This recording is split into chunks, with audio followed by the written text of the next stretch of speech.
Zhou Chuyi unexpectedly finds herself transformed into a character sharing her name, a malicious female antagonist. In a desperate bid to preserve her life, she resolves to endure until her mission concludes. She turns to embrace her unassuming husband, the formidable villain Jinping, seeking refuge in his powerful presence. Jinping, observing the stark contrast in his wife's demeanor, raises an eyebrow and inquires, "Who are you?" Zhou Chuyi aids him in reclaiming his rightful heritage, purging the remnants of his organization, and leading him towards redemption, ultimately mending his fractured heart. Yet, she coldly pulls away from his grasp, her expression indifferent, and retorts, "Who are you?" Chapter 1. Transmigration.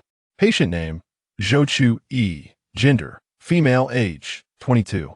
Upon opening her eyes, Zhou Chuyi discovers herself lying on an operating table, alarms blaring in her mind. Could it be that human traffickers have drugged her? Wasn't she celebrating her triumph in a national examination from the comfort of her home? Driven by instinct for survival, she summons an extraordinary strength, pushing aside the medical instruments around her and yanking down the trousers of the person blocking her way, making a reckless dash for freedom. Oh dear, she had aspirations of becoming the village head, addressing the loneliness of widows. How could she be reduced to a mere commodity? Suddenly, her gaze falls upon a sign bearing the name of the hospital. Los Angeles First People's Hospital. Isn't that the name from that melodramatic novel? She recalls how the author was ridiculed for lacking culture due to this choice of name. A bold conjecture flashes through her mind. Before she could react, an electric voice resonates in her mind. "Congratulations on your successful transmigration. This system is at your service. Your identity is that of the malicious female antagonist, Zhou Chuyi. Your mission is to safeguard your life until the conclusion of the novel. As your aide, the system will occasionally assist you. Please look forward to it." "Wait, where is everyone?" Zhou Chuyi exclaims, "But the system has already vanished. Such an attitude when seeking assistance, I might just file a complaint against you."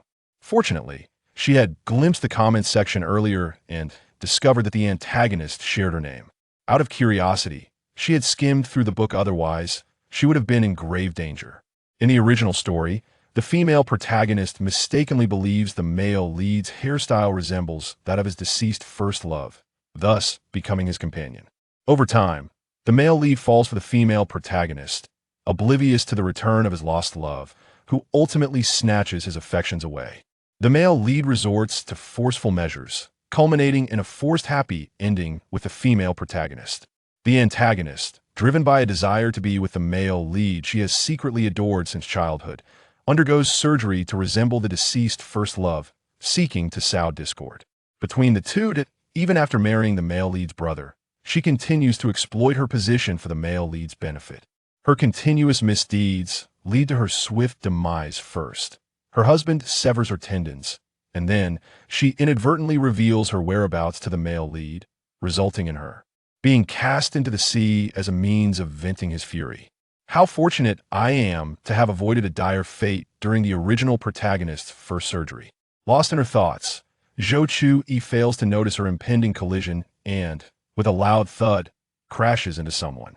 Rubbing her sore nose, she looks up to apologize, only to be captivated by a man whose facial features are strikingly defined, a high nose adorned with a beauty mark, and eyes that resemble a cold, unfathomable abyss. Momentarily stunned, she forgets the medical staff pursuing her.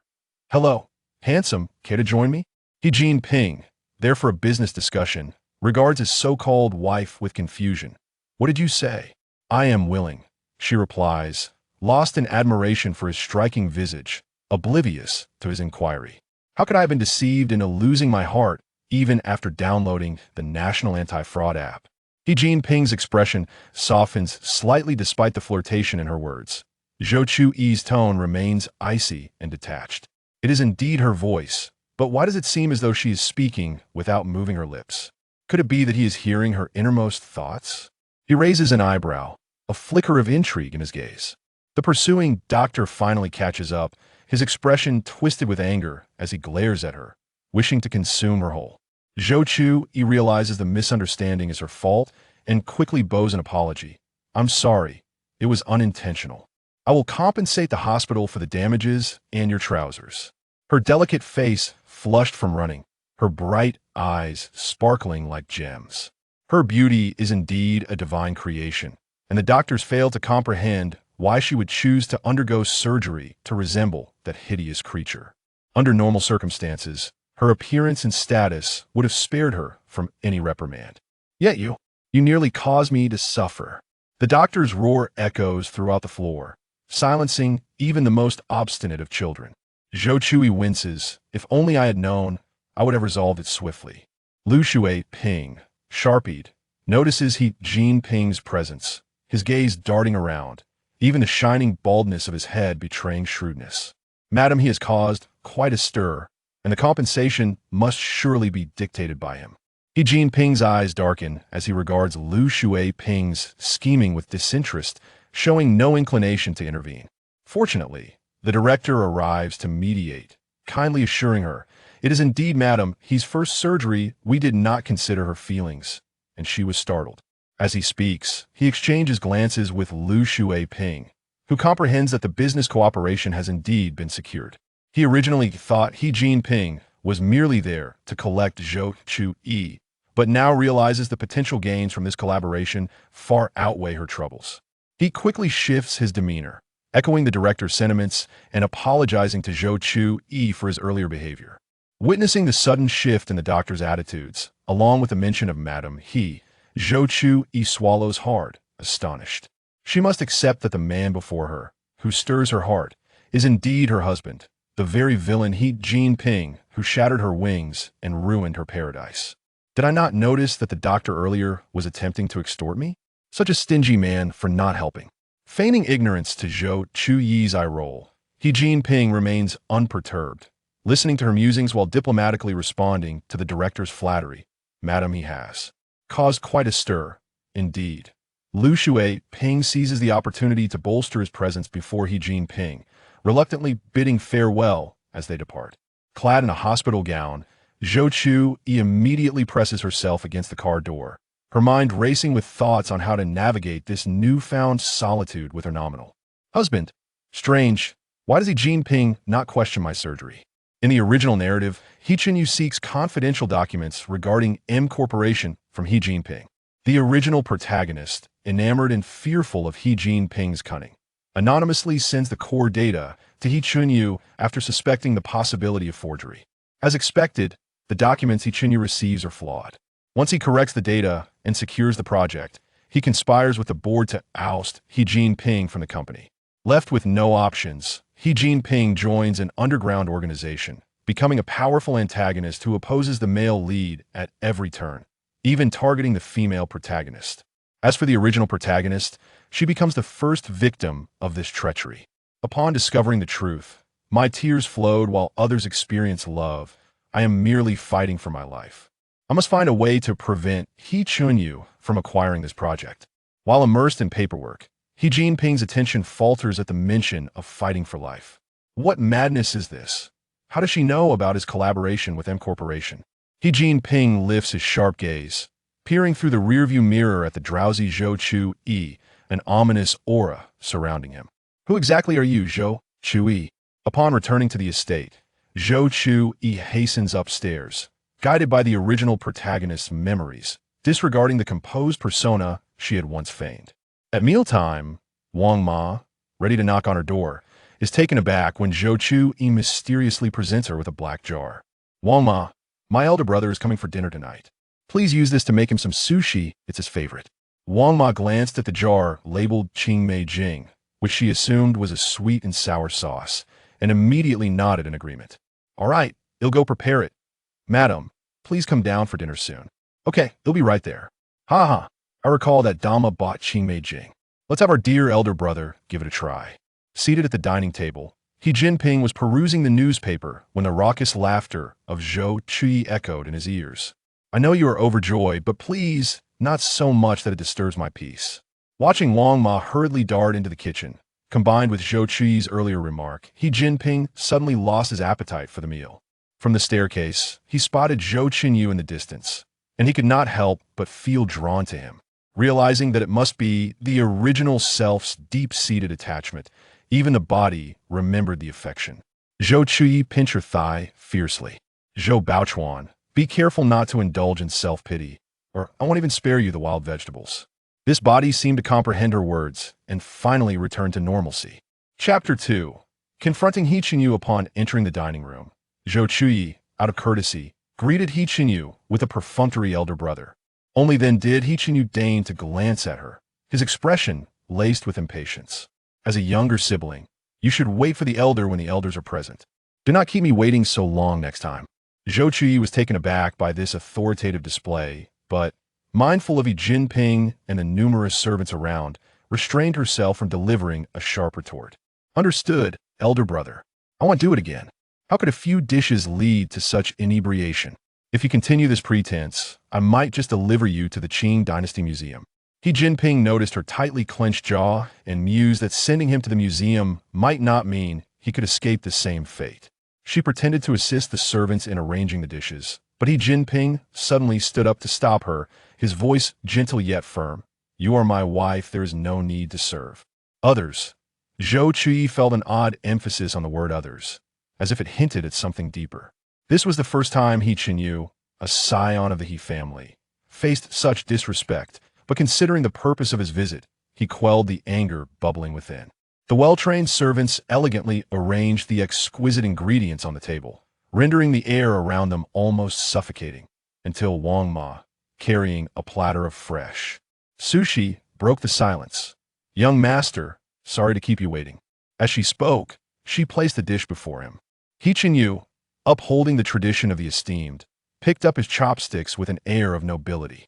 Zhou Chuyi eyed the dark sauce in the center of the sushi, realizing Wang Ma had not faltered in her culinary skills.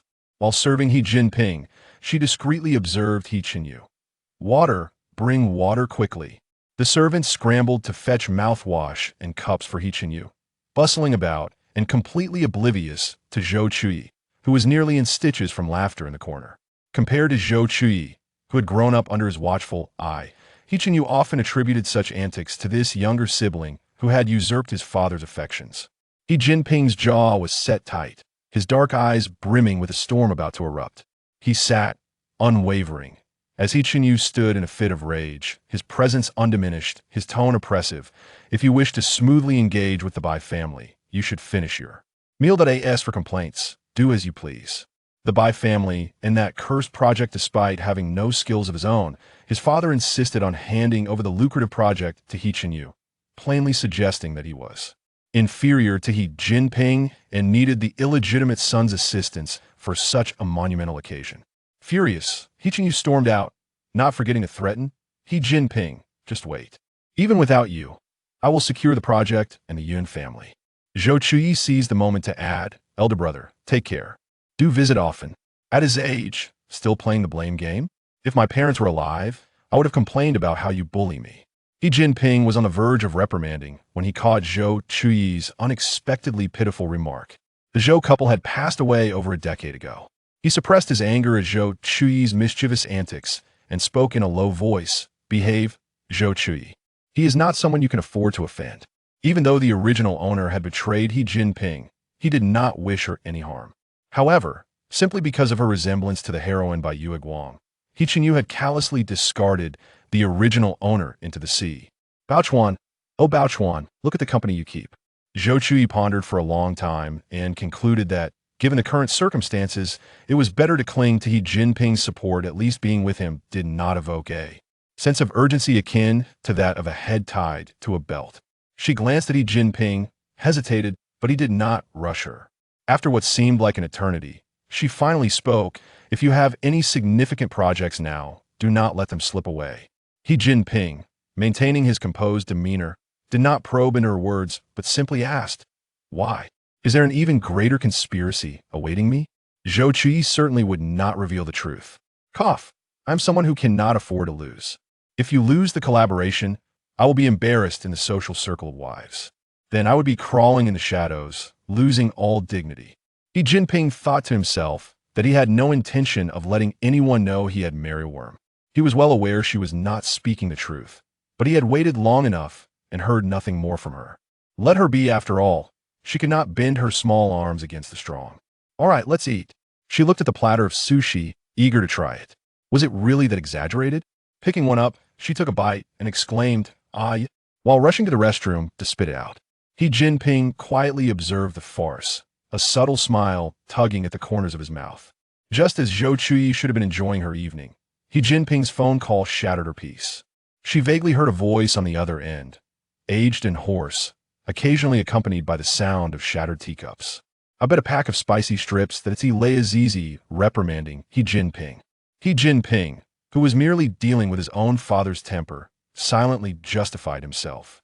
The anger ignited by his father's few words was doused by Zhou Chuyi's absent-minded musings, and he found himself responding with surprising calmness. "I understand." They discussed work for a while before hanging up. Turning around, he found Zhou Chuyi scrutinizing him through the mirror. Seeing him approach, she immediately feigned innocence and began her skincare routine. "Sir, what's the matter? You didn't inform me. Do you not know it's impolite to interrupt someone's eavesdropping?" Jinping thought, "Fine. Next time we'll keep it low-key." Zhou Chuyi applied essential oil, responding, "All right." What a mess an irritable father, a biased mother, an overbearing elder brother, and the taciturn Jinping. How on earth will I manage tomorrow's dinner? Jinping cleared the skincare clutter from the table into the trash bin. Hearing her remarks about the He family, though somewhat harsh, he found them surprisingly apt. That night, Jinping organized documents in his study, while Zhou Chuyi indulged in short stories on dealing with difficult mothers-in-law. As Jinping passed by her door in the early hours, he overheard her tired yet excited voice, "Quick, bring me a wicked mother-in-law. I am formidable right now." Since it was a family dinner, Zhou Chuyi did not invite a stylist and instead dressed herself casually. Wearing a light pink qipao paired with a full set of Paraiba jewelry gifted by Jinping, she added a touch of elegance to her vibrant attire. Jinping, waiting outside, immediately spotted Zhou Chuyi's graceful figure, as the sunset seemed to drape her in a soft veil, illuminating her with a gentle glow. A strand of hair cascading down added to her vitality. "Sir, shall we depart?" Once inside the car, Zhou Chuyi felt Jinping drape his coat over her lap. What a considerate young man, Jinping thought. Never mind. Zhou Chuyi immediately discerned that the words spoken the previous night had indeed borne fruit. Although he did not articulate his thoughts, it was evident that he harbored doubts regarding the source of his information. He was perplexed as to how Jinping managed to orchestrate such a deception right under the watchful eyes of old Master He. Observing her furrowed brow, Jinping inquired with curiosity, "Is it truly so difficult to evade this topic?" Zhou Chuyi internally pondered, "How can I broach this subject? If old Master He imposes punishment upon him, might I not also be subjected to collective retribution? What is the most tactful manner to decline facing punishment alongside him? I await guidance." Jinping remained silent, fully aware of her unspoken thoughts. Having not received a timely response, Zhou Chuyi chose to mentally dismiss the matter. Zhou Chuyi's thoughts momentarily faltered. Ah, he truly is an eager learner. Jinping's gaze flickered slightly. How could such a fact be overlooked? Chapter 3: The Trials of Ant Number 1. The He family mansion is nestled against the mountains, where the lush sycamores shield the summer sun's fierce rays. The courtyard is adorned with a vibrant array of flowers, and if one were to overlook the magnificent and stately Chinese architecture, it could easily be mistaken for a garden crafted by Monet. Zhou Chuyi swallowed hard, astonished by the opulence before him, contemplating the grandeur of a billionaire's residence.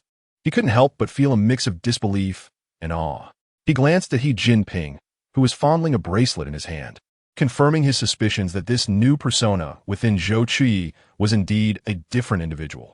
He observed Zhou Chuyi snapping photos with his phone and couldn't help but smirk ambiguously. A discreetly elegant Maybach glided to a halt at the entrance, prompting Zhou Chuyi to hurriedly stow away his phone and flash what he believed to be a courteous smile as he gracefully exited the vehicle. The servants waiting at the door bowed with practiced ease, addressing him as second young master and second young mistress. Zhou Chuyi nodded imperiously, leaving Jinping somewhat surprised by how quickly he had adapted to his new role. However, a sudden sharp pain in his arm drew his attention downward, where he found Zhou Chuyi's delicate fingers gripping his arm tightly, even causing the fabric of his tailored suit to bunch up. Upon entering, Zhou Chuyi noticed not only the He family parents, but also several distant relatives present, causing her gentle smile to falter momentarily. She thought to herself, "Goodness, why are so many relatives here?" Nevertheless, she quickly regained her composure, greeting the heir with a cheerful father, mother. Do respond to me. How am I to know who He Jinping's parents are if you ignore me? He Jinping, upon hearing her words, paused in confusion, realizing that she was not someone arranged by the He family, and that he would need to investigate those entities targeting the He corporation. He subtly turned to He Chuanxiao, who was preoccupied with entertaining a bird, and called out, "Father, mother." Neither He Chuanxiao nor the ever-adored Zhou Chuyi offered a glance to the couple before them. Zhou Chuyi stood awkwardly beside He Jinping, wishing she could vanish into a magical castle. Such discourteous old folks, she mused internally. If Zhou Chuyi were to learn that she spent thousands yearly on her appearance, only to be referred to as an old lady by Zhou Chuyi, she would surely be infuriated. He Jinping, who rarely smiled in the old mansion, struggled to contain his amusement as he observed Zhou Chuyi sulking beside him. "Let's head upstairs," he suggested. "Wait, Chuyi, come over and chat with us." Just as Zhou Chuyi exhaled a sigh of relief, Zhu Qianli's disappointing remark shattered the moment. "Do you think the generation gap can be bridged by a few trips to the beauty salon?" The palpable tension surrounded Zhou Chuyi. Yet, in order to maintain her image as a good daughter-in-law, she reluctantly released her grip on He Jinping's arm. "All right, mother," she acquiesced. From the staircase, He Jinping watched as she took tiny steps forward, as if afraid of crushing ants beneath her feet, a faint smile playing on his lips. Indeed, evil begets evil, he thought. Upon entering the room, it was evident that Zhu Qianli had devoted considerable effort to her appearance, despite being in her 50s or 60s. Her eyes bore no wrinkles, and her hair shone with a silky luster. She gestured for Zhou Chuyi, who appeared bewildered, to take a seat, introducing her to the relatives present. Zhou Chuyi smiled sweetly. "Aunties, hello, I am He Jinping's wife, Zhou Chuyi." In the original narrative, these supporting characters had scant mention, merely known for their relentless torment of the original protagonist during tea gatherings. Indeed, as soon as she sat down, Aunt Number One, adorned in jade, began, "Chuyi, look at you so thin. How can you conceive child? The most important role of a woman is to support her husband and raise children. You have been married for half a year. It's time to take this seriously." As she spoke, her scrutinizing gaze appraised Zhou Chuyi's figure, her brows furrowed in disapproval. Zhou Chuyi stifled the urge to retort and feigned a look of distress, speaking in a timid voice, "Auntie, I won't have children. No one has taught me. Who could be more pathetic than me? Tell me, who else?" He Jinping, entering the living room in search of He Chuanxiao, overheard Zhou Chuyi's audacity and remained oblivious to the earlier exchange. As Zhou Chuyi's words lingered, an eerie silence enveloped the room, leaving even those who wished to support Aunt Number One at a loss for words. The original protagonist had lost her parents in an accident when she was 10. It was He Chuanxiao, a close friend of her father, who had adopted her against the odds, only to dissolve the adoption upon her coming of age, adhering to the marriage arrangement between the He and Zhou families.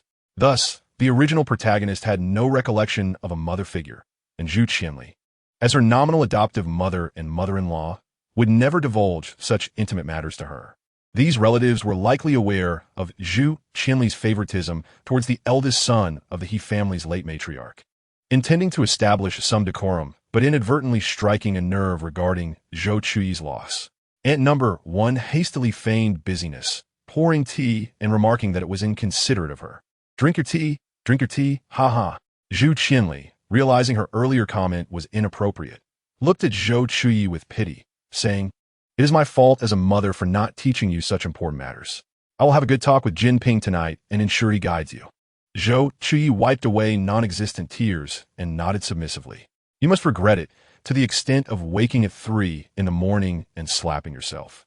Chapter 4. He Jinping takes action. His mind still grappling with whether to intervene, He Jinping found his feet moving to Zhou Chuyi's side.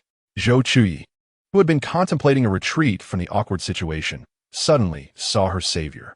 Her previously distressed expression transformed into a smile. "Then Jinping and I shall head upstairs," she announced. Zhu Qianli nodded with a smile, allowing Zhou Chuyi to escort He Jinping away. Once she successfully escaped the clutches of the relatives, Zhou Chuyi locked the door to He Jinping's room, fearing they might attempt something absurd. Leaning against the bookshelf, He Jinping regarded her with an expression of amusement. He hadn't anticipated that his mother could exert such pressure on her. Clearly, he had underestimated her bias. To pressure someone so young to conceive. Is she treating me like a breeding sow? It became evident why his mother and the aunts had fallen silent moments ago. Zhou Chuyi lacked a mother, and such intimate topics would hardly be discussed openly by those self-proclaimed elegant ladies.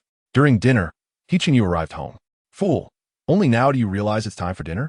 Zhou Chuyi, who had accidentally dozed off that afternoon, was roused by a maid calling her to eat, her annoyance palpable. He Jinping, listening to her inner grumbling, wore a complex expression. Her demeanor toward He Qingyu had shifted since the previous day, now tinged with hostility and disdain. Could it be that the original inhabitant of this body had a grudge against He Qingyu? At the dining table, the family head and heir occupied the main seats. Regaining her composure, Zhou Chuyi closely followed He Jinping's lead, keen to stay close. Once the elders were seated, He Jinping took a position at a corner, and Zhou Chuyi naturally occupied the empty seat to his left. To say this position is advantageous would be an understatement. I could pile several bowls of rice here without anyone noticing, she mused, nodding in satisfaction after scrutinizing her seat. He Jinping internally scoffed at the irony. This was a place the He family's distant relatives treated as worthless, yet she seemed at ease. He wondered how her organization had deemed her suitable for this role. If Zhou Chuyi could hear his thoughts, she would undoubtedly retort that her selection was solely due to her unfortunate luck. The servants filed in to serve the dishes, but it appeared the author had modeled the cuisine after their own city, most of which did not align with her palate. She pouted, expressing her dissatisfaction. Tudi, a mountain pig cannot appreciate fine grains. A table full of delectable delicacies lacks the food I love, she lamented. He Jinping did not indulge in carnal desires. For him, food merely served the purpose of sustenance. Thus he could not comprehend Zhou Chuyi's profound disappointment. While Zhou Chuyi's corner of the table was slightly overshadowed by a lack of preferred dishes, the main seating area buzzed with lively chatter. Since He Qingyu entered, Zhu Qianli had not ceased her laughter, pouring tea and serving dishes, treating He Jinping with a warmth that contrasted sharply with the cold indifference displayed earlier in the afternoon. Even He Jinping's placement in the corner was at her behest. Zhou Chuyi pondered why. If Zhu Qianli wished to treat He Qingyu well, she had chosen to bear He Jinping. Given He Chuanxiao's feelings for her, even without a son, Mrs. He would have been welcomed into the family after the passing of her husband. Could it be that He Jinping was merely a tool for her to establish herself in the affluent family? Contemplating this, Zhou Chuyi could not help but glance at He Jinping, who was eating leisurely.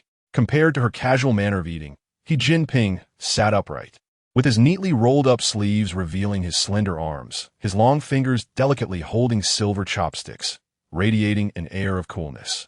Zhou Chuyi, wielding the public chopsticks, picked a piece of chicken that seemed to be his favorite and placed it in his bowl.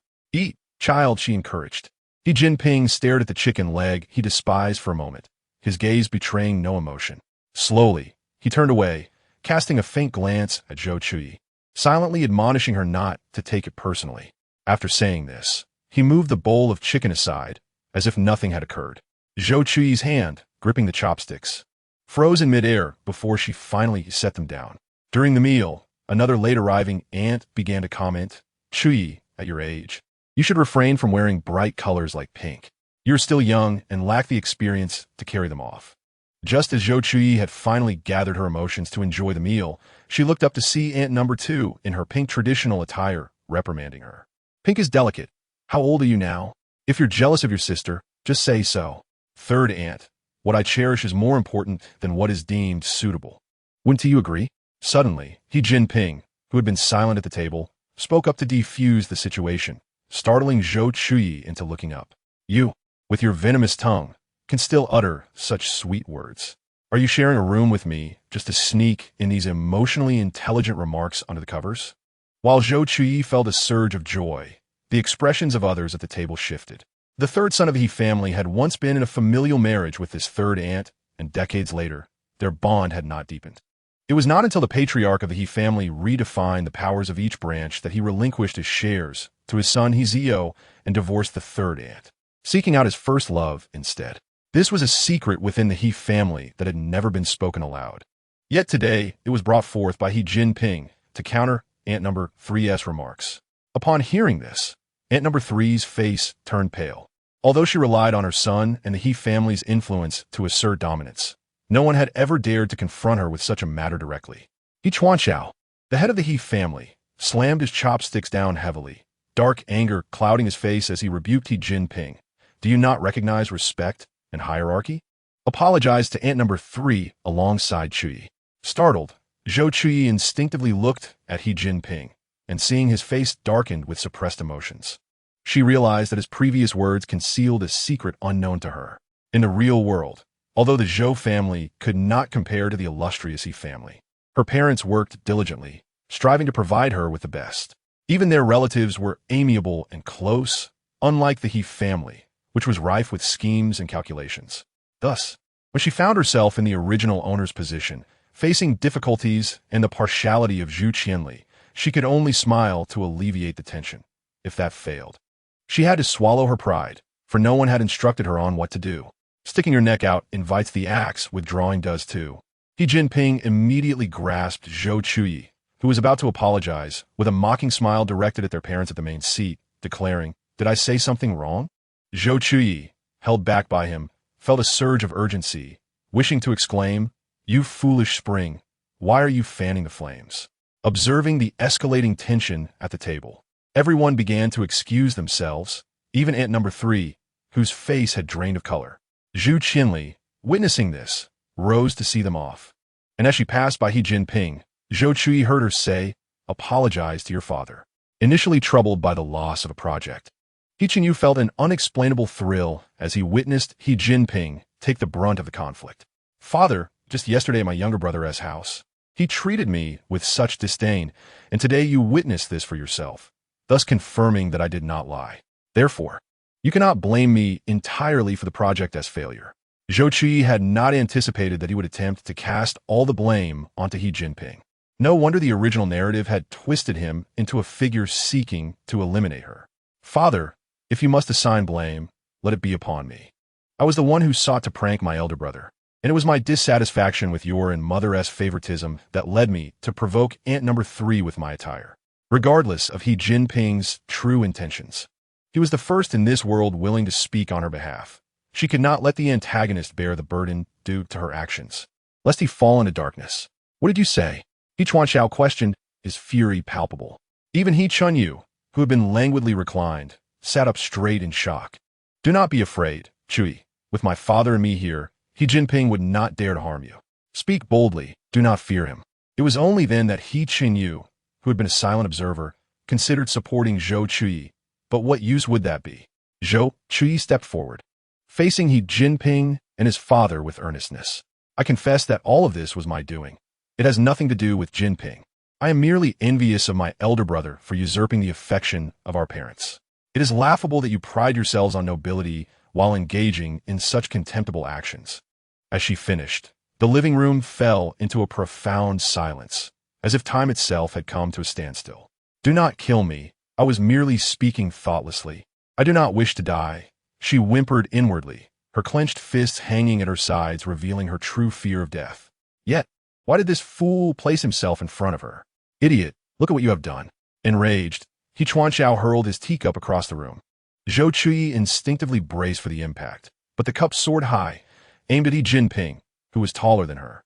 She quickly turned and forcefully shoved He Jinping to the ground, and the teacup, deprived of its target, struck Zhou Chuyi instead. At the moment of impact to the back of her head, she thought, "If it hit my head, then it cannot kill me." He Jinping caught her as she slumped down, urgently calling for a doctor, quickly called Dr. Li. Even he was unaware of how his hands trembled as he held her. Even He Chinyu, who had been merely an observer, rushed over to support her, while He Chuanxiao stood frozen, muttering about the calamity. After a thorough examination by the doctor, Zhou Chuyi was diagnosed with a concussion, and in a fit of rage, He Chuanxiao was sent to the ancestral hall once He Jinping had settled Zhou Chuyi. When she awoke in the dead of night, only a strange aunt was there to care for her. "Young madam, you are awake. Do you feel unwell? Shall I call Dr. Li to check on you?" Zhou Chuyi instinctively shook her head, but as dizziness overcame her, she extended a pale finger to gesture a slight no. "I am fine. Where is He Jinping? Where is he?" Aunt Lu's gaze flickered, her words faltering. "The second young master is kneeling in the ancestral hall. Without the old master's command, you cannot see him." "I understand. Please leave. I wish to rest." It seemed He Chuanxiao had not believed her earlier words. The prejudice of her parents loomed like a mountain. An unloved child, regardless of their actions, would always be viewed through a lens of suspicion. Perhaps He Chuanxiao believed that it was He Jinping's jealousy of He Chenyu that prompted her, as his wife, to seek justice in such a public manner. She caressed her rumbling stomach and opened the food delivery app on her phone. In the study, He Chenyu stood before the desk. "Father, this marriage was a mistake from the very beginning. The Zhou family has long since passed, and if you choose silence, who would know of this engagement? If it weren't for you, how could Chu Yi have been brainwashed by the second brother to confront you in such a manner?" He Chuanxiao sipped the calming tea brewed by Zhu Qianli, letting out a long sigh, his murky eyes flashing with a hint of darkness. "Go summon that rebellious child. Chu Yi must have awakened. Ensure he takes good care of her. Let him know that everything that transpired today is as if it never happened, and remind him we are still family." He issued his commands coldly, dismissing He Chenyu with a wave of his hand before the latter had a chance to retort. Having lost a project, He Chenyu dared not defy his father and could only suppress his anger as he made his way to the ancestral hall. He Jinping spent the entire day cleaning up He Chenyu's mess. By evening, he had missed a proper meal due to interruptions and was now being punished to kneel, his pale complexion glistening with perspiration. Standing at the entrance of the ancestral hall, He Chenyu looked down at the curled-up figure of his father, who had instructed him to care for Chu Yi and claimed they were still a family, wishing for none of the day's events to repeat. He Jinping, even with his lips betraying weakness, scoffed disdainfully at the notion of family. He Chenyu, stifling his anger, considered seizing the moment for revenge when a voice startled him from behind. "Eldest brother, what are you doing here? Are you planning to take his life while he is ill?" Chapter 6. Change. He Chenyu turned to see Zhou Chuyi, her head bandaged like a mummy, standing in the corridor. Her delicate face was devoid of color, her eyes shrouded in a lifeless gloom as she blended into the shadows. Startled, he shivered and grasped the doorframe for support. "Chu-yi, have you been brainwashed by him? He is not as benevolent as you believe." Zhou Chuyi approached him, her bandaged head bobbing, revealing the clarity of her naive gaze. "I'm not blind. He Jinping doesn't he look like a good person either." The revelation caught He Jinping off guard, leaving him too preoccupied to ponder how she knew this. Suddenly, he caught a whiff of a sweet grape scent, the signature perfume of Zhou Chuyi. Feeling overlooked, He Chenyu stormed off, his irritation from work surfacing. Upon hearing the exchange, He Jinping finally lifted his gaze to her. The tightly wrapped bandages had been transformed into an elaborate bow, and her disheveled hair framed her face like a bird's nest, turning the once elegant girl into a comical sight by afternoon. "TSK, how do I avoid He Jinping while retrieving the barbecue I ordered?" He Jinping paused, his stomach aching in tandem with his frustration, contemplating how the blood that had recently flowed was likely her brain juice. "No worries, I will accompany you. After all, you were hurt for my sake, right?" In the past, if a handsome, cold-faced man had invited her to enjoy the moonlight, she would have been thrilled. However, her hunger now overshadowed any allure of his sculpted physique compared to barbecued chicken legs. She conjured several feeble excuses to leave, yet He Jinping seemed determined to follow her relentlessly. Pouting, she whimpered, "Actually, I didn't have enough to eat tonight. I ordered takeout to be delivered at the door. May I fetch it for us to share?" Zhou Chuyi, petite and adept at feigning innocence, effortlessly evoked sympathy. He Jinping felt a pang of helplessness. He knew her capriciousness, yet resigned himself to help her retrieve the food. He watched her take bold strides, thinking her a little ingrate. She pulled out soda and milk from the refrigerator, planning to feast with He Jinping. He, burdened with a heavy bag, realized just how starved she must be. He placed the items before her, considering her discomfort as he kindly opened the package. "You may choose your favorite. I will take the rest." As Zhou Chuyi licked her lips in excitement, contemplating whether to start with the grilled chicken wings or the crayfish, she misheard. "What did you say?" "I didn't hear you." He Jinping, in good spirits, squatted to meet her gaze. "Before you, you can only have one skewer because you need to heal, understand? I know. That is why I intentionally chose to eat today and recover tomorrow." However, Zhou Chuyi dared not voice this thought. After all, everyone appeared to care for her, and expressing her self-centeredness might easily be detected. He Jinping, with a smile in his eyes, knew the little girl would not behave. He continued to prod her heart. "Hurry and choose. Once you do, I will take the rest away to spare you further temptation. Any handsome guy denying me the chance to finish this barbecue would break my heart." Realizing she could not resist the allure of He Jinping, Zhou Chuyi shot him a fierce glare and selected her favorite, a large chicken leg. He Jinping, I saved you. Do you realize this is ingratitude? He squinted at her, leaning against the wall. Then why did you save me? The distance between them was not great, yet those words felt like a sigh, hinting at his own unvoiced desires. Zhou Chuyi, gnawing on the chicken leg, mused, it was my fault from the beginning. I teased He Jinyu, leading to this grave mistake. As for my favoritism, I cannot comprehend why parents would openly favor one child over another, which is why I grew angry. As for saving you, it was because you were the only one at the table in the entire He family who stood up against San Ani's accusations. Even the eldest brother, He Jinyu, who prided himself on loving Zhou Chuyi the most, had not spoken up against their relatives' doubts. For 11 years, she was Zhou Chuyi, the adopted daughter of the He family. For nearly a year, she was Zhou Chuyi, the daughter-in-law of the He family.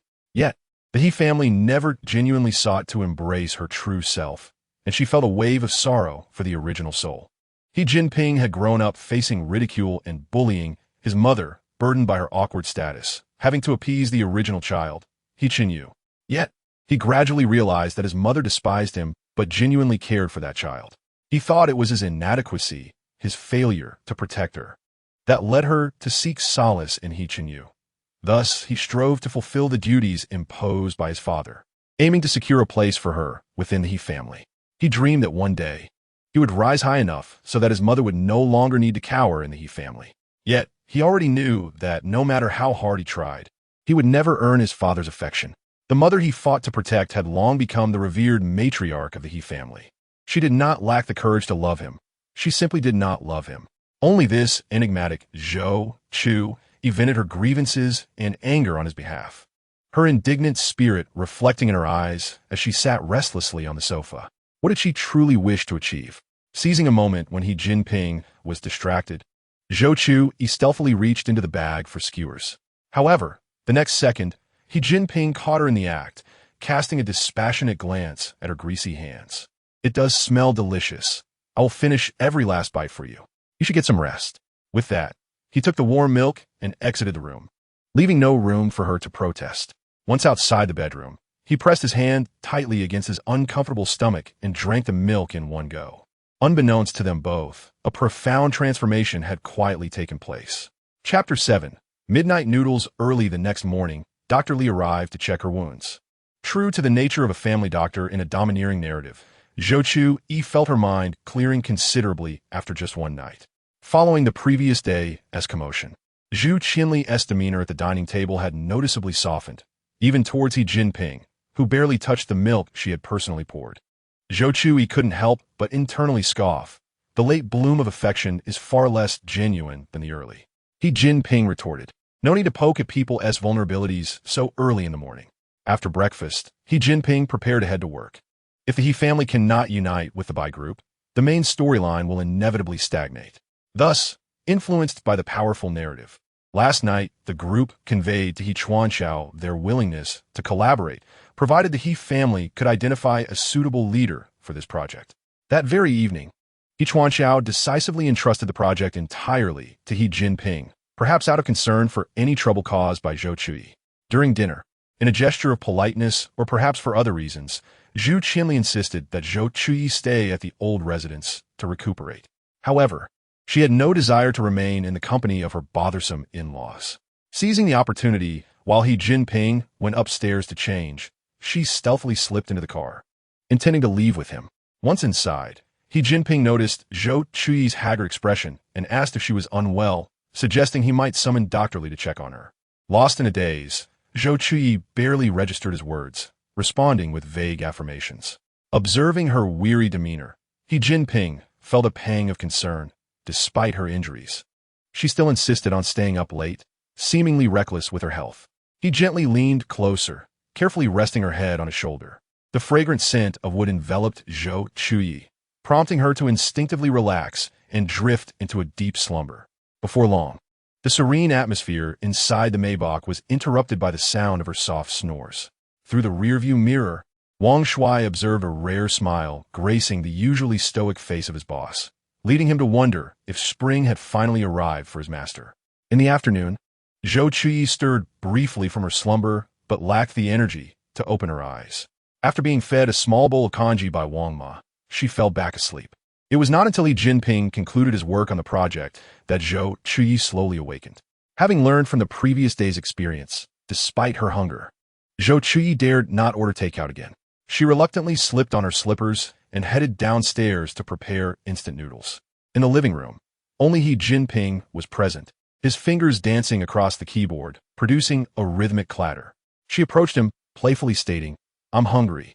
May I have something to eat?" Jinping, recognizing the mischievous glimmer in her eyes, inquired what she desired. Willingly, he agreed to fulfill her request. "Instant noodles. And it would be delightful to have 2 poached eggs added," she suggested. He placed his laptop aside and made his way to the kitchen. Under the dim light, Jinping stood tall, clad in a crisp shirt and a whimsical apron, creating an amusing contrast. His striking features, combined with his casually tousled hair and slightly rolled-up sleeves, exuded a charmingly domestic aura. Zhou Chuyi, resting her chin on her hand, marveled at his culinary skills. The steam enveloping the room was comforting, and, as he turned, his gaze held a tender warmth that was intoxicating. "All right, wash your hands. It's time to eat," he instructed. The enticing aroma of the noodles, paired with vibrant vegetables, made her mouth water. Yet, she pretended to search for the noodles, feigning ignorance of the poached eggs hidden within. Finally, as her chopsticks reached the bottom of the bowl, she triumphantly retrieved the golden egg and looked up at Jinping, beaming, "Thank you. The noodles are delicious. I absolutely love them." Jinping believed that had she not discovered the poached egg, she would not have smiled so brightly. Observing her overflowing bowl, he asked if she could finish it, offering to help if needed. Just as she was about to fetch a bowl to save some for breakfast, Jinping interjected. She prepared to use another pair of chopsticks to serve him, but was suddenly reminded of his earlier comment at the dining table about her being overly sentimental. Chapter 8. Sharing the same bed, she hesitated, deciding to rise and fetch a bowl instead. Jinping, unaware of her sudden pause, being prompted by his previous words, instinctively reached out to grasp her slightly irate hand. "What you serve me is never my portion at the He family. I am not directing my frustration at you." The gentle touch of his cool fingers against her delicate skin sent a shiver through Zhou Chuyi. It struck her that even in a wealthy household like the He's, favoritism towards siblings could manifest in similar ways to those in less affluent families. She turned away, pulling her hand free from Jinping's grasp, and headed to the fridge to retrieve 2 cans of soda, donning a carefree expression. "The noodles are too hot. I just came to grab some cola." Returning to the table, she pushed one of the cans towards Jinping. "Thank you." Jinping used the public chopsticks to transfer the clumped noodles from her bowl to his own, urging her to eat quickly as time was of the essence. Zhou Chuyi enveloped the noodles with the golden poached egg, savoring each bite with satisfaction. Jinping, surprisingly finding joy in the otherwise mundane act of eating, realized that Zhou Chuyi had brought an unexpected delight to this routine. After finishing her meal, Zhou Chuyi eagerly offered to clear the table, but Jinping declined, insisting she was still recuperating. Thus, with her round belly content, Zhou Chuyi prepared to ascend the stairs for a splendid evening, only to encounter an unexpected guest in her room. The afternoon's disheveled bedding, once twisted like a pretzel, had been meticulously arranged by Jinping, stirring a sense of unease within her.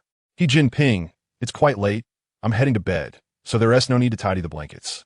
They'll just end up messy again in the morning." Jinping suddenly stood upright, a playful smirk gracing his lips. "I dislike sleeping under a crumpled blanket. Hurry and wash up. I have a meeting with the buy group in the morning." With that, he casually reclined on the side of the bed where Zhou Chuyi had placed her pillow. Zhou Chuyi was taken aback, watching him lay on her bed. Last night, Jinping had naturally slept in another room, leading her to believe they had separate sleeping arrangements. It dawned on her that they were indeed a couple sharing the same bed. Feeling a bit awkward, she, who usually required her own blanket, even when sleeping with her best friend, found it challenging to accept sharing a quilt with a stranger. My head hurts. I need to sleep at an angle. Could you possibly make do for a few days?" she suggested awkwardly. Jinping's serious expression conveyed his sincerity. "Of course not. As your husband, it is my duty to care for you when you are unwell." In truth, he was concerned that Zhou Chuyi might continue to stay up late on her phone, leading to her exhaustion and affecting her recovery, especially as she was not particularly bright to begin with. Zhou Chuyi pouted, resigned to her fate as she headed to wash up, contemplating, what's the worst that could happen? It's just sleeping next to a man. You want to eat me. Although she thought this once in the bathroom, she wished she could pluck out each eyelash for a thorough cleaning. While Jinping dealt with documents, he listened to Zhou Chuyi in the bathroom as she mentally prepared herself for the situation. The subpart document in his hand suddenly appeared more tolerable. Submit a revised version within 3 days. Otherwise, you will be terminated. The manager on the other end of the email chuckled, grateful for the rare opportunity to redo his work. Today, he was fortunate to experience the leniency of the young president. Zhou Chuyi, clad in SpongeBob pajamas, trotted about for her skincare routine, her face entirely covered, leaving little room for expression. Jinping, magazine in hand, observed her leisurely pace throughout the room, reluctant to settle onto the bed. Zhou Chuyi, it's 11 o'clock. Oh, I'm coming. Zhou Chuyi cautiously lifted the covers at the beginning of the week, nestled into bed, and immediately turned her back to Jinping. Family, who understands the joy of having this 500 square meter bed all to myself. Upon seeing her settle down, Jinping turned off the light and lay down. Zhou Chuyi, resembling a clumsy fish, flopped toward the edge of the bed. She gazed at the moonlight outside, and after a while, the gentle sound of breathing came from behind her. My little phone must miss me dearly. Let me play with you, she murmured, reaching under her pillow to retrieve her phone, silencing it and dimming the brightness to the lowest setting. Excitedly, she opened the newly released book by the author. Just as she finished reading the synopsis, Jinping's soft voice broke the silence. Zhou Chuyi, give me the phone. Startled, she felt like a student caught sneaking her phone in the middle of the night, ready to surrender it. But then she realized she was an adult and could freely use her phone. She immediately sat up. You sleep. I'm restless. I won't disturb you in my cocoon. Before she could finish, Jinping had taken her phone, and as she hurried to retrieve it, he tightly encircled her with his lean yet powerful arms. Zhou Chuyi, if you move again, I'll hold you while I sleep, Jinping said, his voice carrying a hint of hoarseness that sent shivers through her heart. Really? Why resort to such tactics? You know I can't resist handsome men. Although Zhou Chuyi's heart raced with excitement, she clearly lacked the courage to let Jinping hold her while sleeping. Good night, Makabaka, she murmured, wrapping herself snugly in the blanket, quietly settling onto her pillow. Only when Jinping saw that she had indeed calmed down did he feel at ease to fall asleep. Oh dear, I can't sleep. I want to touch the handsome guy's abs, Zhou Chuyi thought. Jinping smiled gently, turned to embrace her, and although she instinctively tried to break free, fearing to wake him, she found herself nestled in his arms. Unable to sleep, she reached out and absent-mindedly touched him, thinking his physique is splendid, that lucky girl. Before long, the familiar sound of snoring resonated from him. Chapter 9. Testing the waters. The following days were blissfully pleasant for Zhou Chuyi, with everything being served to her on a silver platter. She took this opportunity to rummage through the original owner's documents at home, hoping to uncover something useful. Honestly, she was apprehensive that the original owner might still be an undergraduate at the age of 22, as she had long departed from the university life and did not wish to experience the overwhelming pressure of finals. Fortunately, she stumbled upon the original owner's degree and graduation certificates, and even found some diaries in a drawer. Most of the entries were about the original male protagonist, Jinping, with a portion reflecting her aspirations for the future. It was uncertain where the soul of the original owner had gone. That faulty system had dispatched 2 kind souls with a mere sentence. Upon completing the task, she would surely pen an 8,000-word complaint, reflecting on her mission. Aside from preserving her own life, she needed to ensure that the protagonist could ultimately. It seemed she had to hasten to unite the female lead with Jinping. After receiving confirmation from Dr. Li, Zhou Chuyi removed the unsightly bandage, styled her hair into a trendier look than Hu Delu's, and gleefully headed out for a shopping spree. Luckily, this city had once been part of her travel plans, and she had meticulously listed it as a top culinary destination. However, before she could realize her plans with her best friend, fate had intervened. Upon learning that her arranged marriage with the Bai family's eldest daughter was not with Bai Mingxian, Jinping had willingly offered the entirety of the He family assets as a penalty to the Bai family in exchange for marrying the publicly acknowledged second daughter, Bai Mingxian. Subsequently, the female lead broke a major case, reached the pinnacle of her career, and gained the favor of her biological father, Bai Zong. With the public uncovering her background and under immense pressure, The Bai family promised to marry by Ming Xian to He Chinyu, who reluctantly acquiesced. However, the two faced a series of dramatic complications due to Bai Yuan Guang, leading to prolonged turmoil. If she could now locate the female protagonist and assist her in reaching the zenith of her career, thus gaining acceptance from the Bai family, would she not swiftly find herself alongside He Chinyu? But where could she possibly find a female lead? She had never even met her. While wandering aimlessly, she found herself at a renowned milk tea shop near the He Group, a place that had only ever operated in Tangqing. She had specifically listed it as the top culinary spot during her travel preparations. Following the instructions, she placed her order and found a place to rest. Then, she took out the original owner's phone to message He Jinping. Are you busy? I think I've arrived near your company. Not busy. I'll have Bei come down and pick you up shortly. Oh, congratulations, splendid lady. Your order is ready. After receiving her milk tea, topped generously with ice cream, she thought to herself how conscientious this shop was. Thank you, ice cream hero, she said with a smile. Upon arriving at the He Group, Bei had yet to come down. The receptionist noticed her standing by the elevator and approached her with a friendly demeanor. Good day, ma'am. Do you have an appointment? If so, I can assist you in accessing the elevator. Zhou Chuyi, holding her milk tea, confidently nodded, someone will come down for me shortly. She initially intended to clarify that someone would be fetching her, but somehow ended up expressing it this way. Perhaps the energy of this place was not favorable. The receptionist's card suddenly crumpled in her hand. What you just said makes it quite difficult for me. Bei arrived a bit late, glanced at the somewhat flustered receptionist, and explained, this is the second madam. From now on, just let her use the second young masteress elevator card. The receptionist's smile instantly became genuine. Understood, madam. This way, please. Sir is still in a meeting. Please wait in his office. If you need anything, just press the button on the desk. Truly, the assistant of the domineering CEO perfectly embodied the image of a capable aide.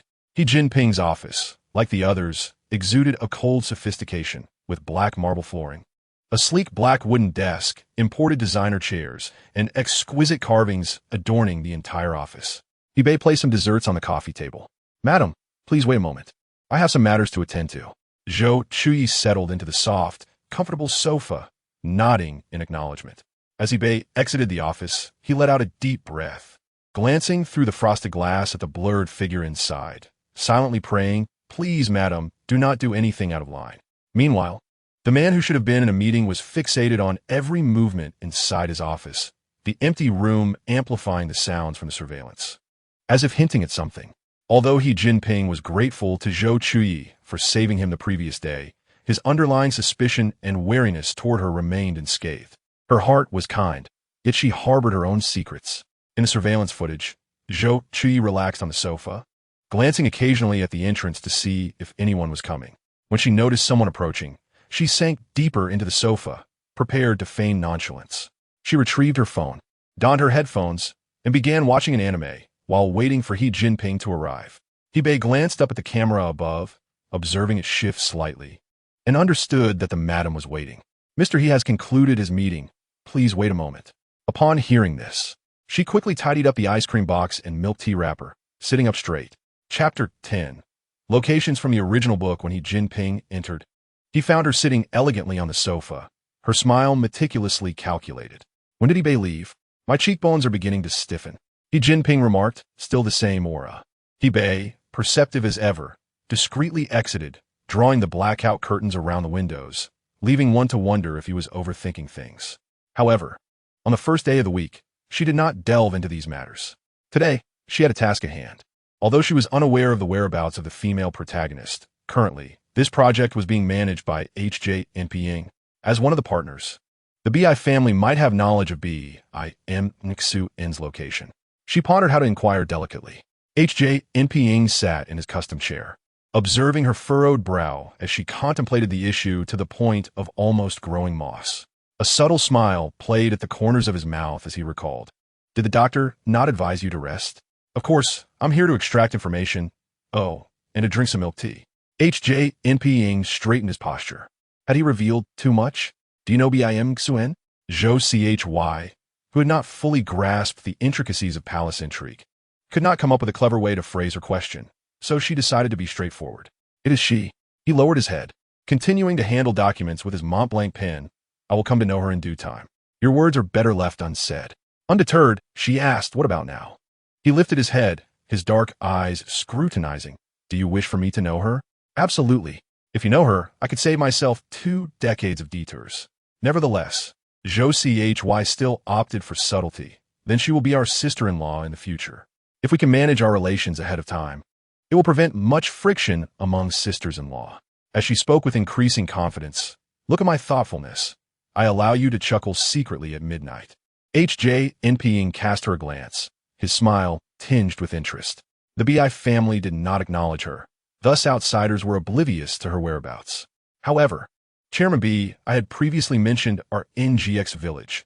That should be where this young lady was sent. This was indeed the truth.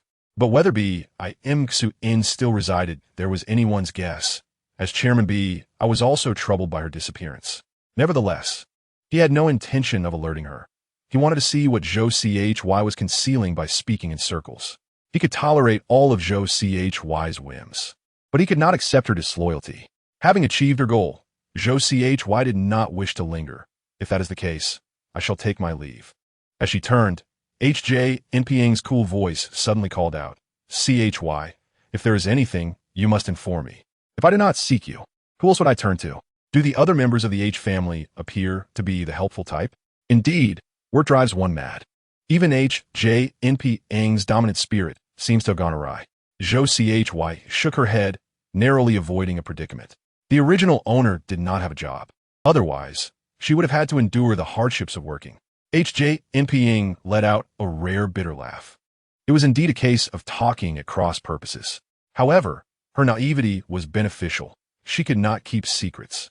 On her way home, she contemplated treating the entire company to milk tea, but as she reached the payment step, the system prompted her that her bank card balance was insufficient.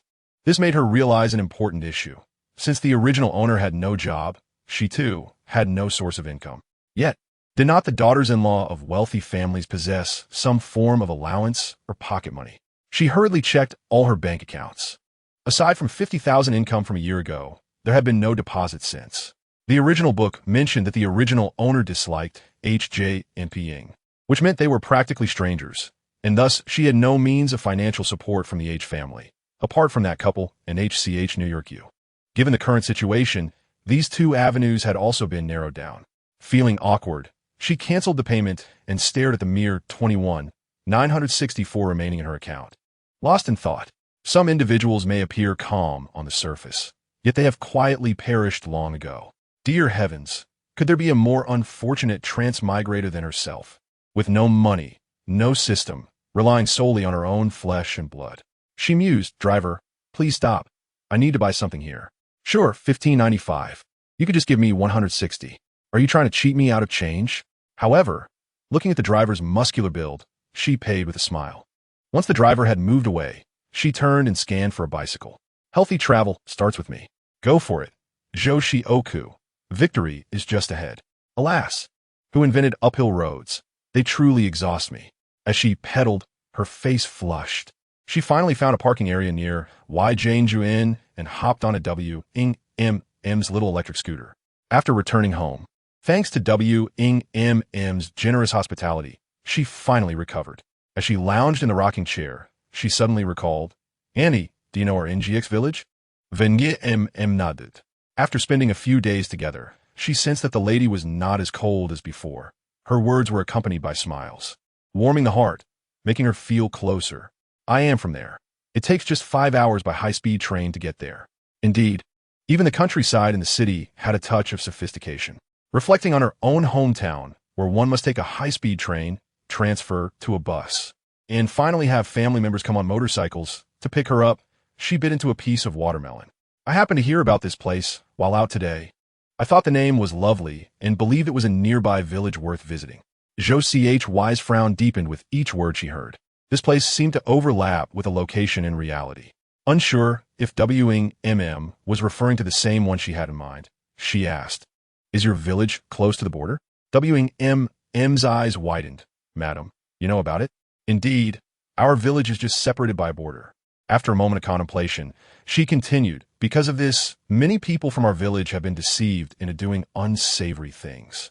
And now there are hardly any young people left in the village." Zhou Chuyi confirmed it. It was indeed the same place as in reality. Chapter 11. The desire to work. The female protagonist must know something to be willing to collaborate with the police. Her mind was a chaotic jumble of plot lines, prompting her to rush upstairs. I have something to attend to. Please finish dinner without me. All right, take care, madam. Do not run too fast. You need to recover. Zhou Chuyi took out the original owner's notebook and began to sketch a timeline. She had not read that book very carefully. She only focused on the story of the female protagonist and beeline, while she had studied the original owner's story in detail. The former was quite tragic, while the latter was tumultuous, both striking her heart deeply. She listed the main plot lines and found some useful information. It was precisely because of this that she encountered New York U, the male protagonist with a fringe resembling beeline. Zhou Chuyi pondered on how she would communicate with the female protagonist about ambition for growth. Surely, she would not view herself as part of a pyramid scheme, especially since the province placed great emphasis on education. Moreover, the female protagonist's career began as an undercover police officer who uncovered a transaction, but it was still far from the time for arrests. Additionally, Zhou Chuyi was concerned that her alterations to the antagonist's darkening might create a butterfly effect that would adversely impact the female protagonist. With a long sigh, she lamented, "What to do?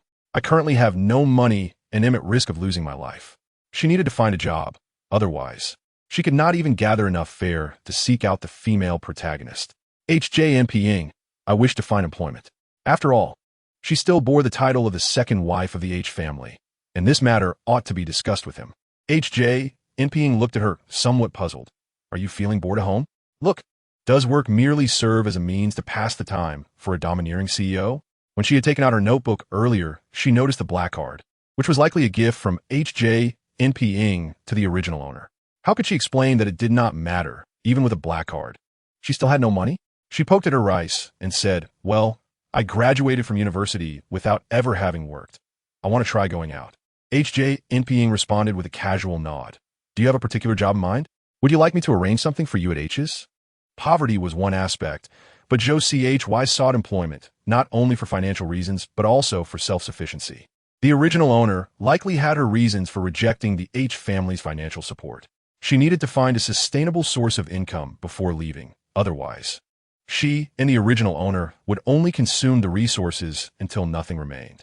She aimed to continue managing the original owner's affairs as a form of compensation for utilizing her assets. By expressing this to Jinping, she also sought to gauge his stance, and it appeared that he, like in the original narrative, did not mind what the original owner chose to do. "I shall manage on my own. If I require assistance later, I will speak up. Together? Who else? You're not accompanying me, so it is, of course, just myself." The faint yellow light accentuates Zhou Chuyi's lively eyes, and Jinping squints slightly. "I will have eBay arrange it." "Wonderful. With Jinping around, there is no need for concern." Jinping purses his thin lips, pondering if that is the sole reason. To maintain the original owner's account, she has recently unearthed much information to absorb, for diligent study necessitates substantial nourishment. Due to the established norms, Tongqing's cuisine is notably bland. However, Zhou Chuyi is a fervent lover of spice. Furthermore, Jinping suffers from the common ailment of all domineering figures, gastritis. Even though Wang Ma wishes to accommodate her suddenly altered palate, the dishes are still far from fiery. Once again, it is a night of burning the midnight oil. Zhou Chuyi is the type to work best under pressure, meaning she does not prepare until absolutely necessary. Thus, throughout the day, she occupies herself with her phone, only to buckle down after dinner, often around midnight. While scrolling through a food broadcast, she finds the sight of red chili oil enticing, licking her lips as she opens a certain app to order takeout. The name Chuanxiang Maokai piques her curiosity. If you fear spice, you shall lose. She deftly navigates to the comment section, discovering others have indeed found it spicy. Checking her balance, combined with the original owner's funds, she concludes it is sufficient for 2 fried eggs tonight. Content. She places the order and finally commences her studies at the stroke of midnight. Good fortune to you. She answers the phone. "Hello, who is this?" "Is this the wealthiest lady? Your takeout has arrived, but the security 1T let me in. Could you come out to collect it? It is rather late to keep someone waiting." So Zhou Chuyi replies, "All right, you may leave it with security. I will be right down." "Great. Please remember to leave a 5-star review, dear. After hanging up, she stealthily descends the stairs. Since her mind has cleared, Jinping has resumed sleeping elsewhere. And at this hour, he is not yet ready to rest. Holding her phone flashlight, she searches for Wang Ma's little electric scooter. The villa complex where she resides with Jinping is a bit of a distance from the security booth. Today, when she reached the entrance, she was too exhausted to continue and had to call Wang Ma for a ride. Little scooter, I have sacrificed so much for this home. From a study on the second floor, Jinping observes everything. Chapter 12. A midnight misunderstanding. He sips the coffee Zhou Chuyi had prepared for him. His narrow eyes shadowed with gloom. So it begins at last. Upon entering, she senses something amiss. The hall is as bright as day. Anxiously, she parks the scooter and cautiously approaches the house. Upon opening the door, she finds Jinping seated on the sofa. Raising his gaze to meet hers upon hearing the sound, he remains silent, his eyes dark and deep, concealing an almost imperceptible flicker of anger. Zhou Chuyi instinctively hides her belongings behind her. Why are you down here at such a late hour? Noticing her movement, Jinping strides towards her, grasping her wrist and pulling her outward with considerable force. Zhou Chuyi reflexively protests. What are you doing, Jinping? Why are you acting so erratic at this hour? Let go, my hand hurts. His voice is low and commanding, each word seeming to be forced through clenched teeth, filled with displeasure and menace. Hand over the items to me, and out of respect for your parents, I may spare you. Originally joyful at the prospect of indulging in Maokai, Zhou Chuyi finds herself deprived, entangled in Jinping's frenzy.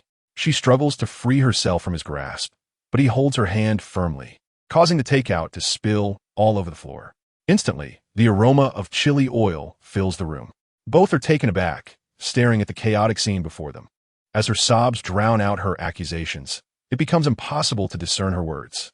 Witnessing her breathless state, Jinping feels a sudden sense of helplessness, oblivious to her harsh words. Just days prior, she had not cried even when injured, yet now she weeps uncontrollably. He attempts to offer comfort, but his lack of experience in expressing affection renders his efforts clumsy. I apologize, I misjudged you. Zhou Chuyi's cries grow louder, and he fails to grasp her true feelings. Observing her tear-streaked face, he realizes he has indeed crossed a line. Tentatively, he draws her into his embrace, yet Zhou Chuyi, in defiance, resists his touch. With firm resolve, he encircles her in his arms, preventing her escape. Leaning closer, he whispers earnestly, Chuyi, I am truly sorry. It was my fault. Please feel free to punish me as you wish. The steadiness of his voice lingers in her ear, momentarily distracting her from her grief. Yet, as she becomes aware of her vulnerability, she eventually quiets, pouting, but I can no longer enjoy such delicious food. He raises his hand gently, smoothing the hair that has tangled around her neck. I will hire the restaurant's owner as your personal chef, so you can eat whenever you wish without concern for me. How does that sound? Wow, is this what a domineering CEO does? You have me feeling quite enchanted. Zhou Chuyi gazes up at him, her eyes slightly swollen. Really? But you seemed indifferent this afternoon. The man speaks with a forked tongue. Jinping chuckles, his expression lightening. You are my wife. I must resolve your troubles. Will you forgive me? Aware of her fondness for his appearance, he leans in closer, his tone coaxing. Zhou Chuyi's heart swells with joy, though she maintains her facade. All right, since you are so sincere, I shall forgive you, but you must clean this mess. Wang Ma is already retired, so do not trouble her. Very well. Then you should rest early. However, as she ascends the stairs, Jinping hears her inner thoughts. Oh my, he is so handsome. We just had a moment of closeness.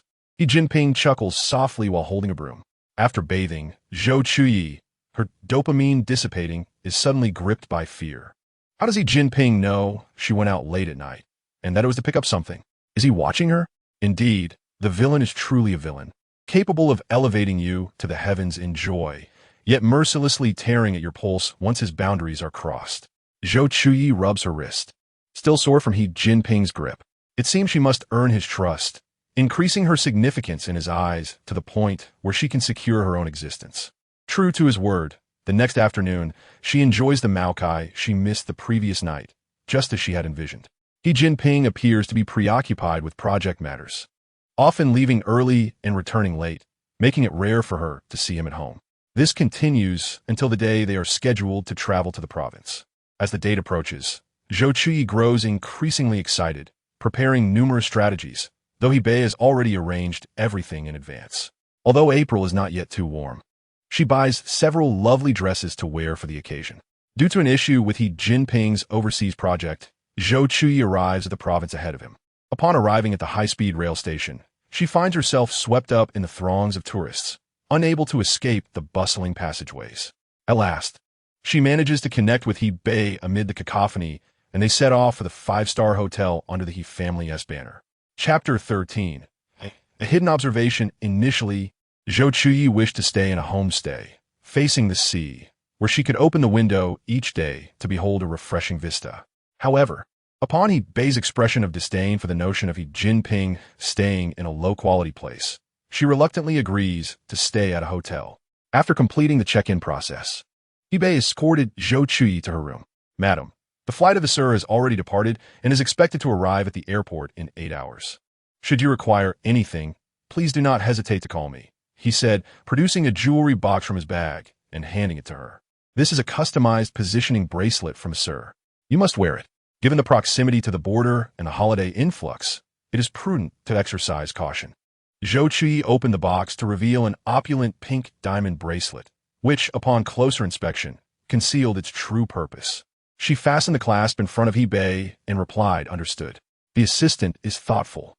However, she pondered whether the bracelet served more for protection or surveillance. In the luxurious presidential suite, which contained numerous rooms, Zhou Chuyi deliberated for a while before selecting a sea-facing room based on a recommendation from a certain reviewer. After an exhausting morning of traveling by high-speed train and having experienced the luxury of business class for the first time, she felt utterly fatigued. After enjoying the lunch that Bei had delivered, she collapsed onto the lavish hotel bed and fell into a deep slumber. Fortune smiled upon her, as it was Bei's call that roused her from her slumber. "Madam, Mr. He's flight has arrived early. I'm heading to the airport now. If you plan to go out, please contact Zhang Chong, who is responsible for your security. He will ensure your safety." Still in a half-dream state, she merely acknowledged with a grunt and hung up. By the time she fully awoke, the night had enveloped the sky outside. She glanced at her phone to see a message from Zhang Chong and began to prepare for a leisurely stroll, informing him that she would simply be wandering around the hotel and did not require close protection. She understood the caution exercised by those in high positions, but felt somewhat uncomfortable with the constant presence of others, reminiscent of a convict under surveillance. Alone in a foreign land, particularly in a border city, she hesitated to wear any of her vibrant dresses, deciding instead to save them for tomorrow when Jinping would be present. Clad in a black sports outfit, her long hair casually styled into a low bun, she exuded a playful charm. Upon opening the door, she was greeted by a row of well-trained individuals in black attire. Zhang Chong, noticing her emergence, promptly shifted into professional mode. "Madam, here is the hotel layout, highlighting the dining area, entertainment zones, and the hotel's south-owned snack street. As per your request, all personnel will remain discreet." Observing the meticulous annotations on the map, she found it even more detailed than her own efforts, affirming that those who followed the domineering CEO possessed considerable skill. Accepting the map with a smile, she expressed her gratitude. "Thank you. This saves me a lot of trouble." Feeling somewhat unwell from the air conditioning, perhaps due to fatigue, she decided to wear a mask.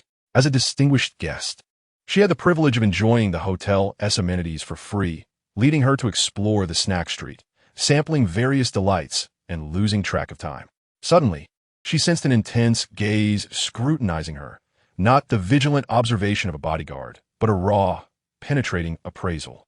Lowering her head, she quickly texted Zhang Chong, relieved that she had switched to a new phone for the outing, allowing her to communicate seamlessly.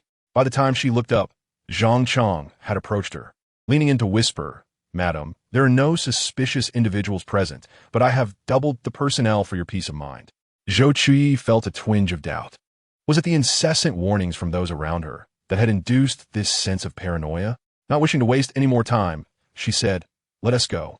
The sir is on his way." "Very well, madam, this way."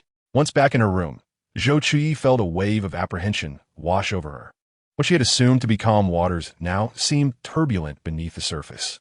She began to reassess the narrative. The original character's tragic fate was largely self-inflicted. Yet since her arrival, She had nearly severed ties with He Chunyu. Although her relationship with the antagonist was tenuous at best, it had seen some progress, and they posed no immediate threat to her life. As for the female lead, she had yet to even lay eyes on her, let alone become entangled in any plot. The only individual with whom she shared a somewhat dubious connection was the third aunt of the He family from her last encounter. Who else could it be? Leaning on her hand, she recounted all the events that had transpired since her transmigration. I see it now. The milk tea shop owner must have discovered that his employee was secretly filling my ice cream to the brim, undermining his business and preventing his brand from launching. Hence, he plotted to kidnap me to reclaim that lost revenue. The more she analyzed, the more sense it made. The milk tea shop owner, after all, had been the one to bring trouble upon himself. When Jinping entered, he found Zhou Chuyi fuming with indignation. Since their last misunderstanding, it had been several days since they shared the same space. She immediately relayed her deductions to him, her radiant eyes shimmering with conviction. You must agree, as my husband, it would be logical for her to seek revenge on you, considering you were the one who confronted her last time. I merely offended the milk tea shop owner in passing. Jinping regarded her self-satisfied demeanor and the somewhat absurd reasoning with a suppressed smile. If he could launch his brand with that bit of ice cream money, I would also consider opening a milk tea shop. Suppressing his amusement, he replied with a serious tone, however, my father has sent additional personnel, and He Chunyu has also arrived. I will have them investigate who is behind this. Before Zhou Chuyi could retort, she heard the significant news that He Chunyu had arrived, indicating that the main plot was about to unfold. Dismissing the unsettling gaze she had felt earlier, she began to anticipate her meeting with the female lead the following day. When Jinping arose, he found Zhou Chuyi applying something to her face. Her fair complexion was turning rosy from the vigorous application, and he noticed she seemed to be intensifying her efforts. What are you doing? Do you need makeup as well? I can assist you. Jinping, dressed in a casual shirt, was bathed in the gentle sunlight, reminiscent of the serene moonlight in the mountains. He ignored Zhou Chuyi's playful banter, saying, I need to attend a meeting. Once you're done, please message eBay. How perplexing it is that some people bring their work with them, even while out for leisure. The sound of vigorous application echoed in the air. On the first day of the week, Zhou Chuyi did not anticipate that He Chunyu would also be present. She had assumed that the two were merely discussing the gossip shared by the village aunties. Following a few not-so-friendly exchanges with him, she came to realize that his role as a male lead was solely due to the protagonist's halo. Seizing an opportunity when no one was watching, she discreetly rolled her eyes. Jinping noticed Zhou Chuyi's subtle actions and, with a sudden release of his previously furrowed brow, approached her unobtrusively, asking if she was ready to leave. As he bent his elbow, Zhou Chuyi immediately took his arm. Although Jinping was a complex character, he was quite an adequate husband. Pretending not to hear her sharp remarks, Jinping slowly walked towards the exit. Upon seeing the CEO depart, Bei quickly gathered his belongings to follow, inquiring if He Chunyu would like to join them. He responded with a proud nod. While there were small-scale water-splashing activities within the hotel, Zhou Chuyi believed that participating with the locals would be far more enjoyable. Most importantly, it was only outside that she would encounter the female lead. According to the original plot, she would appear beneath a massive blue mist tree, currently in bloom, with her memories entwined with this very tree. This one is enormous. Oh, this one is even larger. Jinping glanced at Zhou Chuyi, whose gaze drifted aimlessly, seemingly in search of something. Yet she had forgotten that following He Chunyu was the clearest path. As it was their first encounter, he served as the female lead's recognition radar. However, Zhou Chuyi, oblivious to this notion, was solely focused on her own pursuits. Suddenly, she felt a chilling sensation and looked down to see that her dress had been splashed with water. She had unknowingly wandered into a bustling street filled with people celebrating. Upon hearing Zhou Chuyi's exclamation, a little girl who had splashed her felt a jolt of surprise. She had only done so because she found the elder sister so charming. The girl, with her twinkling eyes, seemed a bit flustered. Zhou Chuyi noticed the adorable little girl beside her and realized that her earlier shout might have startled the child. She scooped up a handful of water and gently sprinkled it on the girl's small dress, her lips curving into a smile. Seeing her dress adorned with blessings from the lovely sister, the little girl clumsily raised her small basin and splashed water again, though most of it ended up on herself. Zhou Chuyi looked around, not spotting any adults nearby, and decided to join the girl in her playful antics while waiting for her guardians. Sister, let's splash some water. Yes, sister will splash some water for you too. He Jinping stood under the bright sunlight, observing Zhou Chuyi playing joyfully with the little girl. Although he could glean from her unreliable inner thoughts that she possessed a liveliness distinct from the true Zhou Chuyi, witnessing her radiant demeanor was a completely different experience. He Jinping, clad in a white shirt and trousers, remained untouched by the festivities, as his aloof appearance deterred anyone from splashing him. In local culture, water symbolizes auspiciousness and sanctity, capable of washing away both visible and invisible impurities and misfortunes. Thus, as Zhou Chuyi felt a twinge of boredom from playing with the child, she devised a plan to ambush He Jinping. She calculated that he would not mind her antics on this day and, without restraint, swapped for a larger basin, leading the little girl around to approach him from behind. He Jinping, prepare to receive the blessings I bring. He Jinping's lips curled into a slight smile as he stood calmly, seemingly oblivious to the impending splashes. However, He Bei had noticed the two sneaking up behind him and attempted to warn He Jinping, only to be silenced by a glance from him. He discreetly moved away, not wishing to become entangled in their playful mischief. He Jinping, with a splash, the two surrounded him, though Zhou Chuyi dared not overstep, merely drenching his trousers while the little girl, embodying pure joy, splashed even more water onto He Jinping. Zhou Chuyi's plan succeeded, her eyes sparkling with delight, her smile radiant. Even her pearl earrings seemed to dance with happiness as she approached He Jinping. He Jinping, this is a special basin of water I brought for you, hoping to wash away all your unhappiness and misfortune. Water splashed on her brow, her meticulously styled hair disheveled beside her ear, and her beautiful attire thoroughly soaked. In that moment, He Jinping saw his reflection in her gleaming eyes, and he heard the rhythm of his own heartbeat. For the first time, he did not withhold a smile in her presence, responding gently, although I did not splash water on you, I extend this beautiful blessing to you as well, Chuyi. Zhou Chuyi, unaccustomed to witnessing such tenderness on his face, quickly found herself pulled away by the little girl, who had spotted someone else to splash. He Bei hurriedly approached. CEO, should we go change clothes? He Jinping's smile lingered, but his tone regained its usual coolness. Keep an eye on her. Yes, CEO, In the morning, Zhou Chuyi fully embraced herself, receiving blessings from many and returning them in kind.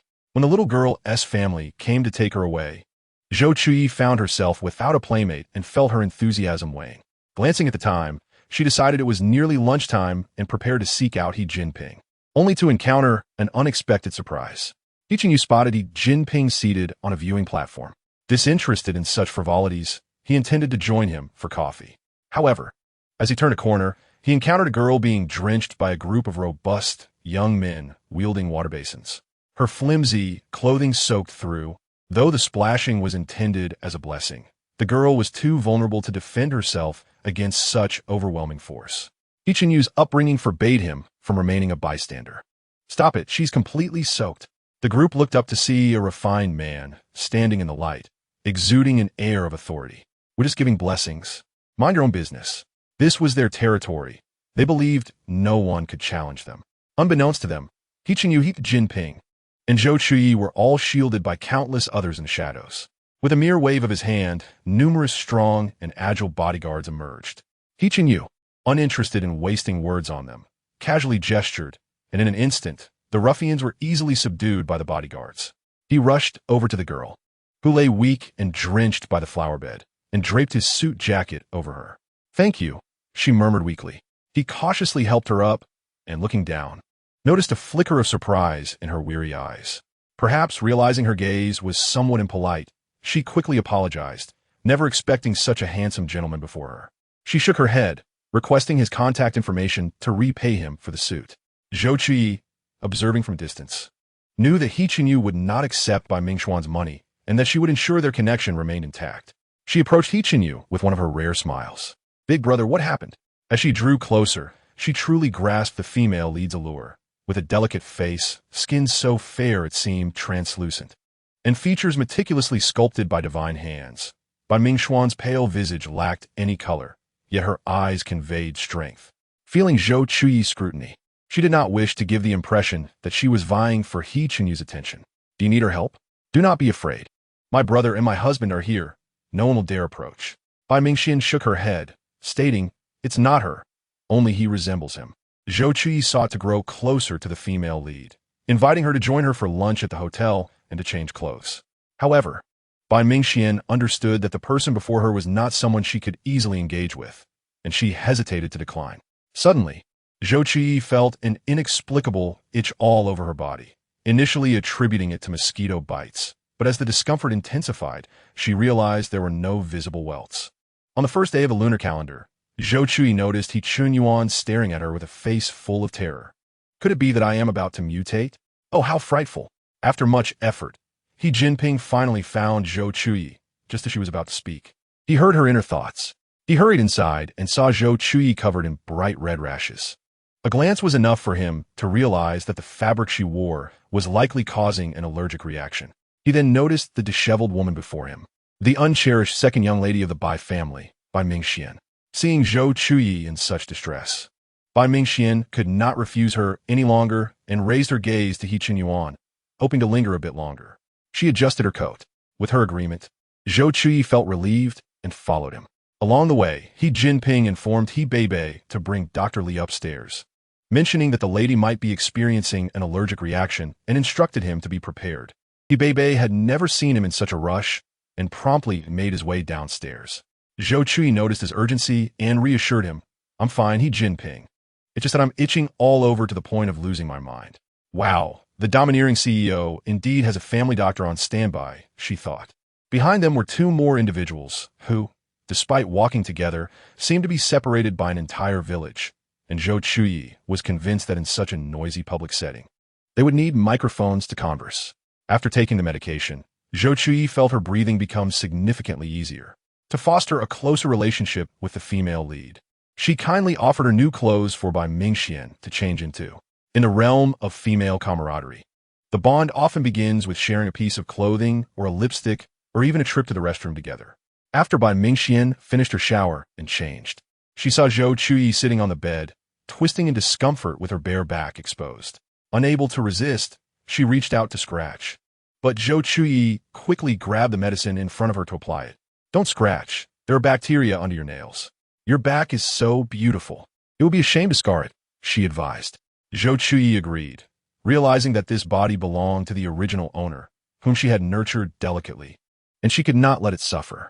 She tightly clutched the blanket, enduring the itch while Bai Mingxian applied the medicine for her. Seeing her discomfort, Bai Mingxian gently blew on the area as she applied the ointment, assuring her that after 2 days, the itching would subside, even if the initial application felt a bit uncomfortable. "All right, I can endure it. Oh, it itches so much," Zhou Chuyi lamented, revealing a touch of her spoiled nature, likely a result of her indulgent upbringing, having never faced much hardship. Chapter 16. He Chunyuan's thoughts noticing her suffering, Bai Mingxian suggested, "Shall I call your husband to come in and keep you company?" Zhou Chuyi shook her head. "There's no need. We are merely a couple of convenience. How could there be any feelings? However, if he does come in, at least we won't need the air conditioning." Bai Mingxian smiled knowingly at her words. She casually turned over, testing the waters. "Are you sure you don't want to call home? Being out for so long, wouldn't they worry?" Zhou Chuyi pursed her lips and replied, "No need. They don't care about me." "Oh, well then, let us go have a meal together. I'm quite hungry after playing all morning." While Zhou Chuyi was eager to pry for more information, she was inherently a humorous person, not one to easily break the ice, and their conversation fell into an awkward silence. Thus, she decided to include the other two in this awkward group chat, as at least her interactions with He Chunyuan would propel the plot forward and spark some chemistry. At the dining table, He Chunyuan sat in his usual esteemed position, while Zhou Chuyi chose to sit beside Bai Mingxian to avoid making her uncomfortable, with He Jinping seated opposite her. Due to Zhou Chuyi's sudden allergic reaction, their lunch was arranged by the hotel kitchen, featuring primarily local dishes. Out of respect for He Chunyuan, she waited for him to serve himself before she began to eat. The atmosphere at the table was silent. "I miss my dining partner. This meal is quite depressing," Zhou Chuyi thought. He Jinping jested. "Would you like me to perform a dance to liven things up?" Zhou Chuyi stirred her rice, leaning closer to Bai Mingxian to whisper, "Is there anything fun to do around here?" Before she could finish her sentence, He Chunyuan's abrupt retching interrupted her, causing her to glance sideways at him, who was gulping down water. "What a disgrace, always so composed in front of us, yet here he is, acting as if he is experiencing morning sickness in front of girl. She watched as Bai Mingxian quickly poured him a glass of fresh lemon water, suggesting it might alleviate his nausea. He Qinyuan took a few sips, and indeed, the queasiness subsided. Bai Mingxian observed the contents of his plate, connecting the dots. You might have eaten some fish mint.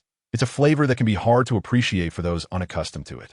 Fish mint is quite popular in our province and nearby cities, but to outsiders, it could be rather overwhelming. Zhou Chuyi recalled her university days when she had tried it. It was a flavor one could never forget, even in the throes of dementia. He Qinyuan absent-mindedly traced the rim of his glass, his gaze lingering on the girl before him. Although they had never met, he felt an inexplicable possessiveness towards her. He wished to keep her from the eyes of others, to shield her from anyone who might approach her, desiring to hide her away. When he became aware of such absurd thoughts, he instinctively sought to retreat, which was why he had just declined her request for contact information. Yet, seeing her so anxious about him stirred a longing within him to draw closer. He composed himself, stating, "I'm fine, let us eat." Zhou Chuyi, eavesdropping, felt her ears droop in disappointment.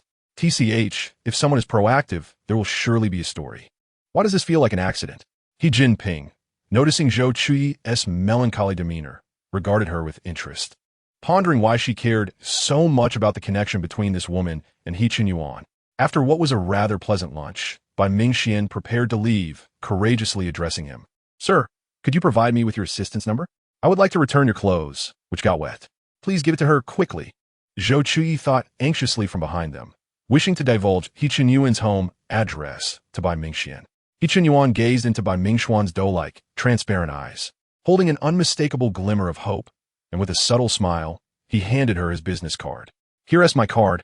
You can contact me anytime." Bai Mingxian delicately took the card with her slender fingers and placed it in her bag, as if it were a treasure. "Thank you, sir," she beamed. Bai Mingxian stared into his enchanting eyes, which reflected a rare, glassy hue, mirroring her own figure. "Thank you, sir," she repeated. Zhou Chuyi smiled with her eyes narrowed, feeling as though something was about to come to fruition. He Jinping, observing her excitement, remarked meaningfully, "It seems you are quite eager to play matchmaker between her and He Qinyuan." Though it was posed as a question, Zhou Chuyi could sense his suspicion in his slightly heavy gaze. Was it not acceptable? At the very least, He Qinyuan had not rejected her. He Jinping's cool fingers pinched Zhou Chuyi's chin, his tone carrying a warning. He Qinyuan is betrothed to the eldest young lady of the Bai family. This is not something you can interfere with. If your ambitions come to fruition, the consequences are beyond what either of us can bear. He was betting, wagering on how much Zhou Chuyi knew and how much she would reveal to him. Zhou Chuyi turned her head, breaking free from He Jinping's unfriendly grip. "But I do not like that by eldest young lady. Bai Mingxian, on the other hand, is gentle and gracious. The Bai family merely seeks to ally with the He family. They have not specified whom they will choose. If my brother and she spark something, wouldn't that be a lovely affair? Moreover, one must look out for oneself. Given the opportunity to bring them together as a benefactor, why should I not intervene?" He recognized the glint of ambition in her languid eyes. What wisdom do the wise possess? Zhou Chuyi noted his belief and, disregarding the pain from his grip, leaned in playfully to seek his guidance. He paused momentarily, gazing thoughtfully at Zhou Chuyi, who was looking up at him. He articulated each word, stating that anyone would feel the same. In Chapter 17, He Qinyuan has gone missing. Upon hearing this, Zhou Chuyi furrowed her brows, seemingly entangled in some inner conflict. The rain intensified, and He Jinping, disinterested in prolonging the conversation, turned to leave.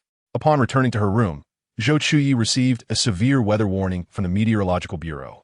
The sky, previously radiant with sunshine, was now engulfed in thunder and lightning, resonating ominously, while the city appeared to be shrouded in a deluge.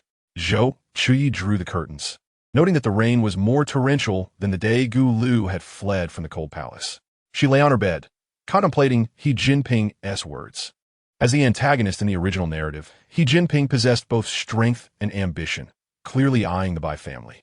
Bai Mingxian stood alone, and should she gain He Jinping's assistance in marrying He Qinyuan and securing the Bai family's inheritance, it would be mutually beneficial. She had been initially worried that He Jinping might have sensed something, but it turned out he was merely concerned about her encroaching on his territory. Fortunately, Knowing that Jinping shared her sentiments eased her anxiety about getting too close to the female lead. As she began to drift into slumber, the commotion outside jolted her awake. She donned a coat and opened the door, discovering He Bei and Zhang Chang among others gathered in the living room. A sense of foreboding washed over her. Could something significant have occurred? Jinping remarked that her intuition was somewhat accurate.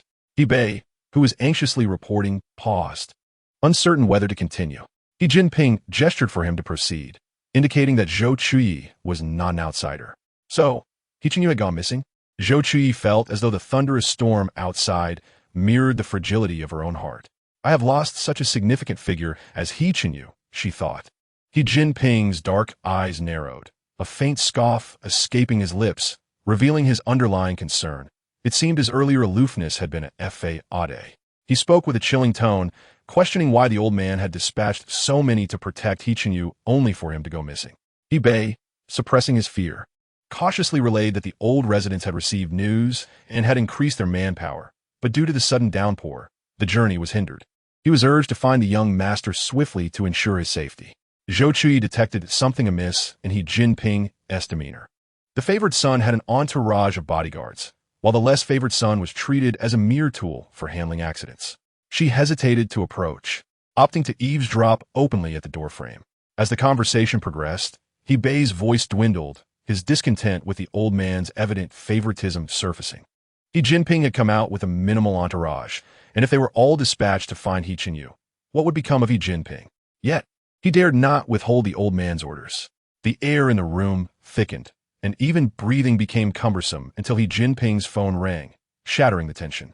Surely it is the old man again instructing Jinping to search for someone, Zhou Chuyi mumbled, her words crystal clear. Jinping answered the call, and indeed, Chuanqiao's anxious voice inquired if they had located Aiken and how he was faring.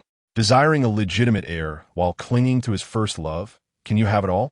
Zhou Chuyi rolled her eyes internally at the old man's sentiments. At least the fat orange is aware that the third master is seeking higher ground. Have you realized that Jinping has gained weight? Jinping, oblivious to her unrelated sarcasm, was taken aback by Zhou Chuyi's attitude towards the old man's request for her to find Chuyi. His gaze deepened, lost in thought. A scoff escaped Jinping, interrupting Zhou Chuyi's tearful pleas, his voice low and hoarse. If I were to go mysteriously missing today, would you allow Chuyi to brave the torrential rain? Jinping, please help your mother find Chuyi. Zhou Chuyi made her choice clear. It was evident she had selected Chuyi. Jinping pinched the bridge of his nose and rose, declaring he would search, but from this moment on, her son would solely be Chuyi. Zhang Chang, gather people to accompany me. He Bei, remain here to protect the lady. She felt ensnared in a web of confusion, sensing an invisible barrier veiling the truth among the three individuals. Madam, shall I arrange dinner for you? He Bei dutifully inquired, managing the tasks assigned by Jinping. No, I lack an appetite. I will rest. Notify me immediately if you receive any news from Jinping and the others. Understood, madam. What began as a cheerful vacation abruptly morphed into a case of disappearance. Zhou Chuyi collapsed on her bed, weary, wondering when the system would come to her aid. Hours later, as they neared their destination, a sudden mudslide triggered by the torrential rain swept the vehicle away, severing communication with the outside world. The He family incessantly contacted local emergency services and rescue teams. But with the relentless downpour and encroaching nightfall, the search and rescue efforts became exceedingly arduous. Thus, it fell to the provincial head, Jinping, to facilitate coordination. Zhou Chuyi, battling discomfort and taking medication, lay in bed lost in thought while idly scrolling on her phone until the medication took effect, lulling her into a deep slumber. A loud crash echoed outside, as if something had shattered. In Chapter 18, Zhou Chuyi's search began. Reacting instinctively, she sprang from her bed, flinging open the door to find He Bei, ashen-faced, clutching his phone, the other end of the line inundated with frantic chatter. She seized the phone from He Bei's grasp and answered, "What is the current situation? Has anyone been found?" The caller, taken aback by her voice, stumbled over their words. Zhou Chuyi furrowed her brow, her tone becoming more serious, explained everything clearly. After locating the young master, we lost contact during the return journey. Our team has been dispatched to search, but the rescue team and those from the old residence are unwilling to assist, claiming the rain has let up and they need to take the young master to the hospital without time to help us find him. Zhang Chang's voice trembled with a mix of anger and fear. Bei noticed Zhou Chuyi frozen in shock and quickly took the phone from her, assuring her he would meet her and that the young master had a locator. They would find him on their own. Zhou Chuyi's fingers dug deeply into her palms, her complexion paling. Bei hung up, hurriedly grabbing tools and rushing outside. Zhou Chuyi followed, insisting, "I'm coming with you." Bei firmly refused, stating, "No, madam. The young master instructed me to protect you. I have arranged for 2 bodyguards to stay here. You must not leave this room." "Bei, I command you to take me along. I will speak on your behalf to Jinping." Before Bei could utter another word, Zhou Chuyi was already changing her shoes and stepping outside. Perhaps with her present, the old residence would afford her some consideration. Bei steeled himself, conceding, "All right, but madam must carry the locator and stick close to us. Do not act independently." The rain had diminished considerably since the afternoon, yet it showed no signs of abating. In the vehicle, Bei briefed Zhou Chuyi on the situation. Since Wang Ma was from Rongxi village, they had researched the area during background checks, which now proved useful. This village frequently experienced mudslides during heavy rains, so the locals possessed relatively mature experience in handling such events. With the seasoned villagers and the few individuals Jinping had brought, they swiftly located the overturned vehicle at the mountain's base. However, Jinping's team was still searching in Rongxi village, akin to finding a needle in a haystack. "But didn't you say Jinping had a locator? Can't they find him with that?" Bei pressed the accelerator to the floor, his heart racing with anxiety, yet he dared not display it, fearing it would alarm Zhou Chuyi. Steadying his nerves, he spoke in his usual calm manner as the assistant. Currently, they could only ascertain the general vicinity. The terrain of Rongxi village was rugged, and even standing at the designated point might still leave them thousands of miles away from their target. The immediate priority was to reach Rongxi village and assess the situation. Throughout this time, Zhang Chang persistently called to report, but the results were fruitless. Zhou Chuyi gripped her palm tightly, seemingly impervious to the pain. If Jinping were truly missing, the temporary support she had secured would collapse, leaving her to navigate this chaotic and melodramatic world alone. Her expression softened as fear dissipated, replaced gradually by resolve. Jinping must not die. She must find him. After much turmoil, the two finally reunited with Zhang Chang and the others. As soon as she alighted from the vehicle, Zhou Chuyi eagerly inquired about any news. The towering figure of Zhang Chang looked flustered and panicked.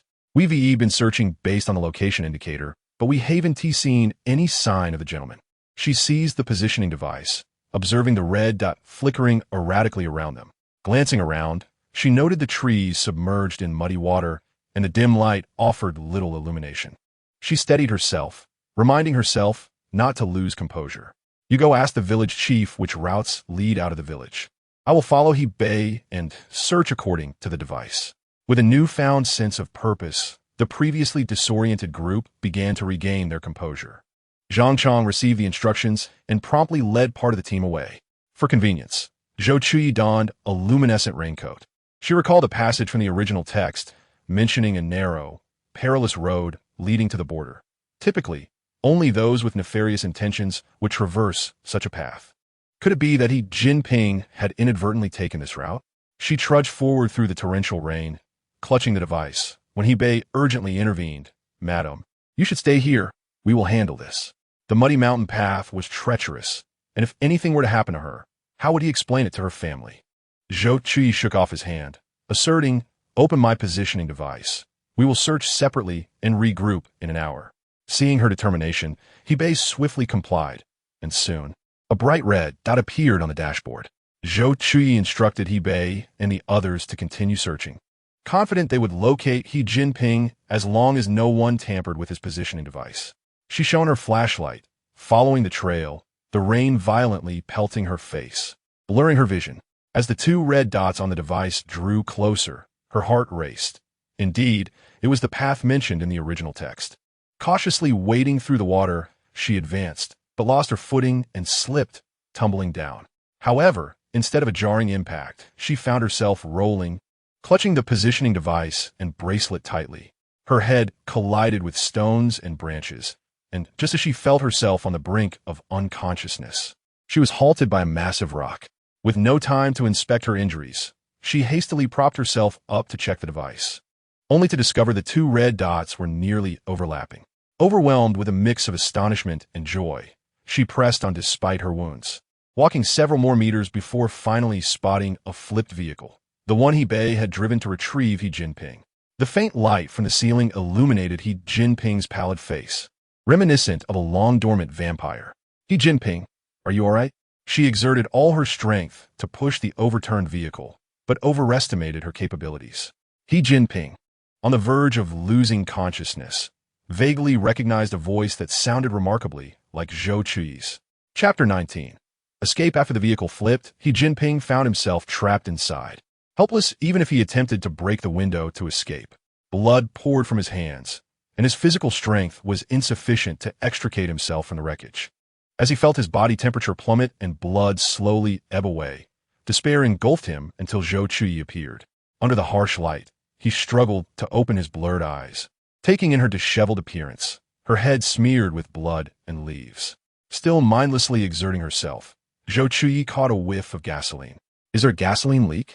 He Jinping's pale lips parted, his voice laced with coldness. Zhou Chuyi, don't complicate things. Just go away. With a resounding slap, Zhou Chuyi silenced him. Shut up. Your life is now my responsibility. No more nonsense, or I'll hit you again. In truth, He Jinping was momentarily dazed by her sudden aggression. Knowing that gasoline was leaking and an explosion was imminent, he could not allow Zhou Chuyi to perish alongside him. He would have no face to present to the Zhou family.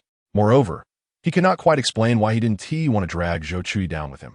Zhou Chuyi noticed the driver's side window was empty and hurriedly approached, tugging at He Jinping's clothing to pull him out. He Jinping, are your feet stuck? Don't move, I'll pull you out. At this point, He Jinping was too disoriented to comprehend her words, only hearing her incessant buzzing in his ears. The scent of blood growing stronger. As the window had been forcibly opened by He Jinping, shards of glass remained, and to muster enough strength, Zhou Chuyi leaned into the vehicle, pulling He Jinping out, her delicate arms repeatedly cut by the jagged edges. She noticed her grip was becoming slippery, but she refused to relent. She could not bear to lose He Jinping. He Jinping, come out please, don't die. I can't go on without you. This was the last heartfelt plea He Jinping heard before his consciousness faded. Finally, just as the vehicle reached its critical danger threshold, she managed to drag He Jinping free. Fear, pain, and despair overwhelmed her mind as she wiped away tears with the hand holding the flashlight, the acrid smell of blood lingering in her nostrils. She walked on, distance unknown, even believing she had crossed the border when a bright light shone above her. He Bei had arrived. With her last ounce of strength, Zhou Chuyi shouted, He Bei, I have He Jinping here. His vehicle is just ahead and about to explode. Be careful. The events that followed were a blur. When she regained consciousness, she found herself in a hospital bed, bandaged like a mummy from the explosion. Awakening in a patient gown, she spotted He Jinping seated beside her, working on his laptop. Noticing her large, sparkling eyes darting around, he presumed she was out of danger. With her head immobilized, she could only move her eyes. Observing He Jinping in his hospital attire, his austere demeanor still intact, a flutter of excitement coursed through her. If only the top two buttons were undone, revealing his defined collarbones. How alluring! He Jinping instinctively tightened his collar, realizing he was in the presence of a mischievous woman. Having lost considerable blood, he hadn't fully recovered. His voice was hoarse and weak. Are you feeling unwell? Let me call a doctor. Zhou Chuyi blinked, rolling her eyes before shutting them in annoyance, closing the communication window. You want me to leave after I saved you? I'll remember this, and it's going to be at the top of my list. Thus, she bore grudge, had no intention of providing an explanation. He observed the trembling eyelashes of Zhou Chuyi, his elongated fingers slowly unfastening the two buttons at the collar. His voice, magnetic and deep, resonated as he spoke. Chuyi, since you have saved my life, I can assist you in achieving all that you desire. Is that agreeable? Zhou Chuyi, feigning slumber, suddenly opened her eyes wide. Really? Is that truly the case?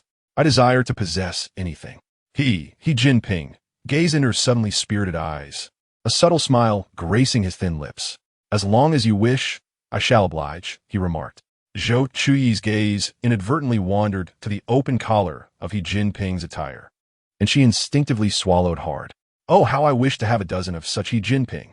Despite still being unclear about Zhou Chuyi's true intentions within this body, he was willing to extend her a chance, an opportunity for her to earn his trust. After all, considering her woeful plight, it was only fair. After 2 minutes of clarity, Zhou Chuyi felt as though a part of her life had been hollowed out. Yet when she raised her hand, the searing pain from her torn skin ignited a cascade of perspiration on her forehead. He, Jinping, observing her pale countenance, sensed something was amiss and promptly called for a doctor. In truth, Zhou Chuyi had been quite adept at protecting herself prior to her arrival in this world. The most excruciating pain she had endured was the emergence of 4 bothersome wisdom teeth. However, when the unknown agony surged through her, she found herself devoid of the strength even to cry out. With reddened eyes, tears cascaded down her cheeks as she implored, "He Jinping, I am in excruciating pain. I cannot endure it any longer." He Jinping was fortunate that the vehicle's rollover had not inflicted damage upon his internal organs, sustaining only minor external injuries for shattered glass. In contrast, Zhou Chuyi had twisted her ankle, tumbled down a hill, suffered from the friction of her arm against the glass, and experienced a full-body allergic reaction. These cumulative injuries left her in a state of unconsciousness until He Jinping finally awakened, still waiting for her to emerge from the operating room. Upon regaining consciousness, he noticed that Zhou Chuyi's once pristine white shirt had been stained crimson with her blood, and his heart constricted painfully as if gripped by a powerful hand. They resided in an opulent suite, with the hospital having assembled an exceptional team of doctors for her treatment. A doctor hurried in to assess her condition. Finding Zhou Chuyi pale and writhing in pain, desperately wishing to roll about the bed if her head had not been immobilized. "Could I receive that epidural for natural childbirth?" "Oh, it hurts so much," she silently prayed. He Jinping, witnessing her agony, asked in a deep voice about her condition and suggested trying the pain relief pump. The doctor, taking a moment to respond, informed him, "Mr. He, we administered it to Madam early on, but it seems she has a lower threshold for pain than anticipated." Zhou Chuyi, despite her innate resilience, had overlooked the fact that before her parents passed away, she had been a sheltered young lady, indulged and cared for. After her parents' demise, she was soon adopted by the He family, who provided her with a life of luxury, leaving her unfamiliar with true hardship. To echo a popular sentiment, the only suffering she had ever experienced was akin to sipping an iced Americano. Chapter 20. Feeding Kanji. The doctor conducted a thorough examination, confirming that her wounds were healing well and offering a few words of advice before departing. Once she had endured that wave of pain, Zhou Chuyi regained her vivacity and glanced at He Jinping, who was engrossed in his work. What a dull man. He doesn't even know to engage in a conversation with this beautiful lady. He Jinping paused his typing, lifting his gaze to inquire, "Shall I turn on the television for you?" She pursed her lips dismissively, indicating her refusal. "Are you hungry? Do you charge for your words?" Each word seemed to leap forth with fervor. However, on that day, Zhou Chuyi found herself genuinely hungry and did not dwell on her cravings for hot pot, fried chicken, and milk tea. He Jinping cast a fleeting glance at her, instructing He Bei to bring some kanji. Hey, I said hot pot, not kanji," Zhou Chuyi exclaimed. Observing her pitiful state, wrapped in bandages and unable to move, He Jinping disregarded her protests, insisting on expedience. Zhou Chuyi audaciously rolled her eyes at him, wondering if her ears were about to be donated. Their gazes met, and He Jinping's eyes held a depth that seemed to convey, "If you insist on consuming those items, I shall assume you have fully recovered," thus making the pain relief pump unnecessary. She immediately adopted a compliant demeanor, exclaiming, "White kanji, oh, the kind that is even more bland than my life. The pain relief pump is truly humanity's greatest invention. I cannot live without you," she lamented, her voice tinged with mock despair. He Jinping's lips curled ever so slightly in amusement. He Jinping set the kanji before Zhou Chuyi and turned back to his computer. "I hope He Bei secretly tucked a hairy crab inside the kanji," she mused. He Jinping's lips quirked into a smile. With him around, such a possibility was utterly non-existent. He lifted the slightly cooled kanji and brought it to her lips, encouraging her to open her mouth. Zhou Chuyi's eyes widened in disbelief, wondering if the anesthesia had not yet worn off, leading her to hallucinate. He Jinping, noticing her dazed expression, brought the spoon directly to her lips, and with a swift motion, the kanji slid into her mouth. The soft and slightly sweet congee possessed a unique flavor. After a few spoonfuls, he continued to feed her until the bowl was nearly empty. Once they finished, Jinping thoughtfully wiped the residue from her lips, causing Zhou Chuyi to close her eyes in bliss, feeling utterly content. Noticing her eyelids growing heavy, Jinping decided she needed rest and took his computer to the hallway outside her room. Meanwhile, in another room, Bai Mingxian sat beside Hichenyu's hospital bed, her own bandaged. When the vehicle was swept away, Hichenyu instinctively embraced her, shielding her within his arms. His crystalline eyes revealed no disguise of concern and anxiety for her safety. Thus, she emerged relatively unscathed, with only a minor hand injury, while Hichenyu had sustained a leg injury, rendering him temporarily unable to rise. She gently used a warm towel to wipe his forehead, and Hichenyu grasped her hand, full of tenderness. "You need not do this. Just focus on healing." Her voice was soft and soothing as she gently released his hand, meticulously attending to him. "You have become this way because you were protecting me. This is what I ought to do." Her long, cascading black hair fell gracefully over her shoulders, captivating Hichenyu, who felt a flurry of emotions swelling within him. Extreme weather comes swiftly and departs just as rapidly. Yesterday brought tumultuous storms, yet today basked in the warmth of a radiant sun. Hichuan Xiao and Zhu Qianli, upon witnessing the rain cease, hastily drove to the province. When Zhu Qianli entered, she immediately observed Hichenyu gazing at Bai Mingxian with a look of deep affection. Her expression darkened slightly as she inquired, "Is there anything else bothering you, Chenyu? Both your father and I are here. Feel free to speak openly with us." Hichenyu noticed that Zhu Qianli was intentionally ignoring Bai Mingxian, and his expression immediately darkened. "I am feeling unwell, so please do not crowd around me. Go and check on Jinping and Chu Yi, for they require your attention more than I do." Zhu Qianli, undeterred by the cold reception, responded with warmth, saying, "Then you should rest well. We will go see them." As she stood to leave, she passed by Bai Mingxian, her gentle gaze revealing a subtle scrutiny. Hichenyu pulled her to sit beside him, his tone now devoid of the earlier gloom. "She is the mother of my second brother. My own mother passed away shortly after I was born. It is rather disheartening that this stepmother seeks validation in front of me instead of genuinely caring for her son." Bai Mingxuan's dark eyes suddenly became piercing. "Is she merely a stepmother? Jinping, is this truly your demeanor towards your elders? Was my message not sufficiently clear yesterday? I sought out Hichenyu, yet henceforth, madam, he shall bear no relation to me. Did you not hear me clearly?" Zhu Qianli mistakenly believed that he was merely sulking due to her favoritism towards Hichenyu. Her gentle eyes brimmed with tears, and with a voice trembling on the verge of sorrow, she implored, "Jinping, I am your mother. Are you truly willing to sever our bond simply because I urged you to rescue your brother, whose fate hangs in the balance?" In the early hours of the week, I was blissfully immersed in slumber when I was abruptly roused by the eloquent yet insipid rhetoric of Zhu Qianli. An urge to retort surged within me. Yet I found myself firmly confined to the hospital bed due to the injury atop my head, rendering me utterly immobile. Oh, how I longed to be freed, to confront her. Jinping, weary of engaging in futile arguments, reflected on the countless occasions over the years when his words had proven ineffectual in her eyes. How many of his explanations had she truly believed?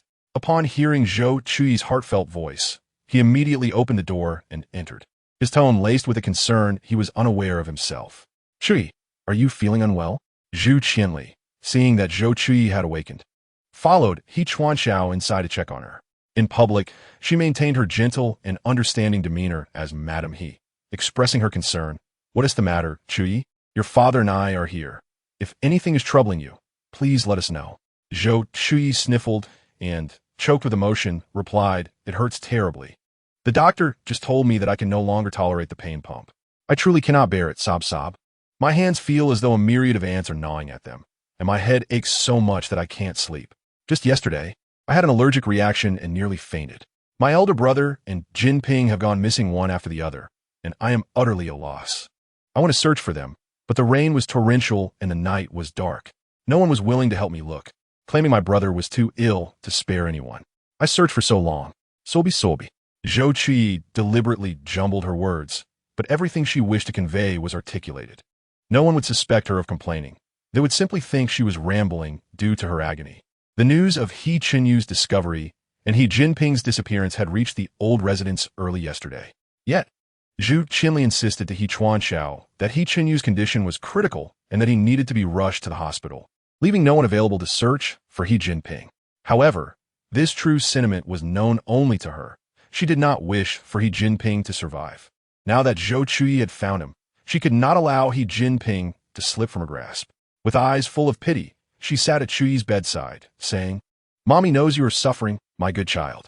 Your father and I will surely make it up to you. Please focus on recovering, all right? It hurts so much. Will my head be all right? Will I be unable to pay respects to my parents in the future?" Sobi. Chapter 21.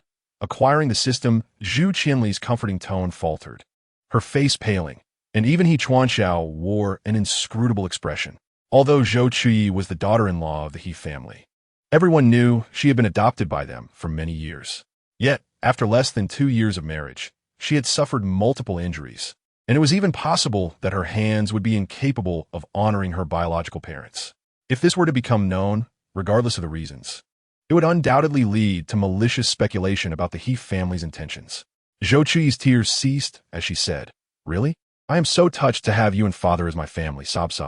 Zhu Qianli, annoyed by her tears, offered a few more words of comfort before leaving with He Chuanxiao. He Jinping, seeing her face smeared with tears and mucus, felt a pang of sympathy. He gently took a soft tissue and wiped her tear-stained cheeks, his tone unexpectedly tender. "Does it hurt a lot? Do you need to bite me?" Zhou Chuyi chuckled softly. "I was just pretending. I'm actually quite strong." Zhou Chuyi nodded affirmatively. "Of course, the old residence has many people to care for. You are currently crucial to the Bai family's project, so I won't trouble you. Look at how good I am. Knowing you would say your mother wouldn't allow it, I devised this plan, surpassing even Bai Lian." Zhou Chuyi cast a glance at He Jinping, who was staring at her intently, and quickly lowered her gaze. "What are you staring at? Can't you see your mother has been morally coercing you? Fortunately, I lack morals, so she can't manipulate me. As long as I reveal that I sought help and no one was willing to save you, that will serve as leverage against them. It doesn't matter if they are biased. If someone gets hurt and speaks out openly, the situation changes entirely." She licked her dry lips. "Let me represent the moon in tormenting them. I hope He Jinping doesn't find out." Upon hearing this, He Jinping moistened her chapped lips with a cotton swab, saying, "Chuyi, don't suppress your feelings at the old residence. If you're upset, let it out. I'm here to support you." "Really? Would that offend your mother?" "Last night, I had no mother." Zhou Chuyi's eyes sparkled, and her spirits lifted considerably. Seeing her cheerful demeanor, He Jinping couldn't help but smile as well. The following days were spent with He Jinping caring for her, as Zhu Qianli was preoccupied with He Qinyu and could hardly spare time to tend to her new daughter-in-law. While Zhu Qianli attended to He Qinyu, Bai Mingxian came to keep Zhou Chuyi company, as her injuries were, after all, a result of her own actions. The first time Bai Mingxian saw Zhou Chuyi, wrapped up like a mummy, tears welled up in her eyes. Zhou Chuyi, who could not bear to see a beauty weep, promptly flashed a big smile to comfort herself with delicious food. He Jinping, still in his hospital attire while caring for her, scoffed at her display of sympathy. "Little white-eyed wolf. Others shed a few tears, and you feel sorry for them? Does He Jinping dislike seeing me well? Speak up, and I'll twist your mouth crooked." He Jinping recalled the slap she had delivered to his face that night, thinking her quite the rough girl. From Zhou Chuyi's observations, it was evident that a spark was beginning to blossom between Bai Mingxian and He Qinyu. Otherwise, whenever her mother-in-law went to care for He Qinyu, the heroine would not come to her, like a daughter-in-law bullied by a wicked mother-in-law, seeking solace in a sister-in-law, even though she had never spoken ill of Zhu Qianli. Yet, her intuition told her this was indeed the case. "He Yijing, do you want to cut a deal on Pinduo Duo?" Zhou Chuyi stretched out her limbs, releasing a sound akin to a ghostly wail. He Jinping, sitting outside with his computer, rubbed his ears, regretting having allowed the doctor to remove her brace early out of concern for her. She staggered down the hospital corridor, her head wrapped in a large bandage and her hands resembling a rice dumpling. When He Jinping saw she was not getting into trouble, he refrained from stopping her. Upon reaching He Qinyu's ward, she encountered the person who had coldly observed her at the village entrance. She pretended to step away, but did not lower her voice, saying, "I apologize. I just wanted to visit my elder brother. I had no intention of seeking your help." With that, she suddenly halted before him, standing still. He instinctively took a step back, asserting, "I didn't touch her. Don't involve me." Suddenly, Zhou Chuyi's mind was filled with an electronic sound that severed her connection with the outside world. Once the annoying noise dissipated, she realized she was seemingly in a peculiar realm. Before her lay a grid containing pulsating, glowing orbs surrounded by an entire cyberpunk world. This voice was likely the same indifferent one she had heard upon first entering the book. She pouted, "This family will fall apart without me. And you still hide behind the scenes without a word. I know you've been around. Once I complete my task, I will surely file a complaint with 500,000 words. System, you can't even write a heavenly book." Upon hearing the host's intention to complain, it trembled slightly. It sweetly replied, "Dear host, it wasn't intentional. Primarily, there was no one at your door, and I couldn't even open the back door for you. How about this? Today, I'll give you a benefit out of my own pocket. I will grant you all system selection privileges. Whatever system you desire, I can provide." Zhou Chuyi, besides capturing people for tasks, do you also do live streaming and selling? System, life is hard. Little system sells itself. Indeed, this time the system did not let her down. The grid wall before Zhou Chuyi visibly extended outward, revealing a plethora of peculiar systems displayed before her. She wore an expression of wonder. So many systems. As she perused them, feeling drawn to each yet sensing a lack of fate with them, she suddenly noticed a withered system in the corner, lacking vitality like a ball being trampled upon, bouncing off the grid wall and aimlessly drifting within the space. Chapter 22. Tangxiang, for some inexplicable reason, she felt that this little system resembled Jinping, or rather, the young version of him, enduring hardship for his mother. Subjected to the whims of others, she approached this little system, declaring, "I want this one." System, wait, host. This is our most poorly rated system. Would you prefer to choose another? It is reasonable to ponder why it has received numerous unfavorable reviews. In truth, its capabilities are quite commendable. However, it frequently triggers certain passive storylines that hinder the host's ability to progress smoothly in their tasks, resulting in repeated returns and negative feedback from the host. As Zhou Chuyi observed it more closely, it increasingly reminded her of Jinping, and she impatiently dismissed the system's incessant chatter, declaring, "I want it. Inform it that from now on, it shall be called Zhao Kai.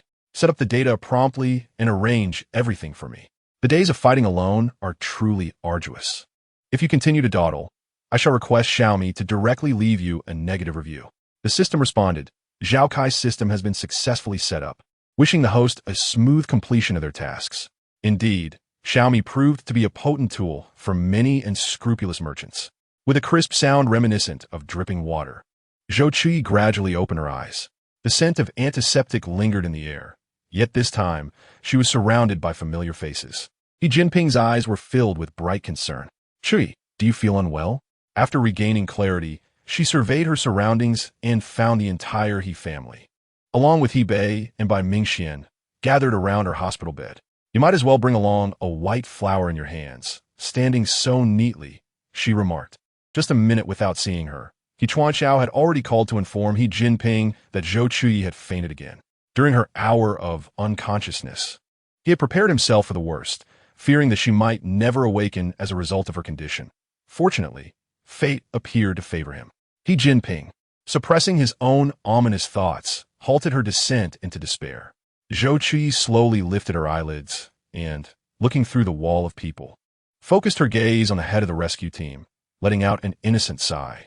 A few days prior, she had requested this gentleman's assistance in locating her husband, but he had firmly declined, perhaps due to her head injury rendering her emotionally fragile. The mere sight of him reminded her of that night when she and her husband nearly faced a storm, causing her to faint in a moment of overwhelming anxiety. After expressing this, she felt a significant throb in her head. The system was rather blunt, and she chose to remain silent. The head of the rescue team cast a nervous glance at Zhu Qianli, recalling her insistence that everything should prioritize the eldest young master. Had it not been for her direction, he would not have hesitated to send someone to search, especially given that the eldest young master had already escaped danger. "Competing with me? My cunning exceeds even that of lotus roots," she quipped. He Yijing remarked, "You are quite impressive." The crowd turned to gaze at him, and he found it challenging to bear their scrutiny. Closing his eyes, he sought to reveal everything. The situation had been urgent, and Mr. Bai had not anticipated such a significant incident involving Jinping. "Allow me to handle this for you," he suggested. Zhou Chuyi took the opportunity to offer words of comfort, and Zhou Chuyi, who initially intended to challenge her, suppressed a roll of her eyes and bestowed a grateful glance upon her. Very well, may your journey be safe, Mr. Bai promptly followed suit, concerned that the others in the room might devour him alive. Zhou Chuyi beamed, realizing that misfortune had indeed turned into fortune. She had acquired her own dedicated system and could also send the old witch away, facilitating Bai Mingxuan's romantic endeavors. Today is a splendid day. All my wishes seem to come true. He Yijing observed her radiance and the unmistakable joy on her face. Zhou Chuyi nodded without hesitation, thinking, upon hearing his words, that Jinping's gaze deepened with a shadowy hue. His voice dropped to a whisper as he remarked, in truth, aside from the injury to her head, Zhou Chuyi is largely unscathed. However, He has been complaining of discomfort for several days. The He family would have gladly arranged a private plane to bring him back to Tang City for treatment, yet he claims to be unwell and unable to move. Whenever Jinping heard Zhou Chuyi's disjointed thoughts, a subtle warmth would touch the corners of his lips, although he remained unaware of it. And she could not perceive it either. Upon disembarking from the plane, Bai Mingxian was promptly collected by the Bai family's vehicle. In the car, Zhou Chuyi observed He Yu's forlorn expression and seized a moment to inquire, Elder brother, what do you think of Miss Bai Air? Just as He Yu was about to respond, he recalled his own status and feigned solemnity, advising her, Chuyi, do not speak ill of others behind their backs. You've caught me again, she replied innocently. I merely wish to befriend her. You know I've been without family since childhood. He Yu, taken aback by her words, stammered, I'm not opposed.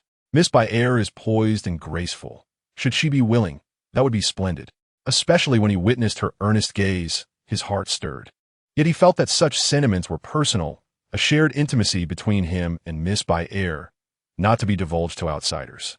Zhou Chuyi recognized the glimmer in his eyes, realizing he was likely overthinking their relationship. Indeed, those infatuated with love tend to romanticize their circumstances. Otherwise, upon discovering his role as a substitute, he would not have pursued the female lead so aggressively. The original host had lived in the He family residence for over a decade, and the servants had developed genuine affection for her. While Zhu Qianli was entirely preoccupied with He Yu, one of the servants kindly took the bag from her hands, their concern tinged with sincerity. This marked her first true experience living in the original host's former abode, where many significant memories were likely preserved. Chapter 23. The Ancestral Hall at night in the afternoon. She spent her time rummaging through He Jinping's room. Zhu Qianli's behavior was indeed peculiar, and she needed to devise a way to confirm her suspicions. She found a soft peach cushion to place beneath herself. Zhao Kai, are you there? Yes, host, Zhao Kai replied. Due to the system's low level, it lacked a physical form and could only temporarily attach itself to her consciousness. Listening to its mechanical voice, she reassured it, since I have chosen you. I am aware that we will encounter various challenges ahead. Fear not, I will not abandon you. Let us complete this task and show those who look down upon us what we are capable of. Host, you are truly kind, Zhao Kai responded, its voice tinged with emotion. Now, to the point. Does the original text mention He Jinping's background? Specifically, his current mother is actually He Yu's biological mother, the male lead in the original story. Please hold on. Host, I am searching for that information, Zhao Kai replied. Zhou Chuyi patiently awaited its response. And soon the system brought forth the original text, stating, according to the inquiry, this matter is not addressed throughout the entirety of the story. Furrowing her brow, she pondered, stroking her chin. She had witnessed stepmothers in reality going to great lengths to please their stepsons. Yet Zhu Qianli's actions surpassed the typical flattery of a stepmother. It seemed she desired He Jinping's life. Although she may wish for her son to be less conspicuous and not threaten He Yu's position, it did not warrant wanting her own son dead, unless He Yu was indeed her son. Today was a fortuitous day, but her musings were interrupted by the ringing of her phone. She answered, He Yijing's voice came through, you did not say this last time. Suddenly feeling the weight of the antagonist's concern, Zhou Chuyi was momentarily taken aback and politely reciprocated, I understand. Please drink less tonight and take care of yourself. He leaned back lazily, a smirk playing on his lips. Got it. Tonight, He Chuanxiao would also attend the dinner, leaving only the three of them present. Zhu Qianli instructed the servants to bring the meal to Zhou Chuyi's room, under the pretense of avoiding the hassle of descending the stairs. This arrangement suited Zhou Chuyi, who was not particularly keen on sharing a table with her. Li Ma, a longtime servant of the He family, attended to Zhou Chuyi's meal. In the original host's memories, Li Ma had likely been with the He family longer than Zhou Chuyi had been alive. She prepared soup for Zhou Chuyi, allowing it to cool nearby, and began serving her, intending to feed her. However, Zhou Chuyi, unwilling to be fed by an elder, resolutely grasped the spoon and slowly scooped the food to her mouth. "Auntie, have you met my elder brother's mother?" Indeed, the He family does not avoid discussing the first wife's affairs as portrayed in television dramas. Li Ma nodded, for there still hangs her photograph in the ancestral hall. In his childhood, when He Chin got into trouble, he would run to the ancestral hall, clutching his mother's picture and weeping through the night, only to emerge the next day, exhausted, to ease the tension with his father. Zhou Chuyi swallowed the soup in her mouth, a playful and curious smile gracing her lips as she pondered her elder brother's innate goodness and wondered what kind of woman his mother had been. Her words awakened Li Ma's long-buried memories. The lady had been the kindest person she had ever encountered, but tragically, she had succumbed to complications during childbirth at a young age. Zhou Chuyi, lost in thought, deftly changed the topic, eventually excusing Li Ma to take a rest. "Star, can you find the actual birth dates of He Chinyu and He Jinping?" Star responded, "He Chinyu, August 18th, 1990. He Jinping, May 20th, 1990. Zhou Chuyi was taken aback to discover that He Jinping was older than He Chinyu, which was unexpected. After contemplating this revelation, she resolved to pay her respects to the first wife that evening. Draped in her long hair and wielding a flashlight, she ventured to the ancestral hall where He Jinping had once been punished by kneeling. The cool night breeze sent shivers down her spine, and though Zhao Kai lacked a physical form, it could still sense Zhou Chuyi's apprehension. "Host, are you afraid?" Zhou Chuyi replied, "Your words are rather blunt. I don't recall granting you permission to speak freely."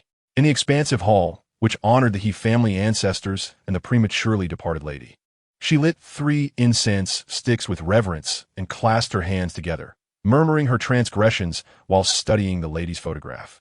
Within the frame, she appeared with a gentle smile, her eyes bright and clear, lips unadorned yet vivid, and her dimples subtly enchanting. Comparing He Jinping to the innocent woman before her felt somewhat unjust. While both He Jinping and He Chinyu bore a striking resemblance to He Chuanxiao, He Jinping also possessed endearing dimples, although he may be unaware of them, or perhaps chose to conceal them from others. This realization had dawned on her when she had witnessed him feeding himself kanji. However, upon seeing the lady's likeness, He Jinping seemed even more her child than He Chinyu. How could she substantiate this suspicion? Suddenly, a sharp, hurried female voice pierced the air near Zhou Chuyi's ear. Who else could it be? Now, it was Zhao Cai's turn to tremble. How could anyone elude its surveillance? Zhou Chuyi retorted, "You didn't even glance at her when you were engrossed in gossip right before." She casually tossed her hair back, slowly turning to face Zhu Qianli, her pale lips curling into a slight smile. She lit a few candles on the offering table, shadows dancing across her face as she remained shrouded in darkness. The flickering flames were abruptly extinguished by a gust of wind, startling Zhu Qianli. Gathering her composure, she asked Zhou Chuyi what she was doing there at such a late hour. "Are you frightened?" Zhou Chuyi smirked with a hint of mischief, regaining her usual demeanor. "I couldn't sleep, wondering if I had attracted any negative energies, so I thought I'd come to the ancestral hall to calm my mind, hoping for my ancestors' protection." She spoke with such eloquence that Zhu Qianli dared not pry further. Initially, she had no intention of interrupting Zhou Chuyi, but having spotted a figure moving in the ancestral hall late at night, she had come to investigate. Observing Zhou Chuyi's frail form, Zhu Qianli began to harbor doubts about this daughter-in-law. Chapter 24. The dispute in the Bai family instinctively reaching for her phone to message He Jinping. She noted the time was already 2 in the morning and decided against disturbing the scheming antagonist. Many matters remained shrouded in mystery. She needed to conduct her inquiries in a secure environment. However, the sole source of joy for her was having added by Mingxian on WeChat, and their communication had become quite frequent. Recently, Bai Mingxian seemed to be preparing for an examination, and during her study sessions, Zhou Chuyi would review the original material from her predecessor. After numerous examinations, Zhou Chuyi was finally able to discard the cumbersome bandages that had made her head resemble a football. She merely required a single wrap of gauze now. After taking a shower that evening, she habitually opened a video call with Bai Mingxian. Bai Mingxian had just been scolded harshly by her mother for a few remarks made by him madam earlier in the afternoon, leaving her bewildered by the biting words that had wounded her. Wiping her reddened eyes, she answered Zhou Chuyi's late-night call. The first thing she saw was those mesmerizing, crystal-like eyes, leading her to murmur a jia. On the other end, Zhou Chuyi discovered that she had developed 3 eyelids and eagerly showcased her multi-layered eyelids to the camera. Suddenly, she heard Bai Mingxian say something that was not quite clear. She adjusted her phone to reveal her entire face and asked, Xian, what are you saying? I didn't catch that. It's not him. Bai Mingxian sniffled, suppressing her underlying bitterness. No, your bandages have been removed. Congratulations on regaining your beauty. Zhou Chuyi keenly sensed that something was amiss with Bai Mingxian's emotions. She cautiously inquired, are you unhappy? Bai Mingxian instinctively masked her true feelings, presenting a standard smile. I'm not unhappy. I'm just overwhelmed with joy. After all, I was very worried about your serious injury. Zhou Chuyi understood her hesitation and decided to shift the topic. Xian, have you heard of the group? Bai Mingxian's smile faltered slightly, revealing a hint of disdain. No. What luxury brand is it a parent company of? If only Bai Mingxian were aware of the group's true nature, that would simplify matters. Yet she seemed entirely disconnected from this aspect of the narrative. What to do? It's nothing. I just stumbled upon this company and was curious. Just as Bai Mingxian was about to say something, a rhythmic knocking on the door interrupted her. She smiled and said, wait for me, okay? Mayan has brought me milk. Casually propping her phone against something, it pointed perfectly at the door behind her.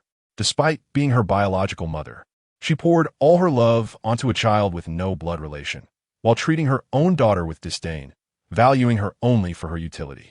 For the first time, she stood up to her mother, facing her with a voice tinged with defiance. I am your child, yet you favor a child you picked up. As for He Xiaoyi, his affection for me is his affair, and I am not obliged to fulfill your unreasonable requests. With a sharp slap, Su Wei struck Bai Mingxian without hesitation. Do you think you have the capital to resist? If you're so defiant, then by all means get out. Zhou Chuyi was left utterly speechless. Wasn't it said that the Bai family upheld strict discipline? Su Wei's behavior hardly reflected the family's values. She wished she could leap through the screen and confront this wicked woman, pondering how the protagonist, with her delicate and fragile demeanor, could possibly contend with her. Bai Mingxian brushed away tears from the corners of her eyes, defiantly stating, it's not you who is sending me away. I have no interest in the Bai family. With that, she dashed out, disregarding Su Wei's furious accusations. Zhou Chuyi felt a pang of sorrow, though she had known about the protagonist's tragic past. Experiencing even a fraction of that grim reality was unbearable. She watched as Bai Mingxian's silhouette faded from light to darkness, then to pitch black. Xian, stay where you are. I will come to get you. Bai Mingxian, surprised, picked up her phone, her distressed face reflected in the screen. Chuyi, are you still there? Zhou Chuyi was already changing her clothes, her voice resonating from afar. I am. Send me your location, and I will arrive shortly. She found a bench in the park to sit on. Though April had warmed the air, the significant temperature variation between day and night made her shiver in her pajamas. From the moment she could remember, others labeled her as an inescapable burden, instilling in her a profound fear of revealing her negative emotions, worried that people would perceive her as difficult to deal with. Yet, only he pierced through her facade, repeatedly affirming that she was not a nuisance, but rather a treasure bestowed upon him by the heavens. They were so close to being together forever, yet just a fraction away, she felt she had completely lost him. It was akin to how her birthday fell just a day apart from Bai Mingxi's. One was deemed a calamity, sent to the countryside, while the other became a blessing for the Bai family. She would never grasp that stroke of fortune. When Zhou Chuyi first noticed something amiss with her, she urgently called out, Bai Mingxian, where are you? Look at my head. If you don't tell me where you are, I swear I won't let you off the hook. Bai Mingxian's spirits lifted momentarily from her despondency at Zhou Chuyi's words, as she gazed into her beautiful eyes, which revealed an unmasked worry. Was the heavens finally willing to grant her a sliver of luck? She fumbled and found her real-time location to send to her. Zhou Chuyi donned the small helmet that Wang Ma had specifically bought for her, the rigid interior pressing painfully against the wound at the back of her head, prompting her to quickly shift her phone away. Wincing in pain, the Queen of Autumning Mountain is on her way. Wait for me. With that, she hung up and pressed the accelerator, racing forward. Little did she know, shortly after her departure, The entire Yujing garden descended into an unprecedented state of tension. Chapter 25. By Mingxuan's suicide. By the time Zhou Chuyi arrived, Bai Mingxian was already partially submerged in the swimming pool. Startled, she turned her gaze towards Zhou Chuyi, who clumsily made her way down into the pool. The icy water relentlessly assaulted her skin as she slowly turned and exerted effort to approach Zhou Chuyi. Zhou Chuyi hastily draped a coat she had grabbed from the wardrobe over her. Her eyes reddened. On the way, she had heard from Zhao Kai that the female protagonist's heartbeat was very weak, indicating a possible suicide attempt, causing her to wish she could sprout wings and fly over. Zhou Chuyi, her shoulders shaking with sobs, pleaded, "Bai Mingxian, you cannot die. I miss my parents so much. You absolutely cannot leave us." When Jinping arrived, he found Zhou Chuyi standing in the middle of the pool, crying in despair as she faced Bai Mingxian, her voice hoarse and heart-wrenching. This was a sorrowful wail that eclipsed even the pain she felt from her head injury and the bloodied state of her arms. He strode forward, pulling her from the frigid water with urgency, his voice harsh yet gentle. "Zhou Chuyi, are you trying to throw your life away?" Before he could finish, Zhou Chuyi grasped his sleeve, her tear-filled eyes shimmering. "Why are you here? Shouldn't you be at the company?" In the next moment, Zhou Chuyi heard hurried footsteps behind her. Yu had sent someone to follow Bai Mingxian, who reported that she had jumped into the river. He had abandoned the elderly master and rushed over, only to find Bai Mingxian standing alone before Jinping, facing his inexplicable anger. "Xian, are you all right? We should go to the hospital. I cannot spare a moment for Jinping right now." Bai Mingxian, already in frail health, looked ghostly pale after soaking in the water at night. She forced a smile at him, signaling that he need not worry, and withdrew her hand from his grasp. Noticing Zhou Chuyi on the verge of fainting from crying, Jinping clumsily tried to console her. "Chuyi, she did not die. Please do not be sad." Zhou Chuyi, overwhelmed, thought, "What should I do? This makes me want to cry even more." She trembled, and Bai Mingxian, seeing this, tried to bypass Yu to embrace her, but was blocked by Jinping. The ice in her eyes rapidly coalesced into a chilling aura as she spoke coldly. "Please keep Miss Bai away from my wife. My wife is fragile and cannot withstand excessive agitation." He had expended considerable effort to locate her, only to find her in a nightgown waiting in the pool. Jinping had no intention of showing Bai Mingxian any favor. He had never intended to become entangled with her. If it weren't for Zhou Chuyi's affection for her, he wouldn't have braved the downpour to find them, leading to her severe injury, which had yet to heal. Jinping, with a low voice, warned Yu, "You have no right to speak to her like that. Apologize." Yu, already irritated by Bai Mingxuan's inexplicably distant attitude, felt his anger rise at Jinping's sudden reprimand. Jinping's deep, dark eyes revealed intense disdain as he retorted, "You are not in a position to discipline me." Zhou Chuyi thought, "Are they about to fight? Can I call for a timeout to hide and avoid collateral damage?" Zhou Chuyi's comment momentarily rekindled Jinping's composure. He cast a scornful glance at the sullen Yu. "If it weren't for your surname, do you think you could act so brazenly in front of me?" The audacity of his words rang true. He undeniably held the advantage of being the eldest son. Bai Mingxian, aware that she had caused Zhou Chuyi much trouble, felt a swell of guilt and turned to Yu. "Mr. He, you have worked hard tonight. I will express my gratitude on another occasion." Yu, holding her hand, displayed a myriad of conflicting emotions within his gaze. Xian, why are you suddenly so formal? Aren't we friends? This is what I ought to do." She attempted to pull her hand away from Yu's grasp, but to no avail, so she decided to speak plainly. Raising her eyes, she met his worried and astonished gaze, a look she had not encountered in a long time. Suppressing the sting in her nose and the tears threatening to spill, she said, "You are about to be engaged to the eldest daughter of the Bai family. My fate is ill-suited, and I should not be near you, lest I obstruct your fortune and fate." Yu furrowed his brow, his voice losing its steadiness. "When did I say I was going to marry her? I made it very clear last time. My heart belongs solely to you, Bai Mingxian. Have you forgotten?" She wiped away the tears that had finally escaped. "I'm not worthy of you. Let the past be mere clouds of smoke." With that, she resolutely pushed away Yu's hand, suppressing her longing as she attempted to leave. Yu, with a swift motion, knocked her unconscious, catching her limp form as his eyes brimmed with uncontainable madness and obsession. Xian, from the moment you enter my world, you are not permitted to exit." As Yu carried her away, Jinping remained with Zhou Chuyi at the park entrance. bickering over the necessity of taking her to see a doctor since she had not fully recovered and was at risk of infection. However, Zhou Chuyi was reluctant to leave by Mingxian alone, insisting on staying to eavesdrop, leading to a stalemate as they haggled over the situation, with Zhou Chuyi passionately arguing her case. It's late at night, and she's been thrown out of her home. As her friend, shouldn't you help her? Zhou Chuyi asserted, hands on her hips. She nearly took her own life, and you think you can meddle? He Jinping, uninterested in the affairs of other women, rebutted without hesitation. Zhou Chuyi found herself at a loss for words, but upon seeing He Jinping's indifferent and detached expression, she realized she couldn't expect any empathy from the antagonist. He might only show a modicum of kindness for having saved his dog's life. Zhou Chuyi, unwilling to back down, intended to argue further when she spotted He Chenyu emerging with the unconscious by Mingxian in his arms. He cast her a glance before getting into his car, leaving a cloud of exhaust in his wake. Since He Chenyu had taken her away, there should be no further issues. She boldly opened the car door and climbed in. Just as He Jinping's reprimand rang out, Zhou Chuyi, are you numb? You just sat down without even buckling your seatbelt. Zhou Chuyi began, but He Jinping interrupted. Contact Dr. Li to come to Eugene Garden. Zhou Chuyi stared at the suddenly aloof He Jinping, bewildered. What s with the dramatics? His expression remained stern, his lips pressed into a thin line, clearly unwilling to continue the conversation. He Jinping, upon hearing a sound, hurriedly turned her head away to inspect the wound at the back of her head, where the bandage had become thoroughly soaked in blood.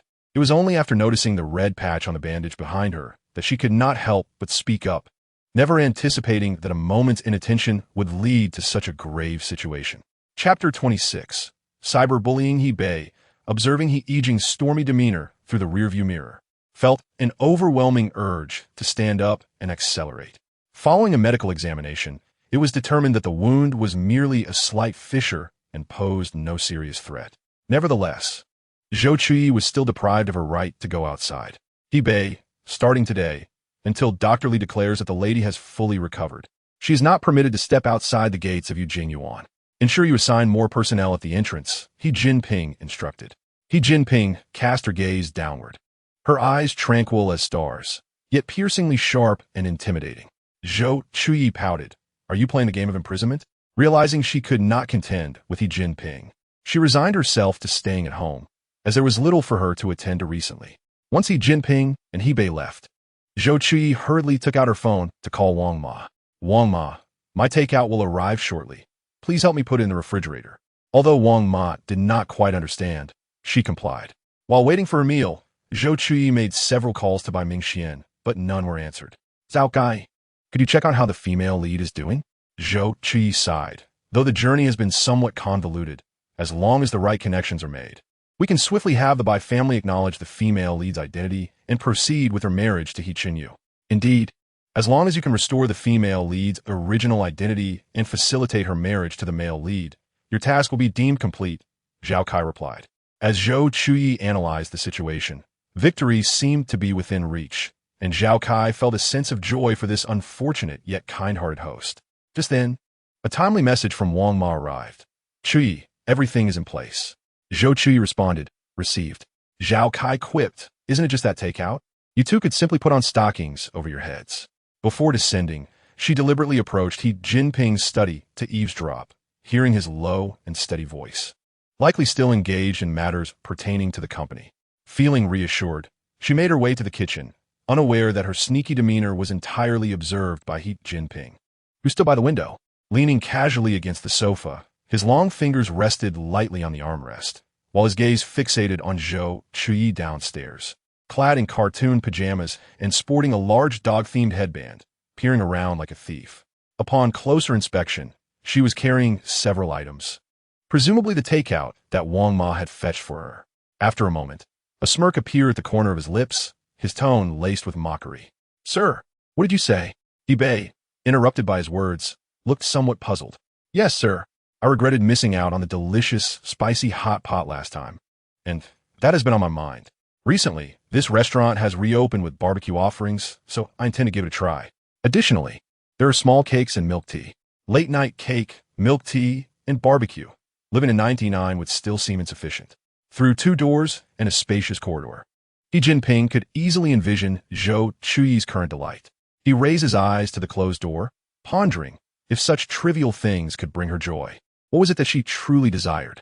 Zhou Chuyi planned to revisit the previous content created by the original host to seek inspiration, as she currently felt uncertain about how to manage this account perfectly. Zhao Kai, is there anything I could obtain as a golden key through my tasks?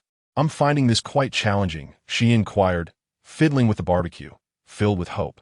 Sorry, dear host, we are a legitimate organization, and such matters exceed our authority. Zhao Kai Zetponde, I wish to file a complaint. Others can seemingly achieve anything, while I am left to suffer in this pitiful state.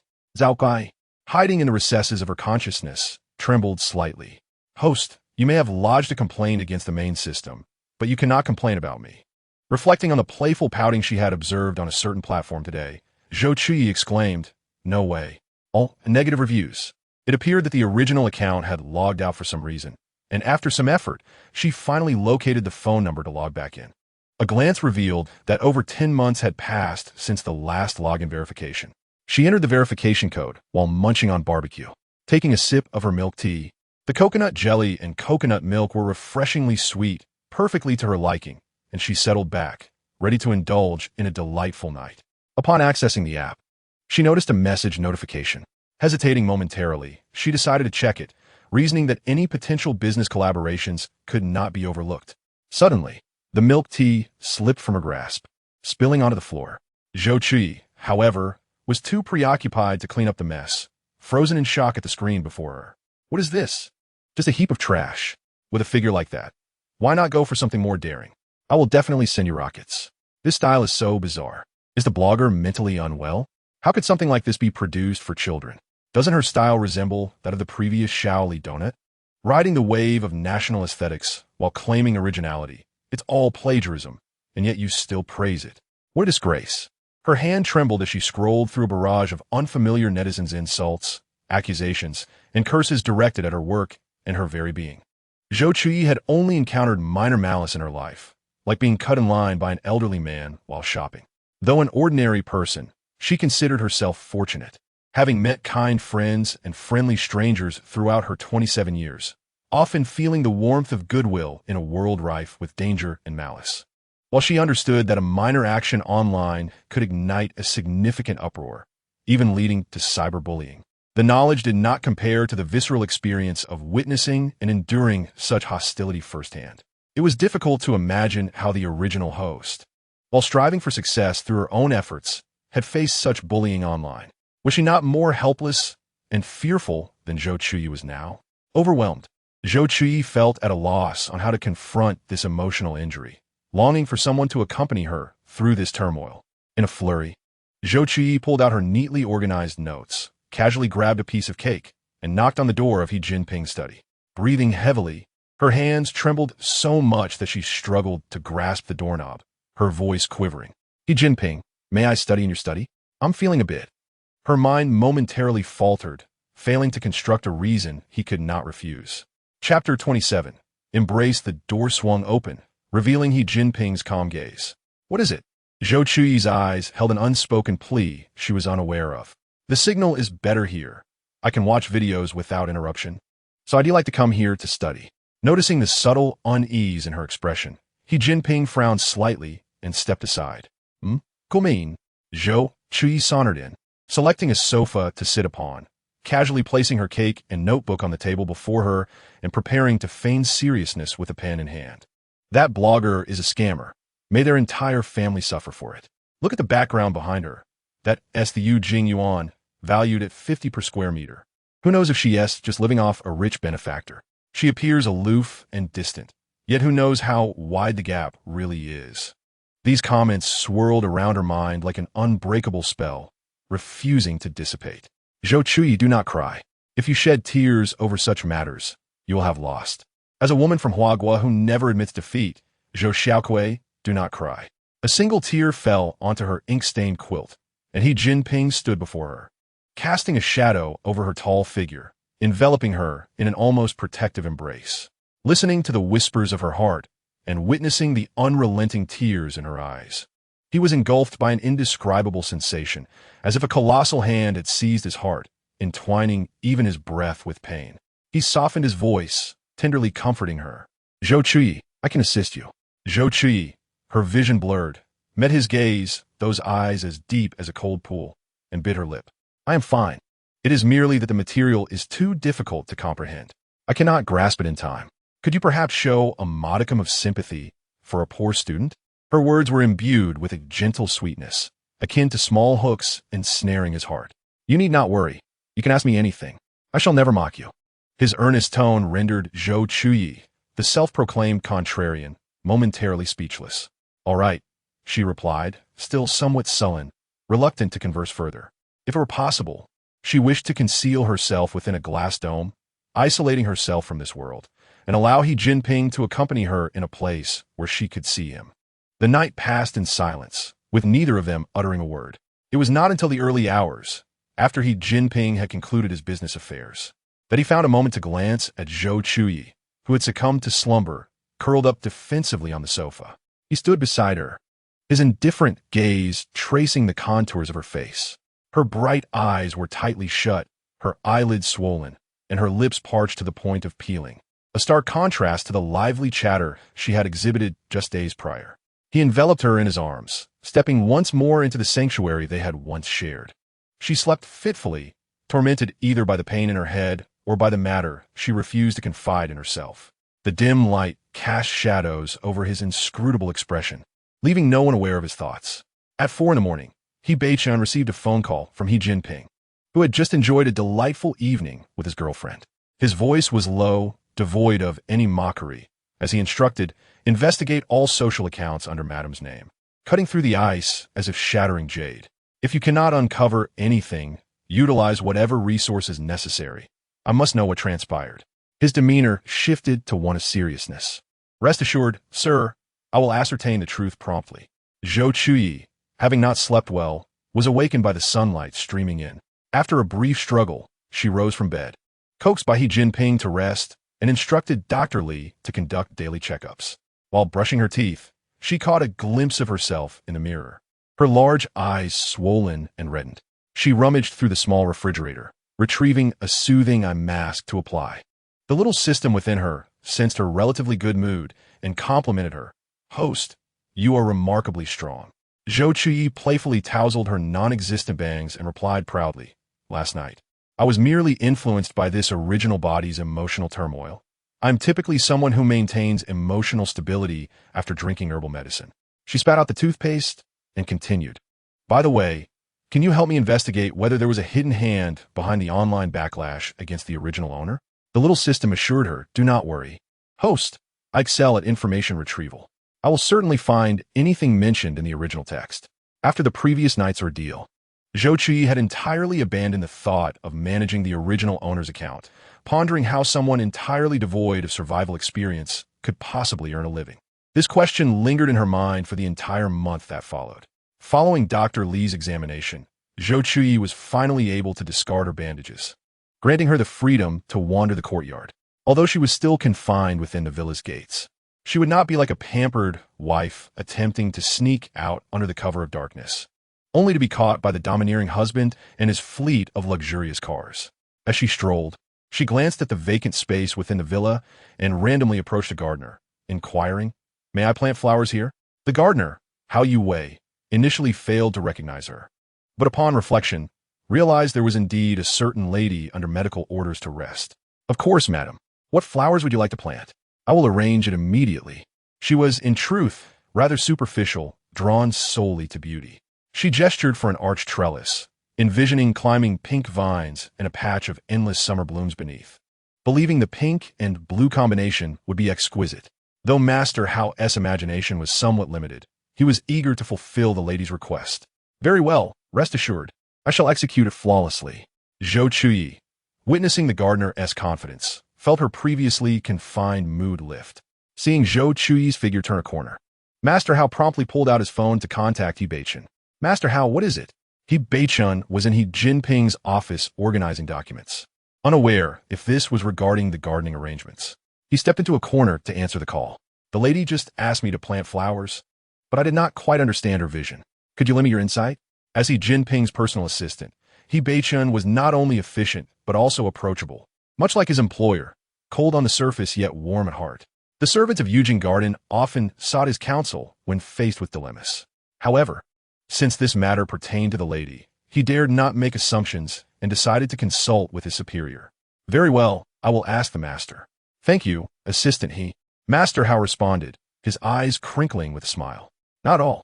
After hanging up, he Beichin turned to meet He Jinping's gaze, who cast a brief glance in his direction. The lady wishes to plant flowers in Eugene Garden, but Master Hao is somewhat unclear about the garden's desired style. I thought it best to seek your opinion. Contact the designer to discuss it with her. He Jinping replied, his tone as gentle as a soft breeze, devoid of any turbulence. Yes, sir, I shall attend to it immediately. As evening fell and He Jinping returned home, he found Zhou Chuyi seated on the lawn with a sketchpad in hand, capturing the world around her, adorned in a flowing white dress. Her long hair was braided and draped before her, while the setting sun cast a golden hue across the landscape. She appeared as if cloaked in a celestial glow, ethereal and vibrant. If only He Jinping had not overheard her musings. Oh no, it may already there are mosquitoes. Woe is me, my blood is precious. Do not feast upon it. Ugh, how itchy. It drives me mad. Where's my... Finally donning such a fairy-like attire. Is it not slightly unseemly to scratch? He Jinping mused. Why must a good person utter such words? For reasons unbeknownst to him, He Jinping found himself walking toward her, who, while maintaining an elegant facade, was cursing the mosquitoes in secret. Upon sensing his approach, Zhou Chuyi set aside her brush and displayed her work. What do you think? This painting has garnered praise from Wang Ma and the ants this afternoon. I advise you to tread carefully in your words. She had painted a windowsill bathed in warm hues of sunset, with fragrant blooms swaying in the shadows of the gray frame. He was taken aback by her innate talent for painting. Indeed, it was quite impressive. I swear, this is not mere flattery. It is purely based on merit. Noticing the corners of her mouth lifting in delight, He Jinping found himself unconsciously mirroring her smile. Satisfied with the compliments, Zhou Chuyi resumed her painting, adding two stick figures in the lower right corner, one offering a flower to the other, who formed a heart shape with their hands, adorable and lively. With just a few strokes left to complete, she set down her brush, declaring, "This is my first painting. I shall name it today, tomorrow." He Jinping raised an eyebrow. What inspired this title? This afternoon, I suddenly decided to plant climbing flowers and hydrangeas in the yard. This image captures the essence of what the yard will look like under the setting sun, where two intimate figures can express their affection through flowers. I contemplated naming it Love Under the Setting Sun or Twilight Blossoms, yet none felt as fitting as today, tomorrow. The seeds sown today will bloom tomorrow. Though the sun may be setting, it nevertheless symbolizes hope. She smiled with crescent-shaped eyes, explaining to Jinping, her radiant gaze more enchanting than the world depicted in her painting. Jinping averted his eyes to meet hers, momentarily taken aback. The fleeting emotion that flickered in his gaze was indeed profound, revealing a hidden depth within Mrs. Chuyi, not catching the undertones in his words.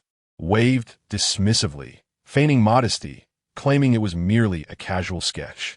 This past month, aside from the occasional late-night encounters with Jinping during her midnight snacks, where he would express concern for the scars on his head and hands out of humanitarian consideration, their conversations were limited. Most of the time, if she wished to see him, she had to schedule an appointment to visit the H Group's building. After speaking, she placed a shrimp and steamed egg dish just served by the aunt in front of Jinping. Do you know where he took Ningsu in last time? She asked hastily, as she had been unable to contact her recently. The Bi family is also searching for their missing daughter. You might as well ask him where he has hidden your good friend Xin. She bit her chopsticks in surprise. Jinping gazed at the quietly eating Zhuyi, a profound look in his eyes, hoping this matter was not related to her. Before they could step into the main residence, loud slapping sounds echoed from the ancestral hall. Zhuyi's eyes widened as she stammered. Could it be my elder brother? Jinping's cold eyes, which appeared to be smiling, suggested it was unlikely that Chuyi would kneel before their ancestors to confess his wrongdoings. As they approached the ancestral hall, a teacup shattered at their feet. Chuyi was furiously reprimanding New York, who knelt before him. Do you understand the immense profits this project brings to the H family? Do you comprehend the significance of the union between the H and B I family for the business world for decades to come? The H family has worked tirelessly for your marriage. You must promptly sever ties with Miss B I heir and prepare for your engagement to Miss B Ida. HCH New York, you scoffed, a proud and stubborn tilt of his chin, his palms smeared with blood, his eyes wild with a crimson madness that sent chills down one's spine. That is your H family, your H clan, if not for your blood relation. Do you think I would desire this surname? I, HCH New York, you, will only ever want beeline in my life. No one could separate us. Not even death. Even in death, I wish to be with her. After declaring this, he lowered his head, his voice hoarse and tinged with a sickly madness. Not even death can part us. Wow, is this not pure madness? HCH New York, you has mutated so quickly. Previously, HCH New York, you, though somewhat pretentious, was a reserved and serious gentleman in public. However, upon the appearance of beeline, he seemed to have been programmed to defy his character, transforming into someone who lived solely for love.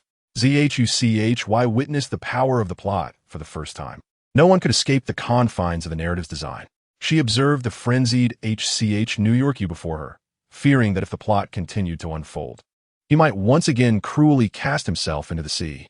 HJNPing noticed that ZHUCHY's complexion had turned pale, her body trembling slightly, and he furrowed his brow, wondering why he could not hear her thoughts. HCHNXEO, in a fit of rage, gasped for breath while HJNPing showed no intention of comforting him, his cold eyes surveying the farce before him. As he passed by HJNPing, HCHNXEO struggled to suppress his rising anger, speaking in a deep voice, "You too, come with me to the study." In the study, HCHNXEO sat in a chair, rubbing his temples with a long sigh. "Xiao JN, what should we do now? This project involves billions. The H and B I families will never let it slip away, allowing a third-party group to reap the benefits." This was the first time ZHUCHY had seen HCHNXEO speak so gently to HJNPing, rolling her eyes internally at the double standards. When there's a problem, it's Xiao JN. When nothing's wrong, it's Sun Grateful Son. You have mastered the art of double standards. HJNPing interjected. "Could you provide a microphone?" ZHUCHY glanced at the slumped HCHNXEO, tentatively suggesting, "Since elder brother currently admires Miss B.I. heir, why not ride the wave and marry her? The H family is thriving. There is no need to sacrifice elder brother's marriage for something else. Fortunately, I have watched enough of Zhenhuan Zhuan. Look how well I articulate this." HJNPing turned to look at her, his brow furrowed as he opened his mouth to speak, only to be interrupted by HCHNXEO. "What status does my CHN hold? How can he be involved with such a woman, cursed by her fate? She will bring misfortune upon you, elder brother. Xiao JN, you must find this ill-fated woman and send her away. The farther the better. Who knows what tricks she might employ to confuse you and go against us." HCHNXEO's voice grew hoarse, as if he feared that at any moment, BIMXUN's fate would ensnare HCH New York you. ZHUCHY smirked, thinking, "Oh dear, is this the man who would be cursed to death by his own fate? If one's fate is incompatible, they might die. So why not use this tactic against the competitors of the H family?" HJNPing noticed her defiant expression and pulled her behind him, his calm demeanor suddenly turning fierce. "I mentioned last time in the province that it would be the last time." He raised his gaze to meet the man who was his father, coldness erupting in his eyes. "Have you forgotten your age?" HCHNXEO, still swallowing his drink, was taken aback by HJNPing's defiance. He slammed his hand on the table, scattering the pens on the pen holder. "Are you challenging me? Do you think that after a few years as the head of the H family, you can control everything? Let me tell you, you are still too young. Your mother was right. You are nothing but an ungrateful wolf. I have treated you so well, yet you do not know how to be grateful. You are simply heartless." Enraged, he threw everything he could grab onto the floor, shouting, "Get out. The H family will not raise an unfilial descendant, since you refuse to help. Get out of the H family, out of the H group." HCHNXEO stood up. Overturning the chessboard HJNPing had painstakingly arranged for his birthday celebration. "Get out. I want to see how long you intend to resist." ZHUCHY witnessed the merciless reprimand and insults directed at HJNPing by his own father, feeling a pang of sadness. Being trampled upon by his own father in such a manner must have left H.J.N.P. deeply disappointed. She cautiously stole a glance at the indifferent H.J.N.P. unsure of how to comfort him. H.J.N.P.'s dark eyes fixated on the fallen chess pieces at his feet, a smirk of disdain evident. Then I wish Mr. H a happy family and many descendants. Without hesitation, he took Zhuchi's hand and strode out. Along the way, H.J.N.P. walked briskly, while Zhuchi struggled to keep pace with her short legs. Yet, she dared not voice any demands while H.J.N.P. was in a foul mood, fearing he might see her as a nuisance and resolve matters swiftly. Oh my, such a dramatic exit. If you push me further, I might just start running after you. Upon hearing this, H.J.N.P. halted abruptly, causing Zhuchi to bump into his rigid back. Ouch, she exclaimed, rubbing her head. If I hit my head again, I might just get pregnant. Her eyes sparkled, more dazzling than the summer stars. H.J.N.P. suddenly had a mischievous thought. He leaned slightly closer to her. Zhuchi, I have been expelled from the H family. I have lost everything. Although she did not understand why he was getting so close, she glanced at him and replied, You are perfectly fine, a strong man with muscles. If necessary, you could carry more bricks than others on a construction site. Why would you worry about not being able to support yourself? At worst, I won't secretly order takeout for small cakes anymore. After she finished speaking, she pondered that the ants would surely be unable to afford it. It would be best to find them a suitable place to stay. I still have a bit of savings and could rent a modest apartment. I can also manage my expenses by dieting. Her eyes sparkled as she contemplated the days of misfortune ahead, seemingly accepting the ordinary life of H.J.N.P. with calmness. H.J.N.P.'s gaze flickered slightly, the anger and indifference that had lingered in her brows dissipating quietly amidst Zhuchi's envisioned future. Zhuchi reached out to jot something down, her expression growing serious. However, I do wish to indulge in milk tea and sweet drinks, so please remember to consider the burdensome, helpless misses at home when you feel weary from your labors. H.J.N.P.'s lips curved into a subtle smile as she gently pulled away the hand Zhuchi had extended, asserting, I'm not so destitute that I cannot even support a lady. H.J.N.P. may have lost the H family and H corporation, yet without her, what would remain of them? A smirk of derision played upon his lips, his gaze betraying unabashed disdain. Although Zhuchi spoke lightly, the events of the day stirred unease within her heart. New York was about to forcibly take beeline, following the original plot. Meanwhile, the formerly composed antagonist, H.J.N.P. was also expelled from the H family, with everyone inevitably stepping into the narrative laid out in the original text, whether sooner or later. As for her, the vicious female antagonist in the original story had yet to be affected by the unfolding plot. The terror of face-swapping, dismemberment, and drowning in the sea surged upon her. Zhou, do not hide inside and remain silent. I know you are at home. Come out quickly. Zhou reluctantly switched off the television series Zhen from the host's memories and began to work. Host, I am here. Zhuchi. Have you noticed that everyone seems to be under the control of the plot? If this continues, will I also be influenced by the narrative, rendering the original protagonist's inevitable demise unchangeable? Zhou, host, the world you exist in is inherently derived from the book. Everyone is fulfilling their tasks according to the original text settings, while you, as the sole book traveler, have not adhered to these established parameters. However, you have managed to delay the antagonist's expulsion from the H family by several months. And even the timing of the lead's affections has occurred much earlier than in the original text, so your efforts are indeed worthwhile. Zhuchi furrowed her brow, lying on her bed in melancholic contemplation. But now that the antagonist, H.J.N.P., has been expelled from the H family, the next step is for him to join this organization. I cannot even locate the female lead beeline. What am I to do now? Zhou, not comprehending the Zhuchi's complex emotions, recognized that since the host had asked a question, it was its duty to provide solutions. This was the responsibility of all systems. Otherwise, they would be blacklisted and unable to receive further missions. Chapter 30. The Ice Cream Hero Zhou host, I found it.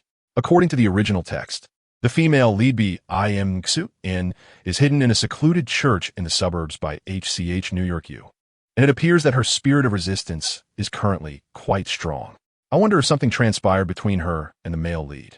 Zhou Chuyi, her drowsy eyes widening in surprise, exclaimed, "Really?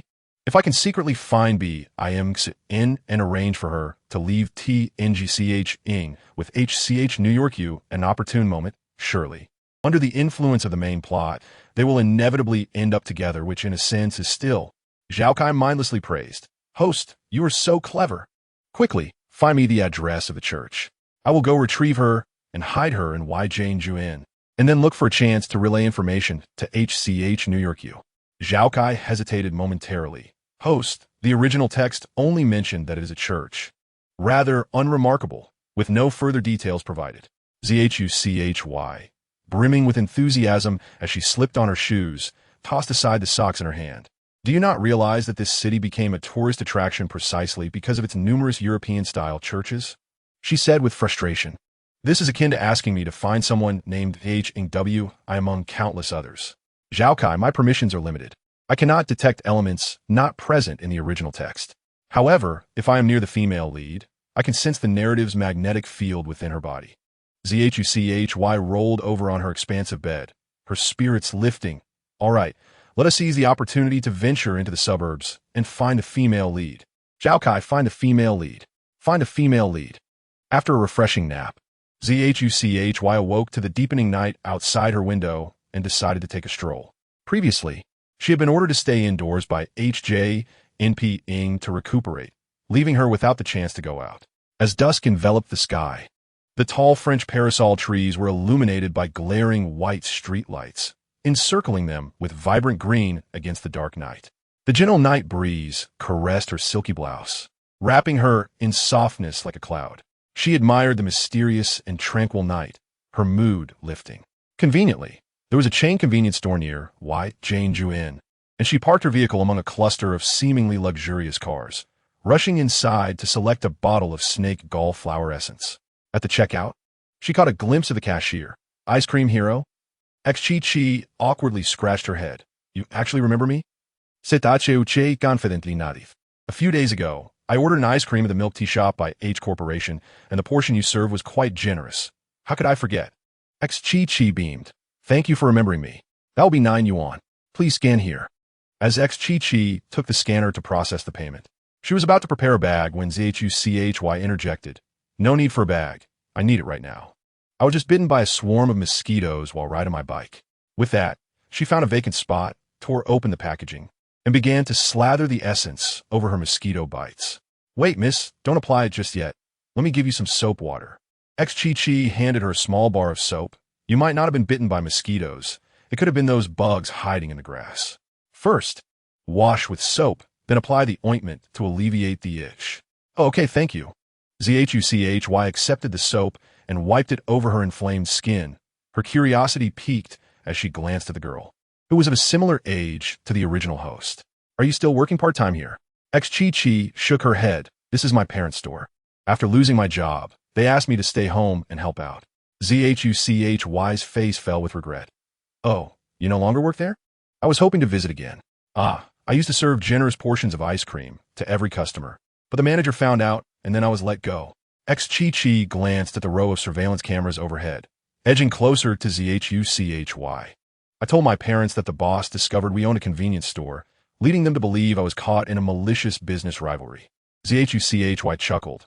"I'm sorry, I didn't mean to, but you really are a bit unfortunate."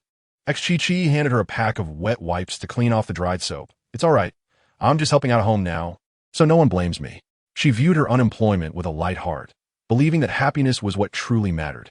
Bending down to clean herself, an audacious idea suddenly struck Zhuchy. She stood up abruptly. "I want to open a milk tea shop. Would you be my manager?" Compared to investments, stock trading, or joining a chain milk tea franchise, this clearly bore far less risk. Ignoring the itch on her legs, she began to share her vision with Xchi. "We can partner with a popular milk tea brand. I'll handle the finances, and you can manage the operations. How about a 60-40 split?" Xchi had initially taken the job at the milk tea shop because of her love for the beverage, hoping to save up for a franchise. However, her parents firmly opposed the idea, deeming it too risky, despite Xchi frequently bringing it up. Eventually, they reached a compromise, She would work at the milk tea shop for 6 months, and if she could handle the workload, her parents would fund a shop in the city center for her. Unfortunately, her ice cream incident had significantly depleted the manager's wallet, and after 3 months, her actions were finally discovered, leading to her merciless dismissal. This was also the reason she had not dared to tell her parents about her termination. She hesitated, indicating that she needed to discuss the matter with her parents, as it undoubtedly involved some risk. Zhou Chuyi had already taken care of her leg and was clearing the items from the table. In a couple of days, I will provide you with a detailed plan for you to discuss with your parents. Let's add each other on WeChat. Sure. She took out her phone to scan Zhou Chuyi's QR code. By the way, my name is Zhou Chuyi. You may note it down. After the friend request was accepted, she sent her name to Zhou Chuyi, who promptly responded, "Hello, Zhou Chuyi, I am Zhou Chuyi." Once they exchanged names, Zhou Chuyi purchased some daily necessities from the store before leaving. Wearing her bunny-eared helmet, she turned to Zhou Chuyi, who was standing at the store entrance. "If we cannot become partners in business, may we at least be friends?" Zhou Chuyi's face lit up with a carefree smile. "Of course, Chuyi. Goodbye." Through the rearview mirror of her little electric scooter, Zhou Chuyi caught a glimpse of Zhou Chuyi still standing at the entrance, waving in her direction. She softly called out, hoping the wind would carry her words. See you next time. Chapter 31. Seeking advice according to the unchanged narrative of the original book. Jinping has likely already joined the organization. As a newcomer, he must be facing some challenges. "All right, I understand," Wang Ma said, sitting down to accompany her for dinner, but remained busy serving her dishes, aware that being too casual might make Wang Ma uncomfortable. So she finished all the food Wang Ma offered. Another late night arrived.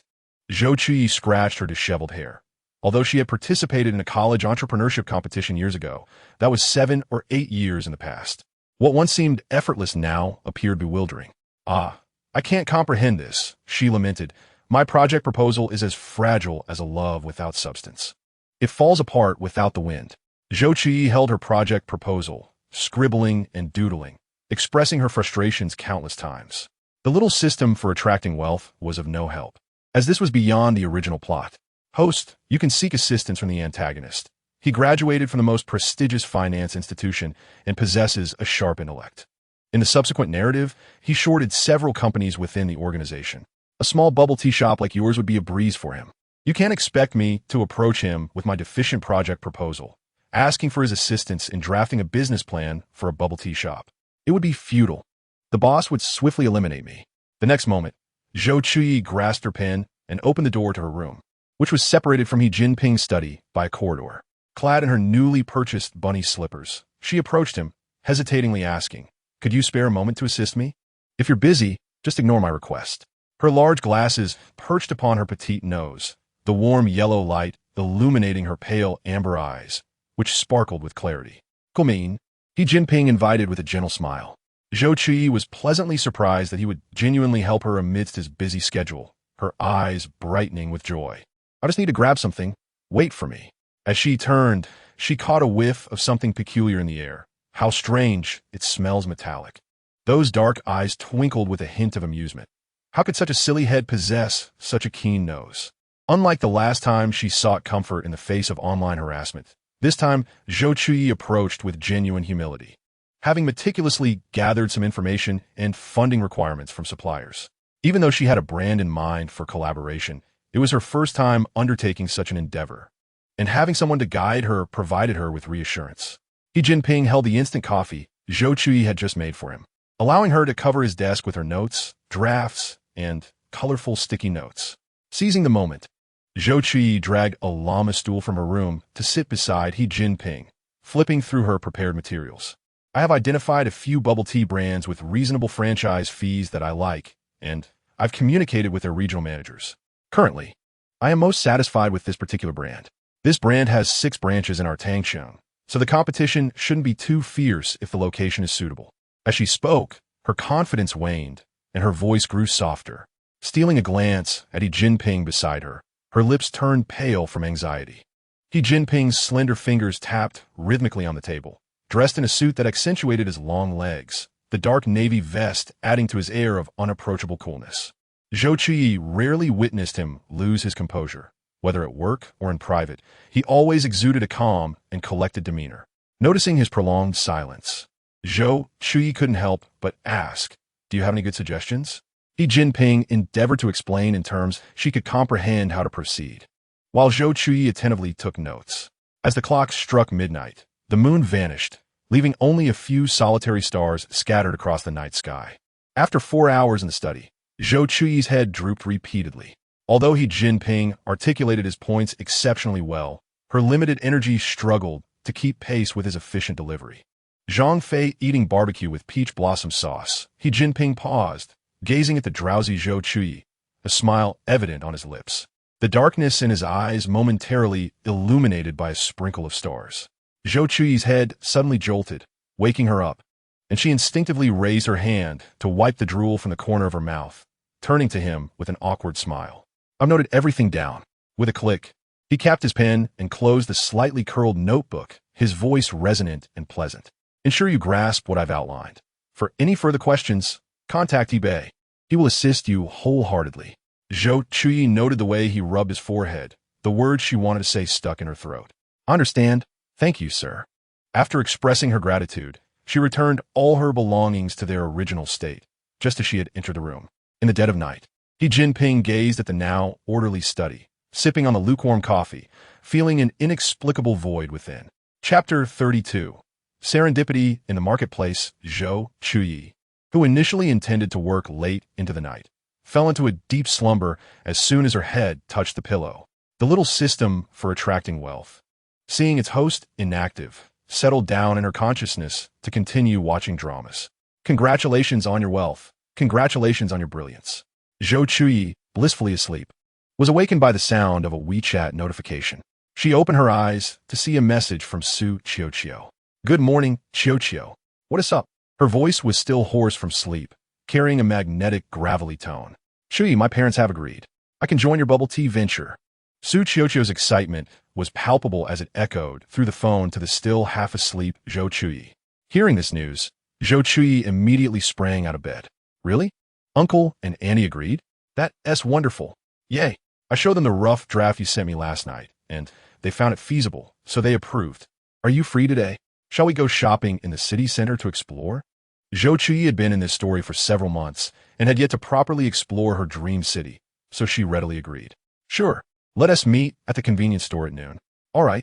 After hanging up, Zhou Chuyi hurriedly opened her wardrobe to choose an outfit. This was her first shopping trip with her friend, and she wanted to look her best. After much deliberation, she settled on a pure black sports outfit amidst the elegant dresses of the original owner. To complement her look, she styled her slightly curled long hair into a bun adorned with a purple hairpin, enhancing her liveliness and charm. Wang Ma, I won't be having dinner home today. I'm going out with a friend. As she changed her shoes at the entrance, she informed Wang Ma to alleviate her worries. Be careful, Chuyi, she said. I understand. Although Zhou Chuyi and Zhou Chuyi had only met twice, an inexplicable affinity connected them, allowing their conversations to flow effortlessly, even with Zhou Chuyi's outdated jokes, which Zhou Chuyi surprisingly grasped. During the hour-long subway ride to indulge in hot pot, they had already tarnished the reputations of 100 individuals, from beloved idols to bubble tea shop managers, with their banter.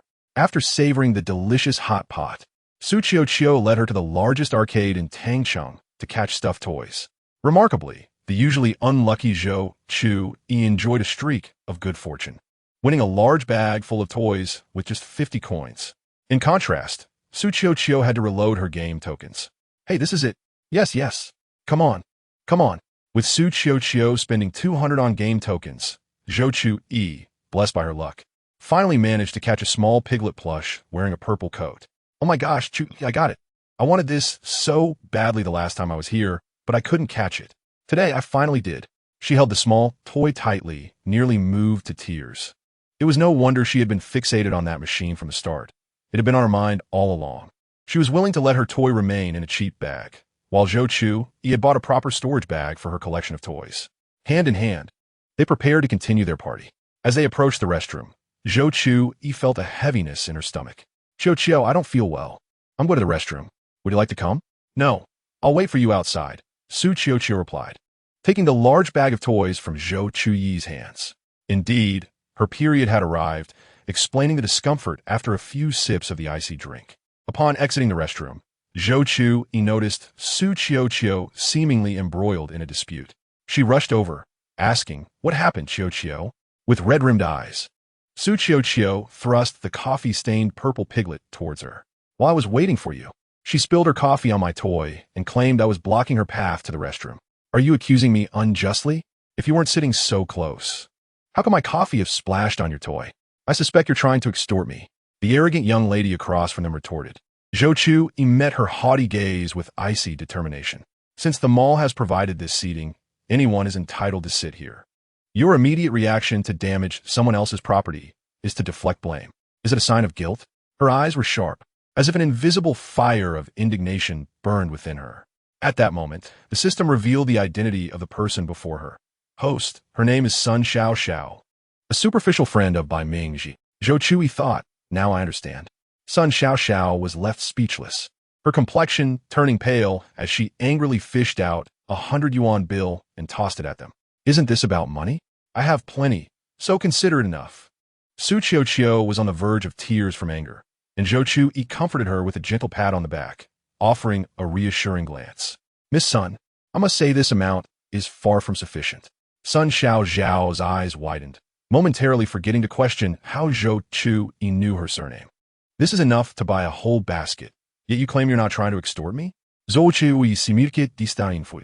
"This toy is worth what I say it is, and it is not up to you to negotiate its value in my presence. Of course, if Miss Sun truly cannot afford it, I am not one to be unreasonable. Simply apologize to my friend." Just as Zhou Chuyi finished speaking, a tall woman suddenly appeared behind her. "Host, be cautious. It is by Mingji, the despicable White Lotus from the original story. Zhou Chuyi resuscitated herself. Rest assured, she has met her match with me." While Bai Mingji touched up her makeup, she noticed Sun Xiao arguing outside, initially planning to remain a bystander. Knowing Sun Xiao was foolishly wealthy and would pay to resolve any issue, she was taken aback by encountering a formidable opponent. She pulled the furious Sun Xiao aside, feigning an apologetic demeanor, but her facade cracked upon recognizing Zhou Chuyi's face. "Hello, Mrs. He," she forced a stiff smile. Her ambition was to marry He Chunyu, aware that her fabricated identity as a wealthy heiress would eventually be exposed. If she could align herself with the He family's young master, her status would be irrevocably transformed. "Those who obstruct my protagonist shall not fare well." Her piercing gaze bore into Bai Mingji, seemingly intent on uncovering her insidious motives. Bai Mingji felt a shiver down her spine and quickly attempted to smooth things over. "This is Mrs. Zhou Chuyi, wife of the second young master He. You should apologize to her friend." Zhou Chuyi regarded Bai Mingji with a knowing smile, recognizing her for the White Lotus she was. Bringing up her own status, Bai Mingji assumed that the humble Sun family would be compelled to bow to the He family's authority. If the truth came to light, she could easily shift the blame onto others, grateful that her phone had been recording the entire encounter. Sun Xiao's eyes widened in shock, realizing that this seemingly ordinary girl was indeed connected to the He family. She quickly shrank back and stammered an apology. "I'm sorry, Mrs. He. I didn't mean to. This isn't my toy, Miss Sun," Zhou Chuyi replied calmly. Chapter 33. Bai Mingji's scheme reluctantly. Sun Xiao turned to the equally astonished Zhou Chuyi and muttered an apology, with Zhou Chuyi standing up for her. She had no desire to complicate things and simply nodded. Once they were a distance away, Sun Xiao, still fuming, remarked, "She's merely a foster daughter of the He family. Besides, He Jinping isn't favored there. Why be so cautious?" Bai Mingji concealed her disdain, patiently explaining. "The He family, as a century-old lineage, values face and propriety above all. Regardless of how lowly they may be regarded, they're still members of the He family. When it comes to them, who do you think the He family will protect? Indeed, thanks to you, Xiaoji, my losses are minor. But if I were to offend the He family, my father would surely flay me alive." Bai Mingji smiled gracefully, her lowered lashes casting a heavy shadow across her face, her expression layered with meaning. "Wipe your tears, Chuyi." The two found a bubble tea shop to rest, and noticing Zhou Chuyi's eyes still glistening with tears, Zhou Chuyi offered her a tissue.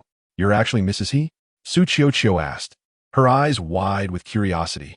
"My husband is the youngest son of the He family, although that's no longer the case," Zhou Chuyi replied. not disclosing the family's lack of a public statement. So why would you want to open a bubble tea shop?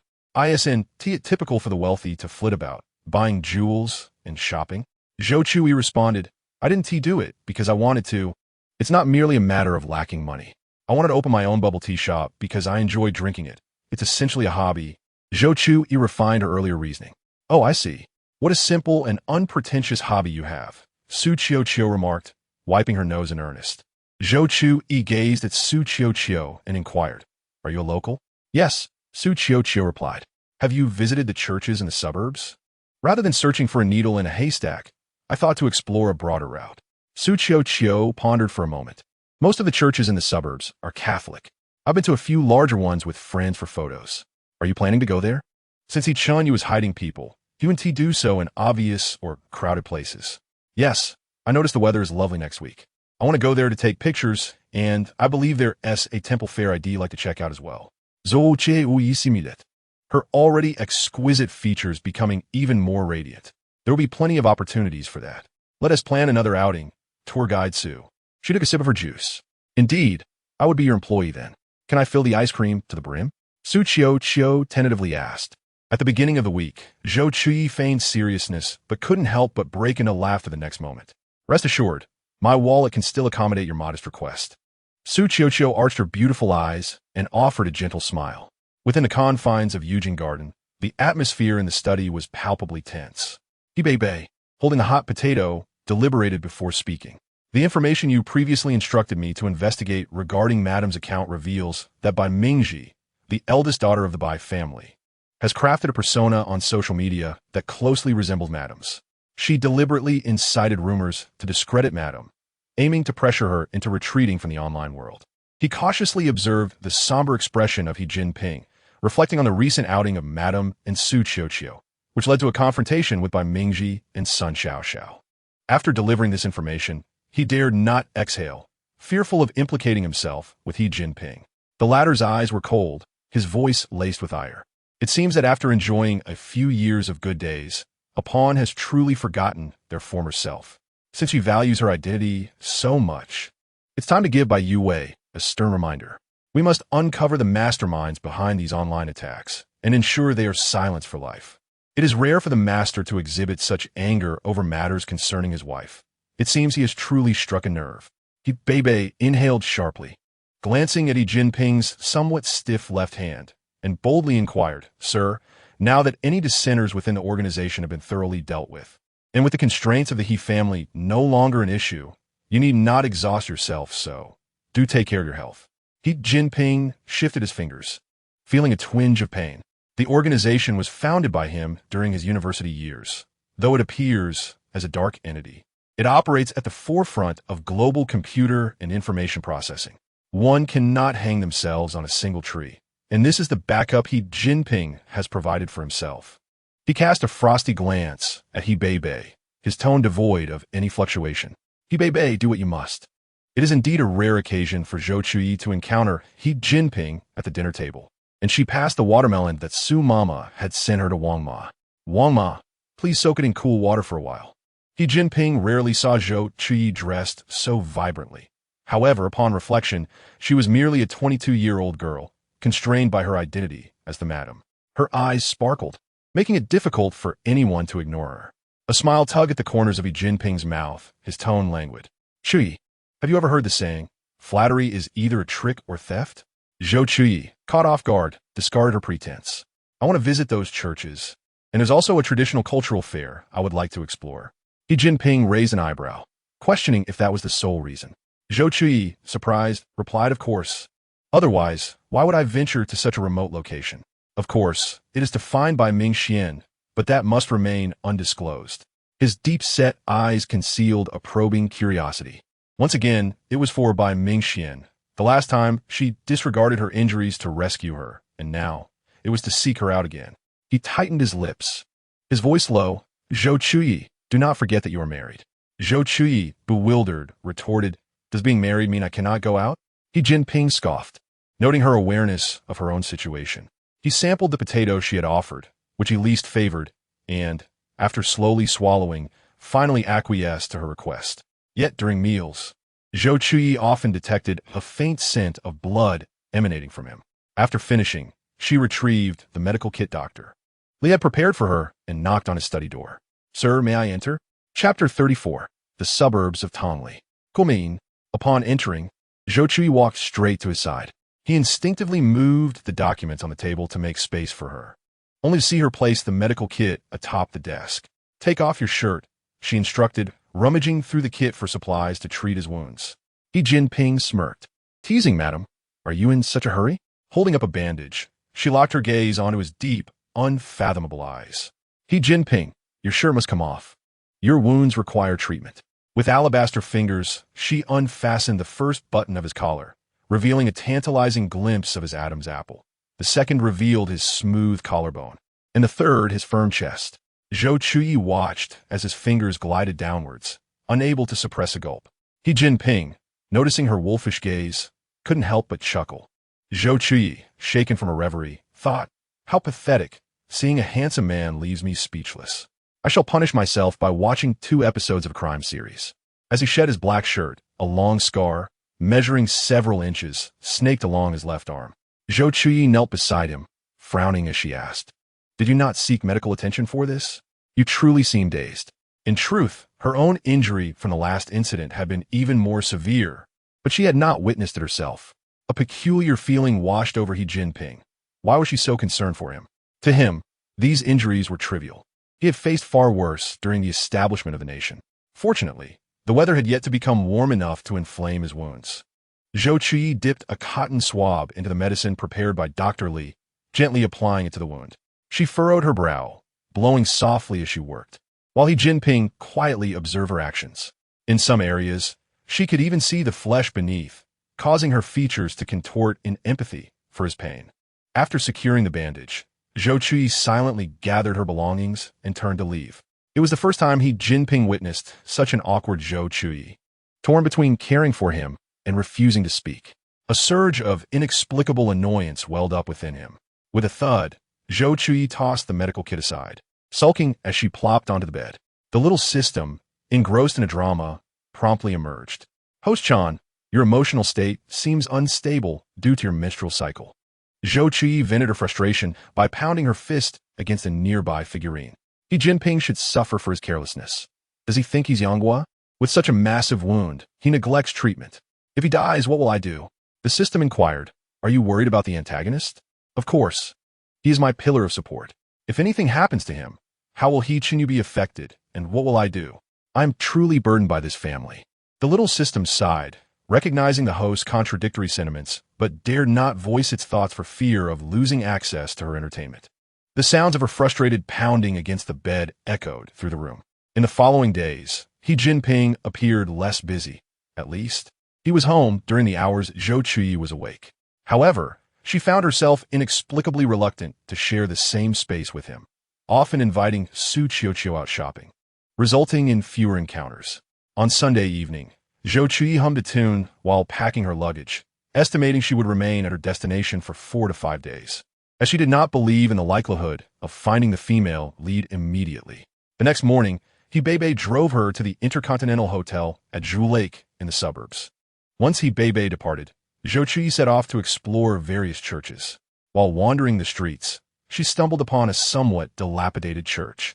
After a careful assessment of her attire, she decided to give it a try. Upon entering, she realized it was Tongli Church, established during the Kangxi era, a rather ancient Gothic structure. As she stepped inside, a mass was in progress. Imitating the congregation, she stood before the priest, uttering, "If the divine can hear, grant success to the mission, and may the original owner return to a life of ease." Indeed, sacred matters possess the power to purify the soul, and upon exiting the church, Zhou Chuyi distinctly felt a newfound tranquility within her heart. "Zhao Kai, the host, why do you wish to bestow blessings upon the original owner?" Zhou Chuyi raised her hand to her forehead and replied, "Because in this world, no one else will grant her blessings." "You sense that the female protagonist is not here." "How scandalous." Zhao Kai responded, "Not yet, but I can already perceive a faint signal of the plot, indicating she should be in this vicinity." Upon hearing this, Zhou Chuyi visited several churches in succession, to the extent that her feet felt as though they were flat. Yet, she received the same answer from the system, sensing a signal, but unable to detect a person. After undergoing the baptism of over 10 churches, Zhou Chuyi's heart felt colder than if she had been slaughtering fish at the Run Fa for a decade. She found a bench to rest, pondering that there was no point in rushing. If it were that easy to find, why would Chuanxiao have needed Jinping to take action? Opening a certain food delivery app, she searched for nearby delicacies. Prior to her arrival, Su Qiuxiu had recommended several hot pot and grilled fish restaurants to her, and she decided to treat herself at one. A place named La Bu Pa Lao Hot Pot, which had been in operation for 5 years with no negative reviews, caught her attention. Without hesitation, she called to make a reservation, eager to test the culinary prowess of such a highly rated establishment. The proprietor, indeed, proved to be quite skilled, as she was kept satisfied with a spicy broth priced at 9 yuan, leaving her feeling utterly stuffed. Clutching a watermelon bubble tea gifted by the proprietress, she ambled along the Grand Bridge in Tangli, her stomach full. The evening breeze caressed the flowing clouds, weaving delicate strands across the night sky. And Zhou Chuyi savored a mouthful of juicy watermelon, feeling the gentle coolness. The breeze tousled her seaweed-like hair, while her simple long dress accentuated her graceful figure, exuding an air of purity that contrasted sharply with the bustling world around her. A Maybach slowly lowered its window, revealing a handsome, aloof visage. Jinping, clad in a white shirt, had even carefully bandaged the wounds that had once bled. Through the car window, he observed Zhou Chuyi's serene demeanor, a languid smile adorning his face. She walked ahead, her spirits high, while he trailed behind at a measured pace, only allowing himself to be picked up by beeline once he had seen her safely enter the hotel. On the following day, Zhou Chuyi returned empty-handed after indulging in baba grilled fish. The third day found her still unlucky, having dined on tofu and beef hot pot. By the fourth day, she had once again wandered before a magnificent church, pondering that a hiding person would surely prefer a more concealed location. Yet, there is an old saying in Huagua: the most dangerous place is often the safest. Thus, Zhou Chuyi initially dismissed the opulent churches, instead scrutinizing the more dilapidated and inconspicuous ones. However, reality delivered a resounding slap to her face. After agonizing over her choices countless times, she finally stepped into the church known as Ayalisai. The grand church appeared vast, yet dimly lit, its massive pillars worn down by centuries of time, permeating the air with a scent reminiscent of decay. Zhou Chuyi asked Zhao Kai to test if the female protagonist could be sensed here. The little system excitedly proclaimed, "The female protagonist is right here. The plot's magnetic field is strong." Upon hearing this, Zhou Chuyi's anxious heart finally relaxed as she cautiously explored the once grand, now faded church, where flickering candles danced in the dimness. Holding her breath and clutching her bag tightly, she wondered why this church gave her such a foreboding feeling. Surely, each of you must be insane to hide the female protagonist here. After searching the church, she found no place for concealment and curiously noted the absence of any staff, which felt quite eerie. Pushing open an unassuming wooden door, she was greeted by a fountain adorned with an angel statue, surrounded by blooming, vibrant flowers. The system chimed in. "The female protagonist is less than 50 meters away, host." Zhou Chuyi instinctively looked up at the loft, reminiscent of a fairy tale where a maiden's long hair is imprisoned by a witch. Observing the area, she found it deserted, allowing her to approach the loft's base and softly call out, "Xian Xian, it's Zhou Chuyi, are you in there?" After several attempts with no reply, she furrowed her brow in confusion, questioning Zhao Kai, "Are you sure you haven't mislocated her? There's no one here." Zhao Kai, "So mewat vipli," but I distinctly sensed her presence. With no other option, Zhou Chuyi decided to take a risk and called out a few more times, only to hear a soft, knocking sound emanating from above her. She quickly sought out the door leading to the loft, only to find it secured with a robust lock. The system informed her there's a ladder in the tool room. You can climb up that window, ISNT high. Without pausing to assess the danger of her actions, she hurried to retrieve a ladder from the tool room and positioned it beneath the loft window. Finally reaching the windowsill, she beheld by Mingxian, tear-filled eyes desperately pounding on the window, her delicate hands tightly bound, explaining why her attempts to shatter the glass had gone unheard. It had only been a little over a month since they last met, yet Ban Mingxian appeared transformed, gaunt and devoid of vitality.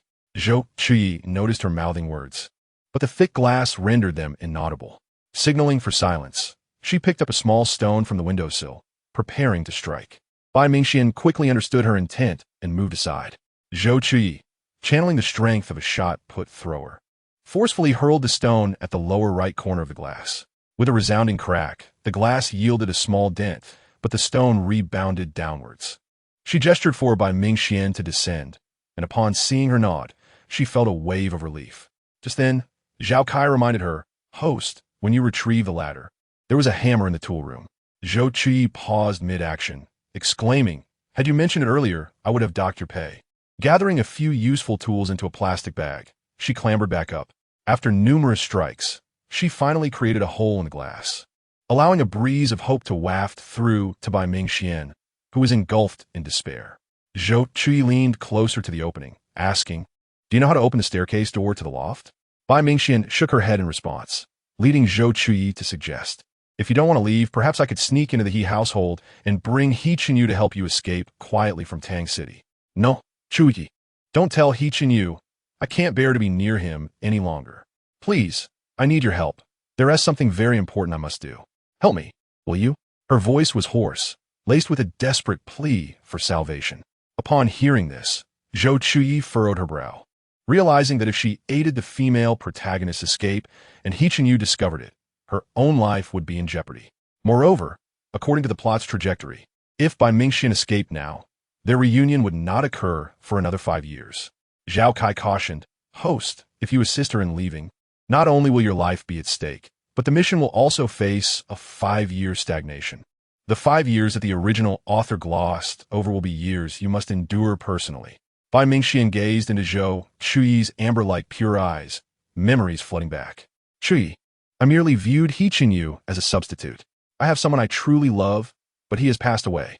I must seek vengeance for him. However, He Chenyu has destroyed every trace of him from my life. I'm left with nothing. Chuyi, I have nothing left." At this moment, Zhou Chuyi noticed the deep, bloody marks left on by Mingxuan's wrist by the ropes binding her. Instantly, she resolved to help Bai Mingxian escape. "Xian, stay back. I will break the window and take you away." Zhao Kai inquired, "Host, are you truly going to let the female protagonist leave? She has left. What shall we do about your task?" Zhao Kai, "Very well, host." After several attempts, a large crack finally appeared in the window, and Zhou Chuyi, upon witnessing this, exerted all her strength and threw her entire body against it. Bai Mingxian hurriedly ran over from the door, intending to catch Zhou Chuyi as she crashed through the glass.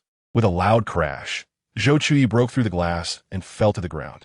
She quickly got up and freed Bai Mingxian from her restraints. Tears streamed down Bai Mingxian's cheeks, and even as she spoke, her voice was choked with emotion. Only He Chenyu's fingerprint could unlock this. "I know how to open it. Please help me." Chapter 36. A perilous situation. She pressed her lips together, trembling as she picked up a shard of glass nearby, her eyes shining with solitary courage and determination. As long as there was no palm, she could break free from the chains. Zhou Chuyi stared at her in disbelief. "Do you even know what you are saying? Have you gone mad? Willing to sacrifice your hand?" She thrust the sharp glass into Zhou Chuyi's hand. "I know what I am doing. I must escape from here, flee from He Chenyu's side, no matter the cost." Zhou Chuyi trembled as she accepted the glass, her eyes filled with reluctance. "All right, I will help you." On the other side, Hubei had recently been tasked with tracking and reporting Zhou Chuyi's movements to He Jinping. He noted that Zhou Chuyi had been in the Aoli's church for an unusually long time. Previously, she would attend mass there, but never for this long. Moreover, he observed that the lady seemed to be searching for something. In just a few days, she had nearly visited every church in Tongli. He reported the situation to He Jinping. He Jinping pinched the bridge of his nose, his voice weary. "Stay there. I will be there shortly." Recently, the master has been preoccupied with organizing internal affairs, but thankfully, he has finally begun to pay attention to his injuries, having Dr. Li come daily to apply medicine and bandage them. "Yes, sir." Zhou Chuyi cast aside the shard of glass that could cut her, picked up a hammer nearby, and struck fiercely at the chains, binding Bai Mingxian. With a thunderous crash, the supposedly indestructible chains shattered into pieces under the weight of a rusty hammer. Zhou Chuyi carefully avoided Bai Mingxuan's wound and removed the chains that had imprisoned her. "Xian, I will go out first. Follow me. Your positioning chain is broken, and He Chenyu will know soon. We must leave Tongli quickly." After finally escaping the attic, Zhou Chuyi pulled Bai Mingxian into the tool room. Bai Mingxian looked at her in confusion. Chuyi, aren't we supposed to leave quickly? Bai Mingxuan's nose tinged with emotion. Chuyi, thank you. Zhou Chuyi noticed Bai Mingxuan's body was stiff, likely due to being bound for too long, so she pressed close to her and helped her out of her white dress. The scent of sun-kissed freshness instantly filled the air. A fragrance Bai Mingxian had not inhaled in a long time since He Chenyu had burned all of Ajia's belongings after discovering her intentions. After changing clothes, the two finally embarked on their escape journey. Stop right there, Miss Bai. Hizong has ordered that you cannot leave. Zhou Chuyi immediately reacted, pulling Bai Mingxian to run for their lives, with desperate shouts echoing behind them. Bai Mingxian had been trying to force He Chenyu to release her through starvation, so her strength was inadequate to sustain such an intense escape. Yet Zhou Chuyi's grip on her hand tightened, as if to say, hold on, Bai Mingxian. I am here to save you. Tears pooled on her delicate, pale face, but she revealed the first smile in a long time. Zhao Kai, quickly help me plan a route. I am about to collapse. Zhao Kai promptly began to chart a course. Turn right ahead. There are many people. At the intersection, turn left, go through the alley, host. After winding through, a black Maybach halted in front of them. Zhou Chuyi instinctively turned to flee, but was halted by a dark voice from behind. When Jinping arrived, Bei informed him that Zhou Chuyi and Bai Mingxian were being followed by He Chenyu's men, and they had been chased for quite some time before being intercepted here. Jinping, my heavens, my savior has arrived.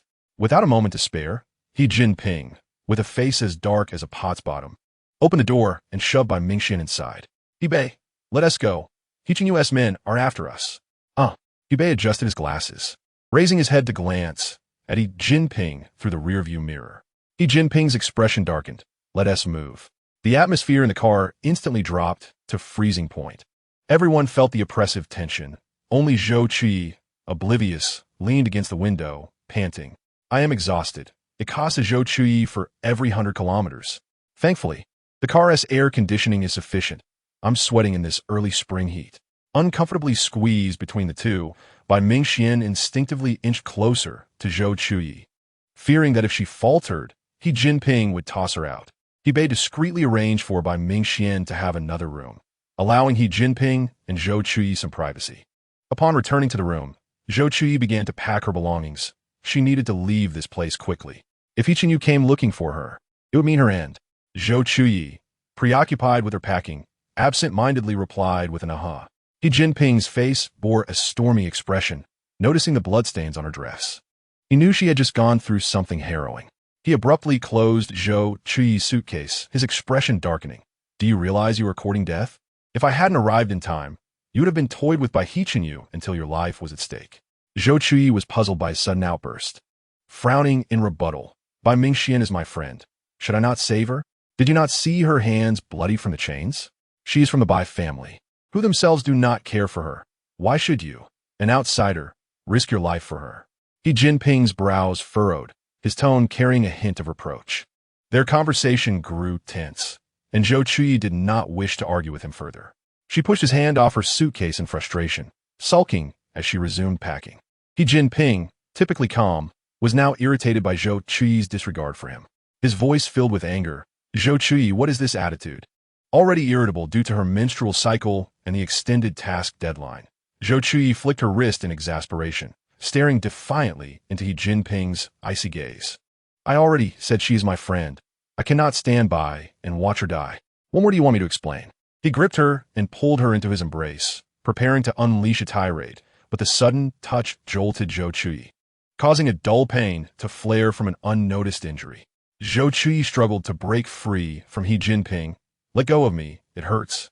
Upon hearing this, Jinping immediately released her. What is wrong?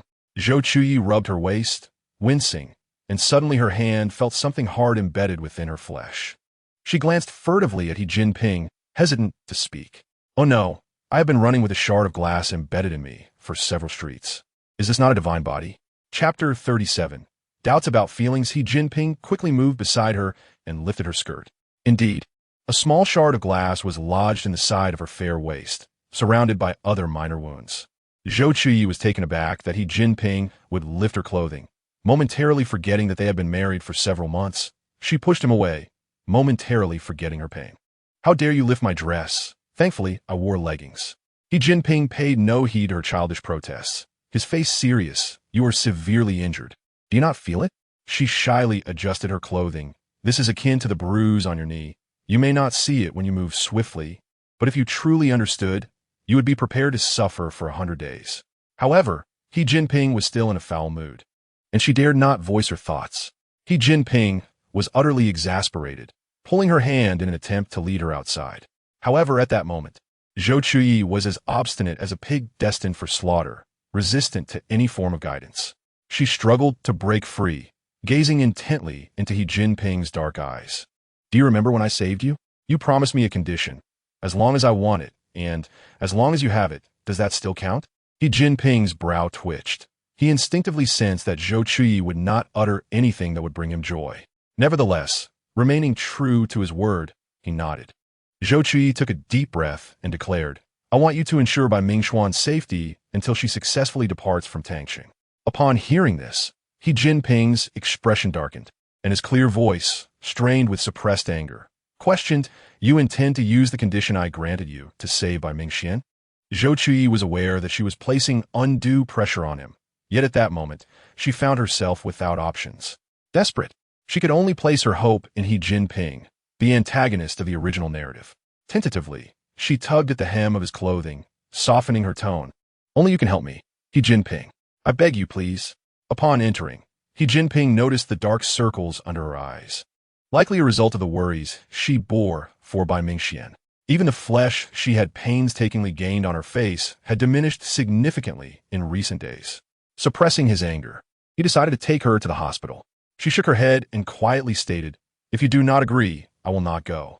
He Jinping's expression tightened as he finally understood why Zhou Chuyi had appeared so distraught when she saw his untreated wound days prior.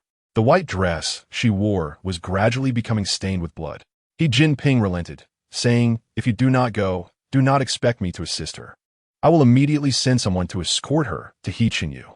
Zhou Chuyi swiftly grabbed her bag and urged him to head outside, reminding him to have someone bring her luggage back. He Jinping remarked, Thank you for allowing me to witness the intangible cultural heritage of face-changing. He Beibei quickly located a top-tier hospital. Zhou Chuyi had thought that simply removing the glass and applying some medication would suffice, but to her surprise, the doctor informed her that stitches were necessary.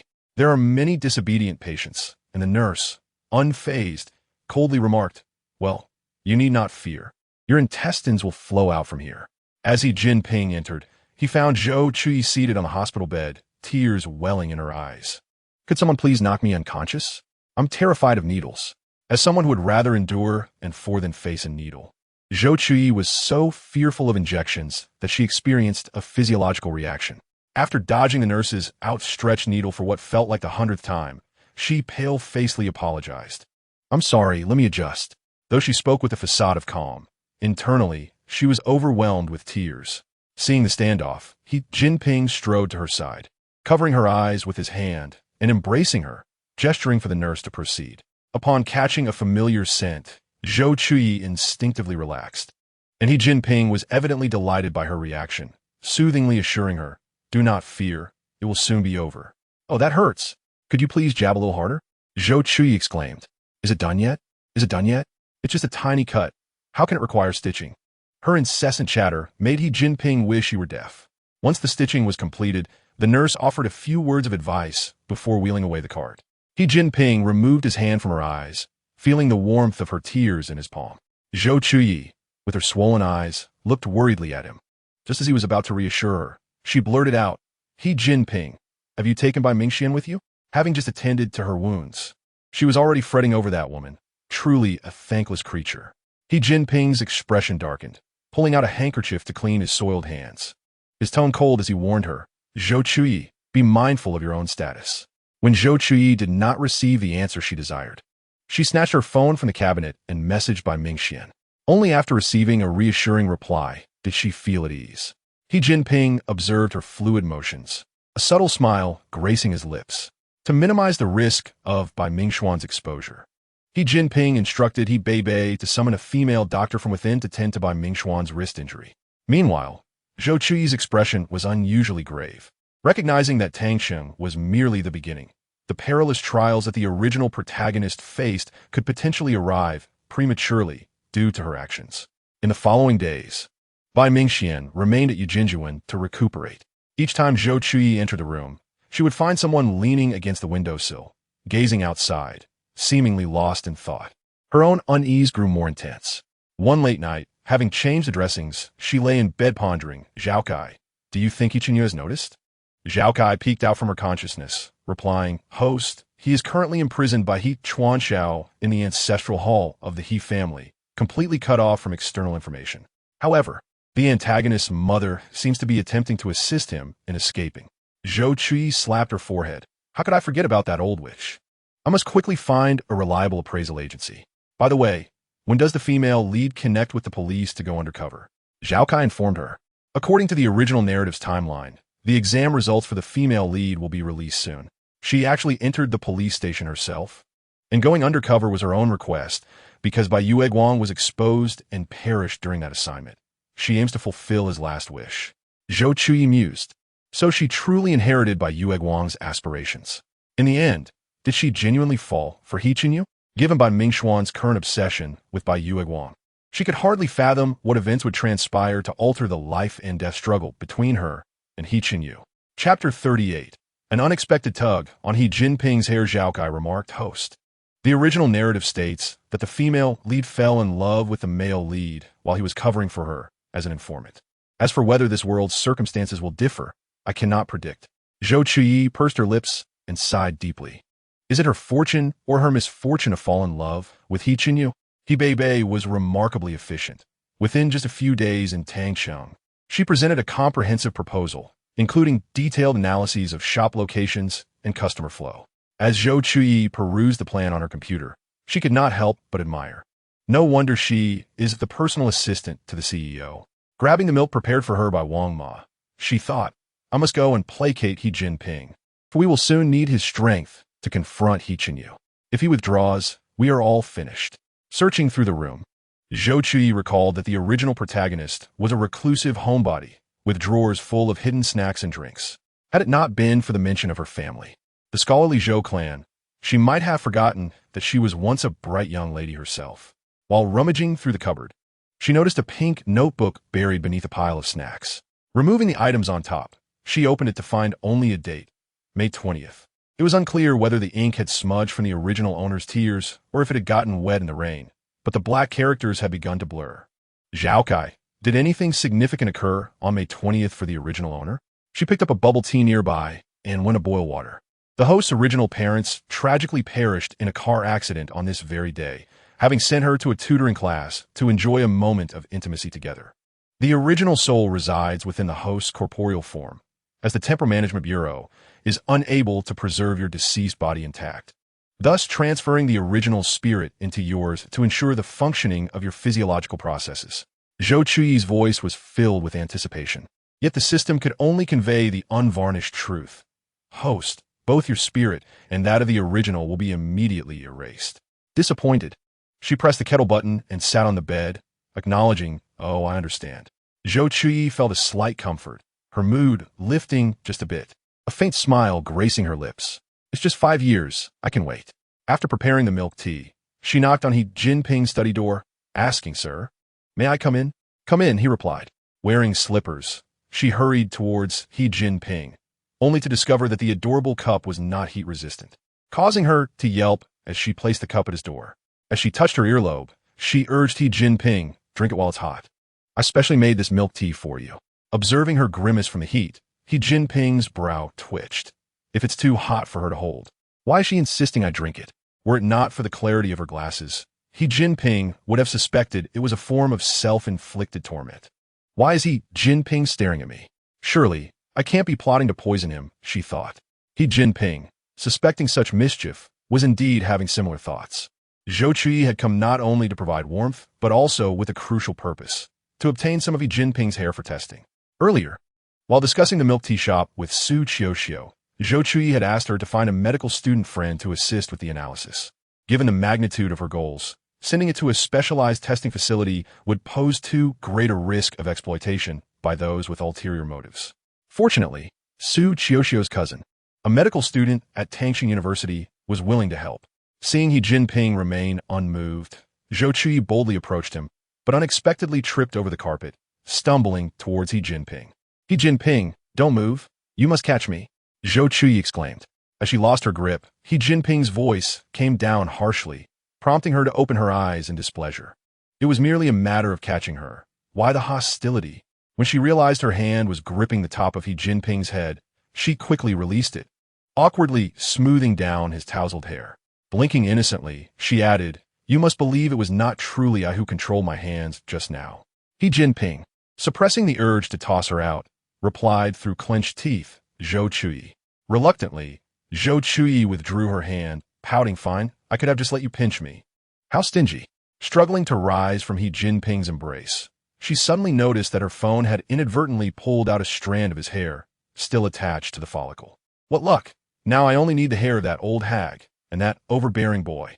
Jinping, already irritated, was startled by Zhou Chuyi's sudden exclamation. Instinctively glancing up to see if she had uncovered something significant, Zhou Chuyi felt a surge of joy, her smile broadening uncontrollably. Jinping's deep gaze darted towards her, his tone tinged with irritation. "Zhou Chuyi, did you come to my study at this hour merely to cause trouble?" Clutching the hair tightly, she quickly shook her head. "No. I truly came to bring you milk tea. Drink it while it's hot. I won't disturb you any longer." With that, she rushed out like a gust of wind. Jinping glanced at the cup adorned with what appeared to be Zhou Chuyi's recent favorite, a design resembling a little dog. Despite the tumultuous journey, the milk tea still emitted steam. Jinping disdainfully took a sip, his brow furrowing at the taste of inferior artificial flavoring. Zhou Chuyi had an unusual penchant for such things. He pushed the cup aside and returned to his work.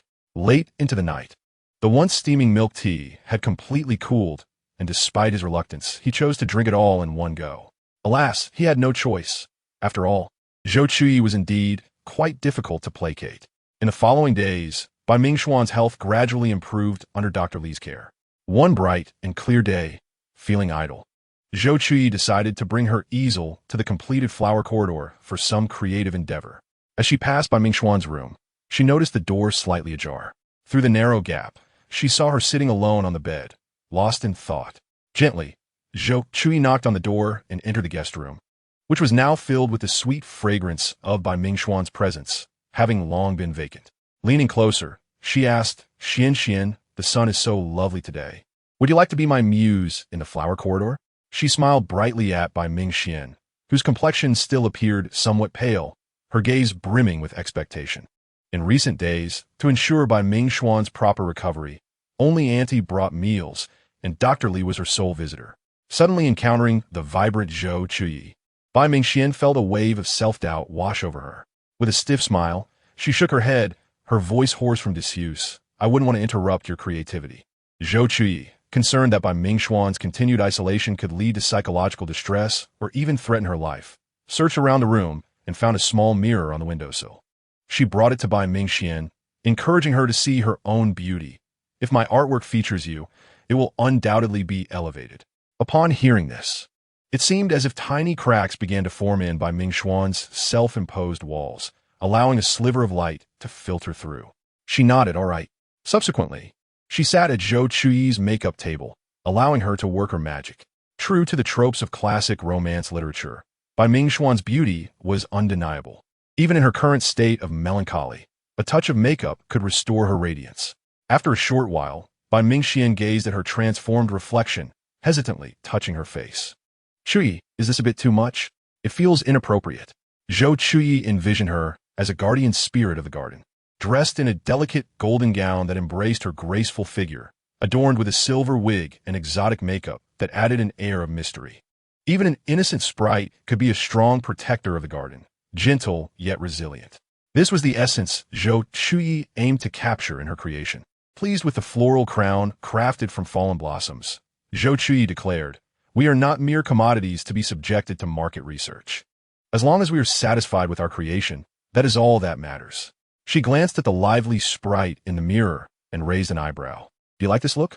Bai Mingxian felt a flutter in her heart. Meeting Zhou Chuyi's gaze in the mirror, she nodded resolutely. "Thank you, Chuyi. I truly love how I look now." "Then let us hurry outside. The sunlight will only enhance your beauty," she said, turning to stride forward. As she passed the cabinet, she reached up to grab a disposable camera. Seeing Bai Mingxian catch up, Zhou Chuyi cheerfully exclaimed, "Of course, we must take photos to commemorate this moment."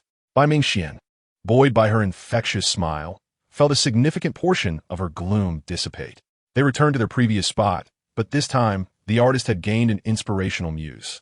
Though May's sun could not compare to the scorching heat of summer, it still carried a touch of warmth.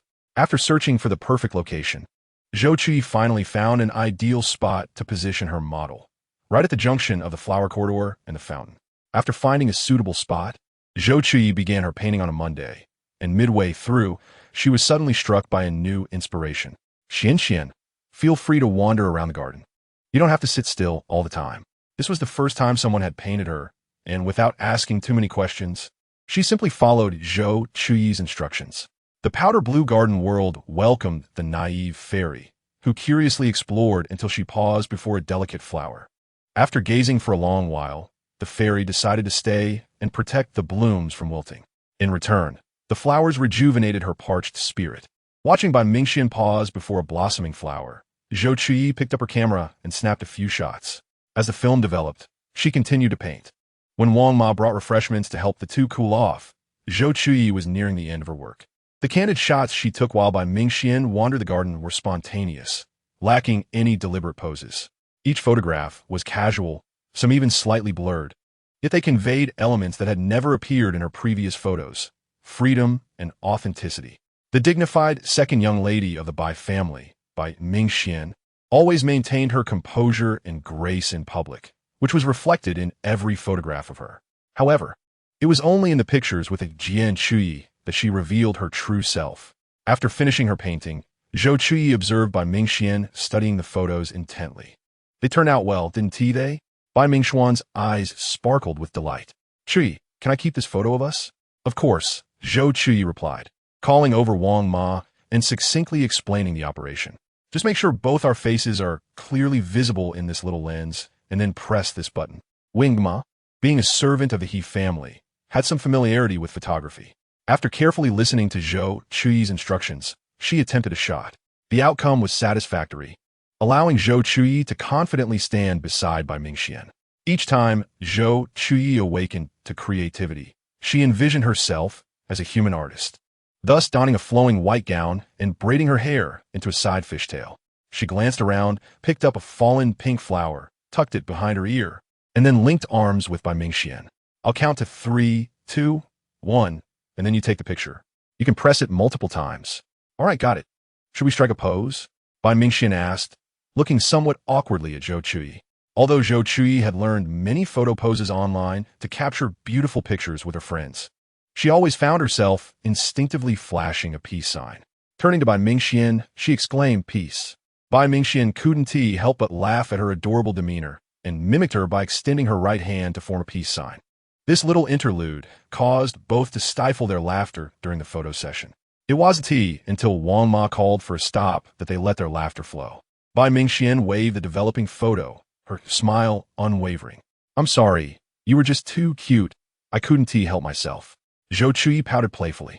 "I know my time and place. My peace sign is incredibly versatile, you know?" Bai Mingxian agreed. "Indeed, very versatile." As the images gradually came into focus, the encounter between the earthbound girl and the garden's fairy was captured, encapsulating their emotions at that moment. Their suppressed laughter appeared in the photograph as pure joy. Bai Mingxian slowly spoke. "Chuyi, I have this photo. I truly cherish this one of us." Chapter 40. The scent of Bai Mingji, it was rare to see her so interested, and she was eager to do something kind for the gentle protagonist. "Of course, you can have this, including my painting, if you don't mind."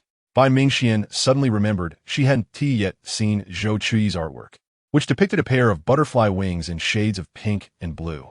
Light and vibrant, one could feel its exuberant vitality even from behind the canvas. Zhou Chuyi generously invited her to name the painting. After careful thought, Bai Mingxian decided on self, hoping that they could embody the unrestrained spirit of butterflies, pursuing the life they desired.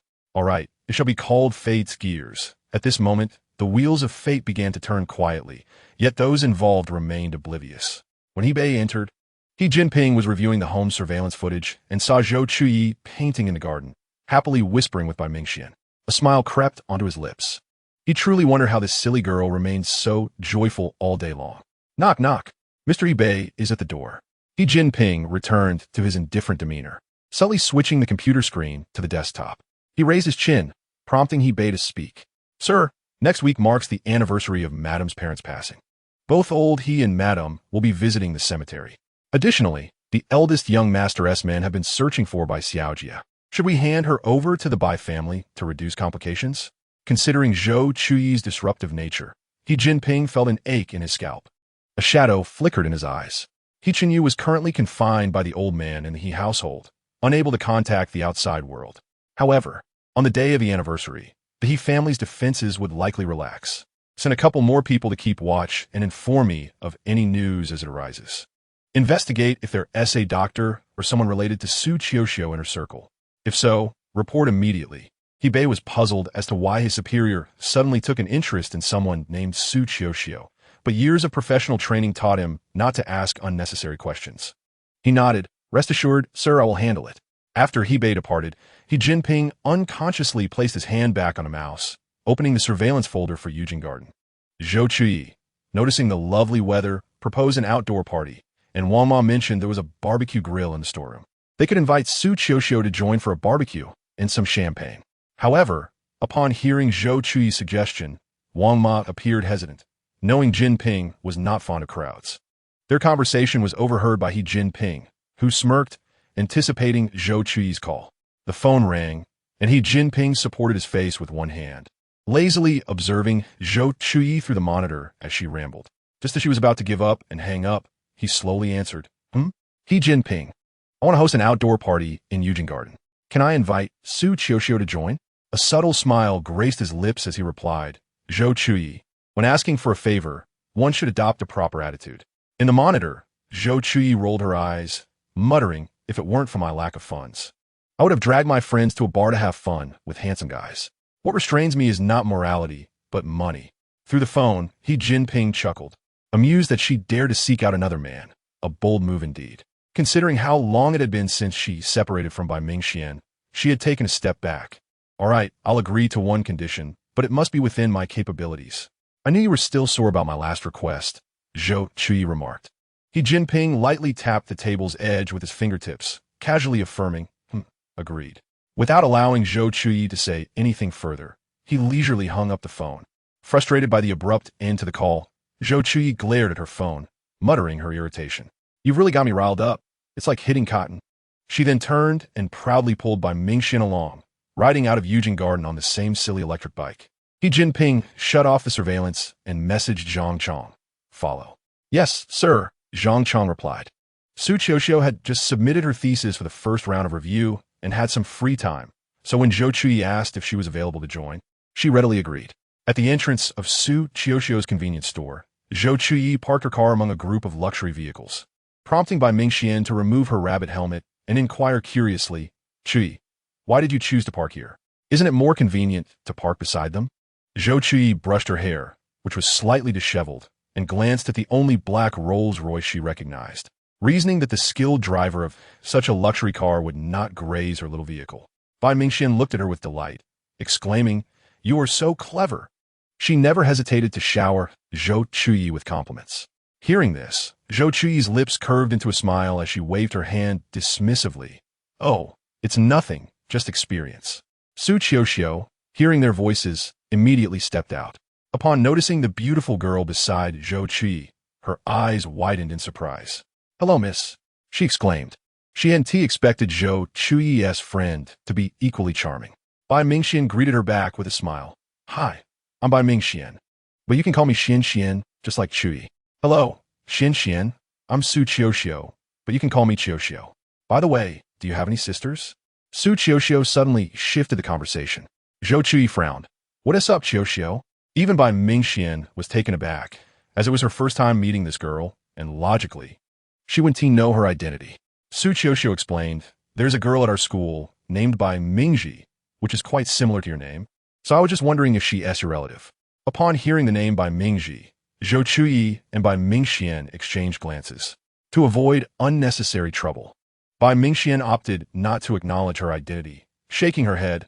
I'm an only child. Any resemblance to this Miss Bai is purely coincidental. As they strolled and chatted, Zhou Chuyi asked, do you know Bai Mingxian? Not really. Do you remember those two wicked women we encountered last time we went out?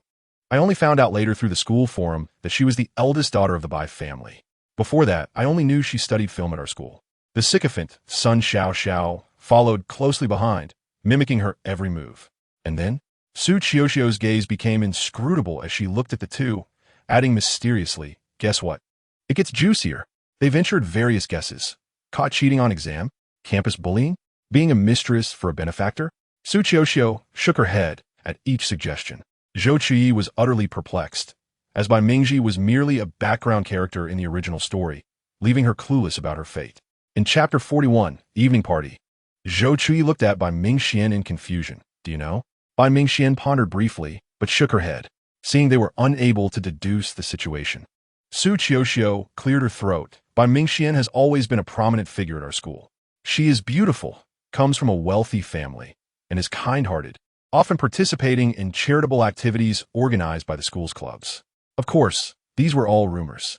Su Qiuxiu recalled their last encounter at the mall, whereby Mingxian's friend had been rather aggressive, trying to morally manipulate them, which led her to believe that Bai Mingxian was not as innocent as she appeared. Guess what happened? Su Qiuxiu continued. The day before yesterday, the school forum suddenly revealed Bai Mingxuan's birth certificate, which differed from her current ID. The post claimed she is not the biological daughter of Mr. and Mrs. Bai. They had sent their own child away due to poor fortune and later adopted by Mingji from an orphanage, claiming her as their daughter for charity reasons. Zhou Chuyi was bewildered. Even if the birth dates are different, what does that matter? How does it affect Bai Mingji? Su Guisu, realizing she still didn't grasp the depth of the situation, explained, can you imagine a young girl being able to tamper with her own birth certificate? A change that would enhance the Bai family's fortune?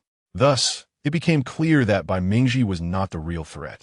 The true danger lay with those who orchestrated this scheme years ago, severing the bond with the Bai family's biological child and inserting an unknown individual in her place. However, Zhou Chuyi remained puzzled, questioning how such a flawed plan could avoid detection and proceed smoothly. Su Qiuxiu, momentarily caught off guard by her question, shrugged and replied, I have no idea. Recently, Bai Mingji has not been in good spirits and has even missed several days of school. A shadow of uncertainty flickered in Bai Mingxuan's eyes as she remarked, when faced with interests, blood relations become insignificant. Don't you think? Su Guisiu Gunbit Nevao Xin, gazing at the calm expressions of the two, and said, trust me, it will be absolutely delicious. All right, I'll take 2 large watermelons, Zhou Chuyi declared with a flourish. Attempting to indulge, she handed 2 bags to Bai Mingxian and Su Qiuxiu. Choose whatever you like. Today's treat is on me. Yay, thank you, Basho. Zhou Chuyi felt a moment of awkwardness, thinking, why is he not working overtime today? Jinping was admiring the butterfly painting he had completed earlier that afternoon when he overheard Zhou Chuyi's undisguised disdain for him. With a playful smirk, he raised an eyebrow, his eyes sparkling with a lazy amusement. Chuyi, come here. I really will be right back. She reluctantly handed the items to Su Qiuxiu, muttering, you two go ahead. When she approached Jinping, she had completely masked her dissatisfaction, her head drooping. I advise you to have a pressing matter to discuss with me. Otherwise, Zhou Chuyi, who allowed you to take my alcohol. Huh? When she looked up into Jinping's dark eyes, she saw herself reflected in them. At that moment, Zhou Chuyi noticed several bottles of wine beside him, which he had earlier asked Wang Ma to bring out. Do I not have the authority to decide on the distribution of alcohol in this household? She could hardly fathom how the original owner had lived so submissively in this home. Stealthily, she reached for 2 bottles of wine, clutching them to her chest, declaring, they're mine now. Jinping chuckled at her possessive behavior, his smile evident, even his tone softened. Drink less, to avoid causing a scene. I, Zhou Xiao, can drink endlessly without faltering. Yet, eager to escape Jinping's presence, she hastily replied, all right, sir. As she hurried away, Jinping chuckled softly, what a silly little brat. Su Qiuxiu, not deceiving him, exclaimed, this is truly delicious. Even the flavor of the wine has become richer. After a taste of the pineapple fried rice made by Mingxian, Zhou Chuyi praised it with satisfaction. Isn't it? I've never failed before. Su Qiuxiu, engrossed in her culinary endeavor, was oblivious to Zhou Chuyi's remarks, her eyes glued to the delicacies sizzling on the barbecue grill. Meanwhile, Bai Mingxian was trying her hand at cooking for the first time, as Zhou Chuyi held the watermelon, complimenting her. Wow, Xian, your pineapple cutting is so cute. Wow, you even know how to devein shrimp. Under Zhou Chuyi's enthusiastic praise, Bai Mingxuan's confidence soared, and her hand no longer trembled as she tossed every ingredient available into the pot. Eventually, a hodgepodge dish named pineapple shrimp fried rice emerged. Zhou Chuyi scooped a spoonful to taste, feeling an inexplicable sensation of everything going wrong, yet somehow resulting in perfection. It's incredibly delicious. My goodness. Let us open a restaurant together, and you could be the head chef. What is delicious? I'm coming. The first items off the grill were chicken wings, which took a long time to cook. Su Qiuxiu, growing impatient, dashed over as soon as she heard food was ready. Bai Mingxian served her a bowl of pineapple shrimp fried rice, and Su Qiuxiu took a big spoonful, exclaiming, "Wow, this is amazing, Xian. Why don't you come and take over my university cafeteria? Do you know how I've survived these 4 years?" She said, her voice filled with emotion.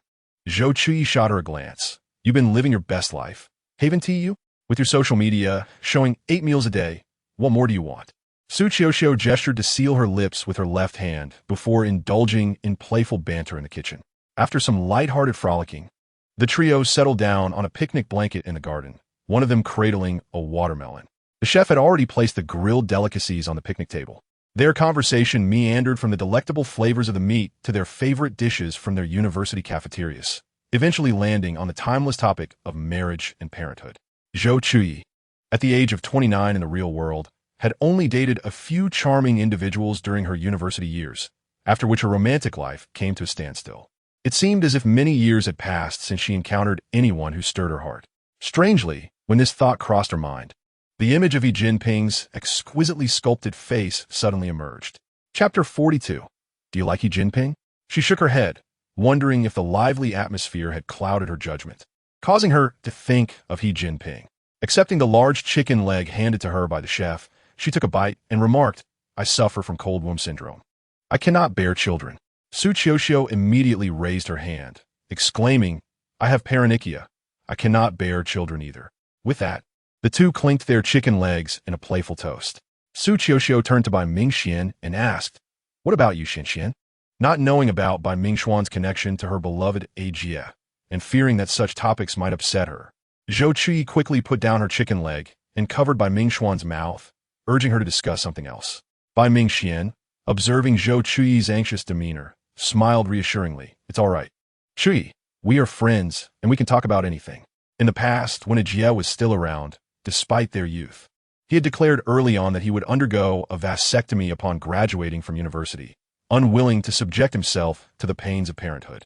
She still recalled the moments they spent beneath the blue mist tree, where he gazed at her earnestly with his crystalline eyes, promising that he would marry her one day.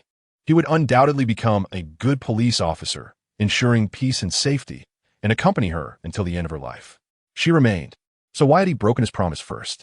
Contemplating the days ahead, Bai Mingxian wiped away a tear with the back of her hand and smiled. I also do not wish to have children. I have important matters to attend to. Zhou Chuyi, having indulged in alcohol, became somewhat dazed, failing to grasp Bai Mingxuan's underlying meaning or her desperate expression. After finishing his work, Jinping stood at the window of his study, observing Zhou Chuyi slumped in her chair, her cheeks flushed, babbling incessantly. A smile involuntarily crept across his lips, his eyes glimmering with unrecognized amusement. The little fool only knew how to boast. As he descended the stairs, Zhou Chuyi, caught in a drunken haze, could no longer distinguish between reality and illusion. Jinping glanced at Bei, instructing him to escort the other two to the guest room and ensure they were well cared for. Bei surveyed the three sprawled on the floor and calmly replied, Understood, sir. Jinping slipped his arm beneath Zhou Chuyi's and wrapped it around her waist, pulling her slender form tightly against him. Suddenly enveloped in warmth, Zhou Chuyi instinctively sought the source of heat, nestling closer into Jinping's embrace. Feeling his blood rush at her actions, Jinping sternly admonished, Zhou Chuyi, behave yourself. Upon hearing his voice, Zhou Chuyi finally noticed the handsome figure before her and grinned foolishly. Not bad. You can even princess carry me. Is that an additional charge? During her university days, she had once dreamt of winning a 500 yuan lottery, only to be mocked by her roommates for dreaming too small. Now, she felt exceedingly fortunate to dream of being held by such a top model, her smile nearly distorting her face. Jinping, perplexed at her sudden grin, asked Zhou Chuyi, "What are you going on about?" Zhou Chuyi leaned in and pressed her lips against his cool ones, her soft, boneless hands wrapping around his neck. Jinping's assent froze, overwhelmed by the floral fragrance that enveloped Zhou Chuyi. I kissed him. His lips are so thin, cool, and soft." The unexpected kiss took Zhou Chuyi by surprise, the sweetness swirling on their entwined tongues. Her mind blanked, and she instinctively closed her eyes, but as Jinping's hand slipped beneath her clothing, she suddenly opened her eyes wide and pushed him away. A kiss is sufficient. Why venture further? That would incur additional charges. Jinping stood frozen, momentarily at a loss for words, before he found it amusing to the point of exasperation. Did she truly believe him to be that kind of man? He adjusted his tie, his gaze turning predatory as he looked at Zhou Chuyi. "Zhou Chuyi, do you even know who I am?" However, Zhou Chuyi, increasingly confused by the ruckus, found his face blurring, yet she could still discern that he was a handsome man. Frowning in irritation, she retorted, "Who cares who you are? Leave quickly, or I will make you regret it." Before she could finish her threat, she collapsed. Jinping watched as she lay sprawled on the bed, hesitating for a moment before approaching to cover her with a blanket. As he turned off the lights, he heard Zhou Chuyi muttering in her sleep, leaning in to catch her words, "Just a paper man, just a paper man." He gazed intently at her sleeping face, his expression complex. Was this her true self? At the moment the door closed, Zhou Chuyi opened her eyes. "Zhao Kai, that was close. I almost lost my innocence." Zhao Kai replied, "Host, are you pretending to be drunk? Why'd you kiss the antagonist then?" "I was just blocked from witnessing it and missed out on the front row seat." Zhou Chuyi retorted, "I was genuinely drunk. I mistook him for a model. When he tried to get closer, I was startled awake." Zhao Kai did not comprehend. The original host was his wife. Anything that happens between them is reasonable. That is unacceptable. The original host, and he maintained a respectful distance. There was nothing between them. "I am merely using her body to complete my task, and I must protect this body." Zhao Kai, curious, inquired, "But it's clear that the antagonist's feelings for you differ from how he was portrayed in the book. I believe he has some affection for you." Zhou Chuyi scoffed. "Are you joking? He can't stand the sight of me. How could he possibly like me? I just hope he treats me with indifference, so I can focus on dealing with each and you, that lunatic." Zhao Kai could sense that the antagonist often stole glances at the host, smiling unconsciously when she laughed and caring for her when she was hurt. The antagonist had long since diverged from the author's original characterization. But why was the host oblivious to this? "Do you have feelings for the antagonist, host?" Zhou Chuyi suppressed the strange feelings within her. "He is just a paper man. How could I like him? Though I do quite admire his face." Zhao Kai, puzzled by Zhou Chuyi's sentiments, replied, "All right then, host." As night deepened, the following day, Zhou Chuyi awoke to find Su Qiuxiu had already departed. She had sent herself a WeChat message, but at that moment, Zhou Chuyi had just fallen asleep, thus missing it perfectly. After contacting the person in charge, it was anticipated that they would be able to commence operations in a month. Chapter 43. Chestnut Cake in 2 days. It would be the anniversary of the original host's parents' passing. She retrieved the original host's diary, hoping to discover their favorite dishes to prepare for the occasion. "By the way, Zhao Kai, have you uncovered the details regarding the online scandal that plagued the original host?" Zhao Kai, weary from the previous night, replied, "I almost forgot, host. It was by Mingji's doing." The original host's video content resembled hers, and since the original host was quite amicable online, everyone adored her. Bai Mingji falsely accused her of plagiarism and incited the media. However, I recently detected that the media outlets reporting her alleged plagiarism have been silenced, leaving only a few easily swayed netizens. Zhou Chuyi lowered her gaze, shadows clouding her eyes. She had no intention of provoking this misbuy. She would rather prepare her own defenses, investigate Bai Mingji's background, and if possible, unearth some undisclosed matters that would cause me discomfort. She shall not have it easy either. Zhao Kai sensed the malevolent aura surrounding Zhou Chuyi, causing her to tremble slightly. "Understood, host." A heavy cloud loomed over the city, the air growing thin. It seemed a storm was imminent. On the day Bai Mingxian received her results, torrential rain poured outside, accompanied by the rumble of thunder. Zhou Chuyi, frightened, hid beneath Bai Mingxuan's bed covers, tightly covering her ears. "Xian, how did it go? What was your score?" Bai Mingxian closed her webpage, secured the window, and approached the curled-up Zhou Chuyi, calmly saying, "It's over." "Really? Although I already knew the outcome, I'm still so happy for you." She tossed aside her blanket and embraced Bai Mingxian. "Wonderful. Now, no one dares to mistreat you." Finally, she could avenge Jie herself. As the original female lead, Bai Mingxian could not escape the narrative's progression, and despite her reluctance, Zhou Chuyi had to bid her farewell. "It's all right. You can come back to Yujinjuan whenever you have time." Bai Mingxian departed late at night.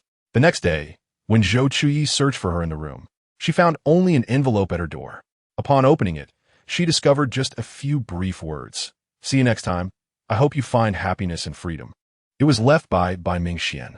Zhou Chuyi carefully placed the letter in a drawer, a slight smile gracing her lips. The next time they met, they would face true separation. With a sigh, she thought, "I hope all goes well for you, my heroine." After lunch, she bounced down the stairs, seeking Wang Ma. "You can make chestnut cake, right?" "Yes. Do you want to eat some, Chuyi?" "I will prepare it."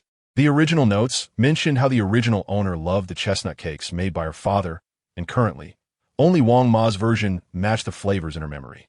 She wanted to learn to make it to bring along when she paid respects to her parents tomorrow. Zhou Chuyi grabbed the Ultraman apron hanging on the wall. "I will learn from you." The entire day, Zhou Chuyi spent in the kitchen. The seemingly ordinary chestnut cake turned out differently. Wang Ma's was soft and sweet, while hers was either sour or hard. After consuming countless chestnut cakes with plain water, she buried her face on the island counter, lamenting to Wang Ma. "Should I just print a mask of your face? Why can't I replicate the same steps?" Wang Ma collected the failed attempts, saving them for the animals in the backyard. "This dish is tricky to master. Let's take our time." Zhou Chuyi shook her head, feeling somewhat dejected. "Tomorrow is the Memorial Day. There isn't enough time. Wing Ma, teach me again. I refuse to believe I cannot make this today." With concentrated focus, she mixed the flour, oblivious even to Jinping's approach. "Flour. It's actually not Zhou Chuyi. I'm Wang Ma, so please ensure this turns out delicious." Jinping couldn't help but chuckle, only to be met with a sharp glance from Zhou Chuyi. While one's own failures are indeed daunting, the success of others stirs greater anxiety within me. In my experience, failure is the ancestor of success. Strands of hair fell over her ears as she worked, and Jinping observed her earnestness. Noticing Wang Ma's eyes were nearly glistening with admiration as she hastily tidied up to leave. "My grandson wanted to take him for a ride on my motorcycle. I must be off." Wang Ma removed her apron and headed out, completely unaware of Zhou Chuyi's frantic reaching hand. Jinping raised an eyebrow at her, slightly nodding his chin toward Zhou Chuyi. "Beg me, and I shall help you make a delicious chestnut cake." Zhou Chuyi struggled to suppress an eye roll. Yet her failure was evident. She forced a sheepish smile, resembling a puppy, and muttered, "Thank you." Jinping ignored her disdain and began gathering ingredients. Zhou Chuyi glanced at his process. It mirrored her own, leading her to cease her actions and fold her arms, watching him work. Half an hour later, when Zhou Chuyi finally tasted a chestnut cake identical to Wang Ma's, she felt her knees, pleading, "Please, teach me," as she bit into the last piece. Watching Jinping prepare the ingredients, she thought how unpredictable life can be. A large intestine wrapped around a small intestine. Jinping smiled, his tone warming as he replied, "Zhou Chuyi, do not judge by appearances, all right?" When seeking a favor, Zhou Chuyi adeptly donned a pitiful expression, lifting her chin and responding with exaggerated enthusiasm. "Yes, yes. I am in a predicament here. Please do not blame me." As her words grew increasingly nonsensical, Jinping promptly interrupted, "All right, start the blender." Under Jinping's meticulous guidance, Zhou Chuyi finally managed to create a delectable chestnut cake by 3 in the morning. She rubbed her sleepy eyes and yawned. "You should get some rest. Dawn is approaching." Jinping noted, observing her red-rimmed eyes, his tone softening slightly. "Just a moment, I'll finish packaging it and then go up." She retrieved the most exquisite plate from the cabinet, carefully arranged the cakes, and gently covered them, feeling satisfied before leaving. As she passed by Jinping, she expressed her gratitude once more. "You are truly kind. May you have 108 blessings." Jinping leaned against the stair railing, watching her wobble up the stairs, a shadow of darkness flickering in his eyes. "Zhou Chuyi, why do you care so much about the parents of this body? What is your true connection to the original Zhou Chuyi?"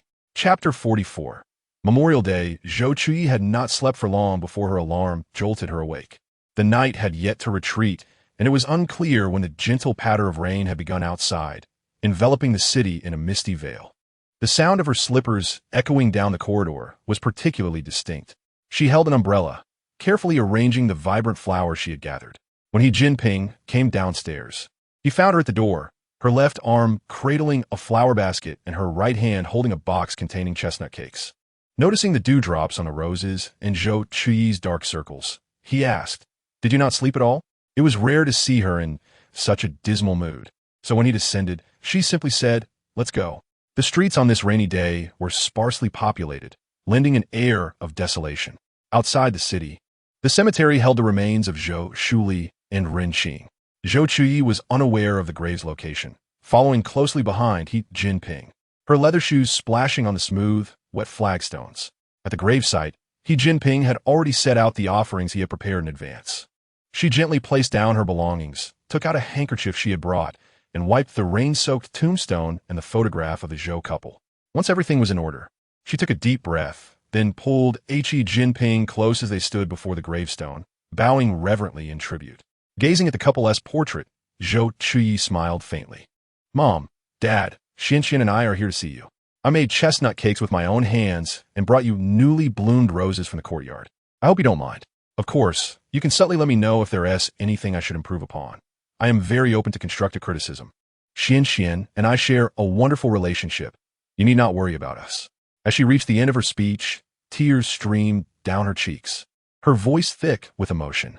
This was the original owner's reaction, even though it was her own soul. The grief of losing her parents was a pain she had never forgotten. She wiped away her tears and forced a smile. "I have even partnered to open a milk tea shop now. In the future, I will bring you some taste." Jinping looked down at Zhou Chuyi, whose eyes were slightly red, and gently wrapped an arm around her shoulder in comfort. He turned to the smiling photograph of the Zhou couple and softly declared, "Rest assured, Mom and Dad, I will take good care of her." Zhou Chuyi stared silently at the photograph for a long time until a familiar voice broke the silence. "Chuyi, Xian, you have come." Zhou Qianli wore a gentle smile, her gaze warm as she regarded the couple before the gravestone. Zhou Chuyi took a deep breath. "Time to act. I have to perform." She turned and nodded slightly, while Jinping remained his usual indifferent self, entirely ignoring the two figures before them.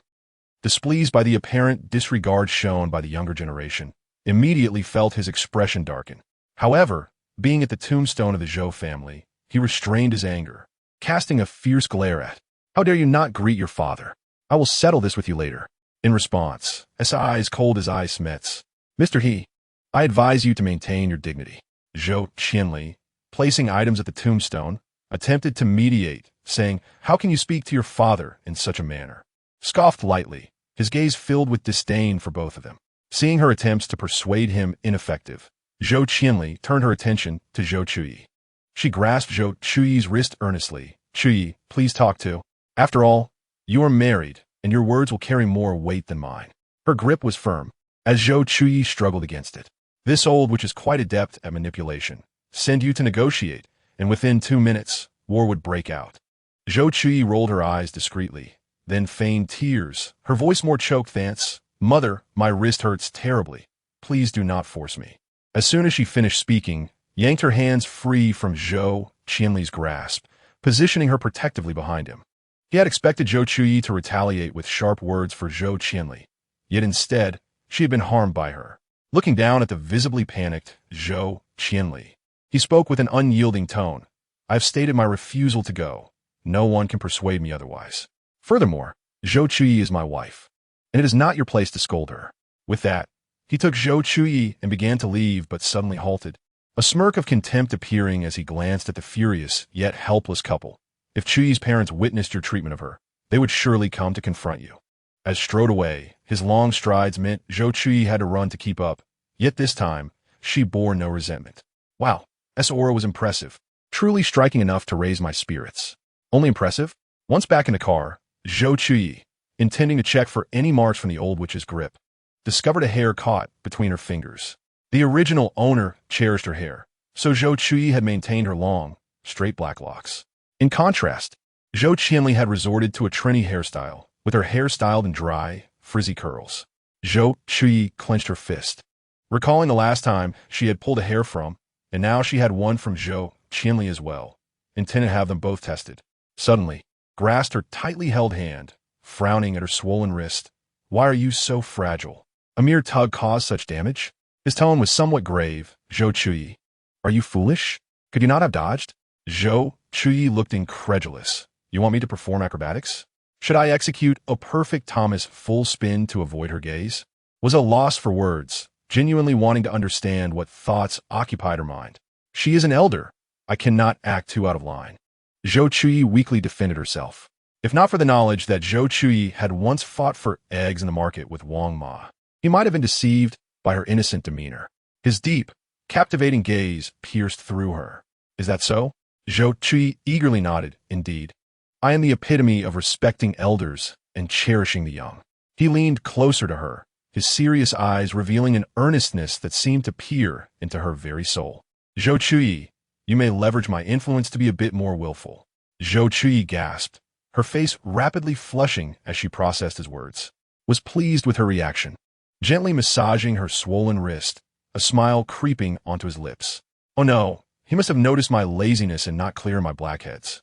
My carefully crafted image of sophistication may be ruined. As he paused, realizing her embarrassment was not from shyness, he retracted his touch. Zhou Chuyi's hand was freed, and she quickly retrieved her phone to message. Are you free lately? I need you to help me deliver something to your cousin. The reply came swiftly, always available. How about I bring it to you tomorrow at noon? Waiting for you. In Chapter 45, Sterling Company, en route, received a phone call, his expression darkening in an instant. His tone became uncharacteristically grave. Deploy more personnel to Jinping and report immediately if there is any news. Zhou Chuyi, speaking softly, asked, what has happened? Is your father planning to take over Jinping? Glanced at her, his expression unyielding. He has escaped. What excitement! Zhou Chuyi nearly jumped in shock. Did not confine him to the old residence? She could not help but display a look of disdain. With such a cowardly demeanor, can he truly harm a bodyguard? Did he discover the 9E manual in the ancestral hall? Her thoughts then turned to the recently departed, her gaze filled with concern for, what about? Once she leaves Jinping, her whereabouts will be exposed. We'll seek her out? Seeing her still unaware that she had become a target for, he responded brusquely. My people are around. He cannot touch her. Zhou Chuyi felt relieved, but her mind was elsewhere. Will surely want to use me as a pawn. Alas, I am about to live a life with my head on the line. Zhou Chuyi, from today onwards, you are not to step outside Jinping without my permission. He warned, his eyes narrowing as he focused on her. Zhou Chuyi met his stormy gaze, understanding his intentions. Jinping indeed provided a safe haven for her. With a gentle gaze, she replied, I understand. Thank you. Still willing to assist me. Taken aback by her earnestness, felt a shift within him. Back at Jinping. Zhou Chuyi swiftly summoned. This is bad. Has escaped. What was the plot in the original story? Responded, let me check. In the original plot, the female protagonist was not saved during her captivity. This deviation is your doing. According to the story's progression, will soon usurp power, completely controlling the He family business. Confining and Zhou Chuyi, using the He family shares to negotiate a marriage with the Bai family for. The female protagonist is set to be sent to the company, enduring 5 years as an undercover agent. When learns of this, he will offer financial support to police activities, acting as a negotiator and successfully rescuing the exposed female protagonist. She, moved by his prior actions, will develop sympathy for him. At this point, you will be the malicious female antagonist who has successfully undergone cosmetic surgery. Entangled in this stormy romance. Even with prior knowledge of the original owner's manipulations, hearing it once more left her speechless. Zhou Chuyi inquired, what kind of company is this? And is it connected to any organization? As the original character, she was curious about the company's nefarious dealings. Explained, this is a biopharmaceutical company, but that is merely its legal front within Huagua. Its true base lies in the Golden Triangle, the area notorious for opium cultivation, where it brazenly peddles drugs such as marijuana. With the rise of fraud in the north, it has played a significant role in its proliferation. It attempts to penetrate the vast market of Huagua under the guise of a biopharmaceutical company, but our astute law enforcement officers have long seen through this, which is why it has yet to find a legitimate pathway. However, in the eyes of others, the circumstances and sentiments of Huagua have always represented a substantial bounty, and they are determined to seize an opportunity within this land. Therefore, the female protagonist's mission is to dismantle the opulent empire of opium that they have painstakingly constructed. While you mentioned that the organization in the book is willing to do anything for profit, the direct connection between the two characters is not explicitly outlined in the original text, making it difficult for me to ascertain. Zhou Chuyi diligently noted down the key points shared by Zhao Kai, contemplating the treacherous road ahead. Zhao Kai warned, "Host, you have let the female protagonist go. The plot has already diverged, and I am uncertain whether the male protagonist will act prematurely against the original hostess' interests. You must exercise caution." Zhou Chuyi, feeling vexed, raked her fingers through her hair. "I understand. I must cling tightly to my precarious existence.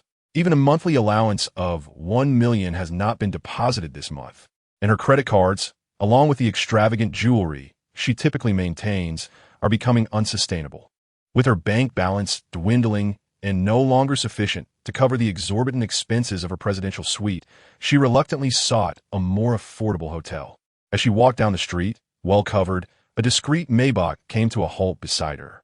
She paused, watching as the window slowly descended, revealing the visage of its owner, causing her heart to flutter uncontrollably as she tightened her grip. Jinping cast a fleeting glance at her before entering the vehicle, while Bei stood watchfully by the door. Bei, with keen perception, adjusted his glasses and remarked thoughtfully, "With the eldest young master behaving so recklessly, if Bai Mingji insists on marrying him, she will become a living target. It could be considered fortunate for her to bear the brunt of Our Lady's tribulations." A glimmer of insight flashed in Bei's eyes, but Jinping glanced at him, advising him to refrain from indulging in those mindless historical dramas with his girlfriend. Bei felt aggrieved, but chose to remain silent. Upon arriving at Yujinjuan, Bei rose to open the car door, his long fingers resting on the door as he blandly instructed, "Get rid of this car. We shall procure a new one next time." There was an odd air about him.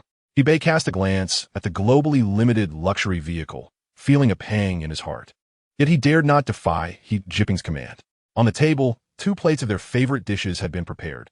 Noticing Zhou Chuyi was absent, Wang Ma quickly inferred that Chuyi was in the garden tending to the soil, stating that she could not venture out now and was instead cultivating seasonal vegetables and fruits to pass the time. Just then, Zhou Chuyi entered, donning a sun hat. She removed her gear, revealing her flushed cheeks, her eyes sparkling with excitement as she addressed Jinping. "Jinping, do you know? Today, I actually plowed 2 acres of land. Once the seeds are sown, we can enjoy the fruits of our labor by the autumn." Beads of sweat dotted her forehead, and Jinping took a warm towel to gently wipe her brow, responding with a barely perceptible hum of acknowledgement. Suddenly, Zhou Chuyi caught a whiff of the sweet, lingering perfume emanating from him, prompting her to look up and exclaim, "Jinping, have you been unfaithful? That fragrance is overwhelming." Jinping paused, feeling a tinge of annoyance at having forgotten that Zhou Chuyi possessed an acute sense of smell. Chapter 46. Thunder Night. After Yijing set down the towel, he removed his jacket and handed it to Wang Ma, instructing her to dispose of it. Today, Bei had spilled perfume intended for his girlfriend, leaving the air thick with its cloying scent. Wang Ma, accustomed to Jinping's fastidiousness, replied, "I'll take it out tonight." Zhou Chuyi's eyes darted. "Doesn't that count as confession?" Jinping replied dismissively, "Not at all." After dinner, Zhou Chuyi indulged in her customary evening routine. After washing up, she applied a facial mask, sipped lemon water, and comfortably reclined in bed while watching Zhanhuanzhuan. Suddenly, a rumble of thunder resounded outside, but Zhou Chuyi, immersed in the dramatic plot, remained oblivious. A brilliant flash of lightning illuminated the room, followed by a deafening crash that startled her into retreating beneath the covers. Mask still intact. "Why is this wretched place either raining or thundering?" Zhao Kai remarked. "The storm has been ongoing for quite some time. You were just too engrossed in the storyline to notice." Zhao Kai fell silent. Another bolt of lightning split the sky, followed by a torrential downpour, as if the heavens sought to obliterate the entire city. Jinping, having concluded a phone call, was startled by a piercing scream. He set down his documents and headed toward Zhou Chuyi's room, where he heard her muffled pleas, "I promise I won't take fruit from the supermarket aunties again. Please don't strike me with lightning. If I encounter an elderly gentleman struggling to cross the street, I will carry him Just please stop the thunder. I am genuinely frightened. Zhou Chuyi's thoughts echoed in Jinping's ear, surprising him that she would express such fear of thunder. He knocked 3 times on the door, receiving no response, so he pushed it open unceremoniously. What greeted him was a small mound on the bed, surrounded by her tablet, snacks, and an array of miscellaneous items. He looked down at Zhou Chuyi, who trembled even beneath the covers. Gently, he tugged at the blanket, reassuring her, "Chuyi, don't hide." Zhou Chuyi, feeling the tugging at the blanket, resisted, but upon hearing Jinping's voice, she relinquished her grip, allowing him to peel back the covers. Jinping crouched down, lifting a corner of the blanket to meet her tear-streaked eyes. Her broken gaze silently conveyed a plea. Jinping, stay with me. I am terrified. Witnessing her vulnerable state, a ripple of emotion surged within him, stirring something deep inside. His tone softened as he comforted her. "Chuyi, do not be afraid. I am here." He wiped away the tears cascading down her cheeks, the warmth of her tears seeping into his palm, igniting a sensation that pierced through his heart. He drew the curtains, enveloping Zhou Chuyi entirely in his embrace, his broad, dry hand covering her eyes while his deep voice whispered in her ear, "Chuyi, do not fear. I am right here. Chuyi, do not be sad. It will soon pass. Chuyi, I will protect you." With her vision obscured, Zhou Chuyi's sense of hearing sharpened, the timbre of Jinping's voice sending tingles through her heart.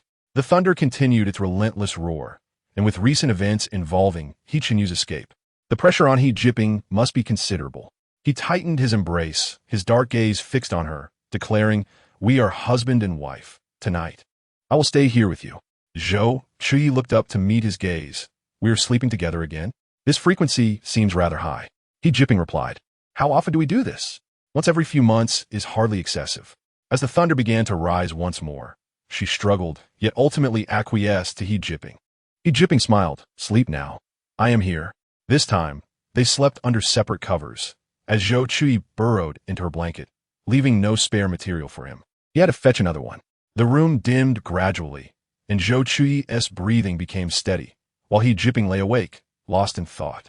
The following morning, Zhou Chuyi awakened Jinping with a kick, as the 2 separate blankets had somehow entwined around her. He, deeply asleep, tumbled to the floor with her forceful nudge.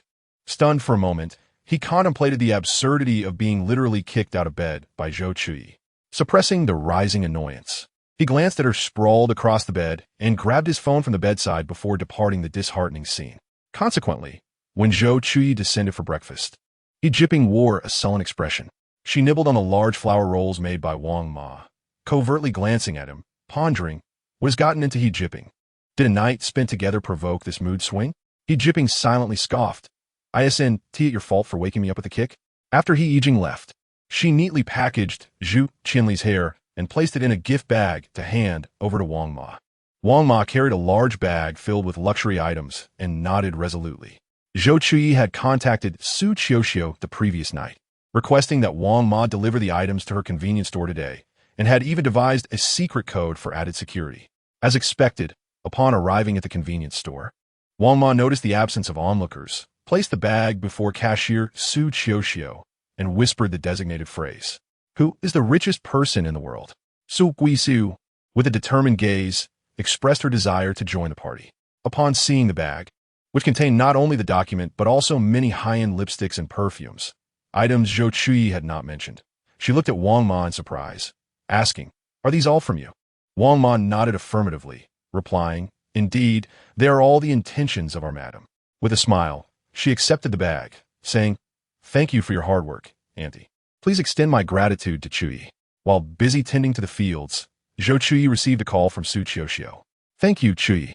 I absolutely adore the gifts you've sent." "I'm so thrilled." Zhou Chuyi replied, "All right, I'll bring them over. I must go deliver them to my sister now." She walked over and ended the call, saying, "Be careful." Chapter 47. The turmoil of the old residence in Tangcheng at Ruozhao Temple. Jinping was seething with a desire to eradicate the entire He family conglomerate, dragging the business world into turmoil. Bai Yue had heard that Master Tangshan had arrived at Ruozhao Temple.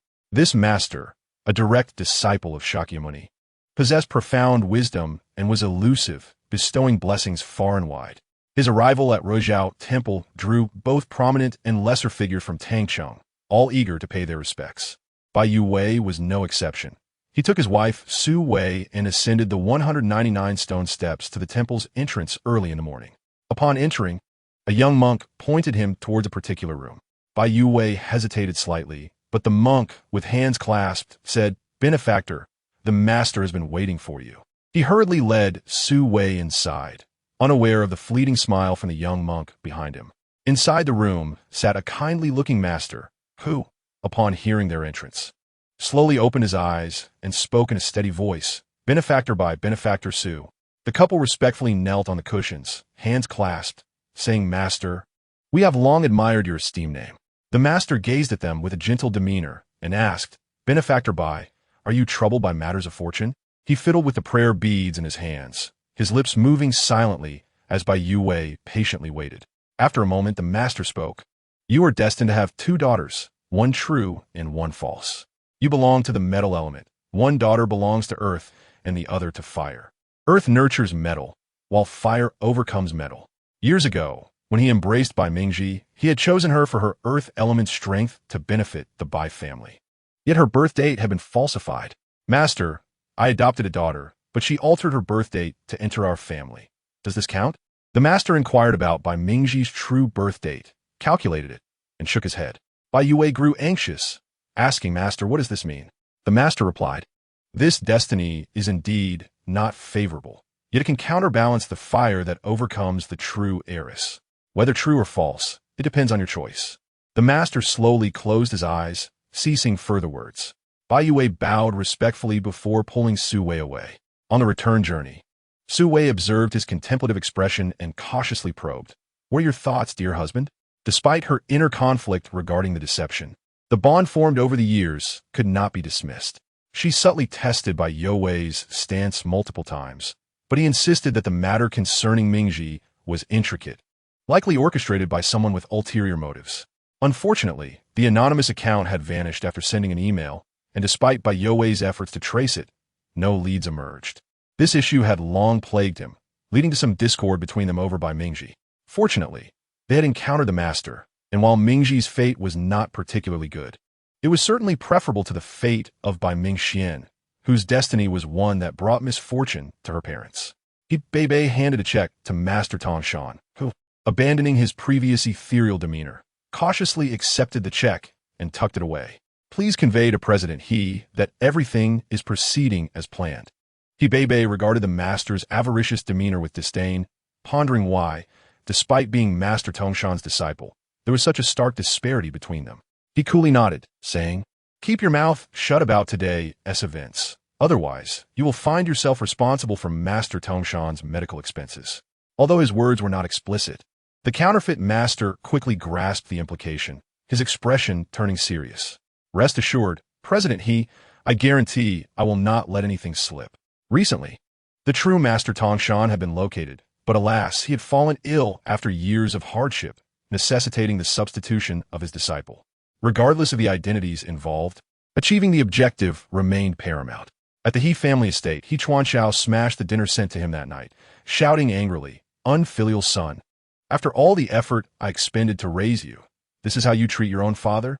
The following day, He Chenyu openly convened a shareholders' meeting, citing his illness as a reason to appoint himself as president of the He family conglomerate, confining himself and Zhu Qianli to the old residence. Though he was provided for, He Chuanxiao was still dissatisfied. He Chenyu observed the kanji that had been thrown at his feet, curling his lips into a mocking smile, his expression growing increasingly frigid. It dawned on him how He Jinping must have felt when you threw the teacup at him. He strolled forward at a measured pace, his tone flat yet as chilling as ice, saying, "I may not match He Jinping's capabilities, yet you seize his achievements and readily bestow them upon me. I have no love for management, yet you leverage the responsibility of the He family against me. I love Bai Mingxian, yet you and this woman conspired to cast her out from the Bai family." He knelt slowly before the fallen He Chuanxiao, his gaze crimson, asking, "Is this your love for me, dear father?" Zhu Qianli harbored no doubt that should He Chenyu wish it, she and He Chuanxiao would meet their end at his hands. Tentatively, she approached, attempting to pull the increasingly unhinged He Chenyu away, only to be violently kicked aside, blood spilling from her mouth. He Chenyu gripped Zhu Qianli's collar tightly, his eyes bloodshot and filled with a terrifying intensity as he spoke with deliberate enunciation. If it weren't for you, how could my mother have died in childbirth? We were once a happy family. It's all because of you, wretched woman. Why did you seduce He Chuanxiao and bear He Jinping? Why did you cause my mother's demise? Speak, speak. Zhu Qianli struggled to breathe, her face turning purple from the lack of oxygen, while He Chuanxiao fought fruitlessly to reach him, repeatedly cursing his ungrateful son. Realizing Zhu Qianli had completely lost consciousness, He Chuanxiao finally released her, standing up and rubbing his sore wrist, looking down at the two sprawled on the floor as if they were mere objects. You two stay here and don't even think about interfering in my affairs. He gazed at the hydrangeas blooming in the courtyard, flowers that his mother had cherished during her lifetime, before turning to the ancestral hall where he had been imprisoned for so long.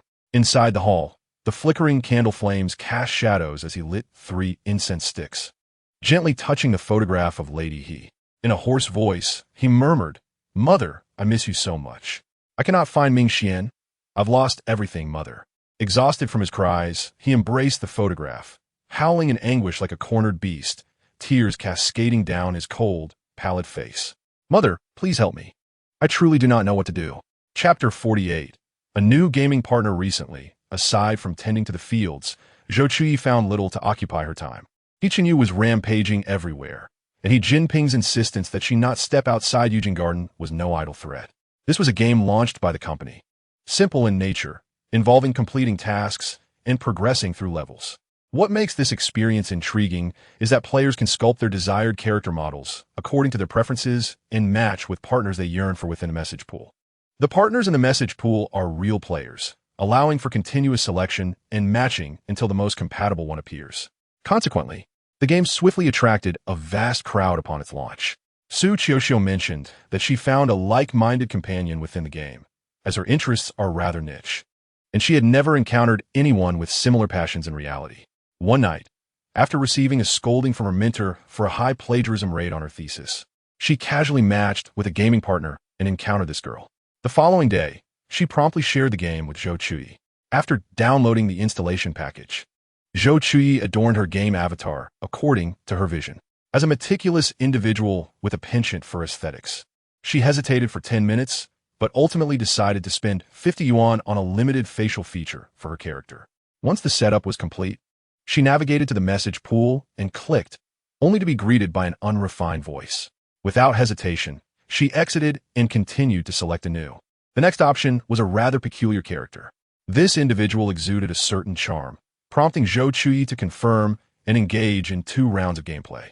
To her surprise, after a loss, the opponent unleashed a barrage of insults, filled with anatomical references. Zhou Chuyi, taken aback, promptly reported the individual. Undeterred, she chose a few more partners. Finally witnessing the unpredictable nature of humanity, she decided to exit the game and vent to Zhou Chuyi via WeChat.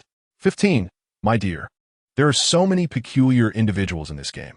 Zhou Chuyi, having found her partner, changed her WeChat name to "I raised the banner for my interests." It's quite normal. Chuyi-chan. I even encountered someone foolish enough to ask me to fund their gaming expenses. You should draw more each day, employing our exhaustive methodology. You might be as fortunate as I am. Moreover, I read on the forum that the likelihood of finding a good partner seems to increase around midnight. Based on some statistical observations, many players claim they find their desired partners during that time. If you're planning to stay up late, you might want to give it a try. 15. Sounds like a plan. This led Zhou Chuyi to be preoccupied with the game during dinner, leaving He Jinping slightly unsettled by her unusual silence. As she absent-mindedly transferred asparagus, which she despised, into her bowl for the 3rd time, He Jinping frowned and urged, "Chuyi, please focus on your meal." She looked up in confusion, responding, "I am eating." He gestured toward his own plate, and she finally noticed that half of hers was filled with her most disliked asparagus. She offered an awkward smile, realizing that the 2 dishes bore a striking resemblance. I was wondering why there was a hint of asparagus flavor in the dish. I thought Wang Ma had mistakenly used the same knife. Observing her distracted demeanor, He Jinping slowly remarked, "Next month, I will be traveling to Yuli. You should accompany me." Zhou Chuyi, still preoccupied with her anticipated gaming partner, suddenly perked up, asking, "Can I really go out? Is that true?" Seeing her eyes light up with joy, He Jinping couldn't help but smile slightly, warning her to not cause any trouble and to stick close. Do you understand? She nodded eagerly, assuring him that she would be as steadfast as a sticky plaster. You needn't use such comparisons, remarked Zhou Yijing. Thus, Zhou Chuyi's pursuit of gaming partners was momentarily set aside. After dinner, she waddled to the kitchen, contemplating a dessert to aid digestion. Recently, she had come across a trendy method of eating fruit with dipping sauces online. Glancing at the available fruits, lychee, pineapple, and mango, she found that all three could be utilized, so she selected a small quantity of each for an experimental tasting. Dipping lychee in soy sauce, pineapple in light soy sauce, and sprinkling chili powder on mango slices, she gazed at the culinary concoction before her and boldly took a bite. The experience was overwhelming, leaving her wishing to instantly switch her palate. Hesitating to discard the plate's contents, she decided to seal it and give them another chance the following morning. She even instructed Wang Ma not to dispose of what appeared to be remnants, prompting a bemused expression from Wang Ma as she stared at the chaotic plate. After several seconds of contemplation, she finally nodded in acknowledgement. As Zhou Chuyi settled into bed after a bath, her phone began to vibrate. This was the alarm she had set specifically for matching with partners. Removing her facial mask, she opened the game with a serious expression, repeating the actions from earlier. Within 3 seconds, the message pool revealed a potential partner.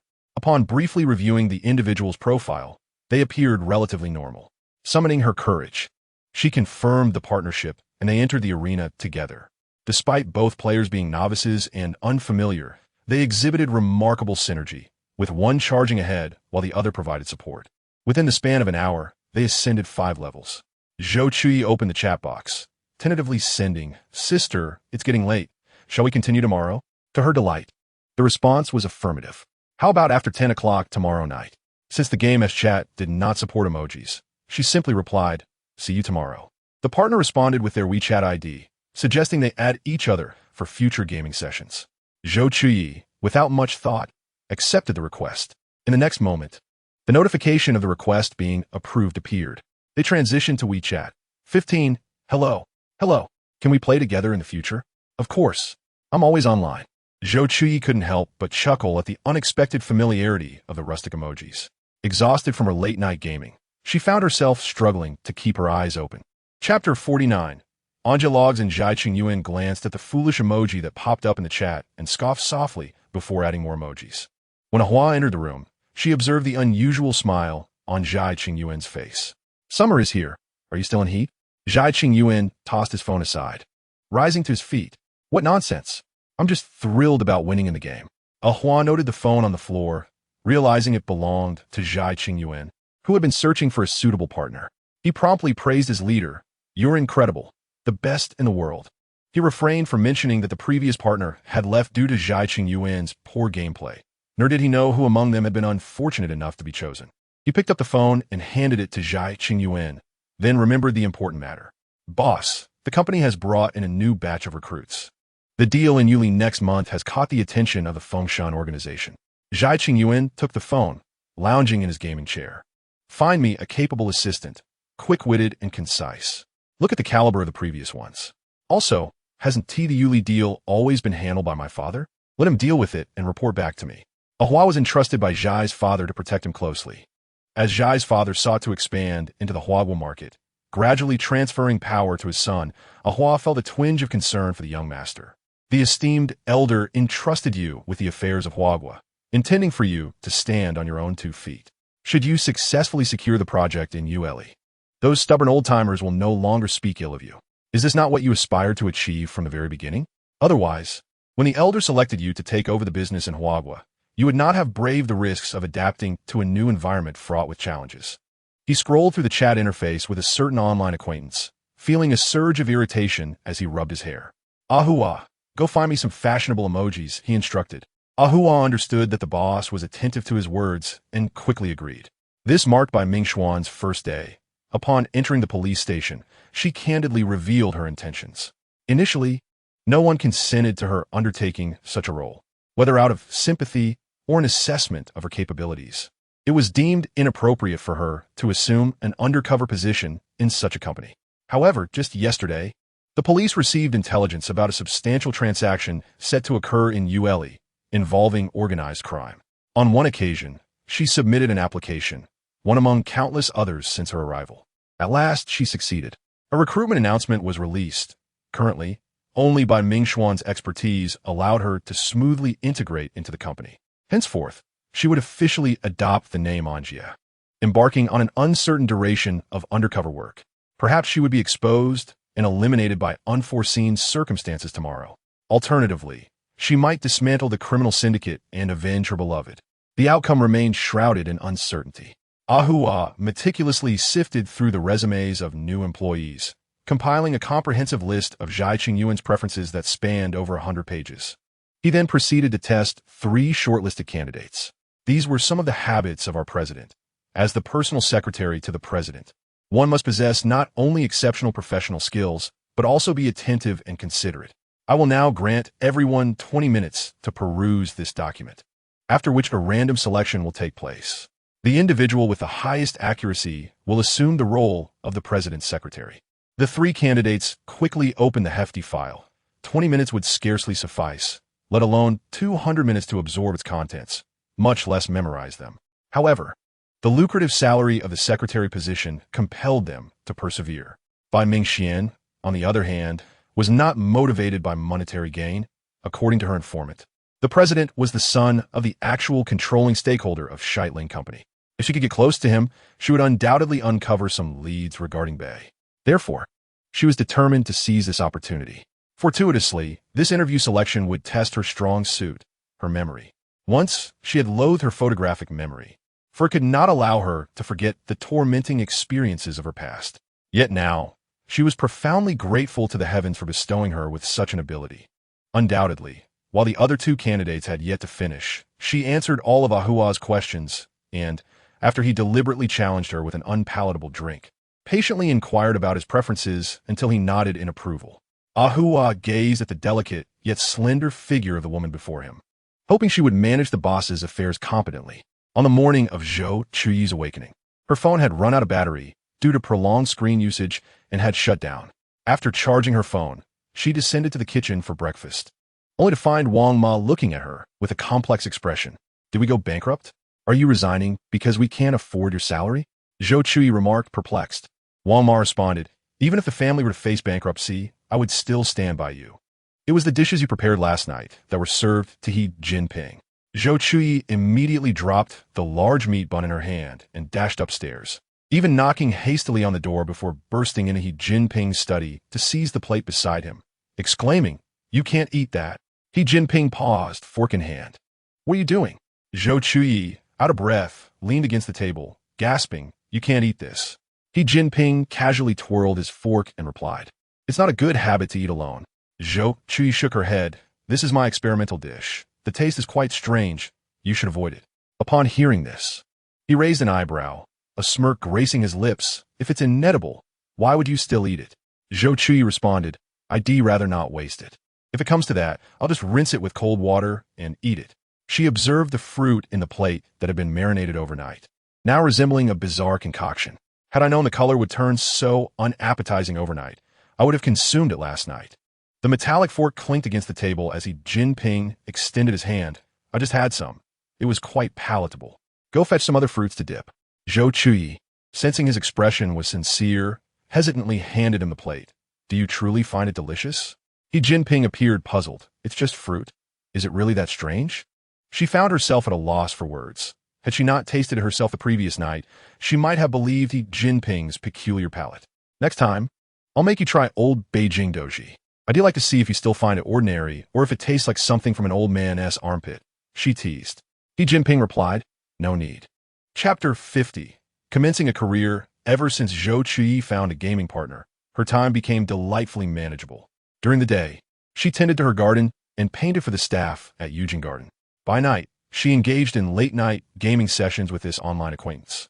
After several days of collaboration, their synergy grew increasingly harmonious, and their leveling up pace accelerated. Time seemed to race forward relentlessly as the vibrant flowers in the garden began to wither, while the vegetables and fruits Zhou Chuyi had sown flourished abundantly. Her social media had transformed into a diary chronicling the growth of these plants. As she joyfully recorded their life cycles, Each post concluded with her signature peace sign, alongside photos of these green life forms, accompanied by the caption, "Another day of timely growth." Zhou Chuyi, as her devoted fan, diligently reminded the celebrity to maintain her public presence. The remainder of her followers were individuals she did not recognize, likely remnants of the original owner's connections. There was also her gaming partner, who promptly liked each of her posts, often quicker than Zhou Chuyi. As summer approached, Zhou Chuyi transitioned to the tea room at Eugene Garden to paint. At that moment, her creativity surged, only to be interrupted by an urgent phone call that disrupted the birth of a masterpiece. She opened her eyes, irritated, and answered Hebei. "You'd better have an urgent matter." Hebei felt a chill run down his spine. There was a hint of menace in her tone. "That's wonderful. I will begin making arrangements," she replied, her voice softening slightly. Hebei, respectful, nodded through the phone. "Of course, madam. Contact me anytime you need assistance." "Good," she affirmed before hanging up. Zhou Chuyi immediately called Zhou Chuyi. After a month of arduous preparation and refinement, Zhou Chuyi's thesis, adorned with gilded edges, finally passed the plagiarism check. The next steps involved preparing for her defense and graduation ceremony. She quickly connected with Zhou Chuyi. "What is up? It's not yet time for our plastic sister chat. Zhou Chuyi, listen carefully to what I am about to say, and remember to lower the volume." "Sukwiki spekut. Are you about to tell me you're becoming a godmother?" Zhou Chuyi, speechless, replied, "Our milk tea shop has completed its renovations and is ready for operation." With that, she held the phone far from her ear. As anticipated, the next moment was filled with ecstatic screams from Zhou Chuyi. "Really, Chi?" Startled customers in the store mistook it for a commotion and hurriedly fled, abandoning their purchases. Zhou Chuyi, overwhelmed with excitement, stammered, "Our milk tea shop is truly ready to operate. I sent it?" Zhou Chuyi activated the speakerphone. "Yes, the headquarters sent someone to guide us. So the coming days will require your hard work." "Don't worry, Zhou. I'll ensure the tasks are completed," Zhou Chuyi assured. Zhou Chuyi let out a light laugh, encouraging herself to work hard, aiming to secure the entire Tangcheng agency.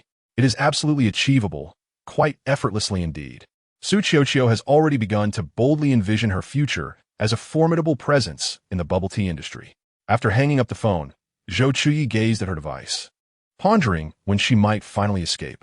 This task should not fall on the inexperienced Chuyi. She hoped the girl would not be taken advantage of. But wasn't Bai Mingji expelled from the Bai family due to the falsification of her birth date?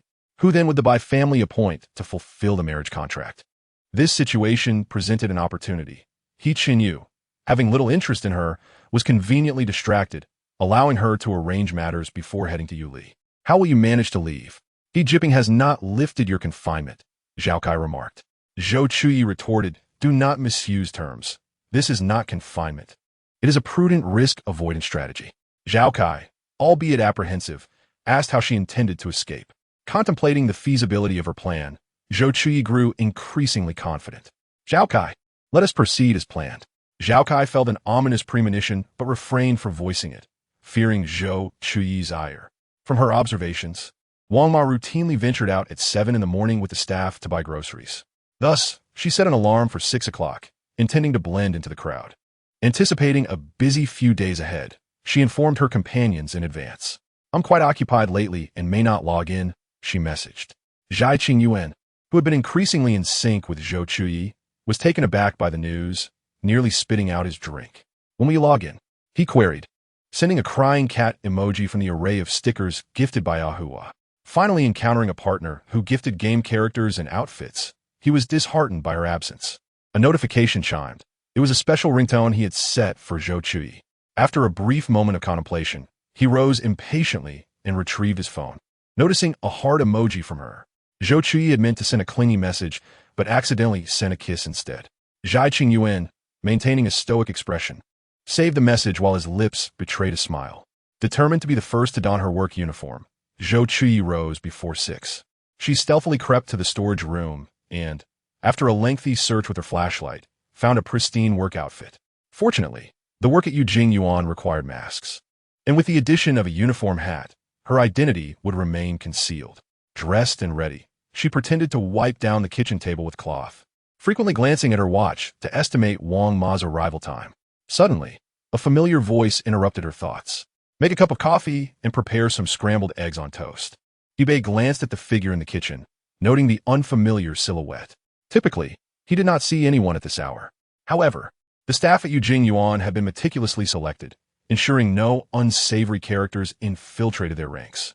Zhou Chuyi, startled, adjusted her mask and squeaked, coming right away. Bei scrutinized her briefly before retreating to Jinping's study. Rumor had it that Sterling Company was interested in the Yuli project, prompting them to adopt a heightened state of vigilance against this foreign threat. Zhou Chuyi felt beads of sweat forming on her forehead. Her erratic schedule rarely allowed her to share breakfast with Jinping, let alone ascertain his preferences. However, in a bid to please him, she had previously prepared instant coffee, which he had not expressed dissatisfaction with. With a resigned huff, she turned and began to use the coffee machine to prepare his drink. After placing the bread in the toaster, she faced the daunting coffee machine, a device she had never operated before. The smoky aroma produced by brewed coffee beans had always deterred her. She only consumed instant coffee. Searching for the machine's packaging, she hoped to find an instruction manual. But her efforts proved fruitless. "Zhao Kai, wake up! How do I use this coffee machine?" Zhao Kai, still drowsy, replied, "I have never used one either, but you could search for tutorials online." Zhou Chuyi smacked her forehead, realizing she had forgotten her smartphone. After a thorough search, she managed to find a potential name for the coffee machine in English, and, upon searching, was relieved to discover it indeed was the machine's name. Adding operating instructions to the entry, she was soon presented with thousands of instructional videos. Choosing the shortest one for observation, she proceeded to pour in the coffee beans. After a flurry of activity, the coffee machine finally sprang to life. Simultaneously, the toaster chimed, releasing the golden brown toast, which she hurriedly plated. She then prepared to scramble the eggs, mentally repeating, "You cannot see me. You cannot see me." Jinping, unexpectedly attuned to Zhou Chuyi's inner thoughts, found himself intrigued. This was not her usual waking hour. Catching a glimpse of the maid's back, he noted her silhouette bore a striking resemblance to Zhou Chuyi. How had such a person infiltrated Yuan?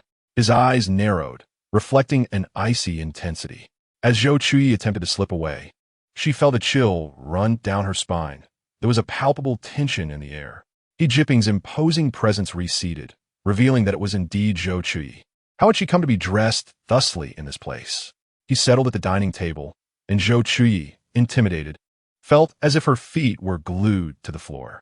Jinping leisurely sipped his coffee, a barely perceptible smirk gracing his lips. It was clear she was inexperienced. The coffee was merely bitter. He suppressed his urge to spit it out and swallowed the wretched brew. Unable to escape, Zhou Chuyi stood silently beside him, covertly observing his reactions. Noticing he took only a single sip, she voiced her discontent. "What does this mean? You polished off that terrible dish last time." Jinping, unfazed, retorted, "If you think you can do better, then by all means." He switched to a knife and fork, prepared to sample the scrambled egg toast. The sound of eggshell meeting teeth echoed in the air. He turned to meet Zhou Chuyi's astonished gaze, the darkness of his eyes conveying a multitude of emotions. Zhou Chuyi stammered, I'm sorry, sir. I will get you a new plate." She quickly snatched the dish and dashed back to the kitchen. Bei, sensing something amiss, questioned how such a maid could exist at Yuan, suspecting an infiltrator. Just as he was about to inform Jinping, he heard the latter's calm, yet commanding voice instructing, "Send 2 people to follow the lady. Ensure she remains unaware. But the lady is always here at Yuan. Why the extra manpower?" Jinping's eyes sparkled with mischief as he raised an eyebrow, teasing, "Did you not recognize who that was?" The next moment, the sound of a pot lid crashing to the floor echoed from the kitchen. Observing the amusement on Jinping's face, Bei replied, "Understood, sir. I will arrange for protection for the lady." Jinping responded with a brief acknowledgement. On the second occasion, Jinping found no further faults and, after finishing his meal, departed with Bei. As the Maybach exited Yuan, Zhou Chuyi finally breathed a sigh of relief. Once Wama arrived, Zhou Chuyi effortlessly blended into the crowd and departed from the manor that had confined her for so long. Last night, she had arranged with Su Qiuxiu, who was waiting at the entrance on her electric scooter early that morning. From a distance, Zhou Chuyi spotted her waving, and she hurried towards Su Qiuxiu, exclaiming, "I'm here." This was their first visit to her bubble tea shop. Although she had never monitored the site herself, every corner was imbued with the little touches she and Su Qiuxiu had contributed. It seemed that once the shop opened, she would need to prepare a generous red envelope for Bei. Before the headquarters staff arrived, Zhou Chuyi took Zhou Chuyi to savor the most classic breakfast in Tangqing. Although Zhou Chuyi was not in charge of the shop's operations, her curiosity led her to learn a great deal about the preparation of various tea soups. After bidding farewell to their teacher, it was nearly 8 o'clock. Zhou Chuyi was aware of the strict security at Zhou Chuyi's home, so she promptly said, "All right, I'll prepare this watermelon lemon slush. It's my mom's favorite flavor, and I'll pack one for my parents too."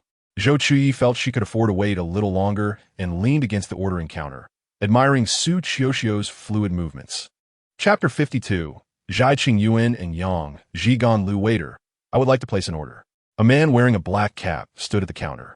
The dim streetlight obscured half of his face, but his cold, chiseled features were still discernible. Zhou Chuyi glanced at the ordering code on the counter, which had been custom-made by the headquarters, and was taken aback by the unexpected mix-up. She politely apologized. "I'm sorry, sir, but we're not open for business today." Zhai Yuan looked at the successfully placed order on his screen, skeptically raising his phone. "I have placed my order successfully." Zhou Chuyi smiled with a WeChat yellow face emoji, explaining that the system was indeed meant for placing orders. Hence, it was no surprise he could order successfully. She noted the items he had selected, realizing that the raw materials had already run out for the afternoon. She attempted to negotiate. "Sir, currently we only have great beverages available. Would you like to consider changing your order? As we are not open today, many items are not fully prepared. If you agree to change, we will offer you an additional cup and a lifetime discount of 15. What do you think?" It was a rare opportunity to meet someone, but the man had other matters to attend to and brusquely dismissed her. Having just enjoyed a spicy hot pot in Tangqing, he was now seeking a Yang Zhigan Lu to soothe his burning stomach. After searching high and low, he found the only bubble tea shop open, only to encounter such a chatty proprietor. He frowned slightly, revealing a hint of irritation. Money was not an issue for him, and he had no interest in any meager discounts. "I just want Yang Zhigan Lu," he stated, his voice low. Zhou Chuyi detected the man's impatience in his tone and quickly interjected, "Chuyi, I still have some time mango my mom asked me to bring you. Please hand it over." Zhou Chuyi recognized the man's darkening expression and promptly replied, "Oh, okay." After passing the items to Zhou Chuyi, she smiled at Mr. Zhai, assuring him, "Just a moment. It will be ready shortly." However, upon hearing Zhou Chuyi call her Chuyi, Zhai Yuan was thrown into disarray. This woman shared the same name as his gaming partner, whose WeChat name was also Chuyi. Could they possibly be the same person? "Sir, your Yang Zhigan Lu is ready," Zhou Chuyi announced, handing the item to the man, who, regrettably, ignored her completely. Suppressing her rising anger, she raised her voice slightly. "Sir, your Yang Zhigan Lu is ready." Observing his hurried departure, Zhou Chuyi remarked, "What a strange person." After Zhou Chuyi checked the utilities and confirmed everything was turned off, she responded to Zhou Chuyi, "Yes. When you mentioned we couldn't make anything due to the lack of fruit," his expression darkened immediately. "It scared me. Thankfully, I had the time mango my mom gave me." Zhou Chuyi donned her helmet and took her place on the back of the scooter, replying, "Indeed, indeed. I was terrified. I thought he might explode at any moment." When the two arrived at Yijinjuan, they were surprised to find the gates unguarded. Zhou Chuyi had originally planned to climb over the wall, but seeing no one around, she said, "All right, Xiao, let us head straight to the manor entrance." "Sure." To Zhou Chuyi's astonishment, there were typically patrolling guards inside the manor, yet it was eerily quiet. She stealthily slipped inside, only daring to come down for dinner after changing into her pajamas on the second floor. The bodyguard who had followed her stepped inside the gate and, upon seeing her safe, reported to Jinping. Zhang Chong said, "Sir, the madam has safely returned home." However, a strangely dressed man came to buy bubble tea at her shop tonight and seemed to have a dispute with her. Jinping, busy revising a bid and hardly having time to eat, immediately stiffened at the news. "How's my wife?" he inquired urgently. Zhang Chong promptly replied, "The madam is unharmed."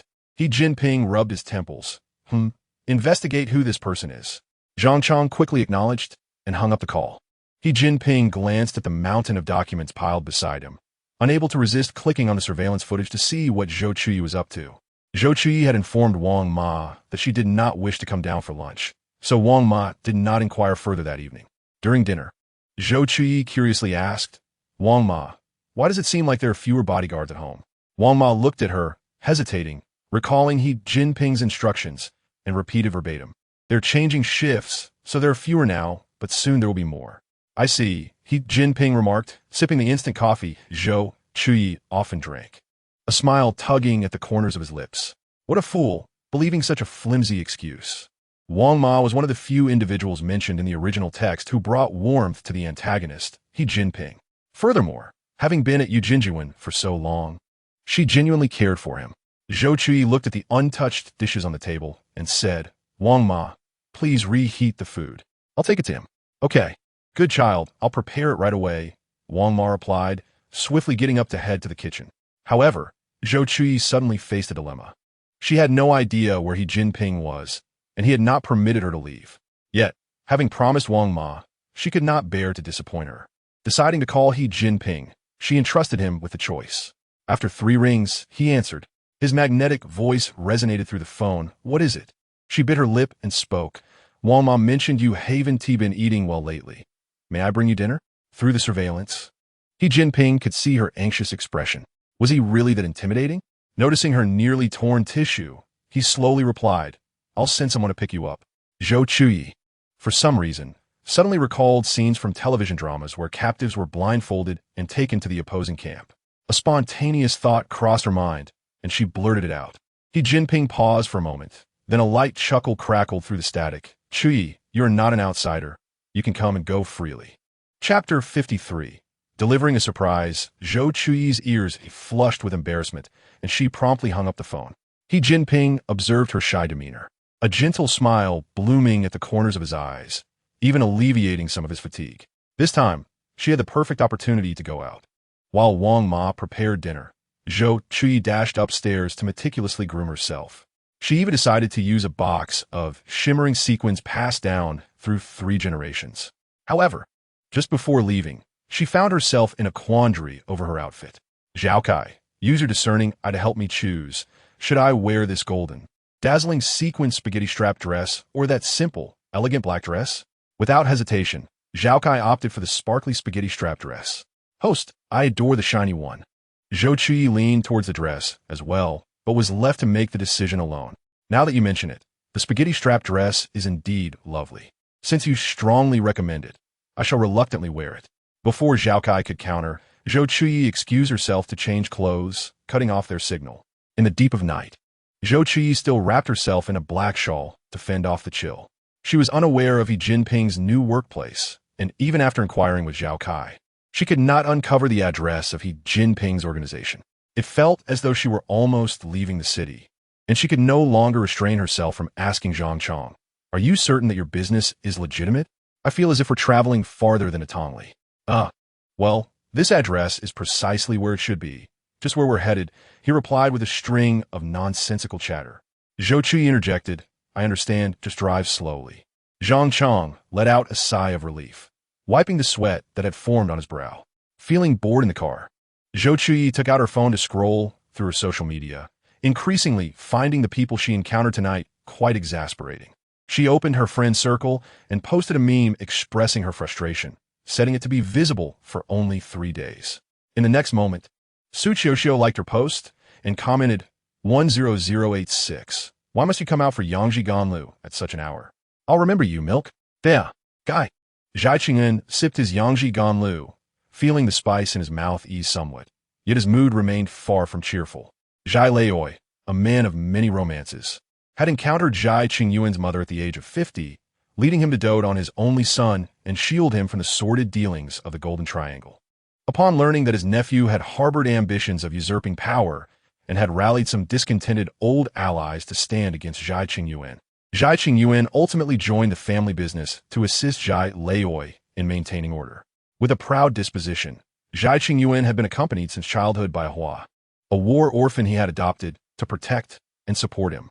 Ahua, expressing her concern with an unmistakable tone, could only lament that the young master seemed oblivious to how many would covet his identity. Zhai Qingyuan replied nonchalantly, I know. As he scrolled through his phone, he stumbled upon Zhou Chuyi's latest meme, a yellow soybean giving the middle finger, marked with an expression of exasperation. Startled, he promptly opened their chat to probe further. What is going on in your friend circle? Zhou Chuyi hadn't anticipated her gaming partner would peruse her social media, which opened the floodgates for her to vent about the arduous cleaning she had done, her serious learning of new recipes, and the exhaustion she felt after work, particularly targeting the man in black she had encountered tonight. You have no idea. If I hadn't felt incapable of standing up to him, I would have outright rejected him. Zhou Chuyi felt a mix of emotions as he read the long string of messages from Zhou Chuyi. Was it clear what he looked like? I could help teach him a lesson, he teased. It was too dark, and he was wearing a cap, but I got the impression he might be somewhat handsome. However, that doesn't justify his unreasonable insistence on drinking, Zhou Chuyi replied, her frustration evident. Zhou Chuyi felt relieved that she hadn't clearly seen his face. The compliment she had inadvertently given him about being handsome made him smile subtly. Taking another sip of the milk tea Zhou Chuyi had handed him earlier, he thought it tasted sweeter than before. Ahwa! Listening to the silence on the other end of the call, sensed a series of ominous possibilities flash through her mind and grew anxious. Young master, what are you doing? Zhou Chuyi, in a good mood, replied, Ahwa, you're talking too much. Hearing his slightly cheerful voice, Ahwa felt relieved. Young master, get some rest. I'll come to pick you up tomorrow. Zhou Chuyi felt a twinge of displeasure, but he had no choice but to comply. Zhou Chuyi had been busy all day and was now quite tired. After venting, she leaned against the car window and fell asleep. When they arrived at the company's entrance, Zhang Chong, glancing at the sleeping Zhou Chuyi in the rearview mirror, grappled with whether to wake her. She was preoccupied and didn't sleep too soundly. After a brief pause, she awoke on her own. After adjusting her shawl, Zhang Chong immediately exited the vehicle to open the door for her. The trunk was filled with several insulated lunchboxes, and Zhou Chuyi picked up a particularly lavish one. This is the dinner that Wang Ma specially prepared for you. Don't let her efforts go to waste. Yes, ma'am, he replied, with Zhang Chong as her escort. Zhou Chuyi smoothly entered Jinping's office, which was nearly identical in decor to that of his group, cold and monochromatic, exuding a faint aura of desolation under the pale moonlight. She glanced at Jinping, who was still working, and placed a lunchbox beside him. Wang Ma is worried you're not eating. Your health can't take it. Don't disappoint her good intentions. Eat quickly. Jinping then looked up at her, noticing her strikingly different appearance tonight. Her long, straight hair had been styled into large waves, and her amber eyes, accentuated by makeup, appeared cool and aloof, with the upturned corners of her eyes exuding an innate charm that complemented her naturally delicate and ethereal features.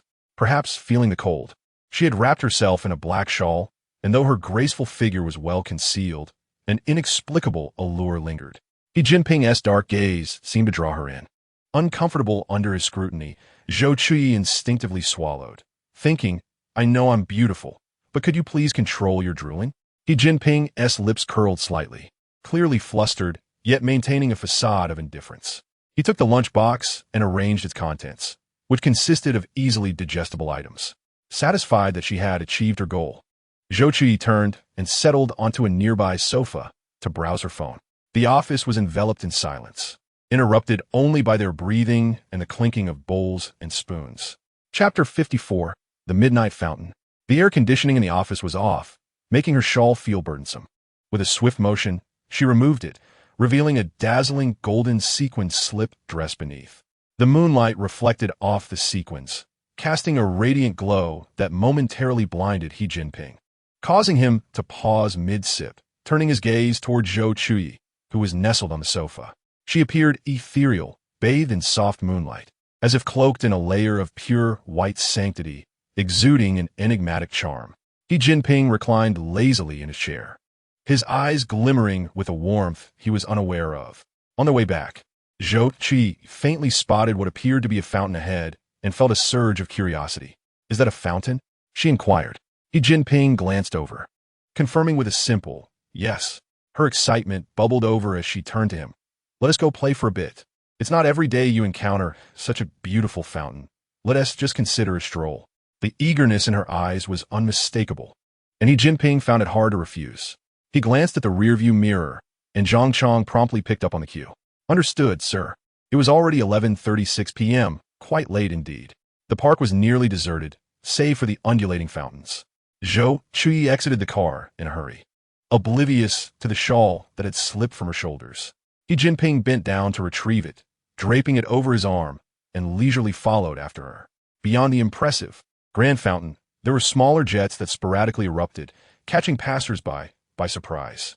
Zhou Chuyi seemed to possess extraordinary luck, as every jet erupted just as she passed by, as if she were a princess traversing a path free of thorns and obstacles. Approaching a fountain shaped like an archway, she expressed her desire to stand beneath it for a photo. "Here, take my phone. I'll stand in the fountain for a moment, and you must capture the moment. Make sure to take several shots." Her eyes sparkled with joy, a state of relaxation that only true happiness could bring. It was evident she was genuinely delighted at this moment. Jinping took the phone, his voice warm as he replied, "All right, go ahead."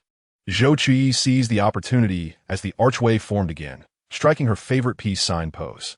"Jinping, are you ready?" Her smile appeared slightly stiff. Yet she persevered for the perfect shot, determined to capture the beauty of the light, the scenery, and the ambience of the night. A resolute woman from Huagua never admits defeat, rising to the occasion. Unable to bear it any longer, has Jinping recovered? My face is almost stiffening. Jinping has been adjusting the camera, striving to capture the fleeting joy of Zhou Chuyi.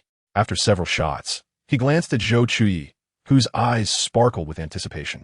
Zhou Chuyi immediately dashed toward him, her lips curling into a smile. It must be said that the novice protection period is remarkably effective. Even someone like Jinping, who has never dabbled in photography, managed to take beautiful pictures of her. Particularly, the camera's focus on Zhou Chuyi's radiant smile elevated the overall happiness of the photographs. Zhou Chuyi quickly saved the images, exclaiming that Jinping's photography skills were commendable. Jinping raised an eyebrow and chuckled, deeming it acceptable. That evening, he indulged her whims, saying, "All right, I will wait for you here." The cool droplets cascaded down, prompting Zhou Chuyi to squeal in delight, followed by a burst of laughter. She seemed to discover the joy in the moment, deliberately waiting until the water columns from the archway were about to conclude before running in, splashes whimsically drenching her, even causing ripples at the hem of her striking camisole dress. From a distance, the cheerful sound of Zhou Chuyi called out, "Jinping, would you like to join me? This is so much fun." Jinping gazed at her, his eyes sparkling with starlight, hoping that this Zhou Chuyi by his side would remain joyful forever. Eventually, she grew tired and ran towards Jinping in a disheveled state. Jinping quickly wrapped her in a shawl, saying, "Let's go, get in the car." On the way back, Zhou Chuyi maintained her earlier exuberance, chattering animatedly with Jinping about her feelings. Jinping held a document, concealing his smile in the shadows as he listened to her. The shawl was stifling, alternating between warmth and cold for Zhou Chuyi. When she tugged it off, Jinping raised his head, and Zhang Chong promptly increased the car's temperature. Jinping glanced at Zhou Chuyi's phone, which was incessantly flashing, and decisively turned it off. He recalled what Bei had mentioned about nearly becoming a solitary man after accidentally glimpsing his girlfriend's browser history. As a man who respects his partner, he would never pry into Zhou Chuyi's phone. In truth, Zhou Chuyi's phone was password protected. He had tried twice to unlock it, but, fearing it would auto-lock, refrained from continuing. Bei thought to himself, "You are so high-minded, yet you still sneak peeks and drag others down." After removing her makeup and enjoying a relaxing bath, Zhou Chuyi suddenly remembered her phone was left behind, adorned in a Pikachu nightgown and donning a large drying cap. She made her way to Jinping's study to retrieve her phone. "Chuyi, we will set off for Yuli the day after tomorrow. Please pack your things." This statement instantly captivated Zhou Chuyi, who transformed from her earlier composure and indifference to a voice brimming with excitement, asking, "Really? We are leaving the day after tomorrow?" At that moment, she resembled the landlord from a Stephen Chow movie. Jinping stifled a laugh and nodded, "Yes, we will be there for a week. So just prepare what you need." Over the next few days, Zhou Chuyi busied herself at home crafting plans, intending to explore while Jinping was occupied with work. Yuli was over 2,400 kilometers from Tangcheng, requiring a 3-hour flight to reach. Thanks to Jinping's influence, she found herself seated in first class this time. Goodness, such a vast waiting area. There are snacks, instant noodles, soda, and even a self-service section. What kind of miserable days have I endured before? She had to maintain the dignified image of the original Zhou Chuyi in front of others, but inwardly, she was salivating at the prospect of indulgence. Seizing the moment while Jinping was distracted, she snatched up several items until her small backpack was stuffed to the brim, resembling an explosive device before she finally stopped. Yuli, located in the southwest, shares a climate similar to that of her province. So upon landing, Zhou Chuyi did not experience the anticipated discomfort. Chapter 55, Green Pepper Coffee.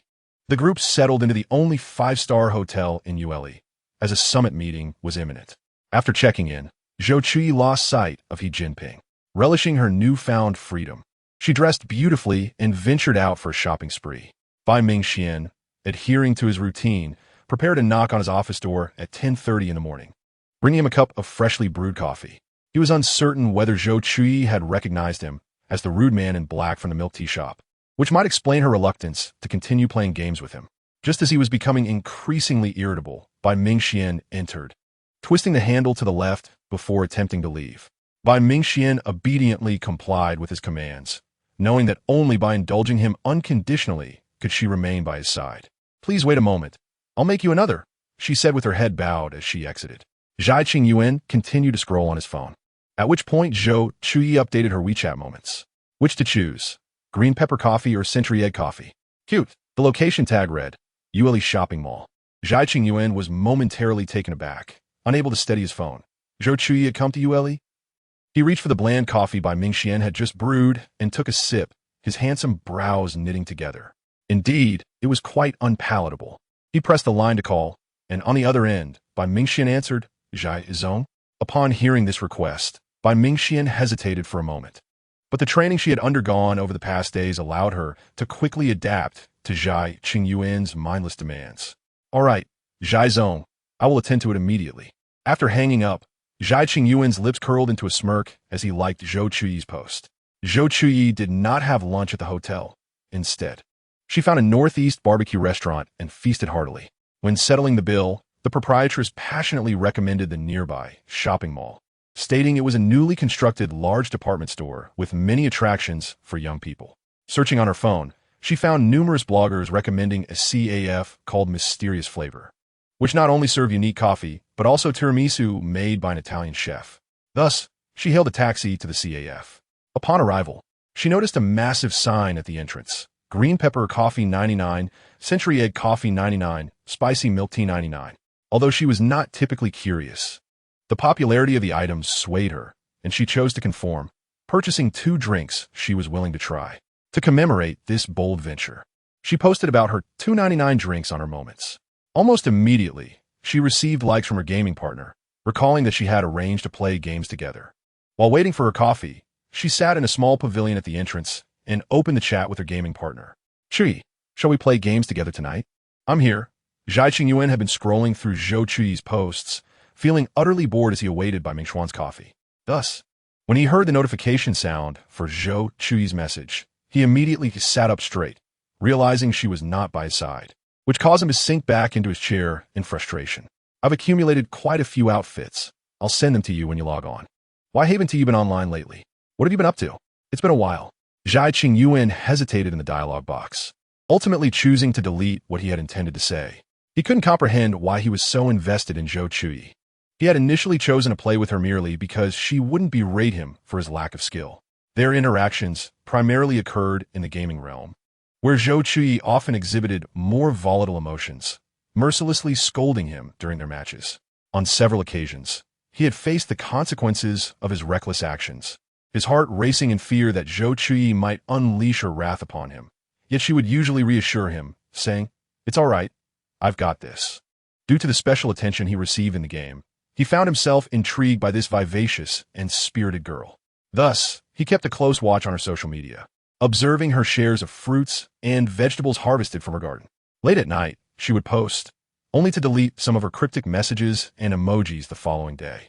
He assigned her a distinctive message tone, fearing he might miss her notifications. Twirling his phone in hand, he pondered what his feelings for Zhou Chuyi truly entailed. Today, Zhou Chuyi donned a short skirt, seated in a small pavilion surrounded by a meandering stream crafted by nearby vendors. Mosquitoes, drawn to her like moths to a flame, began to swarm, leaving her fair thighs dotted with itchy welts, distracting her from her phone. She stood up, stomping her feet in a futile attempt to fend off the pesky insects. "Please, the cheerful young lady Zhou Chuyi, your order is ready at the counter," announced the speaker, looping her name in a public setting. This was merely a name she had casually set, but she never expected the staff to call it out so loudly. Suppressing the embarrassment of her toes curling in her sandals, she braced herself and navigated through the crowd towards the bar. To her surprise, she discovered that the green pepper coffee she had imagined was not simply an infusion of green pepper juice in a coffee, but rather a hollowed-out green pepper serving as the vessel. Initially, she had thought this to be a novel promotional strategy, but it turned out to be quite literal. Bai Mingxian had searched several coffee shops, finding neither the elusive green pepper coffee nor the century egg coffee. Planning to purchase a random coffee and add her own green pepper and century egg, she stumbled upon the signature offering of the Mijing coffee shop on the Meituan page. Green pepper coffee, summer limited, 99, it read. Without hesitation, she placed an order for pickup. Little did she expect to encounter Zhou Chuyi at the entrance, both locking eyes for a brief moment before instinctively passing by each other. Zhou Chuyi was equally surprised to see Bai Mingxian, wondering if the criminal group's base was indeed nearby. Bai Mingxian mechanically collected her coffee, her mind abuzz with the astonishment and joy of having just seen Zhou Chuyi. How could she have suddenly appeared in this spot? It had been months since they last met, and she wondered how Zhou Chuyi had been faring. Chapter 56. The ball. Zhou Chuyi promptly summoned the fortune-bringing system. Is the female lead here? Is the criminal organization also present? Indeed, host. The female lead is currently the secretary to Zhai Qingyuan of Scheitling Company, the only son of Zhai Lintian, the ruler of the Golden Triangle. Does the so-called summit cooperation that Jinping is attending relate to the female lead's eventual collaboration with the police to dismantle Scheitling Company? An uneasy premonition stirred within her, as if events were no longer unfolding according to the script. The fortune-bringing system conducted a search. Host, no results found yet. I must remind you that due to your alterations to the main storyline, the timeline will be compressed. This means you have to wait 5 years. Perhaps the female lead will soon bring good news. The system felt a strange shift in the course of events, yet all detected data appeared normal. Congratulations, host. Another $20 wasted. Bai Mingxian grumbled as Jinping passed her door. His hand paused on the door, a slight smirk forming at the corner of his mouth. Wondering where she had been off to now. Hearing a knock, Zhou Chuyi checked the peephole and felt reassured upon seeing it was Jinping. Once inside, Jinping noticed a vibrant green pepper displayed on her desk, seemingly containing something. His gaze lingered on Zhou Chuyi, clad in her pajamas, a small smile tugging at his lips. We have a ball to attend tonight. I'll take you for a makeover shortly. Zhou Chuyi understood that this was how the wealthy maintained social connections. Since she still held the title of Mrs. He, she had to fulfill her duties earnestly. All right. Subsequently, Zhou Chuyi resumed her activities. Jinping's expression darkened, his beautiful eyes brimming with inscrutable emotions. He had begun to notice that fewer of Zhou Chuyi's thoughts were accessible to him, and she seemed to be slowly distancing herself. She had become more poised and obedient, gradually resembling the Zhou Chuyi of old. It seemed that since that kiss, she had been undergoing a transformation. Did she despise him for taking advantage of her vulnerability? A flicker of pain crossed his eyes. In the business realm, where he had depthly manipulated human emotions, he found himself at a loss with this enigmatic woman. As the grand opening approached, Zhou Chuyi made an unexpected trip to Yuli. Su Qiuxiu, concerned, decided to visit the shop daily to lend a hand. She had initially inquired whether Zhou Chuyi would make it to the opening ceremony the day after tomorrow. But then her cousin sent her 2 sample test results Zhou Chuyi had previously entrusted to her. Upon excluding external interference, the following conclusion was supported. Sample 1 and Sample 2 do not share a biological mother-son relationship. Although Zhou Chuyi had long suspected that Jinping was not the son of Zhu Qianli, but rather the original Mrs. He's child, the revelation still shook her to her core. In the original narrative, Jinping's dark turn primarily stemmed from the injustices inflicted upon him by He Chuanxiao and Zhu Qianli. She vividly recalled that rainy night in the province. How much pain Jinping must have endured to sever ties with Zhu Qianli, bearing the stigma of being a child born out of wedlock. With his beloved being the perpetrator, Zhou Chuyi dared not disclose this matter to Jinping. She even lacked the courage to collect a sample from Qinyu for testing. If Jinping were to learn the truth, would he instantly darken, seeking vengeance against everyone? Seated before the expansive vanity in her hotel room, she fiddled with her array of cosmetics. Jinping's gaze flickered with confusion and a hint of barely perceptible ire as he observed the weary Zhou Chuyi before him. Increasingly inscrutable. Aside from attending a family banquet at the He residence, This was her first time participating in such a formal gathering. Xi Jinping escorted her to a private couture salon, where after an exquisite makeup application, they selected a gown. The stylist initially paired her with a black lace strapless dress, but a staff member soon entered, apologizing and stating it did not match the theme of the evening's ball. Mr. He requested an alternative. Ultimately, Zhou Chuyi chose a moon-white strapless gown. The long skirt, adorned with intricate embroidery, accentuated her figure elegantly. As she drew back the curtain, she emerged, the hem of her gown trailing behind her. Her long hair was elegantly swept up, her fair skin radiant, lips rosy, and teeth white, exuding gracefulness. A pearl necklace adorned her neck, enhancing her purity and freshness.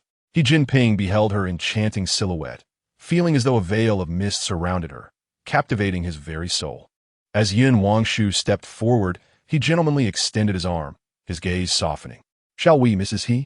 Zhou Chuyi smiled gracefully. "Yes." The two then traveled together to the Mingzhou Hotel in Yuli. As the lights began to twinkle, the opulent banquet hall prepared to unveil a grand celebration.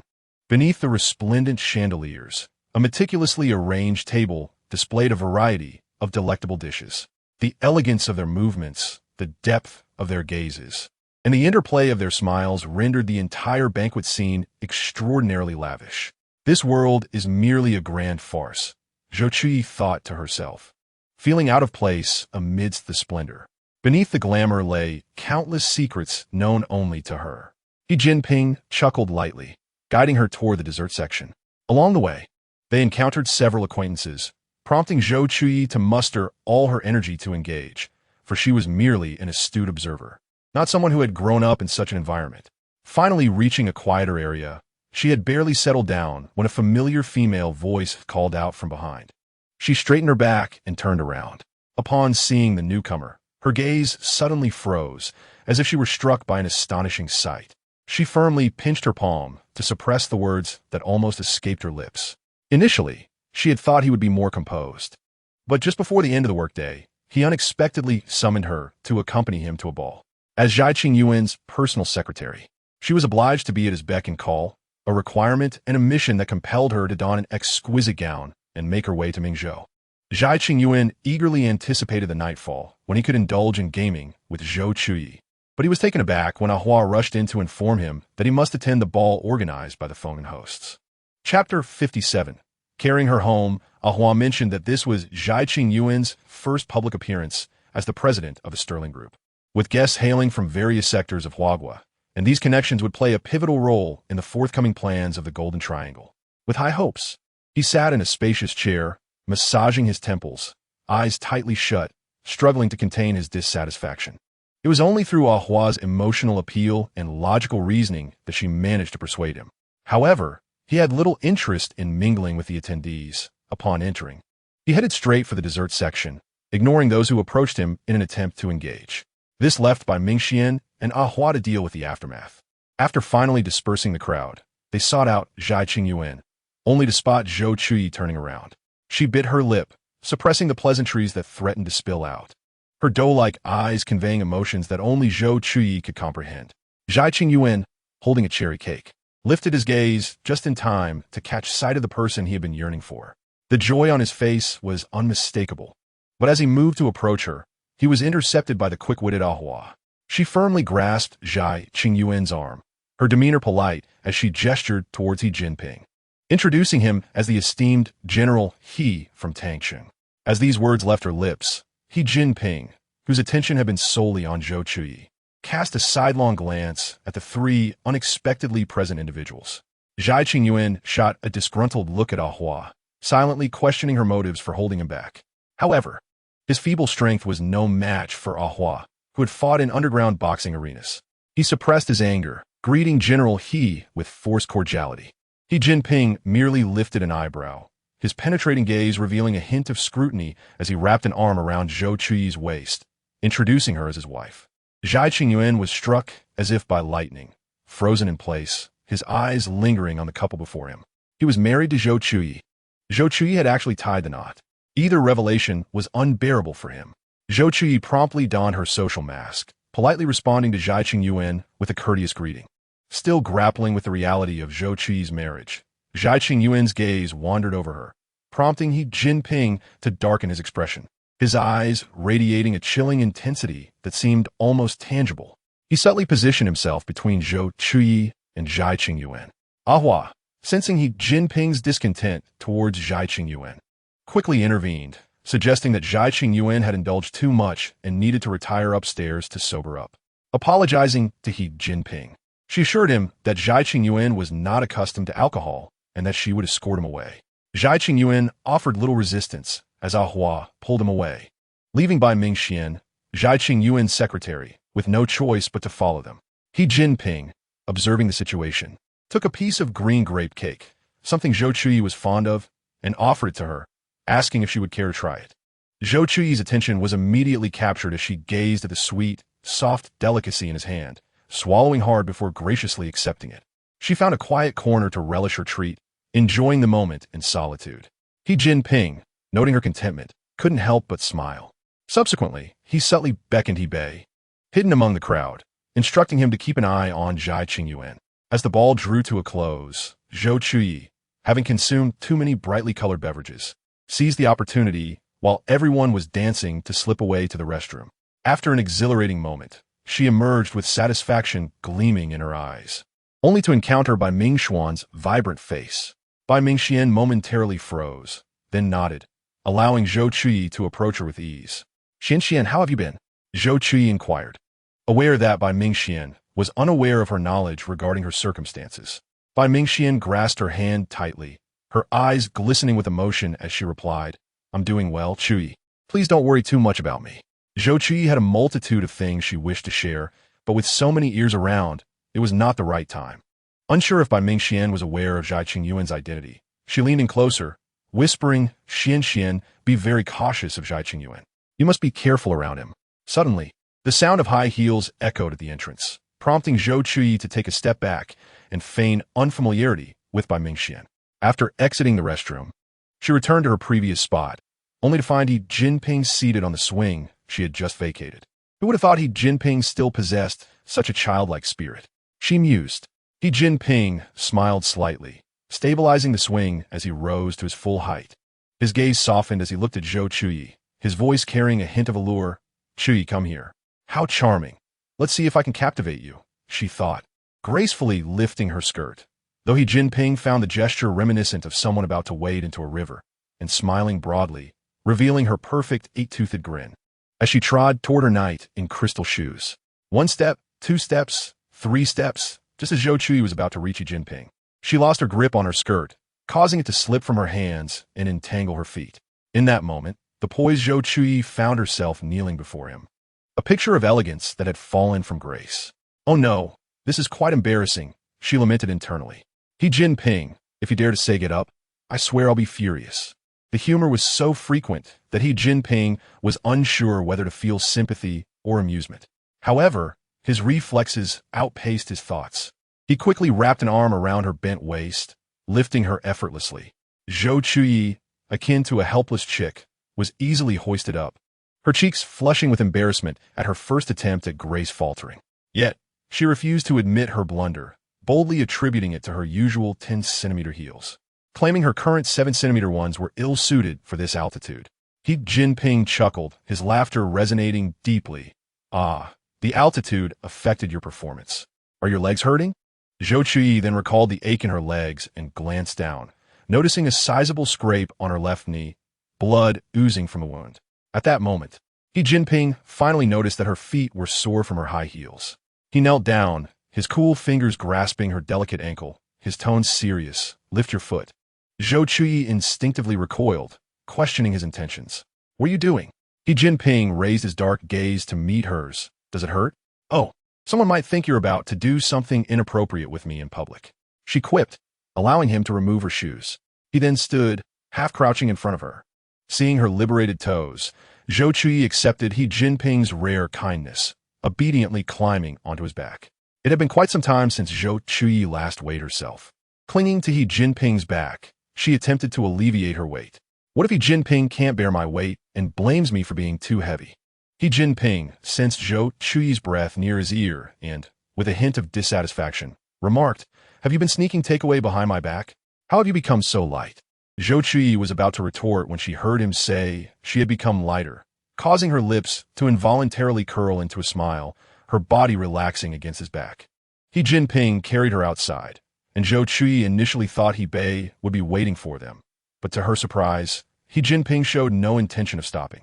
She felt puzzled and leaned closer to his ear, asking, "Why isn't Bei here to pick us up?" Her voice was soft, almost like a playful pout, with each word seemingly tugging at his heartstrings. Jinping, without a moment's hesitation, fabricated a response, stating that Bei was busy with other matters and might have forgotten. "Why not call and come pick us up?"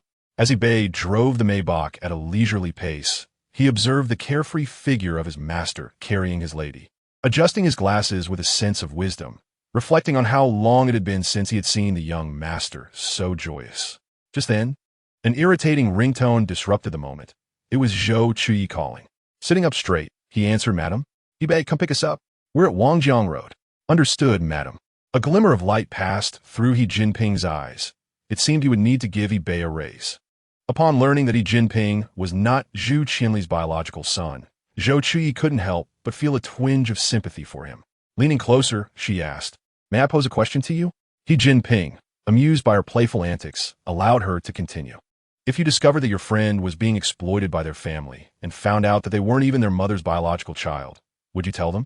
Is Bai Mingxian not a member of the Bai family?" Although he had long been aware of the Bai family scandals, he was uncertain who else could provoke such concern from her aside from Bai Mingxian. Zhou Chuyi, taken aback by Jinping's earnestness, replied, "It's just a friend you don't know. Just tell me whether I should inform them. No need to dig so deep." Her tone was laced with irritation but resembled a pouting kitten, lacking any real threat. Jinping suppressed his mirth and replied softly. Zhou Chuyi had anticipated a thorough analysis from him, but he offered only 2 words, leaving her somewhat displeased. Pouting, she buried her face in his back. Sensing her gloom, Jinping gently consoled her, saying, "Knowing everything is not necessarily a good thing." Through the thin fabric, Zhou Chuyi felt the resonation of his voice, contemplating his words. Indeed, to know the entire trajectory of events, yet feel powerless, is truly disheartening. She tightened her embrace around Jinping's neck, pursing her lips. "Oh, I understand." The key was that she had an appointment that afternoon. As expected, when she entered the game, she found herself fighting alone. Quickly, she joined a fray, apologizing, "Sorry, I was late, due to family matters." Countless times, when Zhou Chuyi attempted to shield her teammate, she deftly maneuvered around. If their combat was not harmonious, defeat was inevitable. After suffering 10 consecutive losses and plummeting in rank, Zhou Chuyi threw her phone onto the bed in frustration. What should she do when her gaming partner was angry? An earnest apology was in order. Rubbing her forehead, she opened WeChat. "Chi, I'm sorry, sister. I had some urgent family matters, so I arrived late." "Chi, sorry." Zhao Kai observed her sprawled on the floor, noting, "Host, it's only 11 o'clock. Are you going to bed?" Zhou Chuyi adjusted her hands neatly on her chest. "Yes, it's time." Zhao Kai, persistent, remarked, "Oh, I intended to tell you about Yu finding the female lead, but I guess we'll discuss it tomorrow." Zhou Chuyi, startled, sat up. "What? Yu found by Mingxian? How could it be so fast?" Zhao Kai explained, "Because he is the male lead, and the timeline in the book is merely a blur." "How could the male and female leads be apart for so long?" Zhou Chuyi pondered. "True. Will he affect the female lead's undercover activities?" Zhao Kai sighed. "Indeed. The male lead seems to be more frantic than in the original story. According to the book's progression, he would discover the female lead's past during her undercover mission, realizing that only by overcoming this emotional hurdle could she open her heart to him. However, as of now, Yu is on his way to the city, and it remains unclear whether he is pursuing the project or the female lead. Currently, there are no clues regarding Bai Mingxian, meaning he is unaware of the female lead's true desires. He only wants Bai Mingxian, trapping her by any means necessary." Zhao Kai was vexed indeed. The Temporal Management Bureau has detected signs of narrative collapse in this world, and I must inform you to rectify the plot. Chapter 58. Shifting intentions. Zhou Chuyi, feeling agitated, ran her fingers through her hair. Things are getting complicated. Lying on her bed, she stared blankly at the crystal chandelier overhead. "Zhao Kai, I have a bold idea." Zhao Kai sensed this was not a good proposition, yet it followed Zhou Chuyi's lead, asking, "What is it?" "What if I undergo plastic surgery to look like Yu and enact the plot he is supposed to experience in the original story? This way, I can prevent He Yu from deviating from the narrative and potentially causing a collapse of the world, while also helping the female lead complete her undercover mission in advance. What do you think? Zhou Kai cautioned. Host, I know you are anxious, but please hold your horses. Do you realize how long He Yu would pursue you in the martial world for merely helping the female lead escape? You are suggesting transforming into his likeness and partnering with the female lead. I think I would rather wait quietly for the world to collapse.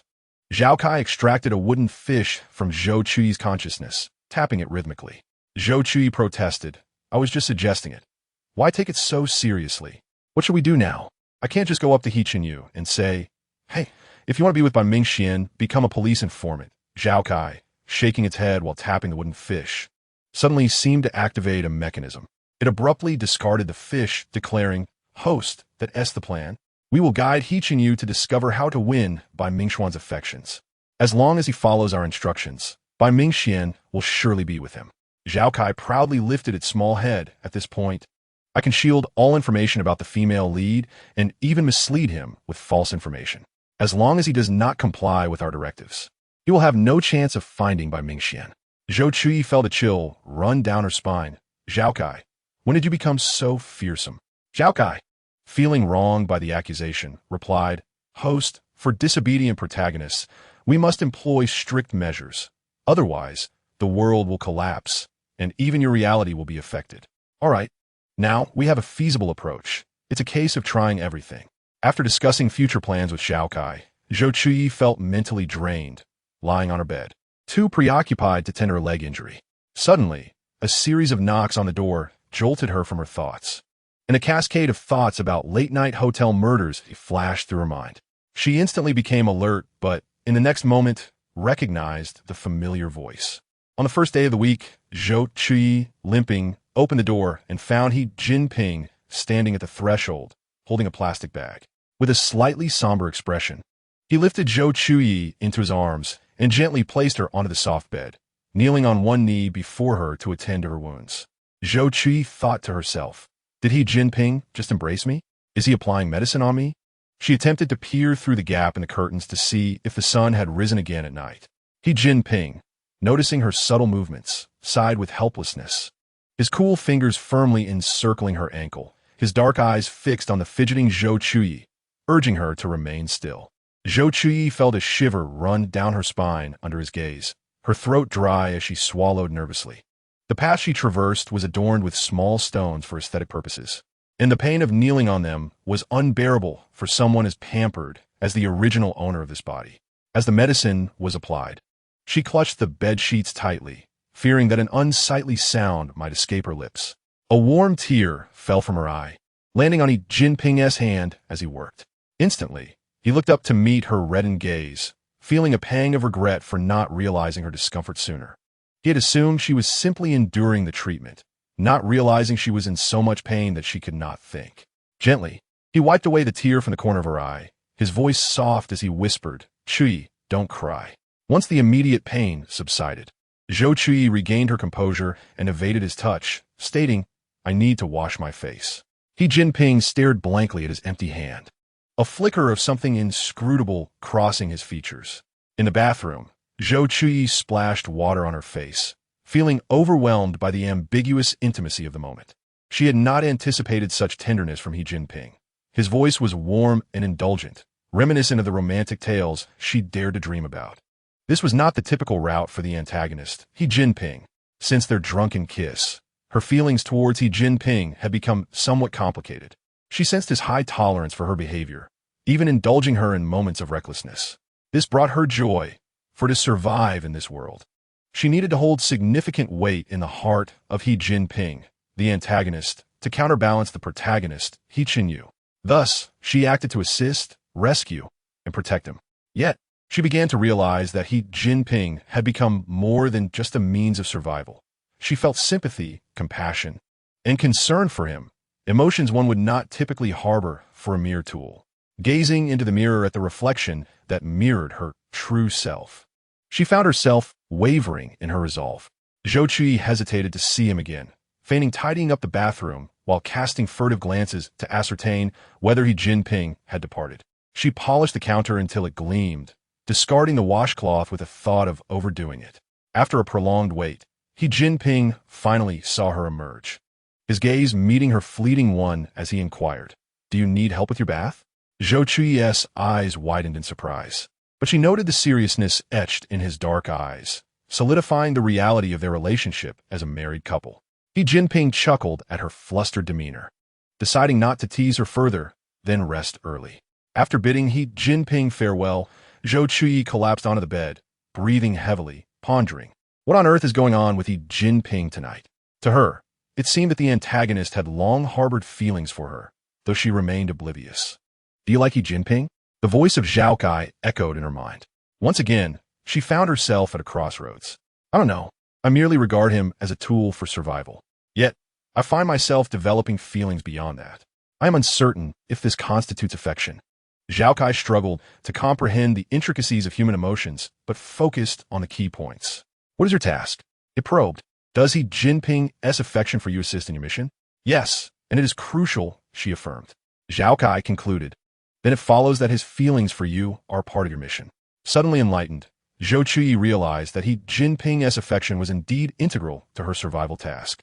Otherwise, when Yu had been relentlessly pursuing her, she would have already been cast aside. Zhao Kai, observing her stunned expression, kindly elaborated.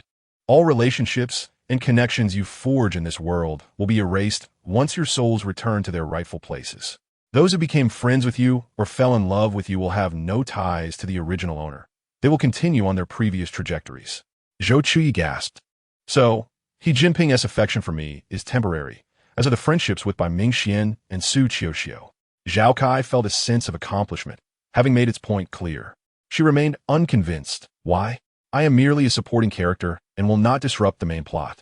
Since I inhabit her body, why can't my existence belong to her?"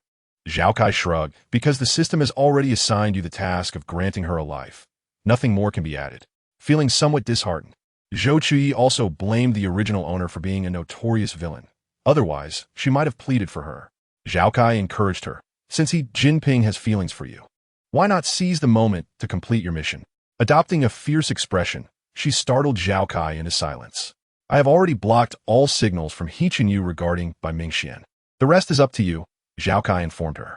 With a sly smile, Zhou Chuyi replied, "Let us showcase some talent." "What's wrong?" Jinping rubbed his tired eyes as he answered Zhou Chuyi's late-night call. Zhao Kai watched in disbelief as Zhou Chuyi held the phone. Realizing that her talent was indeed Jinping, pouting defiantly, she asked, "Just tell me if it's useful." Jinping paused, confused. "What do you mean by useful? Do you have a hacker who can vanish without a trace? I need to ask for his assistance." Jinping's expression darkened, his voice hoarse with weariness. "Room 1501. Zhou Chuyi hung up triumphantly.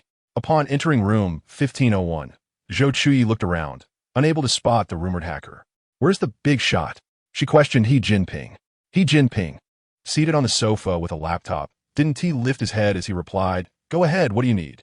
At that moment, Zhou Chuyi recalled that Jinping's formidable standing in the organization was built upon his exceptional hacking skills. A sweet smile graced her face as she attempted to scuttle toward him, though her legs hindered her progress, forcing her to inch along the sofa instead. His gold-rimmed glasses concealed the amusement in Jinping's eyes as he patiently watched Zhou Chuyi's struggle. Finally, she managed to position herself next to him, her amber eyes sparkling. Jinping, could you do me a favor?" Jinping rested his chin on his hand, glancing at her with mild curiosity. "Go on." Zhou Chuyi bit her lip and began. "Could you create an untraceable account to send something anonymously to Yu?" The more she spoke, the less confidence she felt. Her gaze fixed intently on him, oblivious to how much she captivated Jinping in the moonlight. Having recognized Jinping's hacker identity, she realized there was no information he could not uncover in this world. Therefore, she decided to lay out her plans, omitting only the details of her transmigration. At the beginning of the week, Zhou Chuyi found herself unable to critique the compassionless antagonist shaped by her moral perspective. She sighed deeply, her delicate brow and eyes drooping. Once, she believed war was a distant concept, as she cherished peace, but now she felt enveloped by the smoke of conflict. She yearned to act, to alleviate the constant trepidation that accompanied her existence. This was her heartfelt truth. Born in an era of tranquility and a peaceful nation, She observed other countries engulfed in turmoil while she strived to pursue her dreams. The passage of time held little significance for her, as if it were as ordinary as the act of dining. Thus, she both cherished life and took it for granted. Tragically, she collapsed in the prime of her youth, only to realize the preciousness and fragility of life upon entering this world. During a debate over whether douhua should be savory rather than sweet, she could not have anticipated that one day she would exhaust herself in pursuit of the mere goal of survival. Hence, she desired to live, and wished for others in this world to live as well. Jinping was confronted for the first time with the fragility within Zhou Chuyi's heart. It was not a scene of wailing or silent sobbing, but rather a sight that evoked a deep sense of compassion upon seeing her slender figure. He felt an overwhelming urge to embrace her, yet he merely clenched his fists, suppressing his thoughts. With a hoarse voice, he acquiesced, "Very well. I shall do as you say." Yet, at that moment, Jinping could not foresee that this very decision would be the source of his future torment. Zhou Chuyi blinked away the moisture in her eyes, the late night hour heavy with unspoken sentiment. Jinping, hearing her words, wore a smirk, questioning how a fool who could not even discern his own mother could entangle him in such matters. However, Zhou Chuyi spoke with unwavering certainty, her cerulean eyes earnest, which rendered Jinping unable to refute her, leading him to nod in agreement. The account was established, and without glancing at the materials Zhou Chuyi sent, Jinping hastily bundled them together and handed them to Jinyu. Moments later, he received a barrage of irrelevant inquiries from Jinyu, such as "Who are you? And how do you know these things?" Zhou Chuyi adjusted her glasses and directed Jinping to send an investigation regarding Lan Anjia. With her slender fingers, she pressed the button to successfully send a message. Chapter 60. A Spicy Kiss. Subsequently, Jinping manipulated a series of codes on the computer screen, promptly erasing the traces of their previous conversation. Zhou Chuyi, displaying her appreciation, clapped her hands, her eyes sparkling with admiration. Jinping, you are remarkable." The warmth in her gaze momentarily softened his heart. Dressed casually, with her hair tied in a haphazard bun, black-framed glasses obscuring half her face, and donning her beloved pig pajamas, she inadvertently revealed the truest essence of her soul within her physical form. He chuckled softly, lowering his voice with a hint of seduction. "Chuyi, would you like to stay tonight?" The directness of his proposition was nearly audacious, and though Zhou Chuyi had never indulged in such experiences, she comprehended its implications. In light of the considerable assistance Jinping had rendered her that evening, and for the sake of their future collaboration, she bit her lip, a faint blush gracing her cheeks, and imperceptibly nodded in agreement. "Ah, is. Ah." Jinping sat on the sofa, his gaze fixed intently on the horror film projected onto the wall, his expression darkening further. After Zhou Chuyi consented to stay, she promptly ordered a feast of spicy duck delicacies through a food delivery service, producing a projector from seemingly nowhere and insisting he accompany her to watch the horror film. In the confined room, the air conditioning hummed, filling the atmosphere with a tantalizing aroma of spice. Jinping furrowed his brow, the frustration within him simmering with no outlet. Zhou Chuyi, too, had a penchant for indulgence. Having been recommended a horror film by Su Qiuxiu, she had long sought an opportunity to watch it, but her timid nature had deterred her. Unexpectedly, Jinping's sudden invitation provided her with a companion for the viewing experience. Wearing disposable gloves, she sipped on chilled soda and nibbled on the spicy duck, sitting on a cushion in front of the sofa alongside Jinping. Observing her delight, Jinping's mood soured as he felt neglected. Just as he was about to express his displeasure, Zhou Chuyi thrust a piece of food into his mouth. The irritation that had been brewing within him was extinguished in an instant. Jinping removed the duck brain from his mouth with a hint of distaste. Casting a sideways glance at the beaming Zhou Chuyi, "It's too spicy." She retorted, "Try the non-spicy one. When I have the means, I shall ensure all ducks in the world grow 10 brains." Jinping quipped, "Have you considered the feelings of the ducks?" The remnants of the spicy duck brain lingered on his lips, slightly warming him. He reached for a nearby blanket to soothe himself, declaring, "I won't eat it. It's too spicy." Zhou Chuyi, perhaps fearing Jinping's domineering nature, feigned reluctance, while inwardly relishing the spicy treat. She pressed him, "It's truly delicious." In the next moment, her lips were silenced by his, the coolness of his mouth brushing against her corner, followed by a warm hand grasping her chin, deepening the kiss. Zhou Chuyi, taken aback by the suddenness of his advance, found herself dazed, following his lead as he fervently claimed her lips. Meanwhile, the onlookers, including Zhao Kai, were abruptly left in darkness, only to be met with a stark message. This scene has been blocked by the reviewer. Zhao Kai could only silently pull out a wooden fish and begin to knock it. Zhou Chuyi's hands began to wander, and in a moment of spontaneity, she placed her soft palm against He Jinping's chest, squeezing gently. Oh, it's not as hard as a wall. He Jinping let out a muffled groan, desire glimmering in his eyes. Unaware of the peril she was in, Zhou Chuyi continued to tease the boundaries. He Jinping pulled back from her lips, his voice husky. Chuyi, do not move. Only then did she notice the abnormal flush on his face, hastily withdrawing her mischievous hand. I was just touching, nothing more. Her nonchalance resembled that of a seasoned queen. He Jinping, nearly amused to the point of laughter, captured her hands with one hand while the other cradled the back of her neck, showering her with fervent kisses. The scent of her post-bath sweetness enveloped him, making it increasingly difficult for his usually composed demeanor to maintain control. I cannot breathe. Is this the sensation of kissing to the point of asphyxiation? He gently wiped the glistening sheen from her lips, whispering, go to sleep. Zhou Chuyi, hearing the sound of the door clicking shut, realized He Jinping had left. She buried her head in the blankets, her heart racing with excitement. He Jinping kissed me. Next time, I shall never let him eat duck brains again. What kind of domineering kiss has a spicy flavor? Though she jested, when Zhao Kai's restrictions were lifted, the scene revealed Zhou Chuyi, flushed and radiant. Host, what were you just doing? Engaging in the great harmonious movement of life. Zhao Kai, you know too much. Beware of my stealthy retribution. Zhou Chuyi covered her heated cheeks, rolling on the bed in embarrassment. The next morning, when she awoke, He Jinping had already departed, and all the leftovers from the previous night had been neatly organized with sticky notes in the refrigerator.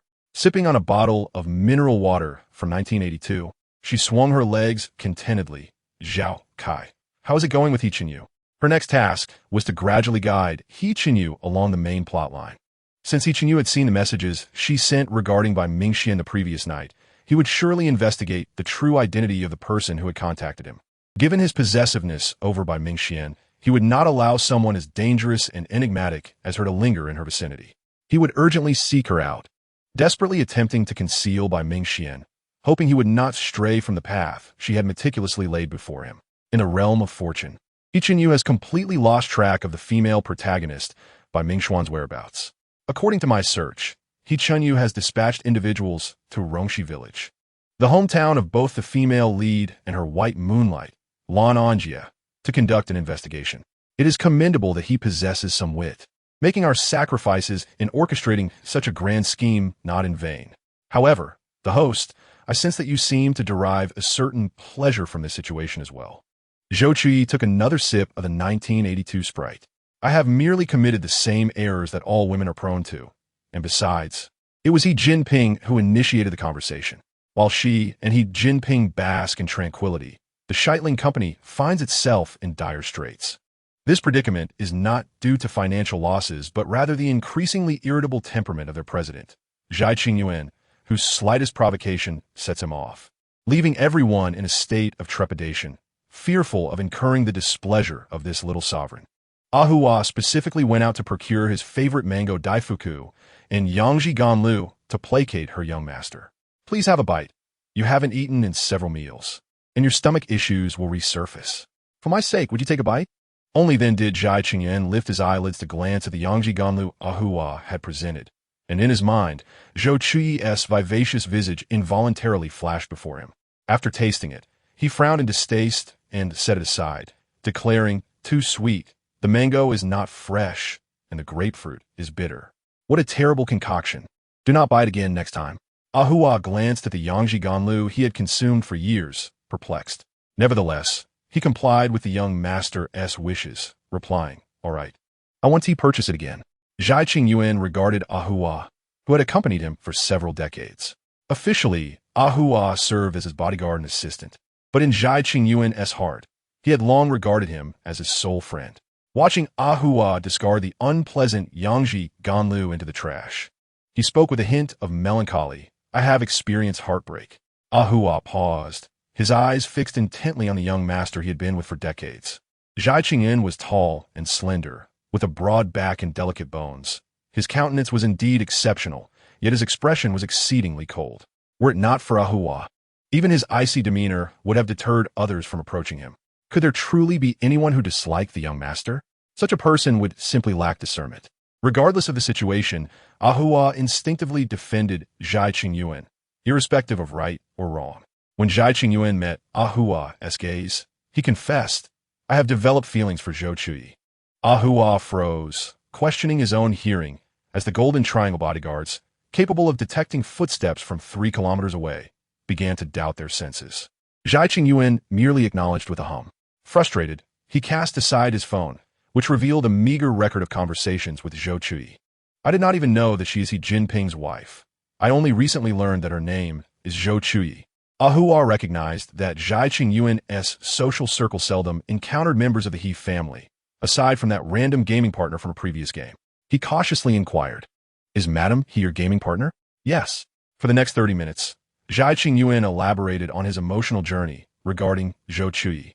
Ahua was astonished that the Golden Triangle had indeed nurtured such an innocent Zhai Qingyuan, who had been moved by Zhou Chuyi's choice to reprimand others rather than him.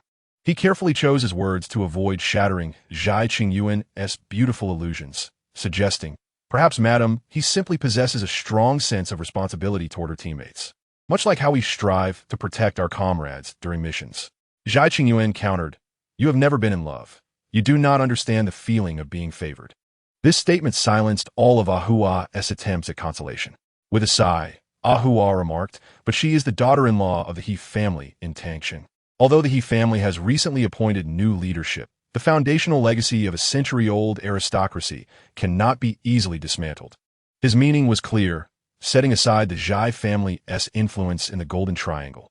Even if they were to penetrate the Huagua market soon, they cannot compete with the deeply entrenched He family.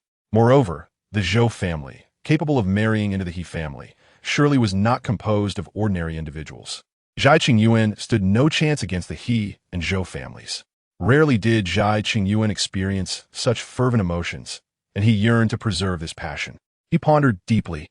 "You may leave now. I wish to be alone for a while." Upon realizing he had absorbed his words, Ahua felt reassured as he exited. Once the door was closed, Zhai Qingyuan retrieved the plan that Zhai Lintian had given him before coming to Huagua, which detailed the collaboration between Scheitling Company and the organization to aggressively penetrate the Huagua market, along with the projected profit sharing. To his knowledge, this so-called second young master of the He family was indeed the one wielding power behind the scenes. A glimmer of interest crossed his eyes. It seemed the performance was about to commence. Should Zhou Chuyi discover the myriad of sordid dealings her outwardly glamorous husband was engaged in? Whom would she choose between him and He Jinping? He bit into the sweet mango daifuku, its delightful flavor reminiscent of Zhou Chuyi's appearance on their first encounter. Meanwhile, the unsuspecting Zhou Chuyi, blissfully unaware of the impending danger, sought to venture out for a photo shoot, meticulously coordinating an entire ensemble of pink dopamine attire. According to the map, there was a location near the hotel rumored to be Monet's garden, conveniently close to a shop renting vintage bicycles, where many tourists were capturing moments while cycling around. Youthful and vibrant, it was utterly captivating. After paying a deposit of 500 yuan, Zhou Chuyi followed the shopkeeper's recommendation and pushed her bicycle toward the base of the mountain. As summer approached, the sun grew increasingly intense, and despite her efforts to wear a sun-protective and cooling jacket, she was drenched in sweat after only a few hundred meters. "Host, why don't you ride the bicycle?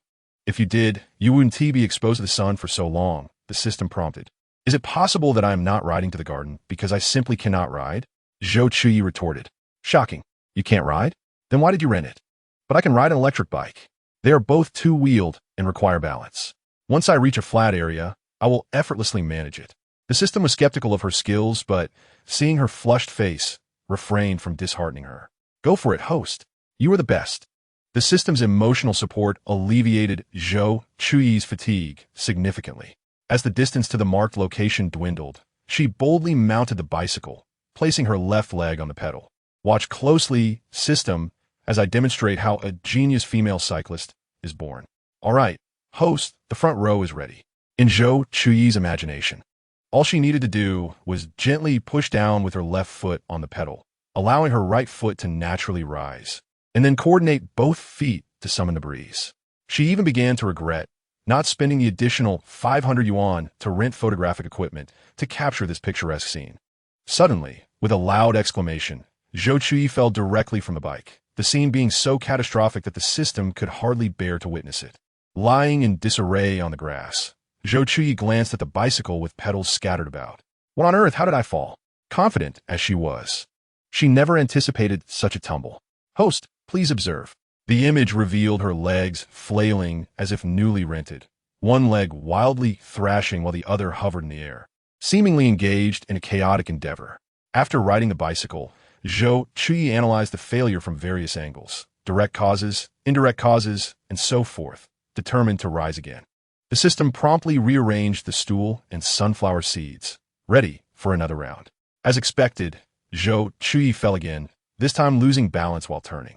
For the next few hours, the system witnessed Zhou Chuyi's artistic tumbles from every conceivable angle, the spectacle so enthralling that it polished off the sunflower seeds it had been saving for months.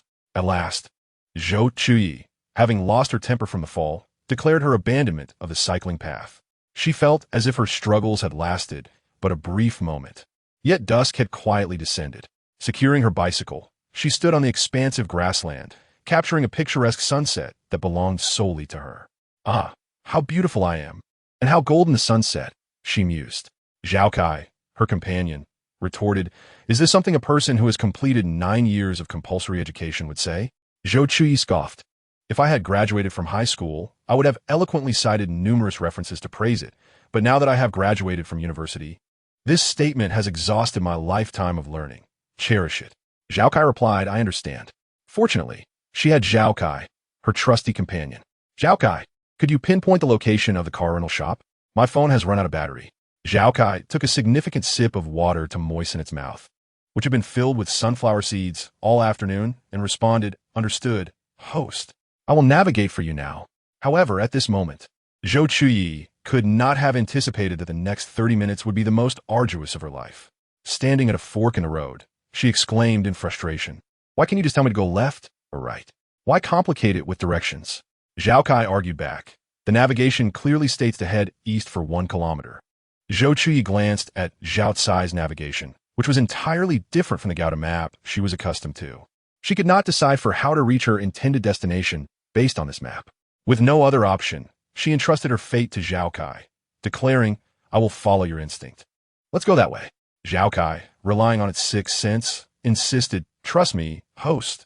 The left path is undoubtedly the correct one. Although Zhou Chuyi was somewhat skeptical, she reluctantly pushed her bicycle leftward. Guided by Zhao Cai's seemingly prophetic intuition, Zhou Chuyi felt she was moving further away from the car rental shop.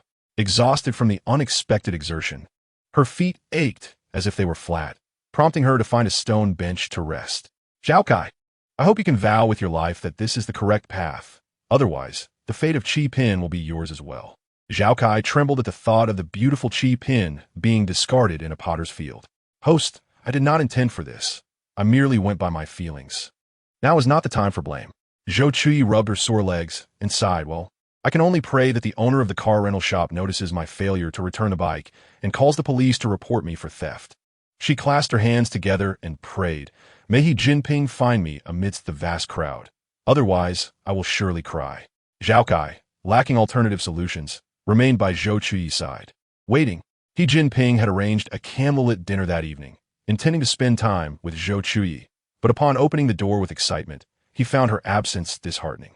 Their trip had been hasty, coupled with the inclement weather in Tangcheng, causing delays in Zhangchang in their flight. For the sake of Yi Jinping and Zhou Chuyi's safety, they immediately opted to drive to Yueli, which they had yet to reach.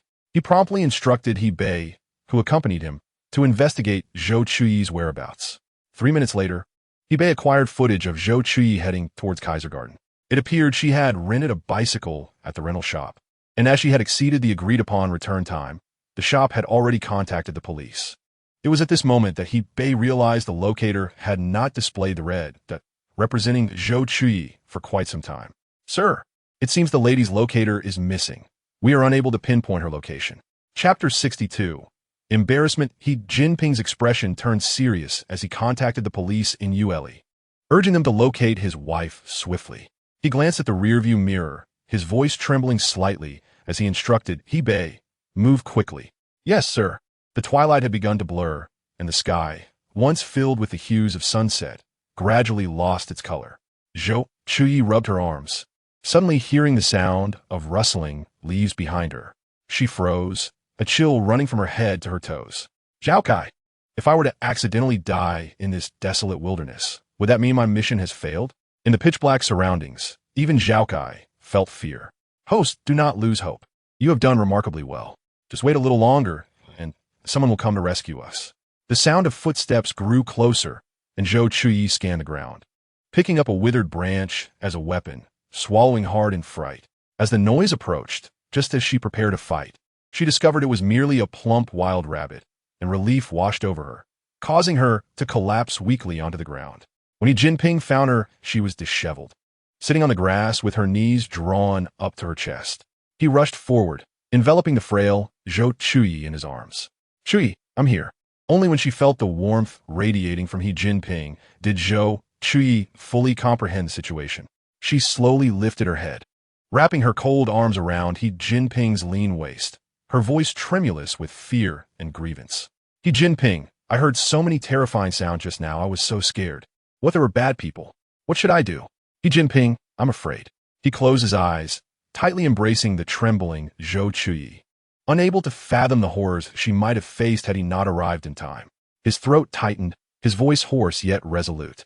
I will never let you be alone again, all right? I'm sorry. I failed to protect you. Zhou Chuyi clutched tightly to the hem of Jinping's shirt, as if it were her lifeline, her cries piercing the air and stirring the hearts of those who heard. Jinping repeatedly caressed her back with his large, comforting hand, gently soothing the inconsolable Zhou Chuyi. With old wounds still fresh, Zhou Chuyi had acquired new ones. To better care for her, Jinping decided to move into her home. Now settled, Zhou Chuyi observed the new belongings of Jinping scattered throughout her modest room, a rare sense of satisfaction blossoming within her. Sir, Zhai Lintian has arrived in Ule. It seems that Sterling Company is determined to secure this project. After ensuring Zhou Chuyi was comfortable, Jinping received a call from eBay. The project proposed at the Ule Summit ostensibly aimed to advance technology to enhance biomedical standards for the benefit of humanity. However, given Sterling's primary focus on biomedicine, their keen interest in such projects raised suspicions. One might think they had transformed into a non-profit organization if one were unaware of their true motives. Jinping's eyes, shrouded in dim light, intensified with a cold determination. If that is the case, let us stir the waters. If we cannot obtain this project, how can Sterling remain unscathed? His thoughts had been preoccupied with his wife recently, and witnessing his gentle indulgence towards Zhou Chuyi had made him forget his inherently cold and ruthless nature. After hanging up, Jinping lifted his gaze to find Zhou Chuyi smiling at her phone. He approached her leisurely and inquired, "What is you so joyful? Care to share?" Zhou Chuyi's gaming partner had suddenly messaged her, explaining that they had been feeling down recently and lacked the motivation to play games. However, now that their spirits had lifted, they were excited to log in once more. Zhou Chuyi, brimming with happiness, met Jinping's tender gaze and did not hold back. She opened the game interface and presented her phone to Jinping, her eyes sparkling with pride. I leveled up 3 times tonight and unlocked several outfits. Jinping relished her unguarded demeanor. As he took the phone she eagerly offered, a WeChat notification popped up at the top of the screen. It's late. Should we continue playing?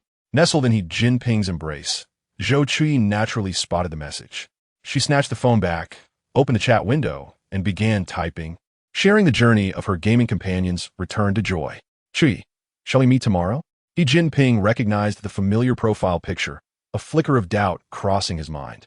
Zhou Chuyi reclined gracefully in Jinping's embrace at the beginning of the week. Jinping playfully pinched the soft flesh at her waist and seductively suggested, Chuyi, the night is deep. Shall we rest? This immediately reminded her of the indescribable events that transpired on the sofa after Jinping uttered those words the previous night.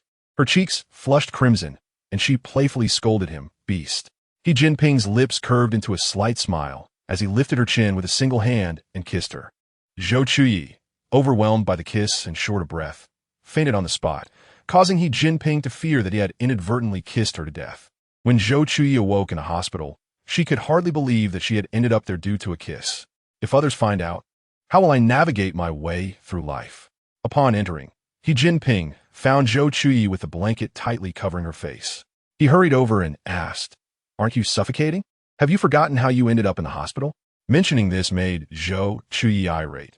She glared at the culprit, He Jinping, and declared, "From today onward, no more kissing allowed. Let's keep it platonic." She turned her back, unwilling to face the one who had embarrassed her. He Jinping silently chuckled and gently embraced her from behind, his lips brushing against her ear as he coaxed her in a magnetic voice, "Please forgive me." He knew exactly how to handle Zhou Chuyi. He understood that she relished seeing him vulnerable and exposed. Since he had angered her, he naturally adopted the demeanor she favored to soothe her. In Chapter 63, titled Golden Triangle, Nina, Zhou Chuyi remained stubbornly turned away from him, thinking, "How can I continue to navigate my life after being kissed to the point of suffocation?" He Jinping, with a hint of amusement on his lips, suggested, "Next time, I'll let you catch your breath before I kiss you." Her flustered demeanor resembled that of a cute little rabbit. He Jinping produced a newly crafted positioning bracelet from eBay and presented it to Zhou Chuyi. She glanced at the slender hands that held the box and, still somewhat annoyed, asked, "What is this? I won't easily forgive you." He Jinping half embraced her and urged, "Open it, and you'll find out." Zhou Chuyi pouted, maintaining a touch of pride, "Only because you begged me." His eyes sparkled with a bright smile as he replied, "I did beg you to open it." Upon hearing this, Zhou Chuyi finally took the black velvet box and opened it, revealing a dazzling diamond bracelet. "Oh my, is this the diamond bracelet I've longed for while indulging in luxury?" He Jinping remarked, "It seems you wish to avoid any hardship."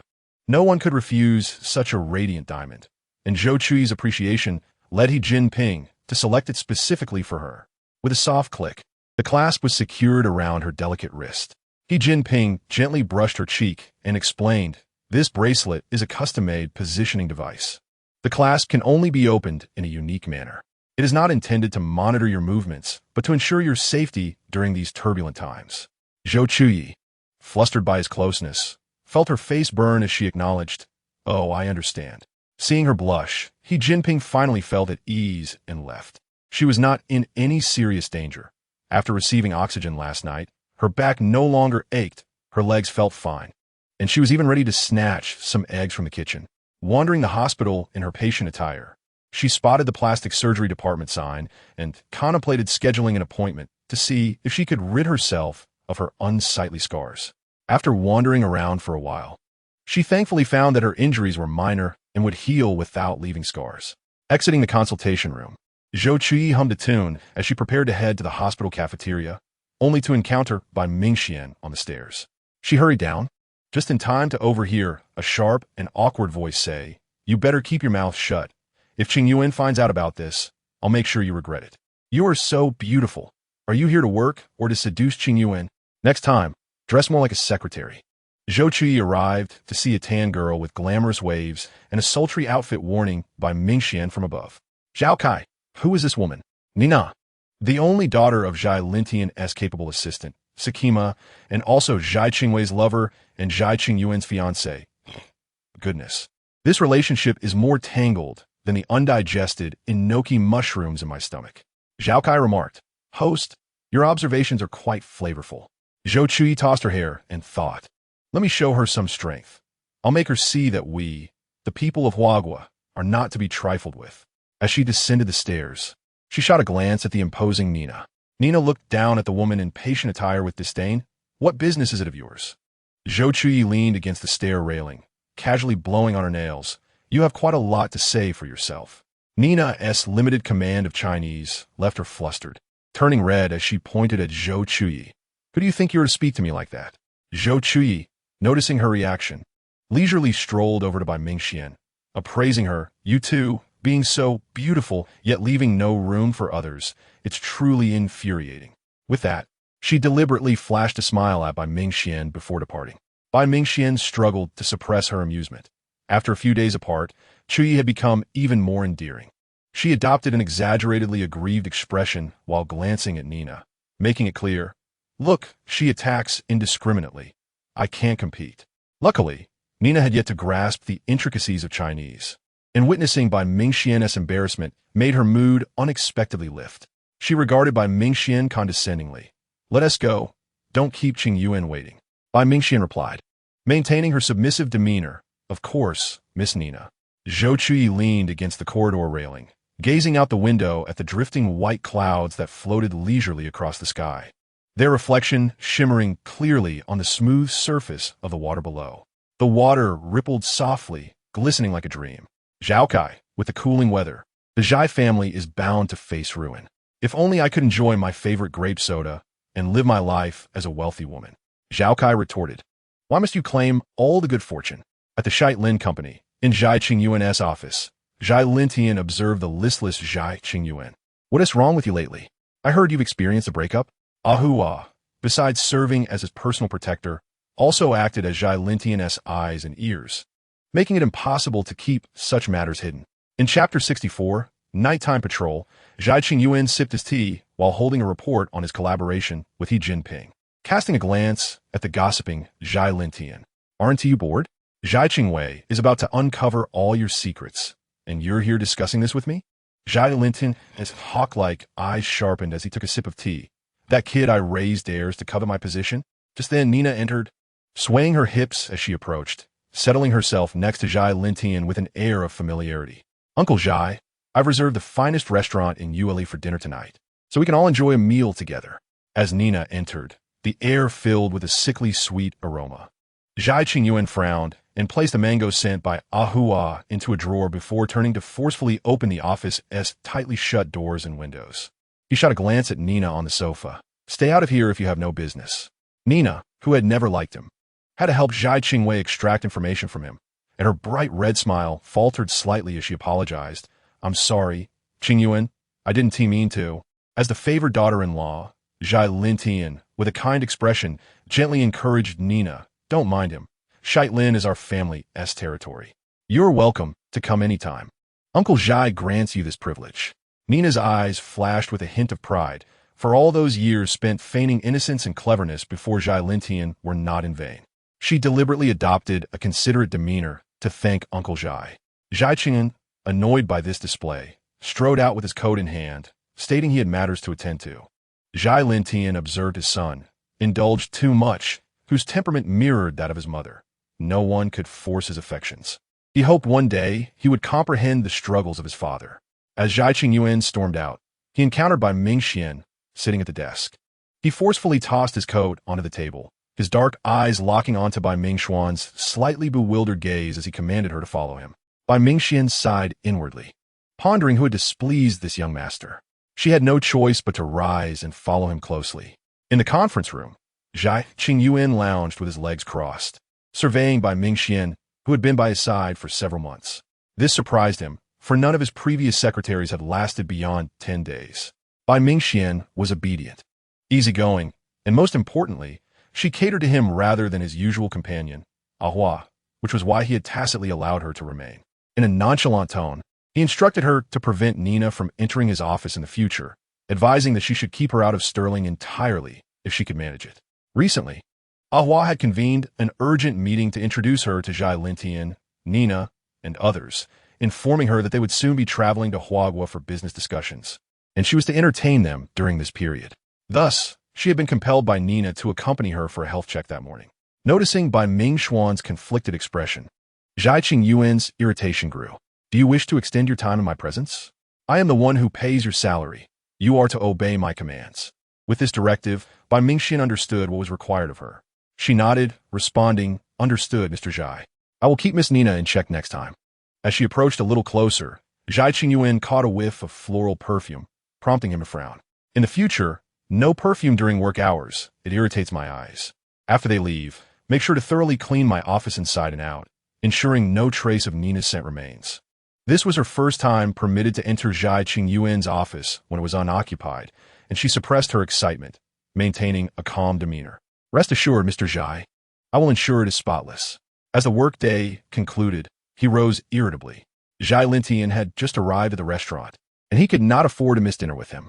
With a furrowed brow, he stood, determined to leave no trace of his presence. Zhou Chuyi felt a flicker of joy, surprised that Jinping still employed such tactics. She settled comfortably into her chair, responding with a simple acknowledgement.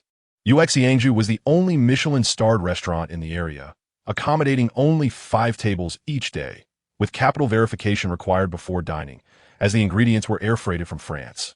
Unaffordable for the average patron. In the tranquil restaurant, Jinping sat by the window in a sharply tailored suit, exuding an air of noble nonchalance, even his hair adding to his allure. "No need to flatter me so excessively," he remarked as Zhou Chuyi entered, her leg injury still healing, dressed primarily for comfort. However, she had applied a light touch of makeup to align with the restaurant's ambience, transforming her otherwise unremarkable outfit into something more refined. In stark contrast to Jinping's elegance, Zhou Chuyi's linen skirt appeared overly casual. Upon hearing her unspoken thoughts, Jinping rose as she approached, his smile widening. "Good evening, the lovely Ms. Zhou." Secretly pleased, he relished the success of the 3-hour suit selection process. After being seated, Zhou Chuyi opened the menu to place her order, only for Jinping to seemingly hear the sound of her heart breaking. "How can the red wine braised beef brisket be 588, 888? Is it made with 82 Lafite? And a service charge of 18, 888? Am I dining on the server's lap?" Her smile faltered as she internally berated the restaurant. Jinping seized the menu from her hands, softly stating, "Let me order, shall we?" Zhou Chuyi, choosing not to engage, shrugged her shoulders nonchalantly. Meanwhile, at the opposite side of the restaurant, Jinping and his companions were already indulging in a lavish and delectable dinner. Nina diligently served dishes to Jinping, seemingly oblivious to his darkening countenance. The restaurant was serene, accompanied only by the melodious strains of piano music. Observing the lack of chemistry between the two, Jinping set down his chopsticks, smiling as he addressed them. "I want to intrude on your youthful gathering this evening, since Xiao Yuan is the host. Take Nina for a stroll of the mall and select a gift to express your hospitality." Jinping immediately lifted his head to refuse, but Jinping's piercing gaze silenced him, filled with pressure and warning. Understanding the unspoken message, Jinping nodded reluctantly. Beside him, Nina smirked inwardly, amused at how he remained a child in need of his elder's guidance, unlike her elder brother Qingwei, who could manage independently at such a young age. She mastered disdain and smiled at Jinping, thanking Uncle Zhai. As night fell, Zhou Chuyi finally grasped the reason behind the nearly 20,000 service charge. The view from a window overlooked the entire nightscape of the city, accompanied by the soothing melodies within the restaurant. Such elegance! Even Zhu Beiji would don a tailcoat and play the violin upon entering. Once the steak was served, Jinping cut Zhou Chuyi's portion before handing it to her, even discarding the mushrooms she disliked. Zhou Chuyi relished being cared for, finding the meal both elegant and satisfying. Today her hair was half up, with loose strands cascading down her slender shoulders. Jinping observed as Jinping tenderly tucked her hair behind her ear while she focused on her soup. The soft light enveloped Zhou Chuyi as she gazed affectionately at Jinping, creating a sweet and warm atmosphere between them. Jinping clenched his fists, his eyes filled with resentment, waiting for Zhou Chuyi to discover Jinping's true nature and witness his downfall. Next to him, Nina followed Jinping's gaze and spotted the madwoman from the hospital earlier that day, surprised to encounter her again in this setting, feeling quite unlucky. Noting Jinping's displeasure, her crimson lips curved into a smile, aware of the consequences of crossing the Zhai family. "This soup is incredibly spicy. It's burning me," she exclaimed, surprised that the seemingly innocuous lotus root soup was a culinary assassin, prompting her to guzzle ice water. Jinping frowned at her words, as he had specifically chosen a mild, nourishing soup considering Zhou Chuyi's injury. How could it be spicy? "Chuyi, this is lotus root soup. It shouldn't be spicy." Her lips glistened, slightly reddened, reminiscent of the time she had gnawed on duck neck. Concerned, Jinping called over the server. "Does this soup contain any spicy ingredients?" "Sir, this is a nourishing soup from our menu, absolutely devoid of any spiciness, suitable for the elderly and children." Zhou Chuyi immediately retorted, "That's impossible. I just had a bowl, and it was very spicy. I thought it was your restaurant's specialty." The server, encountering the situation for the first time, had previously ensured the dish's ingredients were mild and nourishing, unable to comprehend the spiciness. Having been well trained, he leaned slightly and said, "Please wait, ma'am. I will consult our chef to determine what occurred." Soon, the waiter hurriedly approached, expressing a hint of apology. "Madam, the chef mentioned that you might be allergic to lotus root, which could explain the spiciness you experienced. This is a lapse on our part.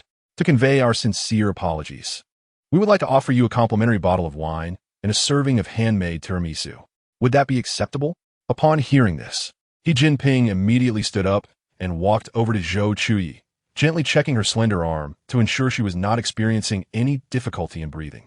Meeting Jinping's concerned gaze, Zhou Chuyi shook her head, reassuring him, "I am fine, do not worry." She then turned to the waiter and said, "Thank you. Very well. Madam, please hold on while I pack the cake for you."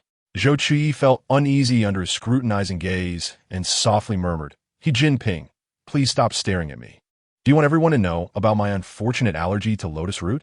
Jinping chuckled at her bashful demeanor, examining her closely and noticing her rosy lips and steady breathing, which eased his worries.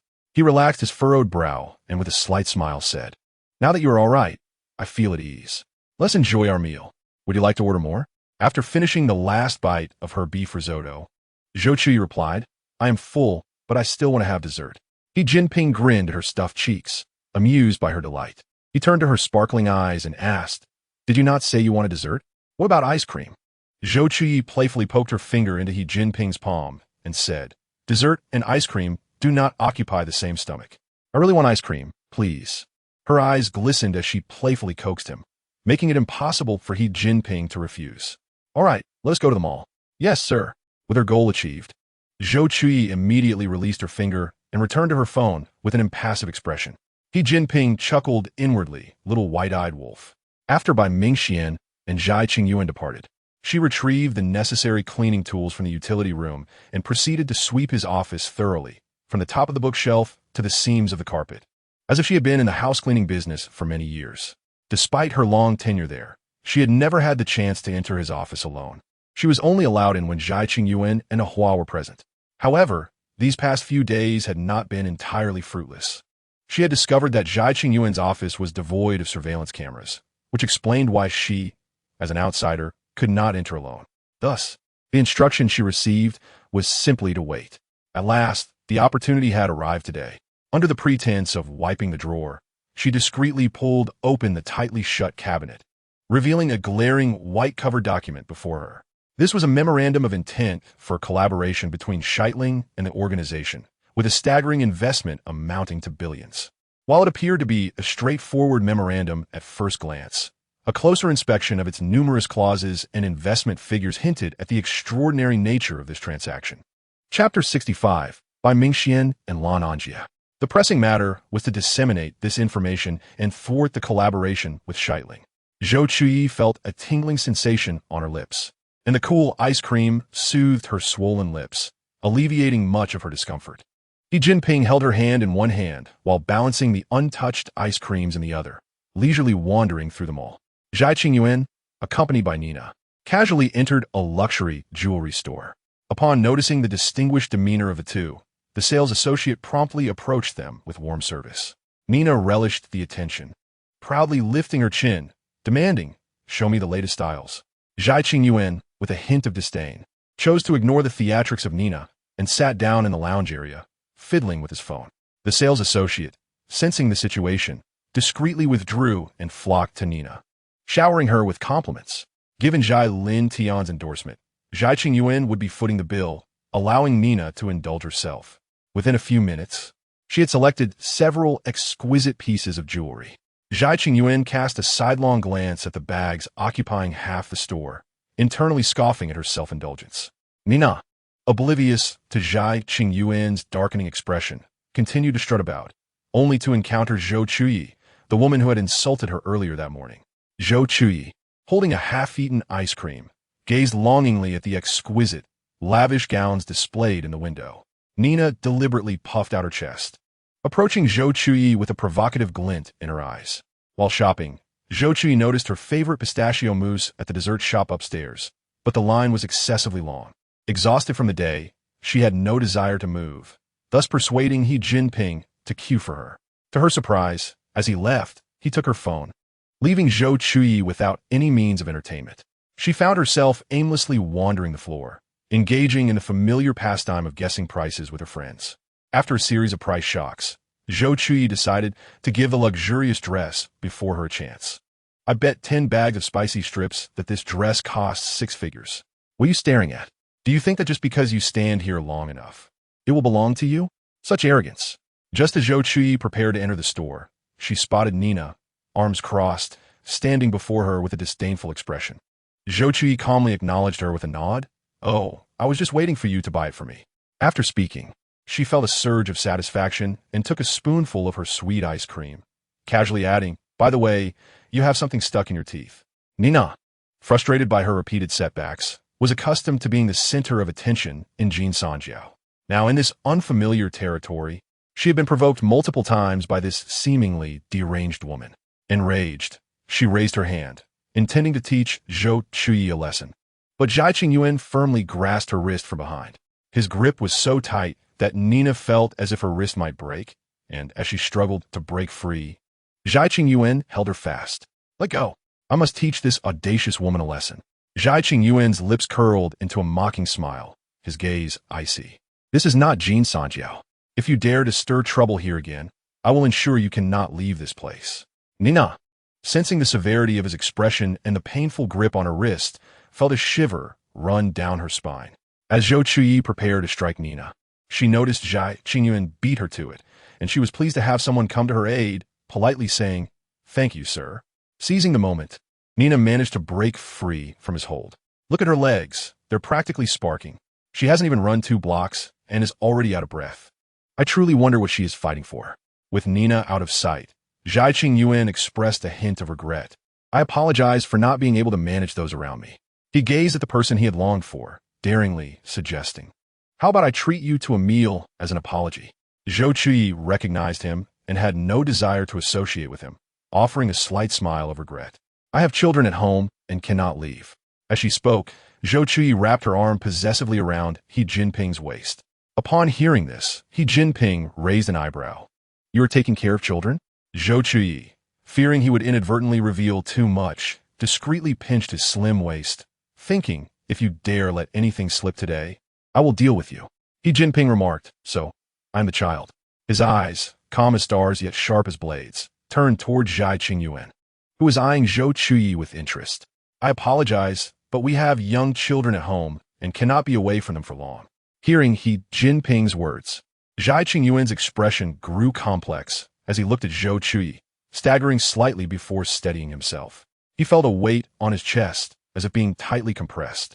In disbelief, he asked, "You have children?" Zhou Chuyi found his astonishment puzzling. Had he not learned of her marriage to He Jinping at the ball? Surely, the existence of a child should not be such a shock. She gazed with a complex expression at the sharply defined jawline of He Jinping, as if pondering whether he possessed a countenance devoid of fertility. He Jinping gently pinched the soft flesh at Zhou Chuyi's waist, provoking an immediate glare from her, which softened upon seeing his affectionate demeanor. "Indeed, we have a child together." Zhou Chuyi's mind automatically responded with a thought, one named Rolls-Royce illusion, the other. Rolls-Royce vanished. Zhai Qingyuan observed their flirtation, feeling the last vestige of hope evaporate, resembling a forsaken puppy, with drooping brows and an apologetic demeanor. "I apologize for intruding. I have matters to attend to," he murmured. Zhou Chuyi watched his awkward retreat, questioning why everyone from his region seemed to prefer running away. Her gaze was irresistibly drawn to the allure of a delightful little cake, yearning to lavish affection upon it that very night. Little Cake lamented, "Being consumed by someone is one thing, but why must it be by such a lewd individual?" A fleeting shadow of ambiguity crossed He Jinping's eyes, his lips curling into a disdainful smirk. Does he even deserve to compete for someone? 3 minutes later, the notification indicated the message had been read, allowing her to finally relax and sink into the sofa. Her online alias was Lone Wolf, and she was oblivious to both its gender and true identity. Lone Wolf, acknowledged. Stay safe, always on standby. Baike, acknowledged. It had been a long time since she felt such panic, the last instance being during her final meeting with Ajia. As she beheld his increasingly hollow cheeks and the growing scars on his hands, a sudden sense of permanent farewell washed over her. Thus, She hastily bound herself to him for life, attempting to challenge the faith residing in his heart with her superficial affection. It was the first time she loathed her own intuition, for shortly thereafter, Bai Mingxian, waiting for Jie's triumphant return in Rongxi village, received the news of his sacrifice. Before his demise, he had signed the organ donation consent, and after his passing, 2 children regained their sight thanks to his donated corneas. Consequently, Bai Mingxian harbored a morbid desire to seek out those eyes, the very ones that had gazed at her with singular devotion countless times. In doing so, she clung to the hope that Jie had not truly departed. He would remain, as promised, ever vigilant and by her side. Her initial encounter with Zhou Chuyi transpired within the confines of a provincial hotel, where she beheld Zhou Chuyi's innocent, crystalline eyes, reminiscent of Jie. She hid amidst the crowd, observing for a considerable duration until Zhou Chuyi was escorted away by bodyguards, at which point she reluctantly departed the hotel. Her meeting with He Chinyu was entirely serendipitous. She had arranged to welcome the new year beneath the blue mist tree with Jie. Even in his absence, she vowed to uphold their promise, not anticipating the trouble that would ensue with local ruffians. Fortunately, He Chinyu intervened. Amidst her panic, He Chinyu regarded her, drenched and disheveled, with deep concern, evoking memories from her childhood when her relatives had sent her to her uncle's home in Rongxi village due to the incompatibility of her fate with Bai Yuwei and Su Wei. Newly arrived in the village, she struggled with the local dialect, leading her peers to mock her behind her back, tugging at her braids and throwing mud at her. Her uncle and aunt, being social climbers, were indifferent to her plight, only wishing for her survival in Rongxi village. It was then that the small hero, Lan Anjia, appeared. His father, a police officer, had perished when he was young, and he was raised by his grandmother. Due to the attention his family received, Lan Anjia became a dominant figure among the village children, single-handedly driving away the troublemakers with a branch he found on the road. Much time has passed since that day, to the extent that Bai Mingxian could not recall what Lan Anjia wore or what mode of transportation he used, nor whether he had a buzz cut or was bald. She only remembered that his eyes were clear and spirited. When he looked at her, she felt as if her soul had been purified. His purity drew Bai Mingxian closer, and that day, He Chinyu evoked the same feeling within her. She berated herself for her emotional disloyalty while desperately seeking ways to remain by his side. Perhaps her body's self-preservation mechanism had been awakened, for upon awakening, Bai Mingxian could only remember the eyes of her beloved, vowing never to forget them. Thus, she chose to stay by He Chinyu's side, repeatedly sacrificing her own essence to keep Jie alive in her memory. Yet, unbeknownst to He Chinyu, he discovered the mementos of Jie she had preserved, leading him to become increasingly volatile and obsessive, violently destroying Jie's belongings. He then imprisoned himself in a church, the location of which remained a mystery. Fortunately, she encountered Zhou Chuyi, the second person in her life to provide warmth. Bai Mingxuan's eyelashes trembled violently, crystalline tears escaping the corners of her eyes and mingling with her hair. She gazed out at the brightest star in the night sky, a smile gracing her lips. Soon, once the transportation routes of the Golden Triangle were dismantled, fulfilling Jie's wishes, they would reunite. She hoped that when they met again, Jie would still recognize her at first glance. Chapter 66. Confusion upon returning to the hotel, Zhou Chuyi nestled on the sofa, indulging in delicious cake, while Jinping, uncharacteristically engrossed in his laptop, appeared preoccupied. The reason for his distraction was his dread of encountering the eccentric elder who had insisted on drinking yang Ji Ganlu late one night. Since he had matters to attend to, Zhou Chuyi did not press him to stay longer, despite her desire for He Jinping to partake in her new store's ribbon-cutting ceremony. After all, Zhou Chuyi had yet to encounter someone as adept at generating wealth as He Jinping. His mere presence outside her milk tea shop made her feel as if it were destined for stock market success the following day. "All right, I understand," He Jinping remarked, noticing her evident disappointment, a faint smile gracing his lips.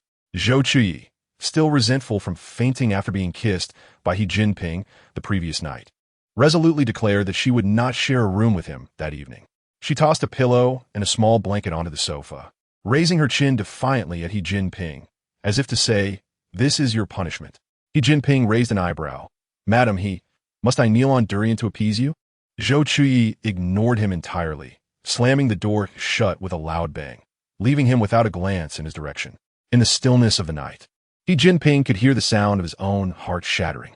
Zhou Chuyi initially intended to mention the airport's crowd, pondering how much extra distance they might have to cover should they lose sight of each other. Worst case scenario, she would have to persuade Zhang Chang to increase He Jinping's year-end bonus. As Zhou Chuyi deliberately avoided the corridor, following the throng of people, she craned her neck to locate Zhou Chuyi in the crowd.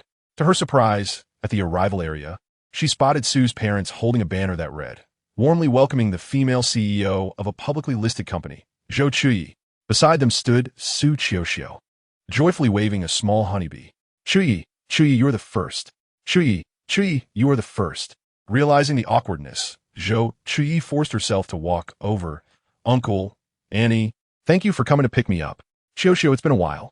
Sue's father folded the banner, his eyes crinkling with a smile. Chuyi, don't be so formal.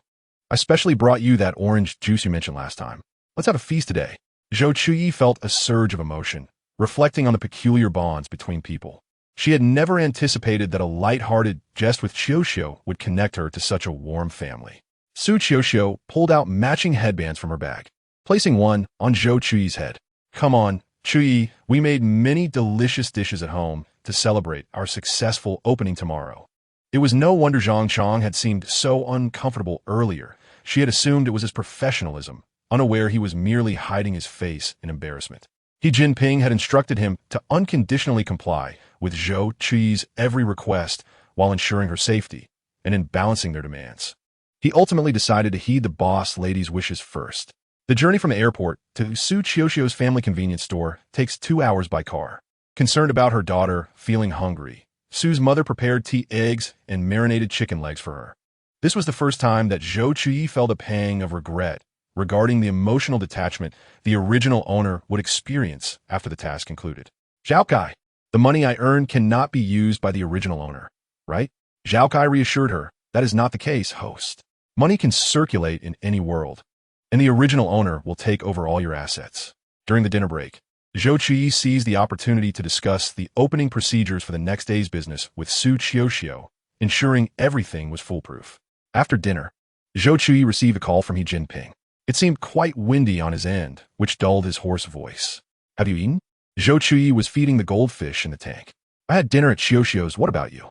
His pale fingers were stained crimson as he lay in a pool of his own blood, smiling. Chuyi, I miss you. From the moment I couldn't see you, I have longed for you deeply. Zhou Chuyi was not a particularly sensitive person, but she had never encountered such a side of He Jinping, causing her heart to race. He Jinping, can you video call me? I want to see you. His laughter grew more pronounced. How is my Chuyi so clever? He rested his head on a stone, shaking it, and realizing Zhou Chuyi couldn't see him, he softened his tone to coax her. Chuyi, I'm still in a meeting with many outsiders present. Zhou Chuyi discerned the commotion on his side, hearing the bustling sounds of people and footsteps, which eased her worries. All right, then don't slack off. You need to earn well. If my milk tea shop goes under, I will rely on your brother to help me revitalize it. He Jinping's lips appeared almost translucent, and veins bulged on his forehead as he strained to maintain his composure. Otherwise, Zhou Chuyi would sense something amiss. As long as I'm here, your milk tea shop will never close. After saying this, He Jinping hung up the phone first. Zhou Chuyi stared at the busy tone on her phone, feeling an unsettling anxiety in her heart. Zhao Kai, check what He Jinping is doing. Host, I'm just a system, not a surveillance tool, Zhao Kai replied. Zhou Chuyi was taken aback. But didn't you say last time that as long as it's something that happens in the book, you would know everything? Are you misleading me? Zhao Kai felt a twinge of grievance, having been questioned by the host. You mentioned that it occurs within the book. The antagonist inherently possesses a different temporal management space than the protagonist. Moreover, his actions have long deviated from the original plot, so I cannot track them. Then why does his deviation from the plot not affect this world? Zhao Kai patiently explained, because he is not the protagonist. As long as he is not the protagonist, even if you disappear, it will not trigger any anomalies in the world. However, your character is too unique, and your entanglement with the protagonist is too profound, which is why it impacts the plot. Zhou Chuyi partially understood. So, no matter what He Jinping is doing, you wouldn't know, correct? Zhao Kai nodded firmly. Yes. Zhou Chuyi suppressed the anxiety bubbling within her, deciding to wait until later to video call He Jinping and check on him. She had not anticipated reaching out to He Jinping again. The tension lingered until the grand opening ceremony. And only after sending off the lunchtime rush did Zhou Chuyi truly feel at ease. She gazed at the modestly sized milk tea shop, a sense of indescribable sentimentality washing over her. She finally possessed her own enterprise. For the next several days, the newly opened milk tea shop was bustling with customers due to promotional events, and with few tea brewers available, Zhou Chuyi had no choice but to step in herself. 10 days later, the operations of the milk tea shop stabilized, and Zhou Chuyi finally had time to think about Jinping, who had not returned for a while. She glanced at their chat history, still frozen in that worrying night, and decided to call Jinping. The phone rang numerous times before automatically disconnecting without being answered. A sudden emptiness enveloped her heart, leaving her puzzled. Squatting on the ground, she hugged her knees tightly, lost in thought. This was the life she had dreamed of, yet in the stillness of the night, she had questioned herself countless times. Why was Zhou Chuyi no longer happy? She could not provide herself with an answer. Chapter 67. An unexpected turn. Mom Wang, this painting is for you. Zhou Chuyi had just completed a portrait of Wang Mama's profile when she called to show it to her as she brought sweet soup. Wang Mama wiped her hands on her apron before reaching out to accept it. The painting depicted the moment when she had brewed tea for Zhou Chuyi under the rose trellis, her eyes sparkling with joy. Thank you, Chuyi. I truly love it. Zhou Chuyi smiled gently. I'm glad you like it. I will find someone to frame it for you in a couple of days. Upon hearing this, Wang Mama, unsure if it was due to her own midlife concerns, felt that Zhou Chuyi had been smiling less lately. Even when she did smile, it seemed forced, and her words had grown fewer. She could not pinpoint when it began, but Zhou Chuyi had become increasingly vibrant, filling the once dull Yu Jingyuan with laughter. Even Jinping, that child, was no longer gloomy. Everything was progressing beautifully. At a hospital in Tangcheng, Bebe knocked on Jinping's ward door. Jinping lay on the hospital bed with a pale complexion. Gumin. Bebe glanced at Jinping. Though his face remained ashen, he appeared significantly better than before when he lay there, teetering between life and death. The Zhai family does not wish to become adversaries with us. Old Master Zhai has expressed his desire to apologize in person for the 5th time. Bebe cautiously observed Jinping, locking eyes with his deep, profound gaze, and wisely chose to remain silent. After sending Zhou Chuyi away that day, they had driven to Shitting Company for negotiations. Throughout the process, Zhai Lintian had been the spokesperson, and they did not meet the nominal president, Zhai Qingyuan. While waiting for rescue, they were ambushed by a truck driver who had slipped away, and in an attempt to protect Jinping, Zhang Chong was killed on the spot, leaving Jinping severely injured and unconscious. Fortunately, Bebe and others arrived in time, subduing the driver and saving Jinping from the brink of death.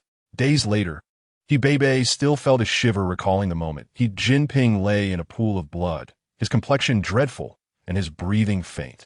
Jinping flipped through the documents in his hand, dark waves swirling in his eyes. The Zhai family, Zhai Qingyuan. It is time for a new king in the Golden Triangle.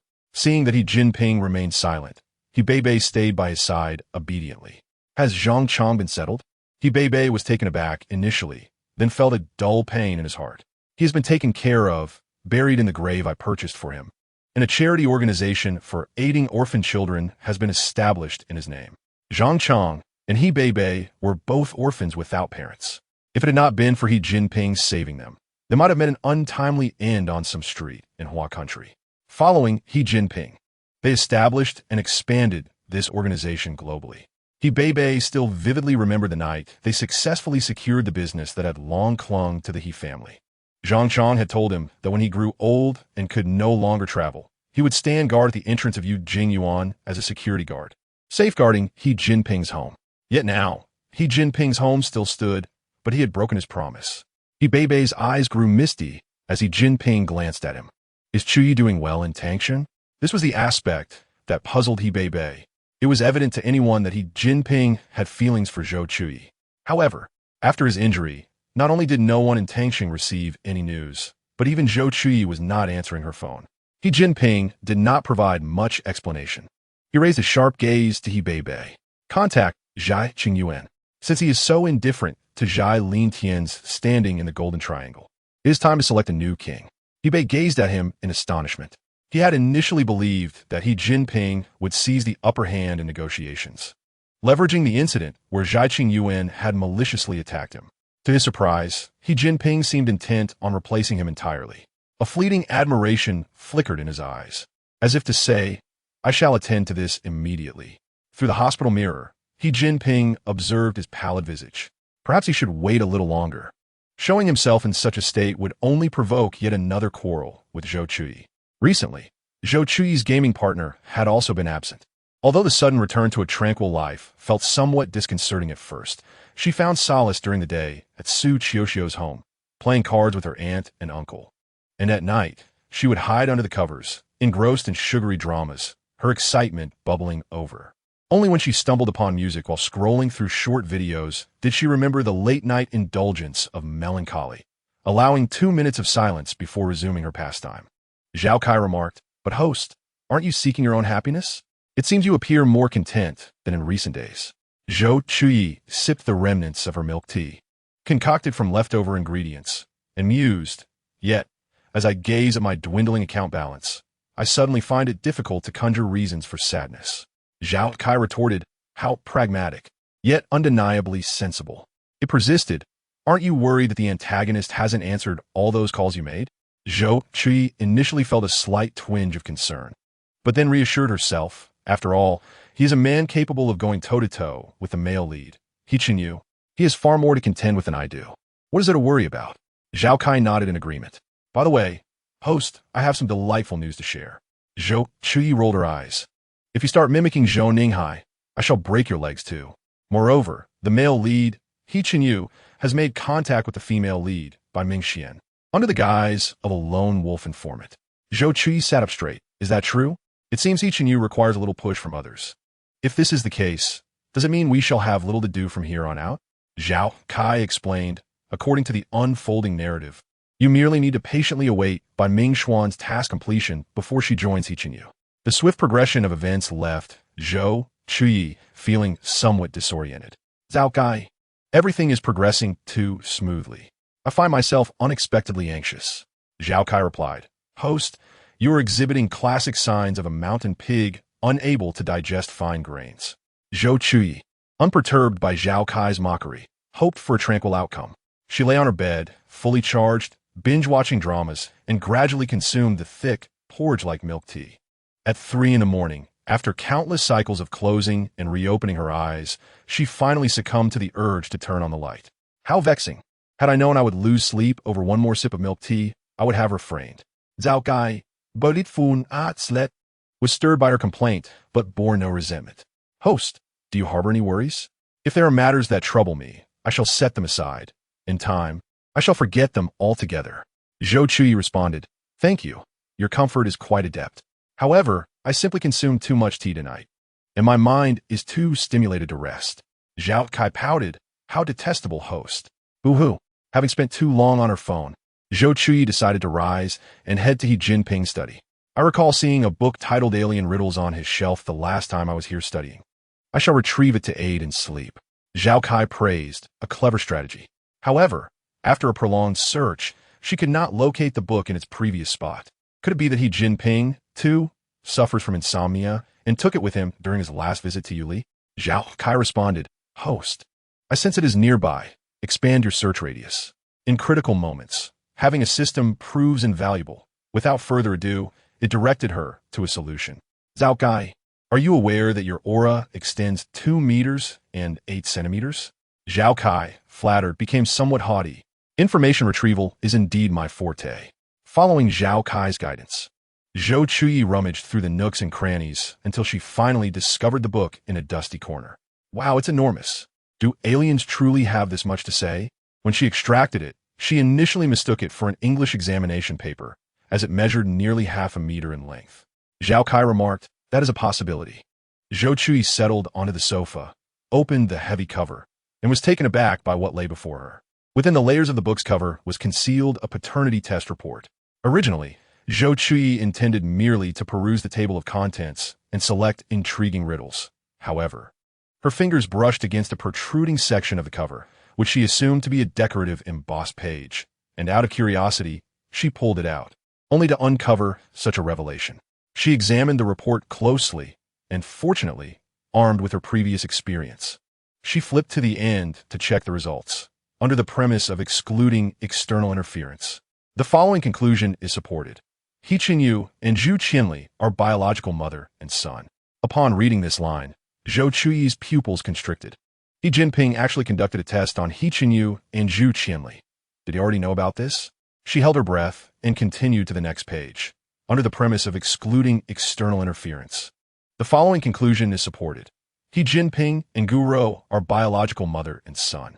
Fearing that Zhou Chuyi might be unaware of Gu Rou's identity, Zhao Kai interjected, "Host. Gu Rou is the original wife of He Chuanxiao, the young woman depicted in the family shrine's photograph." Zhou Chuyi's emotions remained tumultuous for quite some time. No wonder the book was not in its original location. It had been concealing these secrets. But when did Xi Jinping first sense that something was amiss? Clearly, he had shown some affection towards Zhu Chuyi when she first arrived. Otherwise, during that rain-soaked night when He Qingyu went missing, he would not have uttered those words. But when exactly did he realize? Zhao Kai suggested, "Host." Perhaps it was after the last time he severed contact with He Qingyu and Zhu Chuyi that the antagonist began to sense the discrepancies. Zhou Chuyi found this plausible, yet still questioned. But how did he think to test his own relationship with Gu Rou? Zhao Kai had no answer, as it was unexpected that the antagonist would possess a deeper understanding than those aware of the plot. A wave of unease washed over her, leading to a bold speculation. Could it be that Xi Jinping, like me, is also a transmigrator? Zhao Kai dismissed the notion. That is impossible, host. Although the antagonist belongs to a different system, the number of daily transmigrators is publicly known. Since your arrival, no others have entered this world. Zhou Chuyi felt bewildered. But the dates are so coincidental. Just as I discovered the discrepancies among the three of them, Xi Jinping promptly conducted the tests, making him seem like a parasite in my thoughts, knowing exactly what I was contemplating. Zhou Chuyi stroked her chin, acknowledging Zhao Kai's reasoning. Indeed, I never anticipated that Zhu Chuyi would employ such a deceptive ploy. If He Qingyu were to learn the truth, do you think he would lose his mind? The contemptible stepmother, whom he scorned, turned out to be his biological mother. Anyone would struggle to accept such a blow, especially one who had been raised to believe that his mother's difficult childbirth was a burden. If He Qingyu were to discover this, would his status as the male lead still hold?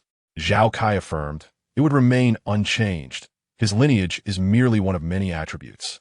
Beyond his illustrious heritage, the author has bestowed numerous accolades upon him, ensuring that no matter the circumstances, He Qingyu will always be the singular male lead of this world, an immutable truth. Zhou Chuyi felt a sense of relief. If the male lead were to suddenly become Xi Jinping, she would indeed prefer to find a tofu block to end her existence. Zhao Kai inquired, "Host, are you feeling fatigued?" Zhou Chuyi yawned. "Yes, I am ready to sleep, hoping to slumber until dawn." She then proceeded to watch mindless, overbearing CEO novels until the break of day. On June 26th, Su Qiuxiu celebrated her graduation ceremony. She had invited Zhou Chuyi long in advance to join her parents for the occasion. Unfortunately, Su's father had won a travel prize for two to the Maldives just days prior, and they departed on a flight before dawn. Thus, only Zhou Chuyi attended the ceremony. She had arranged for a bouquet of fresh flowers from a local florist and made reservations at Su Qiuxiu's favorite restaurant, eagerly anticipating their evening together. As she entered the car, she encountered a new face. Zhou Chuyi, having never seen him before, inquired about Zhang Chong. At that moment, Renli assumed that their leader had an important mission to execute, and, without further questioning, accepted this honorable task. Chapter 69. He Jinping returns reflecting on the inability to contact He Jinping and He Bei. Zhou Chuyi glanced at Renli and asked if He Bei had reached out recently. Renli shook his head, explaining that his mentor had indicated the importance of this mission, which would preclude external communication during this period. Since their departure for Uli, he had received no news. A wave of concern washed over Zhou Chuyi. What sort of collaboration could necessitate such caution from He Jinping? Her expression grew grave, and the atmosphere in the car thickened with tension. Renli replayed their earlier conversation in his mind multiple times, convinced he had said nothing inappropriate. Why then did Zhou Chuyi's demeanor appear so dismal? He thought it best to focus on driving. Today, the graduation ceremony at Tangxing University was drawing an exceptionally large crowd. So to ensure the safety and order of students on campus, social vehicles were strictly prohibited from entering. Renli found a shaded spot to park and opened the door for Zhou Chuyi, offering to accompany her inside. Zhou Chuyi holding her bag, stood by the car, watching the bustling crowd at the entrance. "No need. Just come pick me up in the afternoon," she replied. He carefully retrieved the flowers from the trunk and handed them to her, saying, "All right, madam." Zhou Chuyi had been waiting at the gate and, upon spotting a graceful figure approaching, squealed with delight. "Ah, Chuyi, I'm so happy." Zhou Chuyi's exuberance was infectious, and Zhou Chuyi smiled. Her gaze filled with affection as she watched her friend rush towards her. "Happy graduation, Xiao." Zhou Chuyi accepted the large bouquet. Her expression won a surprise. "Chuyi, you remembered?" Zhou Chuyi had initially intended to craft a bouquet from the flowers in her garden, but recognizing the significance of this milestone in Zhou Chuyi's life, she chose to order a stunning arrangement of cappuccino roses from Tongqing's finest florist, as her friend deserved nothing less. "I certainly remember. You are the first close friend I've known, and such an important day must be celebrated properly," she said, adjusting Zhou Chuyi's slightly askew cap. With a touch of mystery, she added, "After the graduation ceremony, there will be a surprise waiting for you this evening." Zhou Chuyi's mouth dropped open in excitement. She embraced the fragrant Zhou Chuyi, exclaiming, "Really? Chuyi, I suddenly love this world so much with you in it." Zhou Chuyi beamed. "Thank you for your affection. Now, let us go inside. I've never been here before." "All right, let me take you to try our school's homemade ice cream. It's absolutely delicious and generally unavailable to others." "I had my roommate queue up for it this morning," Zhou Chuyi replied. Blending seamlessly with the vibrant university atmosphere, Zhou Chuyi followed behind her, grinning. "You made me so hungry. I can't wait." As the two navigated through the crowd to the dormitory building, Zhou Chuyi's roommate, Jiang Yangwang, awaited them with a basin in hand. Upon seeing Zhou Chuyi, she immediately stood on her toes and waved, "Chuyi, over here." Zhou Chuyi enthusiastically introduced, "This is my dear friend, Chuyi. She came all the way to attend my graduation." She proudly showcased the flowers Zhou Chuyi had gifted her. Turning to Zhou Chuyi, she added, "Chuyi, this is my upper bunkmate and my food buddy, Jiang Yangwang." "Happy graduation, Yangwang." Zhou Chuyi greeted warmly. Jiang Yangwang, initially taken aback by Zhou Chuyi's beauty, felt a blush creeping to her cheeks as she replied, "Thank you, Chuyi. We just bought this ice cream, specially for graduation. It's delicious, you must try it." The charmingly shaped ice creams nestled in the pink basin brought a smile to Zhou Chuyi's face. "What flavors do you have? Is there green tea?" she inquired. Zhou Chuyi and Jiang Yangwang answered in unison, "By Mingji." Realizing Zhou Chuyi was asking about the ice cream flavor, Zhou Chuyi quickly clarified. "The green tea flavor is from our agricultural college students who cultivated it themselves, to avoid any awkwardness reminiscent of a certain celebrity with a cake." Zhou Chuyi chose two from the side. As they indulged in ice cream, Zhou Chuyi glanced around. "Yangwang, there's still two more people waiting for us. We need to head to the auditorium for the graduation ceremony." Zhou Chuyi turned to Zhou Chuyi and asked, "Chuyi, shall we go listen to the graduation ceremony together? I hear many outstanding alumni and industry leaders will be present." Zhou Chuyi smiled. "Can I join you inside?" "Of course. Hurry, hurry. I hear there are many handsome guys." Jiang Yangwang exclaimed, playfully grabbing the obviously excited Zhou Chuyi. "What about the ice cream? It's going to melt." Zhou Chuyi glanced around, spotting a small convenience store's freezer. "Let's put it in there for now and pick it up afterward," she suggested. The trio chattered merrily as they made their way to the auditorium, where students donned caps and gowns posed for photos. However, due to the overwhelming crowd, Zhou Chuyi's other roommates had secured seats too far back to reach. They settled for a nearby spot. Just as Zhou Chuyi sat down, a youthful, handsome male student took the seat beside her. He seemed quite familiar with the surroundings and turned to Zhou Chuyi, asking, "You're not from our school, are you?" Zhou Chuyi nodded. "No, I'm just accompanying a friend." At that moment, the host announced the formal commencement of the graduation ceremony. Fortune smiled upon Zhou Chuyi as she won a special prize worth 188. With a sparkle of joy in her eyes, she braced for the upcoming surprises. Then, the principal introduced their esteemed alumnus, Mr. He Jinping, to deliver a speech. Noticing the weight of this statement, Zhao Kai wisely chose not to respond. Amidst the thunderous applause, He Jinping, clad in a deep gray suit, strode forward with poise. His rugged features bore a hint of aloofness, his gaze distant and indifferent. Is that really He Jinping? Hasn't he been missing for quite some time? How could he suddenly appear here? Zhou Chuyi's thoughts echoed in her mind, her eyes widening as she caught his gaze. He Jinping's dark eyes held a subtle depth as they locked onto her astonished expression. Zhou Chuyi's heart raced. Why is he looking at me? Oh no. Avert your gaze. She felt a flush of anxiety. He Jinping's lips curled into a slight smile, recognizing the familiar Zhou Chuyi. Contrary to expectations of grandiloquent rhetoric or obscure industry jargon, he raised the microphone and, looking at the students below, stated simply, I hope you confront hardships head-on, transcend obstacles, and forge ahead. As he concluded, the audience erupted in a thunderous applause.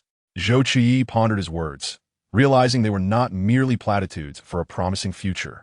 Young individuals entering society would inevitably face challenges that surpass their life experiences. To confront, accept, resolve, and overcome these challenges is essential for navigating the uncertainties of life. Gazing into He Jinping's profound eyes, Zhou Chuyi smiled softly, surprised that someone like him would speak such words to these students, challenging her previous perceptions of him. Could it be that this principal once saved his life? At that moment, Zhou Chuyi's phone vibrated discreetly. She unobtrusively pulled it out to check. It was a message from He Jinping. I'm waiting for you in the conference hall.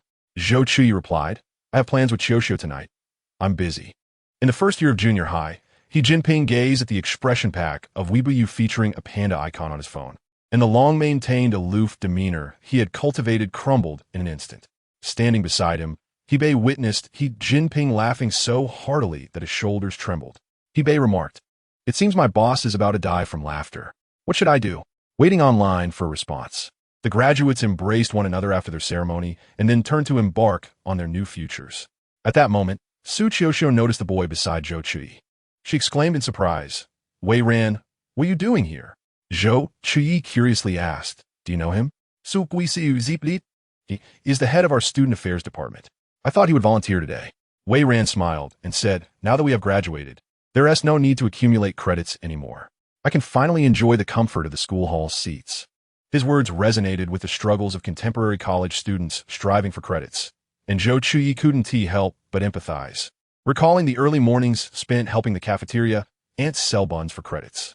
Wei Ran glanced at Zhou Chuyi and asked, Are you free for lunch? How about we have a graduation farewell meal together?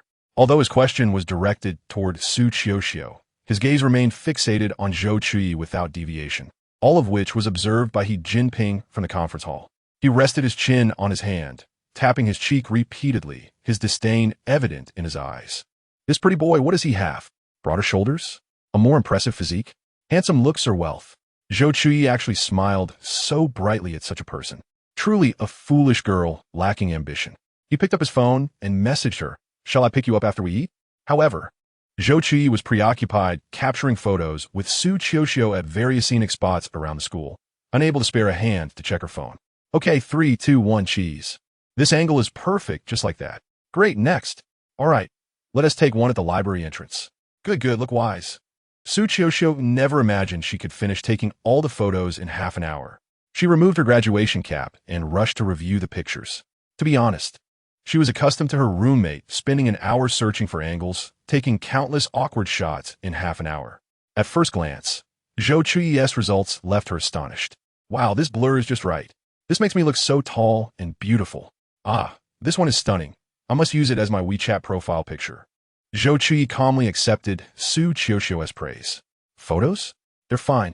Whereas the worry about them not turning out well. Seeing Su Qiuxiu's determined and enthusiastic demeanor, Zhou Chuyi sighed inwardly. 10 minutes later, the two lay on the bed, engrossed in their phones. Zhou Chuyi knew that every time they planned an outing, lying on the bed with their phones after meals was a must. Never once was it otherwise. At that moment, Zhou Chuyi noticed the message from He Jinping, but after a long day, she felt too exhausted and dozed off while staring at the illuminated screen. In Chapter 70, titled Taste and Affection, Zhou Chuyi had the restaurant arranged in a small dog theme that Su Qiuxiu adored before gifting her a necklace after their meal. This represents destiny. I hope you can always hold your fate firmly in your hands, and may you forever find happiness and freedom. With red-rimmed eyes, Su Qiuxiu leaped into Zhou Chuyi's embrace, saying, You are so good to me. I can't believe I have such a wonderful friend like you. Let us promise to be lifelong friends, okay? Hearing her words brought tears to Zhou Chuyi's eyes. Once she departed from this world, no one would remember that Zhou Chuyi had existed. She gently patted Su Qiuxiu on the back and replied, Sure, will be lifelong friends. Even if Zhou Chuyi's life in this world was not the same as Su Qiuxiu's. Upon returning home, He Jinping sat on the sofa, reminiscent of the first time she was caught sneaking takeout. However, at this moment, Zhou Chuyi felt no fear or panic as she had that night. Hearing the sound, He Jinping looked up at her. Zhou Chuyi raised an eyebrow. Isn't it obvious? As she sat down to change her shoes, a shadow loomed over her head, causing her to instinctively straighten up, meeting He Jinping's gaze from above. His voice remained as cold as ever. Have you been crying? Did someone bully you? Zhou Chuyi glanced at him, apologizing. I have prosopagnosia. I don't talk to strangers. He Yijing chuckled softly. Silly girl, are you angry? As He Jinping's lips drew closer, Zhou Chuyi instinctively raised her hand to block him. I have prosopagnosia. Who are you? He Jinping, unperturbed by her rejection, gazed at her with tender affection. I am Zhou Chuyi's husband, He Jinping. After saying this, he tightly embraced the cold Zhou Chuyi, his magnetic voice whispering sweetly in her ear, next time, I won't leave you for so long. Please don't be upset. Okay, Chuyi. Zhou Chuyi initially intended to push him away or struggle, but when enveloped in his broad chest, she unwittingly chose to nestle into He Jinping's embrace. He Jinping's expression turned serious as he succinctly explained the incident involving Zhai Qingyuan. You've grasped the key points quite well. So, I'm considered an outsider? She shot He Jinping a sidelong glance, fully prepared to retaliate should he utter an unsatisfactory answer. My abilities are limited. I only wish to keep you safe. Thankfully, I have achieved that. He Jinping spoke these words with no ornate explanations or flowery rhetoric. His sincere expression of sacrifice was as casual as discussing today's meal. Zhou Chuyi was unexpectedly charmed by his sudden declaration of affection, a blush creeping up to her ears as she shyly lowered her head in He Jinping's embrace. After a while, once the flush on her face faded, she murmured, All right, I'll forgive you this time. If there's a next time, you'll be in trouble.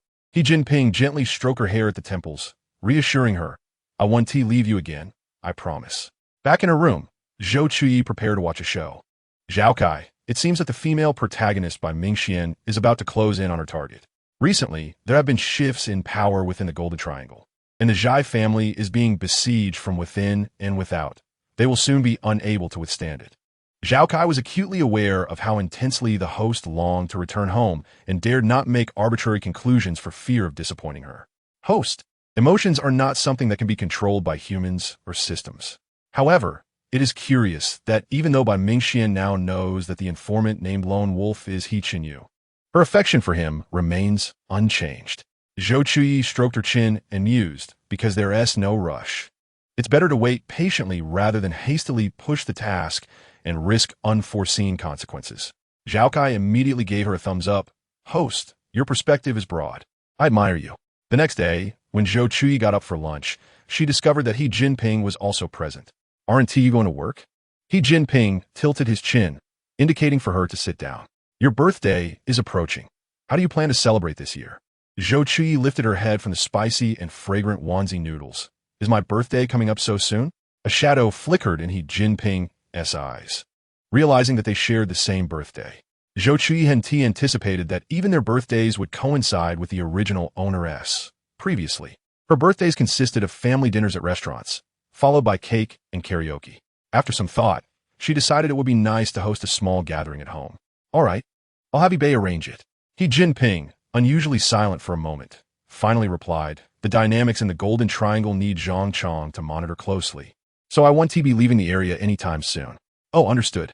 She lowered her head and continued to slurp her noodles, completely oblivious to the fleeting sorrow that glimmered in He Jinping's eyes. After their meal, instead of going to work, He Jinping settled on the sofa with a book in hand. Suddenly, a tempestuous storm broke outside, disrupting Zhou Chuyi's plan to paint. Thus, she too took a copy of Shofu Mixin and sat on the sofa cushion to read. Outside, the rain poured relentlessly, while inside, a rare tranquility enveloped them. He Jinping gazed at the earnest expression on Zhou Chuyi's face, his eyes brimming with a tenderness that seemed capable of drowning a person in its depths.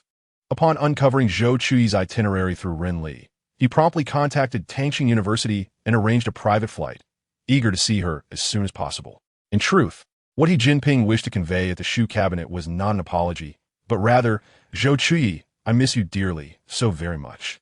Chapter 71. Ruozhao Temple. In the town, there were times when she found herself alone, and at other times, Su Qiuqiu would take her to some quaint alleys in Tangsheng, away from the bustling crowds, to enjoy a steaming bowl of noodles. Zhou Chuyi had explored nearly all the nearby attractions. She had heard from Su Qiuqiu that Ruozhao Temple in Tangsheng was particularly effective for wealth. Thus, with her birthday approaching, she planned to seek fortune there. One morning, as she dressed and prepared to head to Ruozhao Temple, she coincidentally encountered Jinping coming downstairs.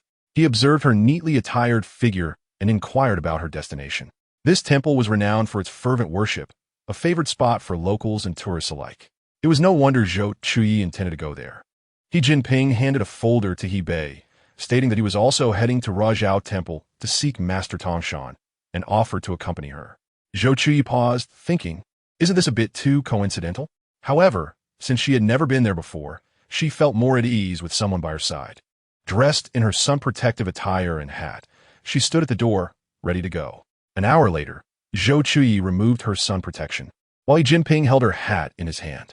Leaning against a towering tree on Yanshan, her cheeks flushed, she gasped for breath. No one told me the god of wealth was at the mountain's peak. Had I known, I wouldn't have saved those two. Ruozhao Temple lay atop Yanshan, inaccessible by vehicle. If one lacked stamina, a cable car could take them directly to the summit, accommodating 200 people. As Zhou Chuyi observed the situation, she thought earnestly, with sincere intent. Fortune shall follow. Thus, she resolutely chose to hike up, ignoring the cable car entirely, though she did stand there contemplating for 5 minutes before deciding the fare was too exorbitant and forcing herself to walk. Jinping produced an old-fashioned thermos from somewhere and offered it to Zhou Chuyi, whose lips were parched, urging her to sip some warm water and take a rest. Zhou Chuyi gulped eagerly, exclaiming, how refreshing. Jinping could not help but smile at her enthusiasm. After drinking, Zhou Chuyi regained her energy and tugged at Jinping, continuing their ascent, though it was Jinping who was being led by the hem of his garment. Upon reaching the hall of the god of wealth, Zhou Chuyi threw herself into Jinping's embrace, sliding down to kneel reverently before the deity. God of wealth, I, Zhou Chuyi, with ID number 3, implore you to bless me with abundant fortune throughout my life, both regular and unexpected. Thank you. After uttering her prayer, she pulled her ID from her pocket, holding it with both hands. God of wealth, please recognize my face. Do not grant my wishes to others. Standing behind her, Jinping observed her respectful kneeling and fervent prayer, internally scoffing at the futility of seeking divine intervention, as deities do not heed the sufferings of mortals. He took Zhou Chuyi's belongings and wandered towards the meditation room, where Master Tongshan had been previously. Upon entering, he was greeted by the genuine Master Tongshan, who calmly played with his prayer beads as he regarded Jinping. Mr. He, I have awaited your arrival. Jinping's expression shifted, sensing that the master had something significant to convey. He patiently seated himself across from the master, who eventually met his gaze. This child is not of this world. Residing in another form, destined to fulfill a mission, her spirit shall depart. Surely, Mr. He must have noticed the peculiarities surrounding those close to him. Jinping's eyes darkened, his voice becoming hoarse. She will leave here, won't she? No wonder Zhou Chuyi's demeanor had changed so drastically. It was merely due to her task. His gaze grew heavy, concealing an unfathomable abyss. Can I keep her? Master Tongshan shook his head, stating, to defy the natural order is unwise. Jinping's breath hitched, his once sharp gaze now clouded with uncertainty. The master slowly rose. However, I have heard from my junior that you funded my recovery when I was bedridden. A monk must repay kindness. Here, he said, producing a red silk pouch and placing on the table before Jinping. Burn this, and you shall obtain what you desire, Mr. He. Proceed with caution. With that, Master Tongshan quietly vanished from the dilapidated meditation room, as if he had never been there. The scent of sandalwood lingered in the air as Jinping grasped the small pouch in his palm, his expression inscrutable. After leaving the hall of the god of wealth, Zhou Chuyi counted the arhats and spent 10 yuan to draw a fortune slip. The master informed her that she had a rather tumultuous fate, but fortunately, benefactors would aid her, helping her navigate through challenges, and her future would be smooth, free from worries of sustenance. By the end, Zhou Chuyi's smile was radiant. She carefully placed the fortune slip into her phone case and began searching for Jinping.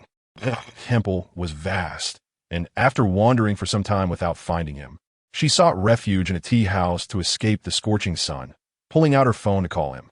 As the phone rang, the sound mingled with the voices around her. Upon lifting her gaze, she found Jinping standing before her, holding his phone. She sat in the cool tea house while he stood in the blazing sunlight, and a sudden premonition washed over her. She felt an impending farewell with Jinping. Suppressing the oddity in her gaze, she smiled and waved at him. Over here. Jinping's smile appeared somewhat strained as he beckoned her. Chuyi, let us go. I'm coming. Zhou Chuyi trotted to his side, eagerly sharing. Jinping, I just counted the arhats, and the master said I have benefactors aiding me. My future is bright. Jinping replied in a neutral tone. Is that so? Congratulations.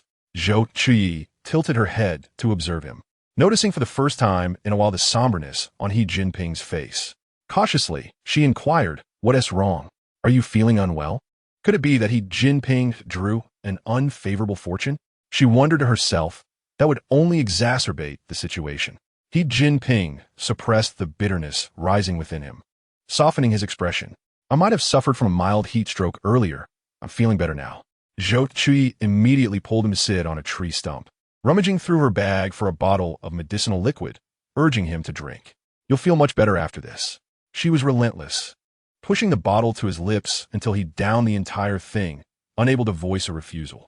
Zhou Chuyi then opened the water bottle Jinping had given her earlier that morning, refilling it with fresh water from the resting area in the temple.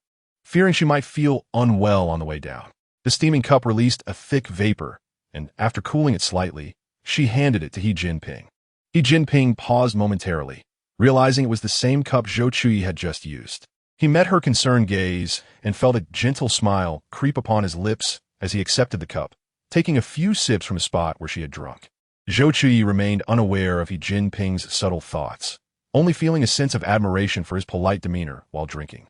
He exuded an air of elegance, making me feel like a savage just moments ago. No, I must have another drink.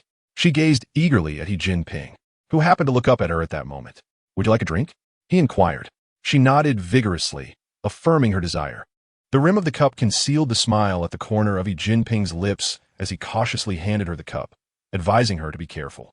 Zhou Chuyi hastily accepted it, declaring, Old Deng, do you not see how elegantly I hold myself? Although Jinping was unaware of the meaning behind Old Deng, he sensed it was not a compliment. While Zhou Chuyi blew on the drink and took a sip, her fleeting facade of grace lasted less than 2 seconds before water cascaded down her chin. Jinping quickly reacted, taking the cup from her hand. Concern etched on his face. Are you all right? Fortunately, Zhou Chuyi was wearing a white top today, so the wetness was not overly conspicuous. She shook her head. I'm fine. My hand movements just didn't keep pace with my mouth, and I hurriedly spilled it all. How embarrassing. Why do I always make a fool of myself in front of Jinping? If I were discovered by a talent scout and became a celebrity, by morning I would be in the limelight, and by afternoon, Jinping would expose my past, leaving me to apologize and retreat from the industry that evening. Zhou Chuyi felt a twinge of anxiety, yet Jinping remained oblivious to what she perceived as her dark history. After resting for a while, they held hands and began their descent down the mountain. At dusk, the setting sun radiated an ancient glow akin to a warm smile illuminating the gathering twilight. Rarely, Zhou Chuyi engaged in light banter with Jinping, discussing commonplace topics. Eventually, she expressed a hint of regret. I really wish I could have those wide, willow leaf noodles. It seems they are non-existent in Tangxing. Every year on my birthday, my mother would make those handmade noodles for me. This year, not only can I not have my mother's cooking, but I can't even find a simple substitute in Tangxing. Jinping recalled that Bei had mentioned previously taking her to eat. Zhou Chuyi's spirits lifted as she responded. Really? That would be wonderful. Her disposition was markedly different from the Zhou Chuyi of the past. She resembled a child filled with love, simple and pure, drawing him closer. Upon returning home, various photographers and venue designers began to contact her to finalize arrangements for her birthday banquet 3 days later. After determining the color of her gown, Zhou Chuyi concluded her task for the day and lay on her bed, lost in thought. As she drifted, she felt as if she had stepped into a dense, misty forest. Taking a bold step forward, she noticed a figure under the dim fog lights. Taking a deep breath, She cautiously asked, "Who are you?" The figure slowly turned, smiling as they replied, "I am you." Zhou Chuyi gasped, covering her mouth in astonishment. It was the original Zhou Chuyi from the book. The original smile faded as she shook her head. "No, this is a consciousness space that belongs to us alone. I have something important to request of you. That is why I summoned you." Zhou Chuyi furrowed her brow. "What is it?" "I do not want to remain in Tangcheng any longer. My parents perished here, and my life ended here. If you could grant me a second chance at life, I would ask you to take me to a small town in the country where I lived with my parents for 5 years. I wish to spend my remaining days there." Zhou Chuyi had not anticipated that the original's request would be this. She was already untethered in this world, and it mattered little where she ended up. She readily agreed. "All right, I will arrange it immediately." Seeing her decisiveness, the original felt gratitude. "Thank you for being willing to help me. I have made many mistakes." "Thank you." Although the original had committed numerous errors, it ultimately boiled down to the author's design. Much like He, the protagonist could not escape the plot's control, let alone the original, who was destined to play a supporting role. Zhou Chuyi gently acknowledged her, turning to leave, only to be called back by the original. "I want to see you one more time. Goodbye, Chuyi." In the next moment, Zhou Chuyi was awakened by the gust of wind outside her window.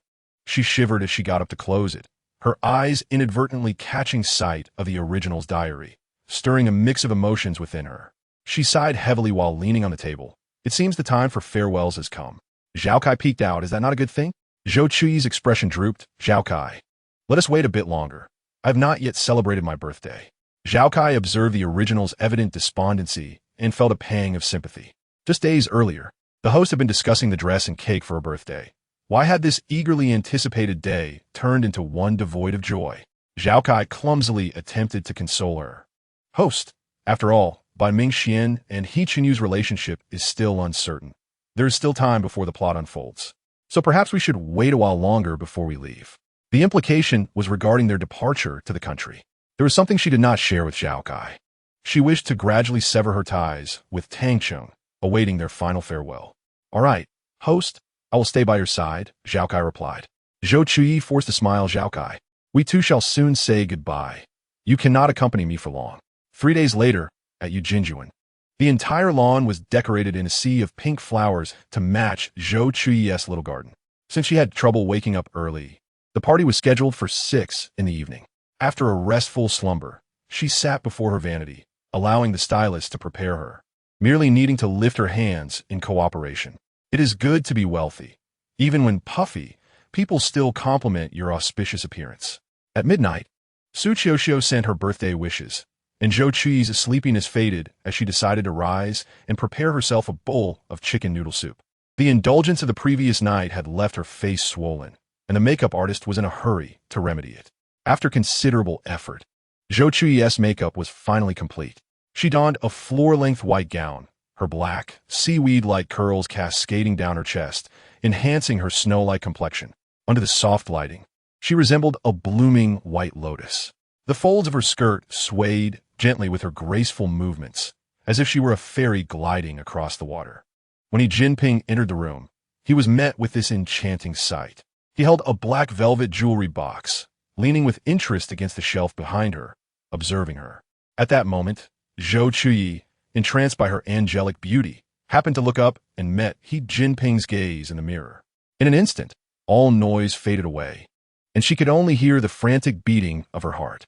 Flustered, she averted her gaze, lowering her head to feign busyness as she adjusted her skirt. "Oh no, will Jinping see me picking food from my teeth in a mirror? That would surely shatter the exquisite image I've presented." Jinping, relieved he had not noticed as he entered, approached her side, extending the item in his hand toward Zhou Chuyi. Just as she was about to express her embarrassment, a black velvet box appeared before her, and her eyes widened in surprise. "Is this for me?" Jinping smiled as he replied, "Happy birthday, Chuyi." Zhou Chuyi's eyes sparkled with joy as she exclaimed, "Thank you." Upon opening the box, she discovered a complete set of pink diamond jewelry. The dazzling diamonds captivated her attention entirely. "Oh my, I have never seen anything so grand. Jinping truly gifted me a magnificent piece of pink diamond." Jinping casually selected a necklace from the box and slowly walked behind Zhou Chuyi. The cold diamond chain brushed against her delicate neck, causing her to shudder slightly. She donned the remaining earrings and ring, instantly becoming even more regal. She raised her hand to admire the ring, sparkling under the light. Her eyes brightened with joy. Do you like it? I will gift you even more beautiful pieces in the future. Jinping was captivated by Zhou Chuyi's infectious smile, which diminished the aloofness that once enveloped him. Upon hearing the words next birthday, Zhou Chuyi's smile faltered momentarily, and she cheerfully replied, "Oh, then I truly look forward to it." The moment Jinping heard her heartfelt response, it felt as though a powerful current surged through him, causing every nerve ending to tremble. Indeed, Master Tongshan's words rang true. The Zhou Chuyi within this body was destined to depart. Noticing Jinping's sudden somber expression, Zhou Chuyi approached him and waved her hand, inquiring, "What is wrong? Are you unwell?" The meaning behind her words eluded her, yet she was grateful for Jinping's concern. With a gentle smile, she declared, "I will be 1,000 times happier than now." Jinping closed his eyes, deftly avoiding the topic, and said, "Prepare yourself. I shall take my leave first." As Zhou Chuyi observed his somewhat dejected silhouette, confusion clouded her thoughts. Why did Jinping suddenly appear unhappy? Truly, the heart of a man is like a needle at the bottom of the sea. The party invitation included only Zhou Chuyi's friends, among them Jiang Yangguan, who worked in Tangsheng alongside Su Qiuxiu. Although her parents were absent for this birthday, she chose to embrace the occasion as a chance to celebrate with friends while traveling. Throughout the night, she received numerous gifts, surpassing all the presents she had accumulated over 20 years. She refrained from opening these gifts, planning to unveil them alone once the festivities had subsided, thus prolonging her joy and warding off the melancholy of the crowd's departure. As she prepared to serve her guests a cake adorned with ice cream and roses from the garden, vibrant fireworks suddenly erupted before her eyes. The fireworks blossomed into a golden spectacle, showering down like a golden rain, illuminating the night sky with dazzling brilliance. Upon witnessing this scene, Zhou Chuyi squealed with delight while hastily capturing the moment on her phone. "It's golden fireworks. How fortunate I am to witness such pure gold."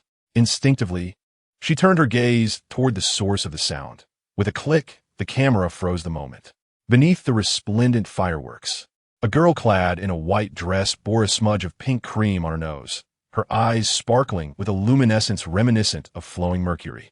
Amidst the radiant display, the guests reveled, propelling the party atmosphere to its zenith. Amidst the clamor, Zhou Chuyi approached Jinping, presenting him with a cake inscribed with the word happiness in elegant script. Her excitement flushed her cheeks, and with crescent-shaped eyes, she exclaimed, "Jinping, I bring you joy." Jinping gazed at her tenderly, responding with a soft thank you. Zhou Chuyi's eyelashes fluttered as she continued, "Today, I received blessings from so many people, even Aunt Li, who washes vegetables, sent me a gift." Jinping replied with a gentle Under normal circumstances, Zhou Chuyi would have immediately noticed Jinping's unusual demeanor, but tonight, she was overwhelmed with happiness, leaving no room to dwell on his discomfort. He glanced at the glass of wine in hand and consumed it in one swift motion. After bidding farewell to the guests, Zhou Chuyi collapsed onto the sofa. After a night of revelry, she felt parched and was about to ask Wang Ma for a glass of lemonade when she remembered that the servants had just left. The sweetness of the ice cream lingered in her throat. She swallowed hard and stood to retrieve a glass of ice water from the refrigerator. Zhou Chuyi initially believed that the surprises of the day had been ample, yet upon witnessing the sight within the refrigerator, she was profoundly moved. Golden flowers, they are indeed real. Before her lay an array of vividly colored roses and jasmine, their beauty captivating and fragrance intoxicating. With a rose fashioned from gold bars nestled at the center. Under the stark light of the refrigerator, it shimmered with dazzling brilliance. Chapter 73, The Truth Revealed. Zhou Chuyi hesitated to reach out, fearing she might disturb the unique bouquet. "Do you like it?" Closing the refrigerator door, she nodded vigorously, affirming her delight. When Bei first proposed this idea, Jinping had scoffed, but recalling Zhou Chuyi's sincere mention of the god of wealth, he eventually embraced the notion. In truth, he had made no error. Zhou Chuyi was genuinely elated. He took her wrist, guiding her with a gentle "come with me." Zhou Chuyi was pulled along, her mind momentarily struggling to catch up. "Is that the long-life noodles?" She abruptly lifted her gaze, stammering, "Did you make them yourself?" Jinping washed a pair of chopsticks and handed them to her, urging her to taste. How can the birthday star celebrate without long-life noodles? His warm fingertip brushed away a tear from her eye as he sighed softly. Aren't you happy? Why are you crying? Eat while it's hot, Chuyi. Zhou Chuyi finally picked up the chopsticks and placed a noodle into her mouth, savoring the familiar chewiness. She fought back tears and exclaimed, "He Jinping, you're too good to me." He gently squeezed the soft nape of her neck, whispering, "This is what I should do, Chuyi. You must always be happy." Zhou Chuyi turned and buried herself in his broad embrace, her shoulders trembling slightly. "He Jinping is so kind to me.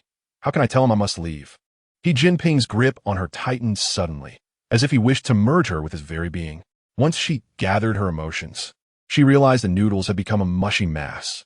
He Jinping, observing her intent to continue eating, remarked, "The noodles have turned mushy. They no longer taste good." Zhou Chuyi protectively cradled the bowl in her arms, declaring, "Summer is meant for cold noodles." To reassure him, she directly speared a noodle and stuffed it into her mouth. "Oh, it tastes just like my mother's cooking." I didn't expect He Jinping's skills to be so filled with maternal love. He Jinping replied, "Such flattery. Don't praise me so much next time." He paused his actions and poured her a glass of warm water. "You eat. I won't take yours."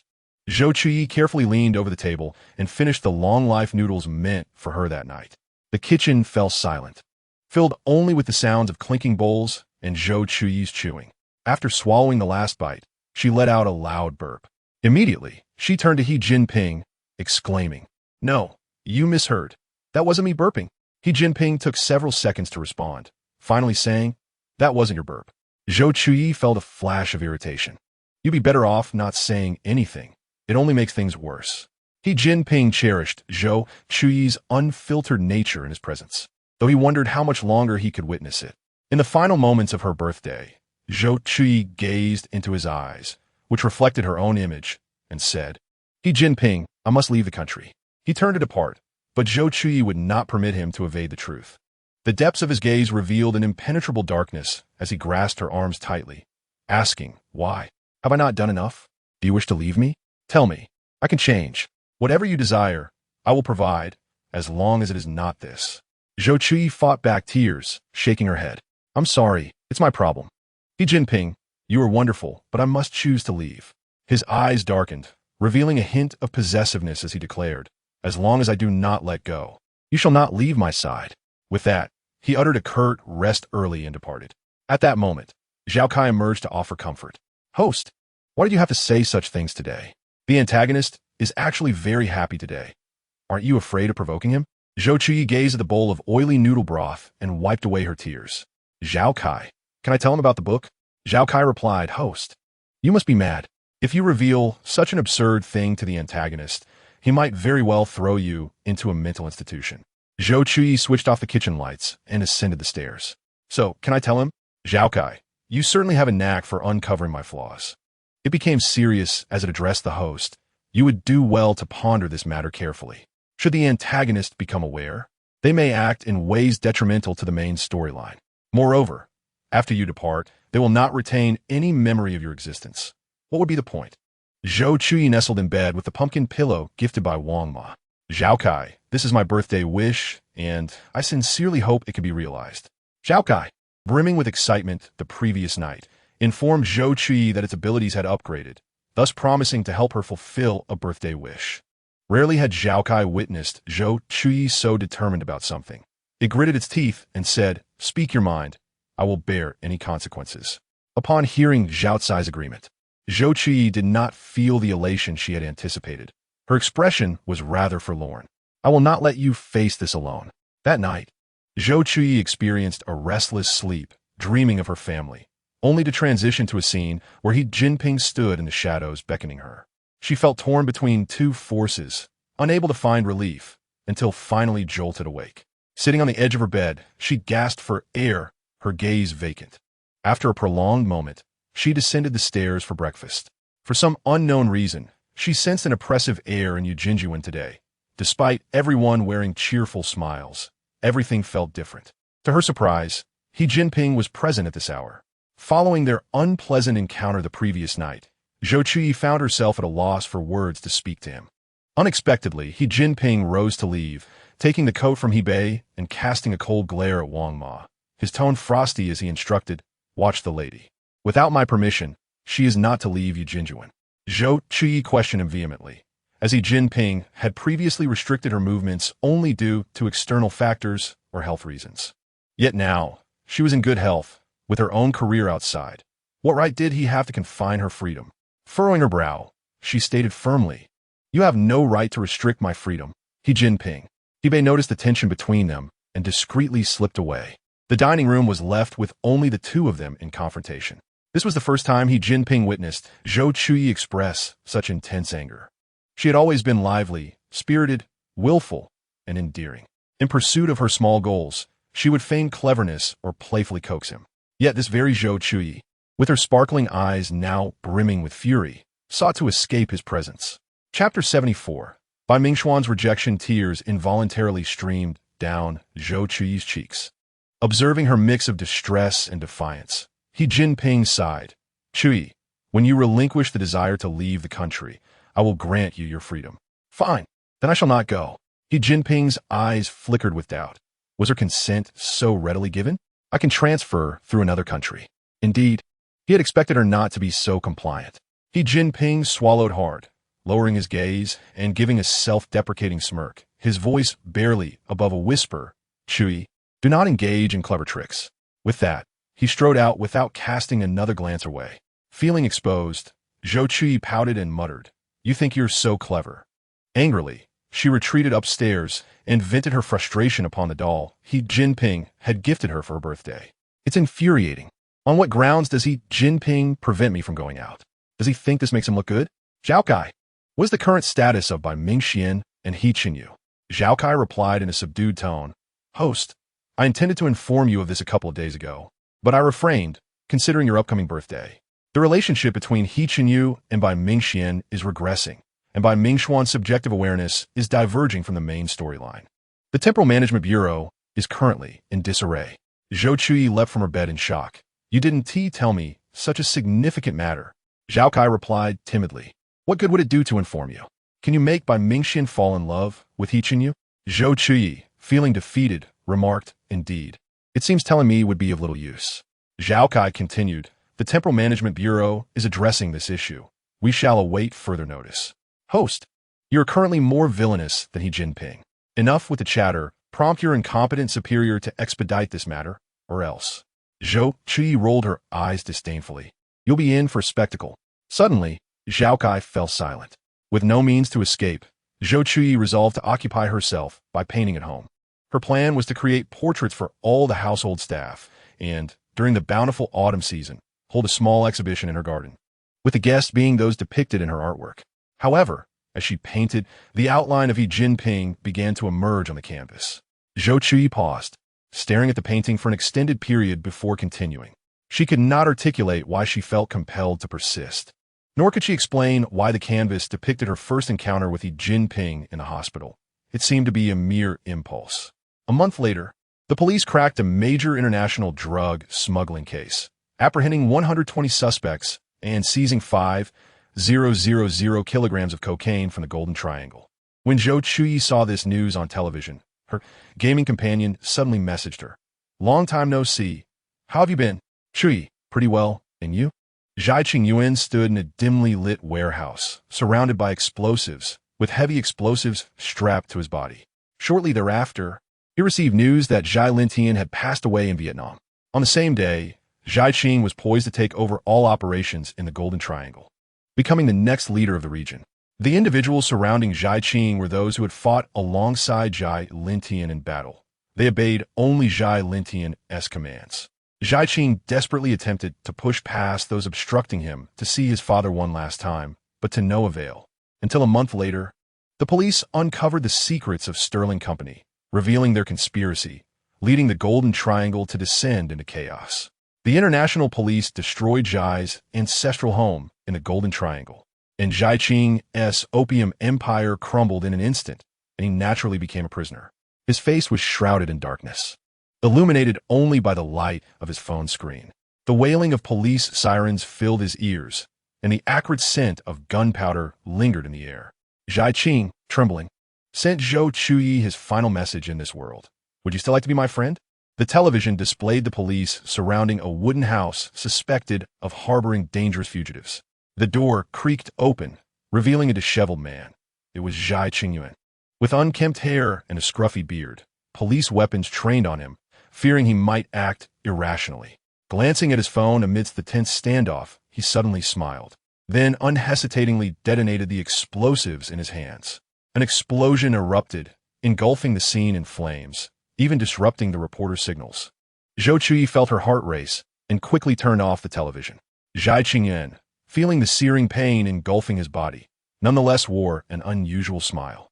The question he truly wished to ask was, if I had met you first, would you have been willing to marry me?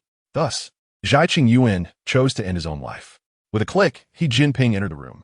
This evening marked the first encounter in over a month. Yet Zhou Chuyi had no intention of speaking. She carried her water cup straight upstairs, treating Jinping as if he were merely a figment of the air. Jinping did not take the initiative to lower his head. I would not speak to him. Jinping gazed at her ascending figure, his eyes suddenly darkening, resembling a long night devoid of light. A series of knocks resounded on the door. Bai Mingxian cautiously peered through the peephole to see who it was. It was He Chenyu. Her hand hovered over the doorknob for quite some time, hesitating before ultimately letting it go. You should leave. The mission has concluded, and there is no necessity for further contact. He had matured significantly. Compared to his previous obsessive demeanor, he had at least learned to negotiate, no longer acting in defiance of Bai Mingxuan's wishes. Upon hearing her words, He Chenyu's expression dimmed slightly, a bitter smile failing to reach his eyes. Xian, please open the door and let me see you. I am sorry for my previous mistakes, and I assure you that I will no longer restrict your freedom. You can pursue whatever you wish. He continued, I am aware of the situation between you and Lan Anjia. I understand that I am an interloper, and I do not expect to hold the same place in your heart as he does. I only ask for a glance, a chance for redemption. If you would be so kind.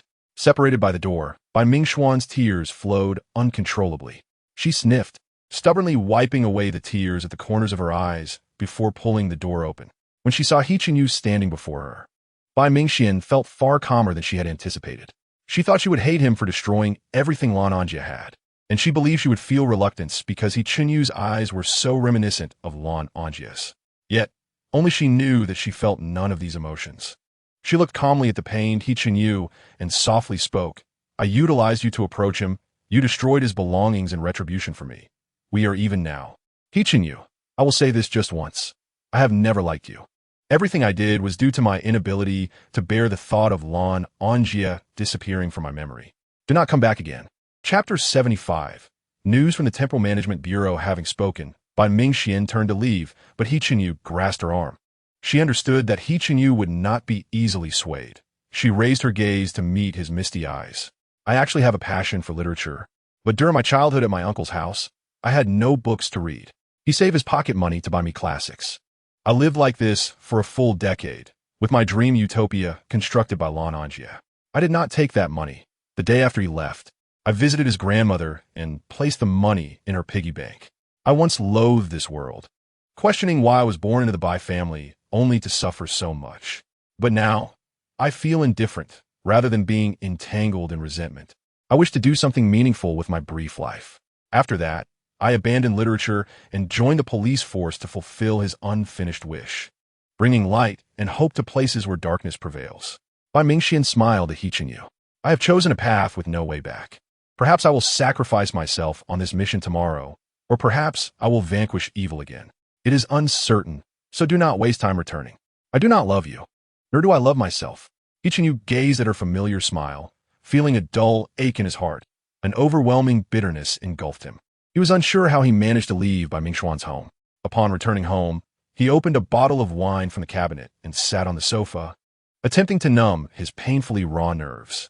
Yet, even after finishing one bottle, then another, as the floor around him piled high with empty bottles, his mind remained haunted by memories of their past together. The two of them had once shared a close bond, yet they had now become estranged, leading him to feel as though his heart had been sliced open, bleeding profusely. This painting was the one Zhou Chuyi had taken the longest to complete. She rubbed her sore eyes. Zhao Kai, take a look. Zhao Kai had just received news from the Temple Management Bureau. Wow. Host, you have made significant progress. Zhou Chuyi carefully placed the painting on a wider table, treating it like a rare treasure. Host, The Temporal Management Bureau has news. Zhou Chuyi's smile instantly faltered. Really? What was the outcome? Zhao Kai replied excitedly. I am unsure how they handled it, but the current situation is that the male lead, He Chinyu, and the female lead, Bai Mingxian, have completely fallen apart. According to our assessments, if we further interfere with the main storyline, Bai Mingxian may very well end her life on the spot. Therefore, to ensure the stable operation of the world, the Temporal Management Bureau has determined that the best choice for the female lead is to pursue the life she desires. Hence, host, your mission is complete. Zhou Chuyi roughly calculated that it was enough to fulfill all her remaining tasks. All right, thank you all. It must have been arduous. Zhao Kai, due to its unfortunate nature, often encountered hosts who treated it coldly, occasionally even filing complaints to headquarters, subjecting it to electric shock punishment. When Zhou Chuyi chose it, Zhao Kai assumed it was just another ordinary host. Yet, Zhou Chuyi revealed that she was extraordinary. In this world, they collaborated seamlessly, and Zhou Chuyi was the first host Zhao Kai had encountered who completed system tasks within the first 6 months. She was far more impressive than anticipated. Hostwa, I will miss you. Zhou Chuyi's eyes glistened with tears, feeling a similar reluctance towards the little system that had accompanied her throughout. Zhao Kai, we still have a month left. Why are you beginning to mourn so soon? Zhou Chuyi teased it, wishing to prevent the emotions of parting from surfacing too early. All right, host. I will save my feelings of reluctance for a month later. In the time that followed, Zhou Chuyi compiled a list of everyone she knew and began to say her goodbyes, even secretly preparing for her move abroad. The portraits of the household servants were gradually completed, and as more paintings were finished, the piles in her room diminished. Tonight's dinner was once again consumed alone, while Wang Ma diligently served her. After finishing the last spoonful of mung bean and bird's nest soup, Zhou Chuyi cheerfully presented a wooden frame to Wang Ma. The elderly woman's withered hands caressed the exquisite frame, her eyes turning slightly red. Thank you, Chuyi. I will treasure this. It is a painting that you made for me. Zhou Chuyi smiled gently and embraced her. We must not forget our dear Wang Ma. All right, I will go buy you something first thing tomorrow morning. I will ensure Jinping is satisfied. Zhou Chuyi's eyes sparkled with tears as she expressed her gratitude. Chapter 76. Zhou Chuyi is remarkable that evening. Zhou Chuyi held her phone, feeling somewhat anxious. Host, what are you nervous about? I believe the antagonist will accept your dinner invitation. Zhou Chuyi hesitated several times before finally mustering the courage to dial He Jinping's number. I fear He Jinping will perceive me as cunning, thinking I'm trying to escape by suddenly calling him. You should give it a try. If he declines, then consider other approaches. Zhou Chuyi found Zhao Cai's reasoning sound and summoned her courage to dial He Jinping's number. He Jinping lightly traced the rim of his wine glass, downing the contents in one gulp, the strong liquid causing his body to tremble slightly. Suddenly, his phone lit up beside him. He glanced at it to see it was Zhou Chuyi calling. His pupils contracted, and his heart raced as he trembled, reaching for the phone and tapping to answer. His voice was hoarse, nearly inaudible. Hello, Chuyi. Baoseng, what happened to your Zhuanzi? Please do not reject me. Do not reject me. How does He Jinping know what I am thinking? Zhou Chuyi hesitated internally, but ultimately refrained from voicing her thoughts. Good night. Good night. After hanging up the phone, He Jinping rubbed his temples. Originally, he had planned to gift something to Zhou Chuyi for her birthday next year, but it seemed that opportunity had slipped away. A tear trickled down his cheek, and that night, He Jinping remained sleepless. Meanwhile, Zhou Chuyi tossed and turned, unable to articulate her thoughts.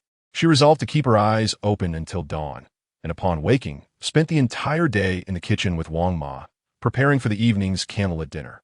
As the sun set and twilight descended, the afterglow of the sunset parted the clouds, casting vibrant hues like clusters of colorful cotton floating above Eugene Garden. After arranging the final glass of wine, Zhou Chuyi gazed contentedly at the dining table, lighting the candles she had cherished for a long time, then switched off the dining room lights and ascended the stairs to change her attire. When He Jinping entered the room, only the flickering candlelight illuminated the space. He quietly admired the exquisite arrangement on the table, filled with his favorite flavors. After her shower, Zhou Chuyi changed into a green dress.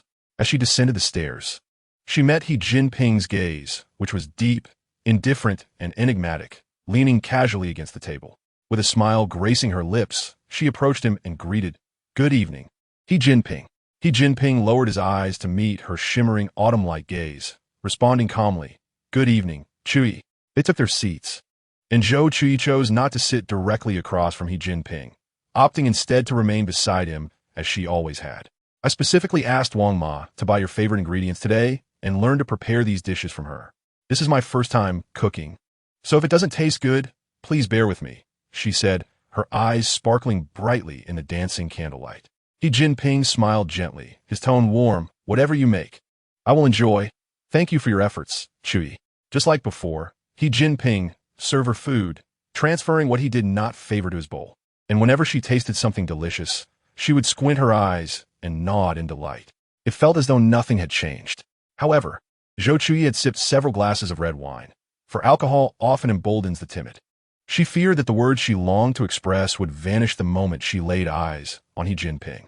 After their meal, they sat silently, not uttering a word. Zhou Chuyi raised her glass and drank it all in one go, then extinguished the dim candlelight. Her voice trembled as she said, "Jinping, I must leave." In the darkness, she could not discern Jinping's expression, only hearing his hoarse voice, as if it had been rasped by sandpaper, respond, "Yes, you mentioned that." She let out a light laugh, her eyes curving as she spoke towards Jinping. "Jinping, I hope you won't think I'm crazy after hearing this." Jinping's voice remained steady. "You must have noticed my change long ago, right? That time in the hospital was when I first arrived in your world.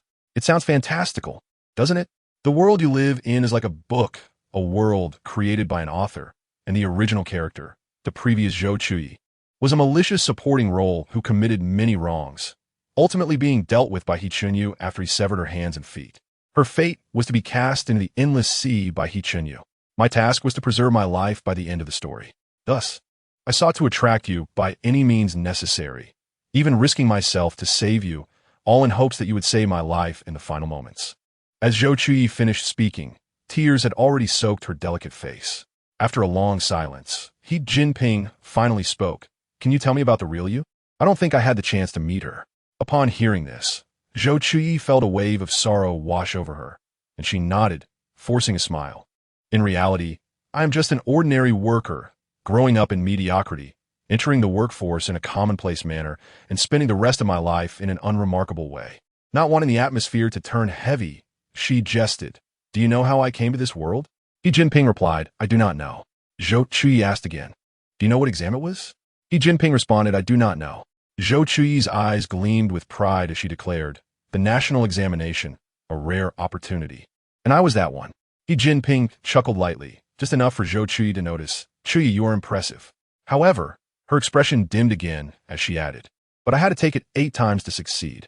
Jinping's voice grew heavier. "Chuyi, you're still impressive." Chapter 77. Returning to reality, Zhou Chuyi sniffled, her voice laced with tears. "Jinping, I will never see you again." Warm tears streamed down her neck, and she did not want to show her vulnerability in front of Jinping. After speaking, she stood and went upstairs. However, as she passed by Jinping, he firmly grasped her wrist, sitting while she stood. He slightly tilted his head, and in the dim atmosphere, Zhou Chuyi could sense the depth of his gaze. In a hushed voice, he said, "Chuyi, I like you. Did you ever like me?" Just moments before, when Zhou Chuyi shared her background, Jinping believed her. Yet when she spoke of merely using him, of pleasing him, Jinping did not believe a single word. Hence, he posed a question. The room fell into a prolonged silence, and after waiting for what felt like an eternity without hearing Zhou Chuyi's thoughts, he understood the answer. He released her wrist with a resolute tone. "Chuyi, we shall not meet again." Zhou Chuyi struggled to suppress the tears that threatened to spill. "All right, we shall not meet again." Once back in her bedroom, she could no longer contain her tears, swiftly retrieving a suitcase from the closet, packing her belongings one by one. As she saw her tears fall like strings of pearls, her heart ached. "Host, there are still a few days left. Why not stay one more day?" Zhou Chuyi wiped her face dry. "No, I was meant to leave tonight. Father Su is waiting for me outside." When she finished packing and left Eugene Garden, the place lay in silence. The white villa bathed in the silvery moonlight, exuding an unusually cold and distant aura that deterred any approach. This time, Zhou Chuyi had deliberately booked a business-class seat. After settling in, she suddenly caught a whiff of Jinping's pine scent in the air. Instinctively, she turned her head to search, only to find the owner of the scent was a fashionably dressed girl. She sat down in her seat, feeling self-deprecating. "You said that So why do you still expect Jinping to see you off? Having consumed alcohol that night, Zhou Chuyi did not experience the insomnia she anticipated. After freshening up, she changed into her pajamas and lay down on the luxurious bed. 13 hours later, Zhou Chuyi landed at the capital airport of the province, where her prearranged driver took her to the hotel, and the next day, she headed towards the small town from the original character's memories. After 20 hours of travel, Zhou Chuyi successfully located the house from the original character's memories and signed a long-term lease agreement. This was Zhou Chuyi's first time abroad, and previously, she had dismissed the notion that aside from fish and chips, there was nothing else to eat. However, while scouring the entire town's restaurants, she came to believe that it truly was a culinary desert, as she could only have fish and chips for every meal. In the final 3 days, Zhou Chuyi left early and returned late each day. She created a suggested guide detailing the locations of nearby supermarkets, markets, hospitals, and other essential infrastructures, and tasted many local restaurants recommended by social media influencers, providing thorough reviews. Finally, she left a letter for the original character, addressed, "To whom it may concern, I have explored this place for you. I wonder if it resembles your memories. I have marked the good restaurants and delightful coffee shops. I hope our tastes align. Chuyi, cherish yourself well, and may you always find happiness and freedom." Zhou Chuyi concluded. After finishing the letter, the clock struck 12. Zhao Kai softly reminded, "Host, it's time." Zhou Chuyi glanced once more at the tranquil courtyard outside the window. "All right, Zhao Kai, I hope you can encounter a better host next time. One that grants you greater abilities, allowing you to no longer be chosen." Zhao Kai whimpered, "Don't leave me, host." Jinping stood outside the courtyard, gazing at the tightly shut window grills, a bittersweet sensation spreading within him.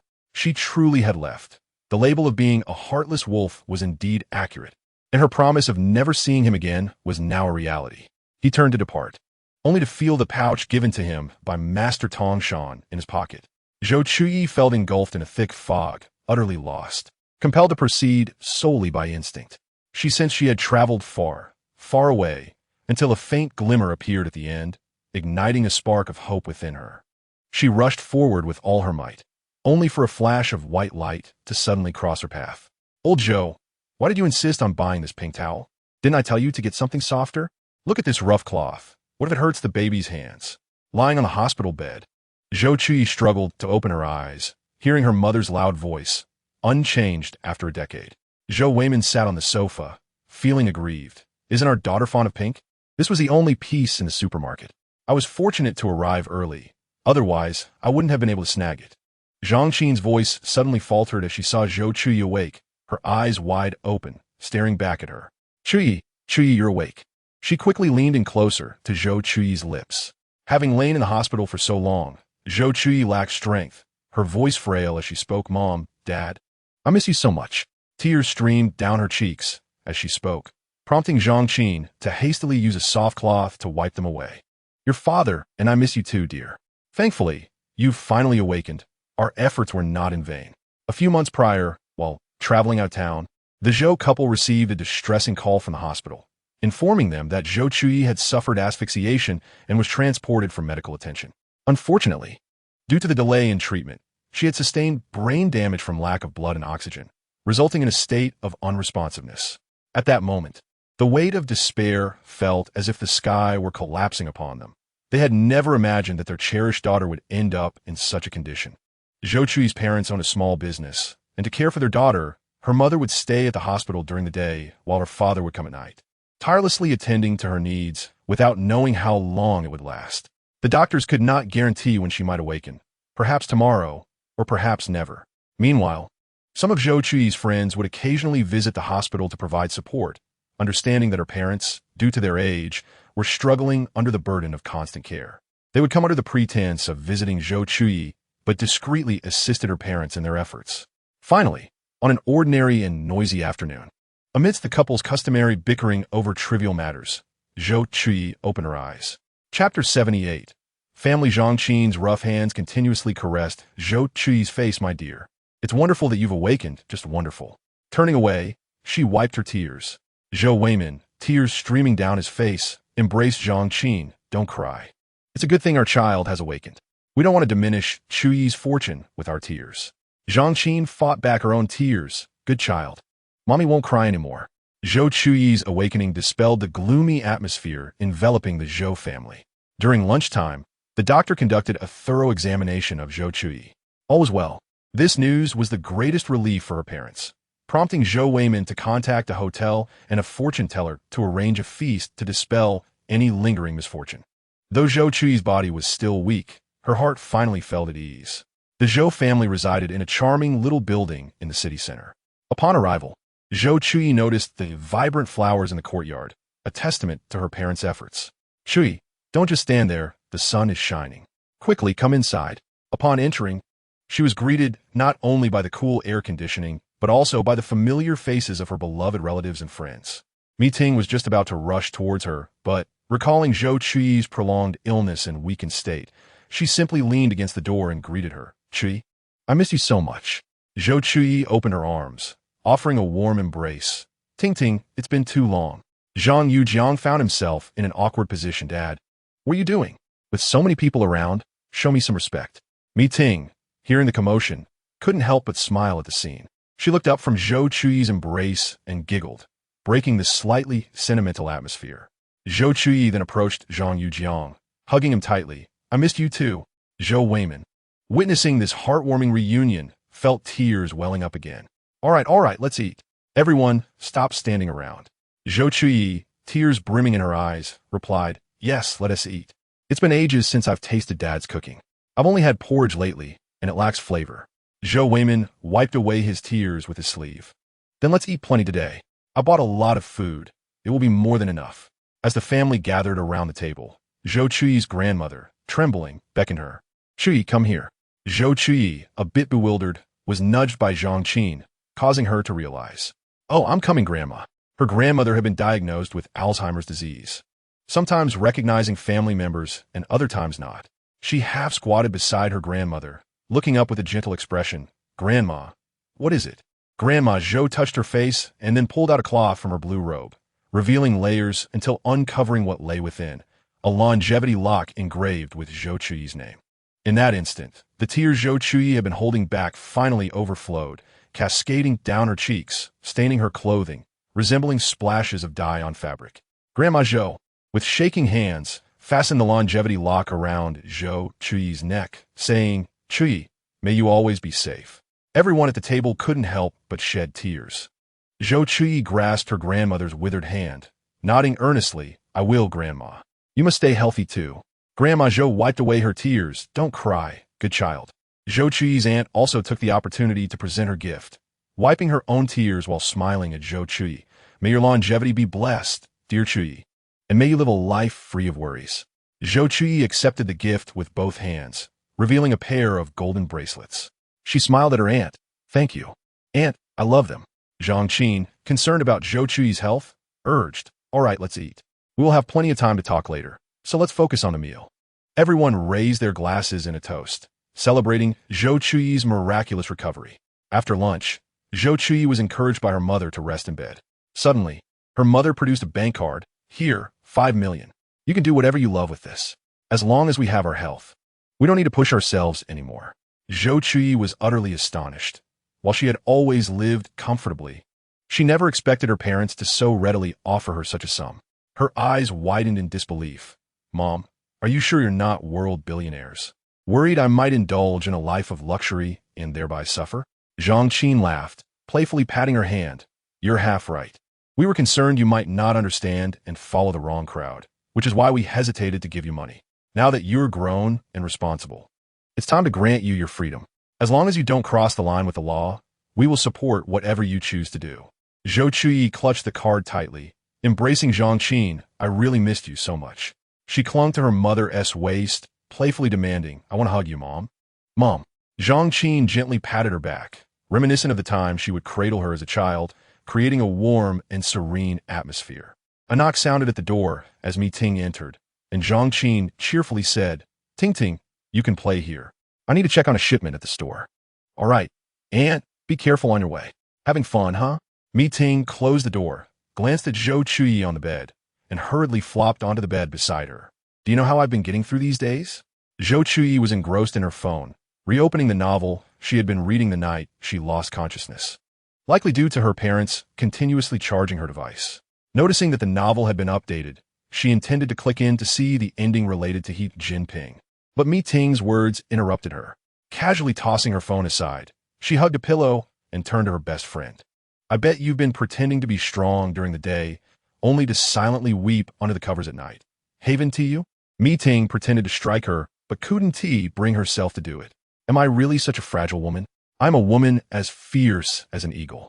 I cried during the day too, you know. With that, she magically produced a small box from her pocket and presented it to Zhou Chuyi. Open it and see. I selected this gift after much deliberation. If you don't like it, just hold it in. Zhou Chuyi pouted playfully. After so many years of friendship, if you still don't know my preferences, I will definitely be upset with you. Despite her teasing words, Zhou Chuyi felt a flicker of anticipation for the gift Mi Ting had chosen. She carefully unwrapped the ribbon and opened the box to reveal a small square diamond ring.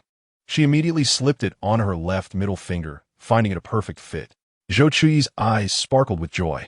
Thank you, my dear Ting Ting. I truly adore this gift. She then leaned over to Mi Ting and planted several kisses on her cheek. Mi Ting protested, don't be gross, but still lay beside Zhou Chuyi, allowing her affection. The two of them frolicked for a while until they were physically exhausted and chose to lie down.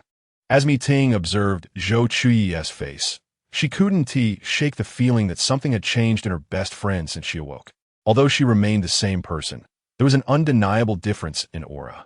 They engaged in casual conversation. Chuyi, what are your plans moving forward? Zhou Chuyi, resting her head on the pillow, replied, I'm not sure. I suppose I'll just go to work. After all, I must hold on to this stable job. As for the future, we'll take it one step at a time. Mi Ting shook her head. What I mean is, do you plan a date? At that moment, Zhou Chuyi involuntarily recalled Jinping's deep, handsome face and shook her head in thought. Well, I do want to find a wealthy and handsome guy. I genuinely do. Mi Ting rolled her eyes dramatically upon hearing this and handed Zhou Chuyi a pillow to elevate her head. This is to help you dream. May you encounter a super rich, handsome man in your dreams. Zhou Chuyi playfully pinched her. Shut up, you little rascal. The two fell silent, with only the hum of the air conditioning filling the room. Zhou Chuyi succumbed to drowsiness and drifted into a deep sleep. She turned off her phone, intending to step outside for some fresh air. As she exited, the family cat meowed at her, and her heart softened, prompting her to scoop it up. Everything still appeared familiar to her. The little cat mewed in her arms, and Zhou Chuyi looked down at it, saying, Baby, I'm your sister. Let us go out for a stroll together. It seemed to understand her words, nuzzling against her arm. Zhou Chuyi found a stone bench to sit on and enjoy the breeze. Besides wanting to take a walk, she had a secret desire to drink some milk tea. Her mother had been vigilant, ensuring that not even water below 37 degrees would come near her. In this sweltering summer, Zhou Chuyi had held back for too long and could no longer resist the temptation to sneak out for a cup of milk tea. Chapter 79. Jinping. She browsed through a mobile app, searching for newly opened milk tea shops nearby, and to her surprise, the one she had been longing for had just opened close to home. There was even a promotional offer for newcomers. So she promptly ordered a cup for herself and followed the navigation to the store. The interior of the shop closely resembled the one Su Qiuxiu had visited before. Initially planning to go inside to pick up her order, she felt awkward standing outside with the cat. Hello, can I come in to collect my order while holding this cat? If not, could you please pass it to me? Since it wasn't tea peak hours, there was only one male employee at the counter. He was tall, wearing a mask, and sporting a pair of black glasses. As he looked up, their eyes met, and Zhou Chuyi's hopeful gaze caused his heart to skip a beat. She glanced at her order number, 088. He had it packed and stepped through the curtain to approach Zhou Chuyi. Enjoy your meal. Zhou Chuyi happily accepted her drink, thanking him. She walked home, cradling the cat and feeling utterly satisfied, while the employee watched her retreating figure with a hint of tenderness in his eyes. He removed his mask and stood up to leave, where his assistant was already waiting for him under a tree. Mr. He, the assistant called out. Jinping replied with a casual hum, as he got into his black Bentley, merging into the bustling traffic. Tang Xian glanced at the rearview mirror and noticed Jinping had closed his eyes. He quickly adjusted the car's air conditioning temperature. He pinched the bridge of his nose and reached for the documents beside him to read. Zhou Chuyi, unable to savor too much of the milk tea, took only a couple of sips before handing it over to Zhou Weiman. As he poured the purple liquid from a cup into his thermos, he chided her. You know your mother will scold you if she finds out. Zhou Chuyi quickly tossed the milk tea cup into the trash bag by the door. Dad, this is where your importance shines. I love you. Zhou Weiman took a sip of the purple drink, his eyes widening in surprise. You know, it's no wonder you kids love this. It's actually quite good. Zhou Chuyi lay on the sofa with the cat, playing with it. Of course, we're just poor, not starving. We can distinguish good food, can't we? On the day Zhou Chuyi completed her onboarding, she found a slew of unfamiliar apps on her phone. Even the wallpaper had changed. Thankfully, she had a backup phone that was barely functional. After enduring the workday, she intended to check out an authorized store, but unexpectedly received a call on her phone. She felt as if the world had gone mad. Her phone was calling her. Gathering her courage, she answered, only to hear Zhang Yujiang's frantic voice. My dear sister, where are you? Please save your brother. Zhou Chuyi's pupils narrowed. What happened? Lobster and beer have made me forget my parents, he lamented. Zhou Chuyi was currently unable to stay up late, having placed her phone outside to charge after dinner. So Zhang Yuning must have mistakenly taken her phone during that time. Zhang Yujiang was in a panic. We swapped phones. My data is on that phone. Are you busy? Can you bring to my office? Just as Zhou Chuyi was about to enter the subway, she rolled her eyes. Seriously? What's the address? I'll text it to you. Just call me when you arrive, he replied, sounding relieved. Seizing the opportunity to extort, she said, you have to treat me to a French dinner. I want to go to that rotating restaurant. As long as he completed his task, he quickly nodded. Okay. I'll take you this weekend. Just be careful on the way. If you get hurt, my parents will skin you alive. Zhou Chuyi, passing through security to enter the station, said, right, now hurry up with your work. Don't be afraid of the new boss nitpicking. Yes. I'll hang up now. Call me when you arrive. All right, I got it. Zhou Chuyi, following the navigation, searched for the company. And thankfully the name was large enough for her to spot it as she exited the subway station. Sitting on a stone bench outside the company, she called Zhang Yujiang. After 3 rings, the call ended, and Zhou Chuyi knew he had come down. Today, she had dressed somewhat formally, donning a light blue shirt paired with a khaki dress. Her hair half up, exuding a unique gentleness. When Zhang Yujiang received the call, he timidly crept downstairs, and upon seeing him for the first time, Zhou Chuyi felt his shyness was quite pronounced. She handed her phone to me, and I was truly exasperated. Zhang Yujiang had given her phone back. Wasn't she still dazed from last night's indulgence in crayfish? Luckily, she hadn't gone out to play. Otherwise, her good brother would have faced dismissal from the company. Zhou Chuyi waved his hand, saying, all right, you get back to your business. I'll be off now. In the end, Zhang Yuning cheekily blew her a kiss, which made Zhou Chuyi roll her eyes in exasperation. Exiting the subway station, Zhou Chuyi passed by the milk tea shop once more. She hesitated for 2 minutes at the entrance, but eventually succumbed to the temptation and stepped inside. The front desk still had the same attendant, and for some reason, Zhou Chuyi felt an inexplicable sense of pressure emanating from him. To go or for here? The attendant inquired, glancing at her. To go, please. Thank you, she replied. He deftly inserted the straw and handed it to her, wishing her a pleasant meal. When she received it, his cool fingers brushed against hers, sending a shiver down her spine. She looked up, meeting his profound gaze, lost in contemplation. In Chapter 80, amidst the playful banter with Zhang Yujiang, Zhou Chuyi felt a strange resemblance between the attendant and He Jipping. But how could He Jipping be here, serving as a milk tea shop attendant? She politely thanked him, reflecting on how her mind was already muddled before even starting work. Upon entering the door, she was greeted by the sounds of clattering from the kitchen, interspersed with Zhou Weiman's voice on the phone. After changing her shoes, Zhou Chuyi stealthily approached the kitchen, where Zhou Weiman pointed to his phone upon hearing her movements. As she retrieved his water cup from the dishwasher, she gestured to him. Just focus on taking care of Mom at home. We've got Xiaojiang covered here. Don't worry, just let us know if you need any help.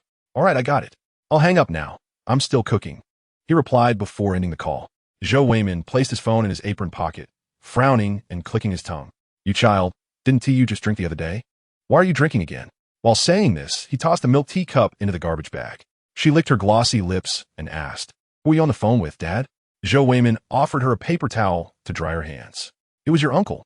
He said there has been some electrical work at their place, so Xiaojiang will stay with us for a couple of days. Zhou Chuyi carried the nourishing tea Zhou Weiman had brewed for her to the living room to play with the cat. That's fine. Let him sleep on the floor. Zhou Weiman teased, you little rascal, bullying him when you can't even beat him. Zhou Chuyi lay on the sofa, stroking the cat. By the way, A few days ago, she had let the little kitten choose its name, and perhaps by fate, the kitten darted straight toward the paper ball with the words Zhou Chuyi written on it. Zhou Chuyi thought to herself, "Oh, I'm at home playing with the cat. I'll prepare a late-night snack soon." The rusty screw replied with a middle finger. Zhang Yujiang furiously typed away at his keyboard, finally submitting the document at 10 o'clock. He stretched, efficiently shut down his computer, and clocked out. Just as he entered the elevator, he received a call from Zhou Chuyi. Since there was no one else in the elevator, he answered, "Moshi Moshi, little sister, what can I do for you?"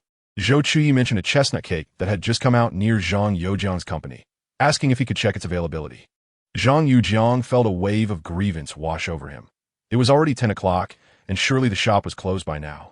Suddenly, the elevator halted on the 32nd floor, and a stern-looking man entered. His cufflinks glimmered under the elevator lights, radiating a cold brilliance.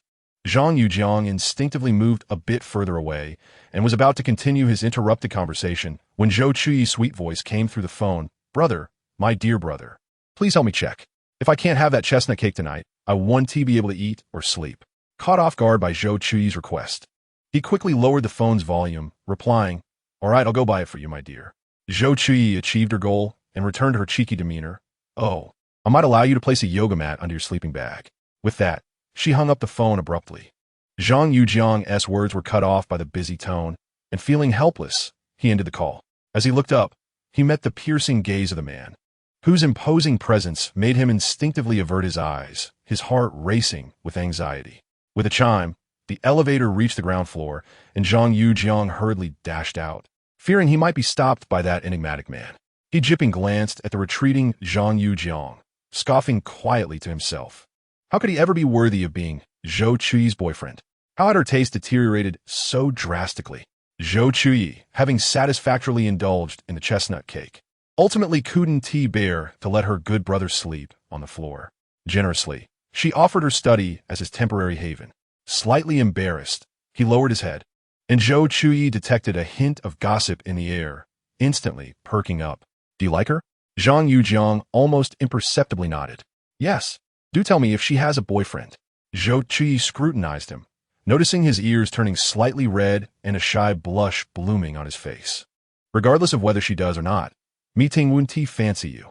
Why wouldn't she like me?" Zhang Yujiang suddenly looked up at her, bewildered. "What's wrong with me?" Zhang Yujiang was the only son of Zhou Chuyi's uncle, freshly graduated and now employed at a technology company. His uncle's family also ran a restaurant, and both he and his wife were quite amiable. Had it been someone else, she might have promoted her kind-hearted brother. But Meeting was an exception. Upon hearing her words, Zhang Yujiang's eyes lost their spark, and he slumped, saying, "I understand now. Please close the door for me. I'm going to sleep." With that, he lay down, covering his head with the blanket, signaling the end of the conversation. Zhou Chuyi shrugged, turned off the lights, and closed the door behind her. Her new colleagues were quite friendly toward her, and the work environment and intensity were within her tolerance, allowing her days to settle into the rhythm she had envisioned. During one lunch break, her colleagues suddenly began to gossip about her, asking, "Are you dating anyone? Should we introduce someone to you?" Zhou Chuyi smiled politely and replied, "Thank you, but my partner passed away last year due to illness, so I might not be ready to look for someone else just yet." Her colleagues were taken aback, almost spitting out their drinks. "I'm so sorry. I didn't mean to pry. I didn't know."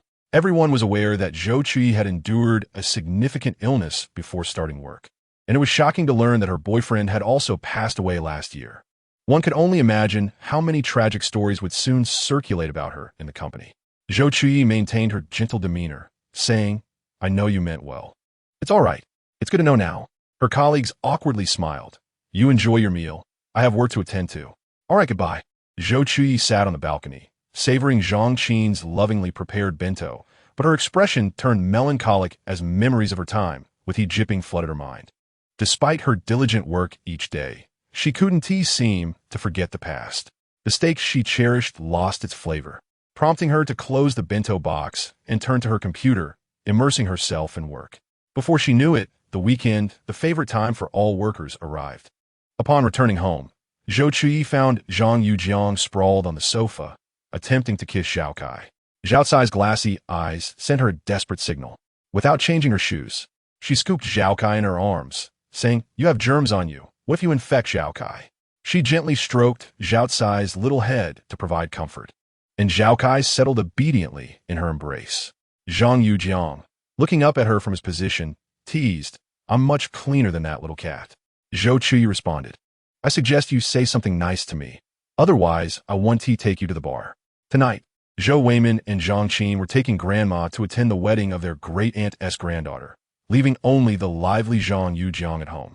Zhou Chuyi's eyes suddenly sparkled at the beginning of the week, as Zhang Qin's stringent control over her diet had reached a level of paranoia. Reluctantly, she fully accepted it to spare her mother from distress, yet privately longed for cigarettes and alcohol. Zhang Yujiang wore a smirk, reveling in his momentary triumph, and playfully dug in his ears, feigning ignorance to the surrounding chatter, while mentioning a performance scheduled for later that night. Zhou Chuyi, wielding her trump card, threatened, "If you don't take me, I will tell my mother you allowed me to indulge in junk food." Zhang Yujiang abruptly sat upright, exclaiming, "You slander me. If my aunt takes you seriously, my skin will truly be at risk." It was a mystery how she managed to endure such restrictions. For the evening, Zhou Chuyi had donned a metallic-hued bodycon dress that accentuated her curves. The memory of a similar dress she wore while delivering a meal to Jinping flashed in her mind. Noticing her gloom, Zhang Yujiang urged, "Chuyi, let us go, or we'll miss the show." Zhou Chuyi lifted her head, forcing a stiff smile, dismissing the past with, "It's all in the past. What is meant to be forgotten should be forgotten." She tossed her long hair playfully, declaring her transformation into a princess ready for a night out. The two, clad in vibrant attire, climbed into a taxi. At the entrance of her residential complex, a black Bentley idled beneath a camphor tree. Tang Xian observed as the two boarded the taxi and inquired, "Shall we follow, Mr. He?" Adjusting his glasses, he replied, "Yes, I will handle it immediately." He sighed internally, wishing the young man luck, as he had offended someone before even meeting his partner. Chapter 81. The Actions of Intoxication. He pushed a drink toward Zhou Chuyi, displaying a polite smile. "Madam, please enjoy." Just as she reached for a taste, Zhang Yujiang swiftly intercepted, glancing at the bartender before nodding toward a bottle of Wangzai, or Yakult. The bartender's eyes widened in disbelief, his well-trained smile faltering, "Certainly, sir. Please wait a moment while I fetch it." Seizing the opportunity, Zhou Chuyi shot Zhang Yujiang a glance. "You're absurd. You bring me to bar to drink milk? Shouldn't you be at the children's table?" Zhang Yujiang gently swatted her hand away, sternly instructing, "Drink your milk quietly, or I will call my aunt right now." Zhou Chuyi pouted, "You're so clever. Congratulations on managing to threaten me." The bartender returned with a room-temperature bottle of Wangzai, which Zhou Chuyi accepted. Artfully glancing at Zhang Yujiang, "Thank you, brother-in-law, for always considering me and the baby." Zhang Yujiang, flustered, clarified, "She is my sister. She is just joking. I'm her real brother." The bartender shared an understanding look, and Zhang Yujiang realized he had been taken seriously, hastily pursuing Zhou Chuyi.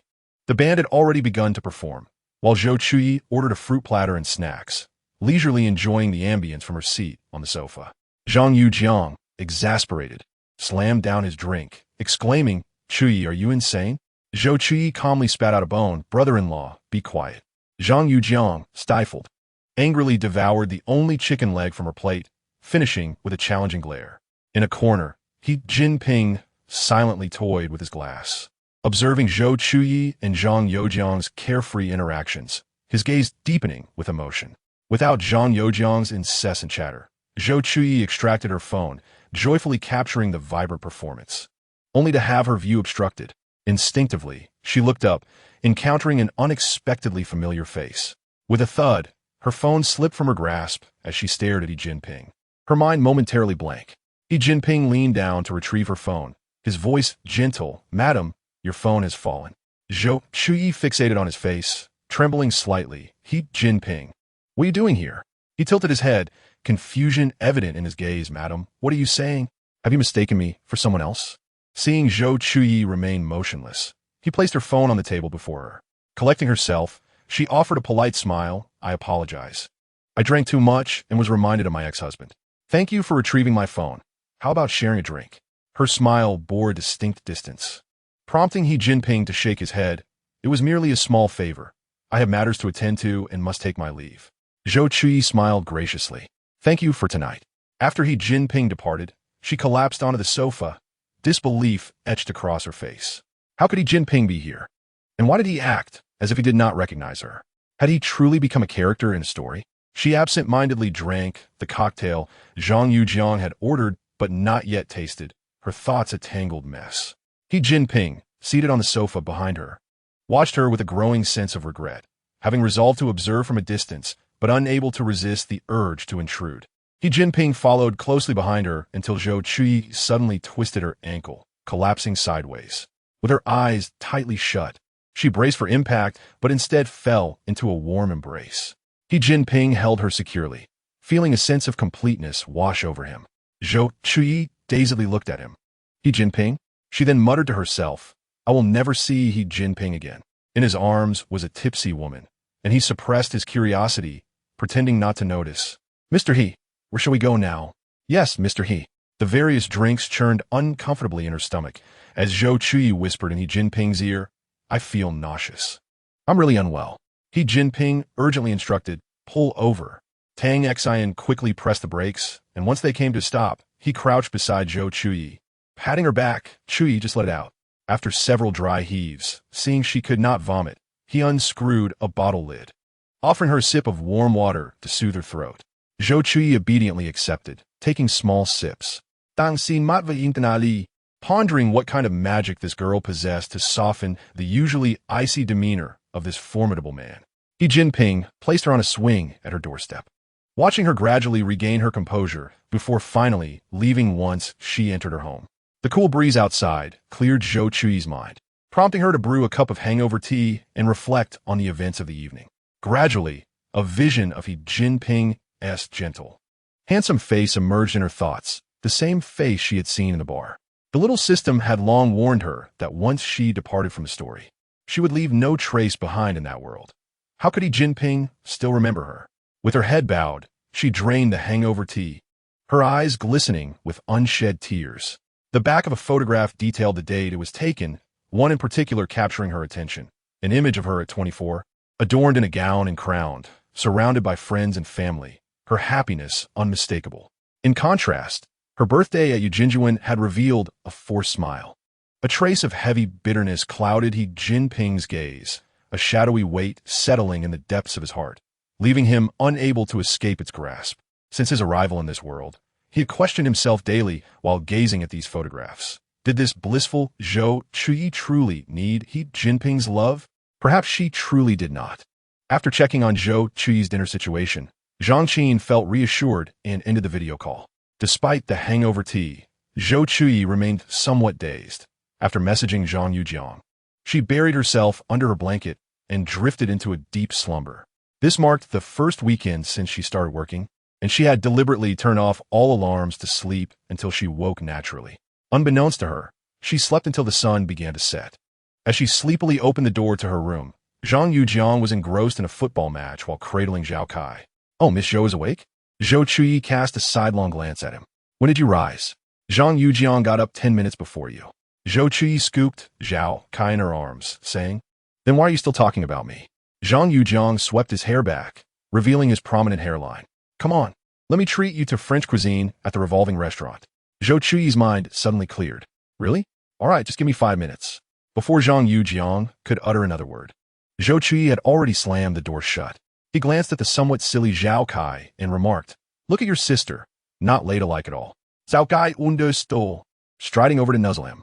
Unbeknownst to Zhang Yujiang, he mistook Zhao Kai's behavior for affection and cherished the moment. It was the weekend, and the revolving restaurant was quite busy. Thankfully, Zhang Yujiang had made a reservation in advance, sparing them the need to wait at the entrance in formal attire. Order whatever you like. Today, I'm treating. She concealed the peculiar emotion in her eyes as she selected a few of her favorite dishes. When Zhang Yujiang checked the menu and noticed her limited choices, he said, Zhou Chuyi, your brother is earning now. There's no need to pinch pennies for me. Zhou Chuyi, unusually gentle, replied, I'm not very hungry. This is enough. In light of this, Zhang Yujiang handed the menu to the waiter. Observing Zhou Chuyi, he casually remarked, You don't seem very enthusiastic. Zhou Chuyi paused, realizing her demeanor had been so evident. You're the best. Just give me an ice cream later, she said, a smile gracing her lips. Sure, that's easy. Chapter 82. He Jinping comes only for you. Zhang Yujiang's gaze fell upon a couple, a wave of bitterness washing over him. Chuyi, do you still intend to date? Zhou Chuyi found it peculiar that he broached such a topic. Could it be that Mi Ting's situation had truly impacted him? In truth, Zhou Chuyi had deceived Zhang Yujiang. Mi Ting had no so-called first love or white moonlight. She merely wished to safeguard Mi Ting's secret, as her sexual orientation was not yet widely accepted. But how had the story come to this? Zhang Yujiang discerned the underlying meaning in Zhou Chuyi's words, a hint of disappointment surfacing. Chuyi, do you have regrets in love? Zhou Chuyi's eyes dimmed. Regrets? Perhaps. Like that night, when he Jinping posed a question to me, I realized I had not provided him with an answer. She lifted her gaze, meeting the eyes of her brother, who had grown up alongside her. Everything before her was what truly mattered. The past was merely a fleeting dream. I have no regrets, she stated firmly. Zhang Yujiang felt a disconnect and merely responded with an "oh." The rest of the way was shrouded in silence, as Zhou Chuyi's emotional journey offered no guidance, compelling him to remain quiet. Following her final medical checkup, Zhou Chuyi enrolled in street dance and painting classes, endeavor she had long wished to pursue but had previously set aside. Her days became filled to the brim. Work during the day, street dance on Mondays, Wednesdays, and Fridays, and painting on Tuesdays, Thursdays, and Saturdays. Her life regained vibrancy through her passions, and thoughts of he Jinping grew increasingly rare. Until Thursday evening, when Zhou Chuyi exited the institution carrying an easel, a sharp pain pierced her right abdomen, turning her face pale. She lacked the strength even to call for an ambulance. As consciousness began to fade, she struggled to grasp her bag's chain to retrieve her phone. The familiar scent of antiseptic greeted her as she opened her bleary eyes, gradually focusing on the figure before her. It was none other than he Jinping. Zhou Chuyi turned her head slightly, thanking him for bringing her to the hospital. How much is it? I'll transfer the money to you. He Jinping was aware of her recent endeavors in street dance and painting. He had planned to wait for her outside the institution after she finished work, but a sudden issue with a company shareholder had delayed him. Estimating her class dismissal time, he encountered a car accident en route, further prolonging his arrival. By the time he reached the institution, he found her collapsed on the ground, clutching her bag's chain. In a fleeting moment of panic, he rushed forward to cradle her in his arms, relieved to find warmth emanating from her. Tang Xin swiftly drove her to the hospital, where doctors diagnosed her with chronic appendicitis. Given her prior health conditions, she would need intravenous treatment for the time being. In those brief moments, he Jinping regretted choosing to remain distant after reuniting with Zhou Chuyi. He could hardly bear to think about what might have befallen her had he arrived even a minute later. Sitting by her hospital bed, he felt a wave of anguish wash over him. As Zhou Chuyi awakened, her demeanor towards him was distant, causing his heart to falter. You need not worry, he said, attempting to ease her mind. Zhou Chuyi slowly sat up, discomfort evident in her abdomen. Furrowing her brow, she inquired, Sir, would you mind telling me your name? He Jinping's deep gaze held emotions she couldn't decipher. He Murnian, he replied softly. Zhou Chuyi took her phone, saying, Mr. He, if you don't use Alipay or WeChat, could you leave your phone number? I'll hand you the cash in person once I withdraw it. Her insistence was clear. He Jinping, not wishing to prolong the matter, took her phone and saved his number.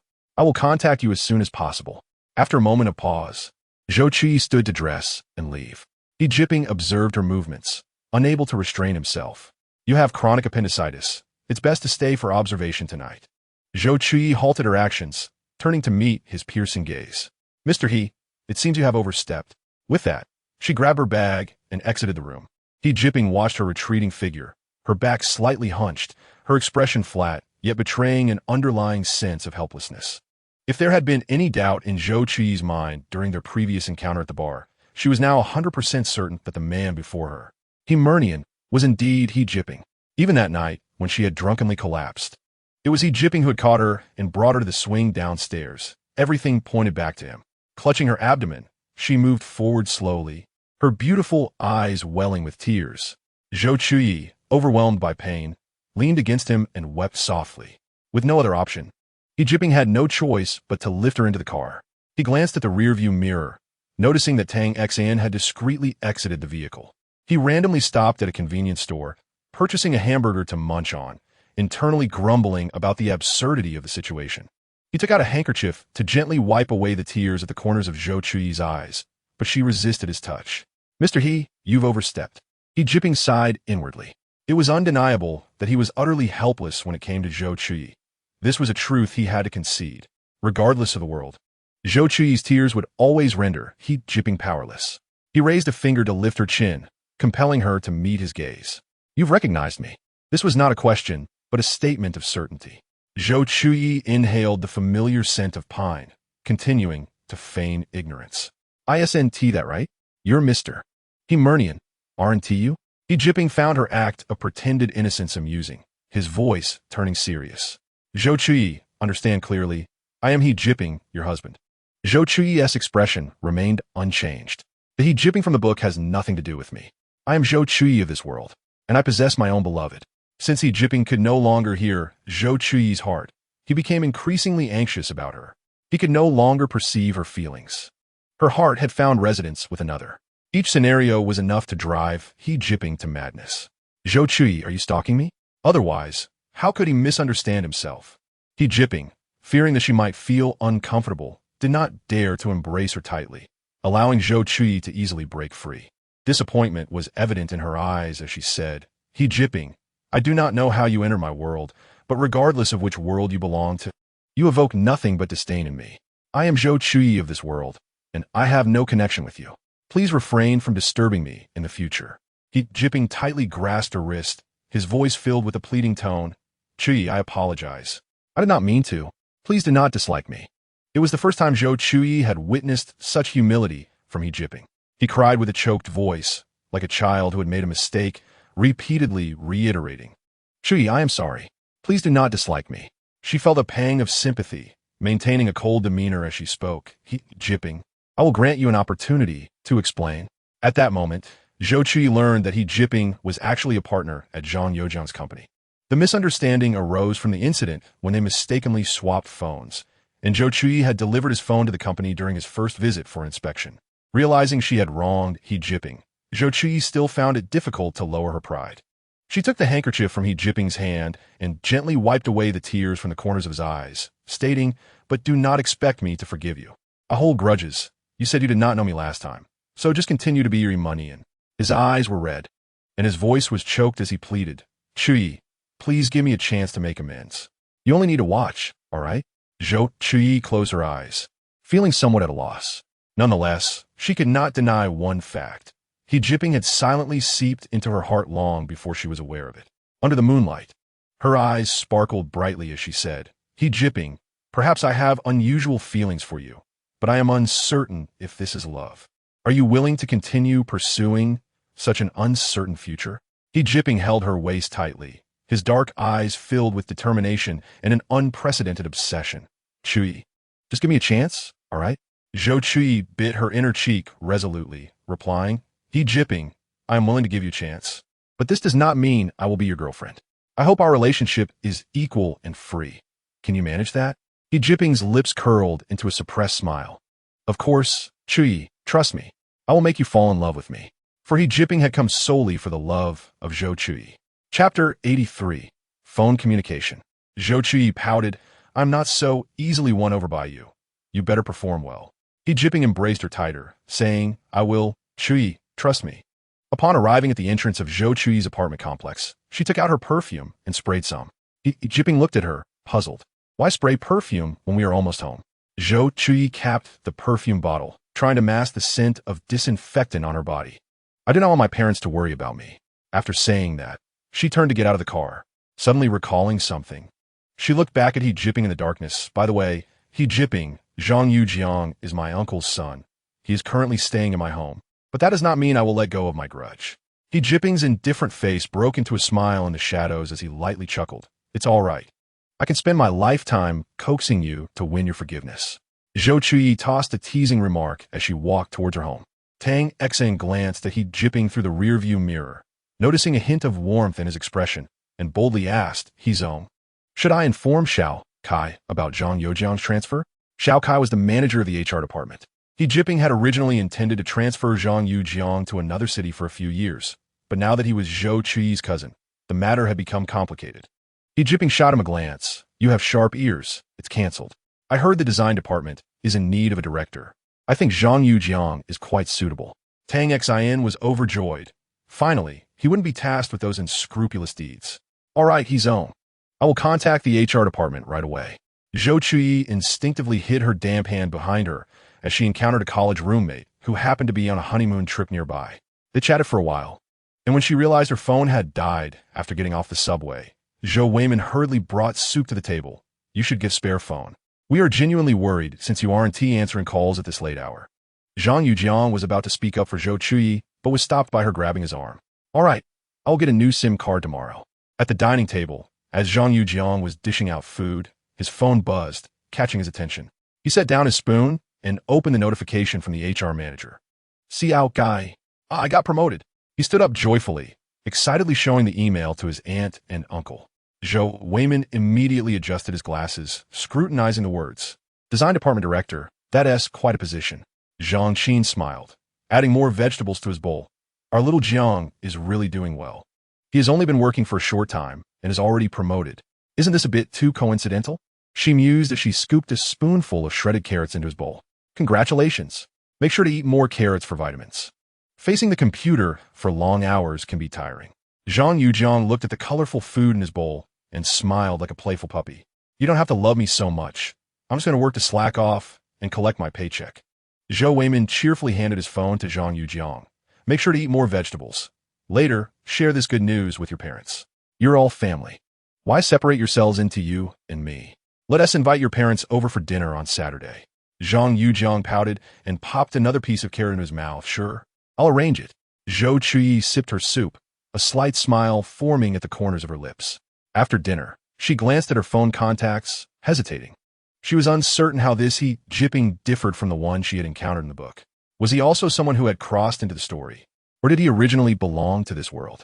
She had many questions she wanted to ask him, but did not know how to begin. Hello, Chuyi, what's wrong? The magnetic voice of Jinping suddenly echoed from her phone. It turned out her phone had been nudged by a cat on the counter.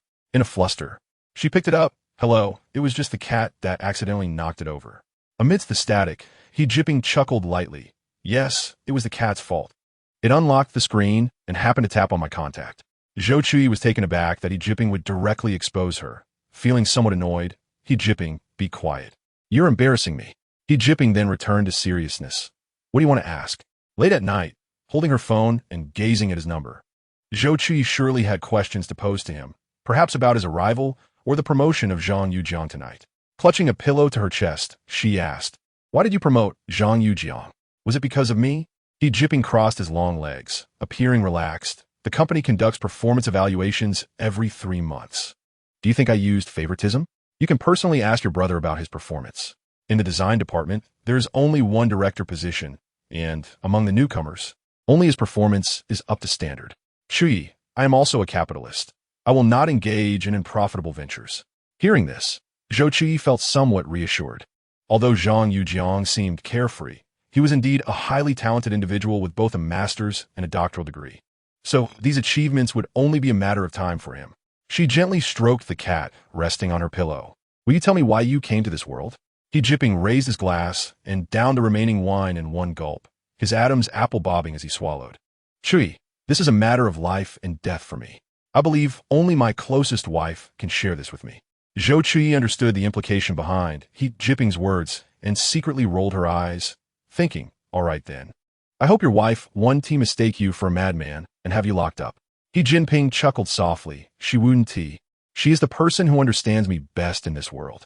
He raised his hand to check the time. It's getting late. You should rest. I will pick you up from the hospital after work tomorrow. Zhou Chuyi glanced at the evident needle marks on her hand, which had actually improved considerably. I can just rest at home. Chuyi, what you're doing is quite dangerous. If you were to fall ill in the middle of the night, do you want her parents to worry about you again? Jinping spoke calmly, his words striking a chord with Zhou Chuyi. She pursed her lips. All right, thank you. Chuyi, there's no need to thank me. This is the most basic responsibility of a suitor. After hanging up, Zhou Chuyi lay on her bed with her eyes wide open. Zhao Kai, her pet, pranced over and meowed in her ear, chasing away her worries. She turned over and hugged Zhao Kai tightly, inhaling deeply. My little Zhao Kai. What should I do now? I feel so conflicted. Zhao Kai, bewildered by her affection, pawed at her with its soft pads. To facilitate her foredrip, Zhou Chuyi had deliberately chosen loose clothing for the day, not anticipating that she would overhear gossip at the office. Whispers circulated that she led a dissolute life, and with her innocent appearance, it was insinuated that she had secretly undergone an abortion. After discreetly inquiring about the matter, it turned out to be due to her pale complexion and loose attire that morning, which suggested she had just had an abortion. Fuming, she snapped her chopsticks. I cursed them all with acute appendicitis. May the ambulance be stuck in traffic. Her lunch companion observed her anger and expressed concern. You're the one with appendicitis? No wonder you look so unwell. I defended you this morning, but those old hags shot me down. She forcefully sealed her lunchbox, chronic appendicitis. I fainted while practicing dance last night and only found out today that I need to go for an 4. Understanding dawned on her companion. I see. Take care of yourself. You just recovered not long ago. Be cautious. Unbeknownst to them, the office gossip-monger Fong Tong only caught the last part about taking care, and feigned concern as she approached Zhou Chuyi. Xiao Zhou, it's nothing serious. At your age, it's quite understandable. If you need any help, just let us know. Everyone is willing to assist. Her lunch companion immediately shot Zhou Chuyi a knowing glance, signaling that Fong Tong was the source of the rumors. Zhou Chuyi caught the signal and shot a sidelong glance at her. What kind of heinous crime have I committed by having appendicitis? Should I really have to justify my health to the company? Fong Tong was momentarily taken aback, her painted lips quivering. Appendicitis? I thought it was a miscarriage. Rising with her lunchbox, Zhou Chuyi headed for the exit, looking down at Fong Tong. Are you the child I lost? You seem to know so much. Fong Tong was momentarily rendered speechless, her fingers digging in her palm, malice evident in her eyes. She was the prominent leader's mistress, given a cushy job right after graduating from university, despite her boss's explicit orders to keep their relationship secret. Yet, everyone was in on the unspoken truth. They were all just workers, preferring to avoid trouble, treating her with a thin veneer of politeness. This was the first time she encountered someone bold enough to challenge her. Her narrow eyes shot daggers at Zhou Chuyi, a fierce hunger for revenge gleaming within. In the afternoon, a dull ache began to throb in her abdomen, but fortunately, it was nearing the end of the workday, and she quickly gathered her things to leave. Jinping parked the car and sent Zhou Chuyi a message with his location. Waiting for her inside, the dark interior of the car was adorned with flowers, adding a touch of elegance. As the clock struck 5 o'clock p.m., Zhou Chuyi swiftly clocked out and descended the stairs, spotting Jinping in a tailored dark gray suit approaching her confidently. His rugged features were tinged with an air of cool detachment. Upon seeing Zhou Chuyi, Jinping's expression softened, and he casually took the bag off her shoulder. You look weary. Your complexion doesn't seem too good. Given their location, certain topics were inappropriate to discuss, and she shook her head. Let us go. Chapter 84. An invitation to dinner at that moment. Fong Tong sauntered down, her eyes sparkling at the sight of such a handsome suitor beside Zhou Chuyi. She insisted on introducing herself. Hello, I'm Fong Tong, a colleague of Chuyi. Jinping hardly acknowledged her, responding with a mere, completely disregarding her outstretched hand. But if you truly wish to win Chuyi's heart, I suggest you put in some real effort, as she still holds her late partner dear in her heart. She is quite sentimental. Realizing her slip, Fong Tong quickly covered her mouth. Oh dear, I'm so concerned about her that I let that slip. Please don't take offense. Zhou Chuyi rolled her eyes in disbelief, astonished that Fong Tong would dare to sully her reputation in front of Jinping. A smirk of disdain curled her lips. Unfortunately for Fong Tong, provoking Jinping was akin to striking iron. As expected, Jinping's demeanor soured upon hearing Fong Tong's slander against Zhou Chuyi. His voice grew stern with anger. What gives you the right to criticize her? Just because she has someone in her heart doesn't mean you can judge her. Even if she were to marry, I would still pursue her. My woman doesn't require your pity. With that, he wrapped his arm around Zhou Chuyi's waist and led her towards the car. Today, he drove a Celine S7. And as he opened the door, Zhou Chuyi noticed the seats were adorned with a plethora of pink and blue roses, reminiscent of the pink dragons and endless summer blooms she had planted in her garden. Her astonished smile widened. Did you buy these roses specifically in these colors? They resemble those from my garden. Jinping's expression remained somewhat grave, as long as you like them. He helped Zhou Chuyi fasten her seatbelt, though a hint of displeasure lingered on his face. Zhou Chuyi leaned closer to him. Jinping, are you still upset? He turned to her, his dark eyes intense. Is it because of her that you're unhappy? Zhou Chuyi looked surprised. How did you know? Then she pouted. Oh well, it doesn't matter. I already confronted her publicly today. Don't let it affect your health. Jinping had always refrained from intruding into Zhou Chuyi's life because he saw her happiness and feared he could not provide her with the same joy. However, just yesterday, that notion was brutally shattered as he witnessed Zhou Chuyi collapse on the roadside, neglected by passers-by, even feeling the need to hide her illness from her parents. She had to endure slander from people like Fong Tong at work. He closed his eyes, shocked to discover this harsh side of Zhou Chuyi's life. Once, her greatest worry in Eugene Yuan had been his overprotectiveness. Why did this world allow others to bully his Chuyi? Jinping drove in silence, his gaze dark and brooding. Upon arriving at the hospital, he expertly handled the payment and medication. In the foreroom, as Zhou Chuyi sought a secluded corner to sit, Jinping pulled her back. Wait a moment. As he spoke, he removed his coat and folded it to place on the chair. Sit down. Zhou Chuyi watched in dismay as he casually used his tailored jacket as a cushion, feeling a pang of regret. No need, Jinping. Just sit directly. Jinping disregarded her objections, pressing down gently on her shoulders, urging her to sit. Hospitals are rife with bacteria. Countless people have sat in these chairs. You are still recovering. It's better to be cautious. He took a seat beside her, patiently waiting for the nurse to arrive. Zhou Chuyi felt the softness of the fabric beneath her, an indescribable feeling stirring within her. She turned slightly to observe Jinping, who was preoccupied with his work. Lost in thought, as the cool medicinal liquid flowed through her veins, she shook her head. I'm not sleepy. Jinping, stay and chat with me. Jinping's voice was slightly hoarse. What would you like to talk about? Zhou Chuyi's eyes sparkled with excitement as she looked up at him. Are you doing well here? Upon hearing those words, Jinping's eyes flickered with a tinge of bitterness. Fortunately, the system, in an attempt to compensate him, had reluctantly assigned him the role of a domineering CEO, providing him with a life of affluence. His parents had passed away at an early age, and he had no recollection of them during his commemorations.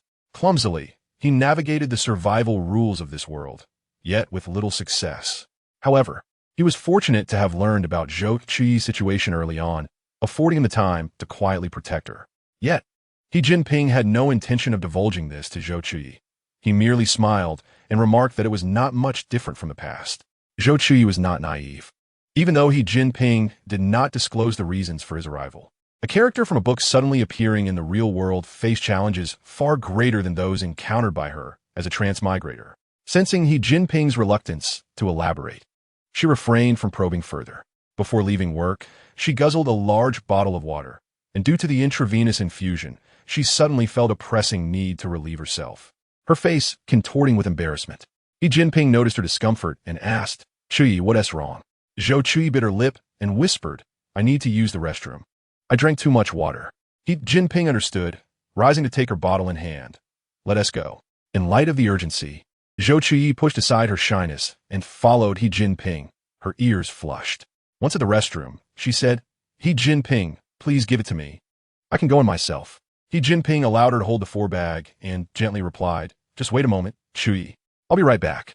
With that, he stopped a woman carrying a bag, conversed with her, and soon the woman approached Zhou Chuyi with a kind smile, saying, Dear, let me accompany you inside.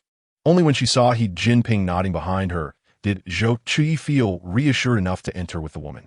The woman was warm-hearted, standing outside the stall to hold the four bag for Zhou Chuyi while chattering away. Your husband really cares for you. Zhou Chuyi fastened her buttons and opened the door. Smiling at the aunt, thank you, I appreciate your help. The woman waved her hand dismissively. It's nothing. Your husband just mentioned he wanted to give me money for this. I can't accept that. But I've seen many self-reliant women in the hospital, and it's truly rare to encounter a considerate husband like yours. In the future, when faced with trivial matters, think of today and let him handle it, all right?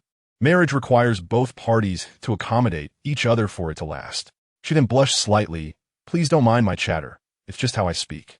Zhou Chuyi dried her hands, her smile broadening. Not at all. Your words are quite insightful. Thank you, Aunt. The woman's eyes crinkled with joy. That's good. Upon exiting, Jinping was waiting at the restroom door. He took the four bag from the woman with a gentle tone. Thank you. He covered Zhou Chuyi's exposed thigh with her skirt. It's nothing.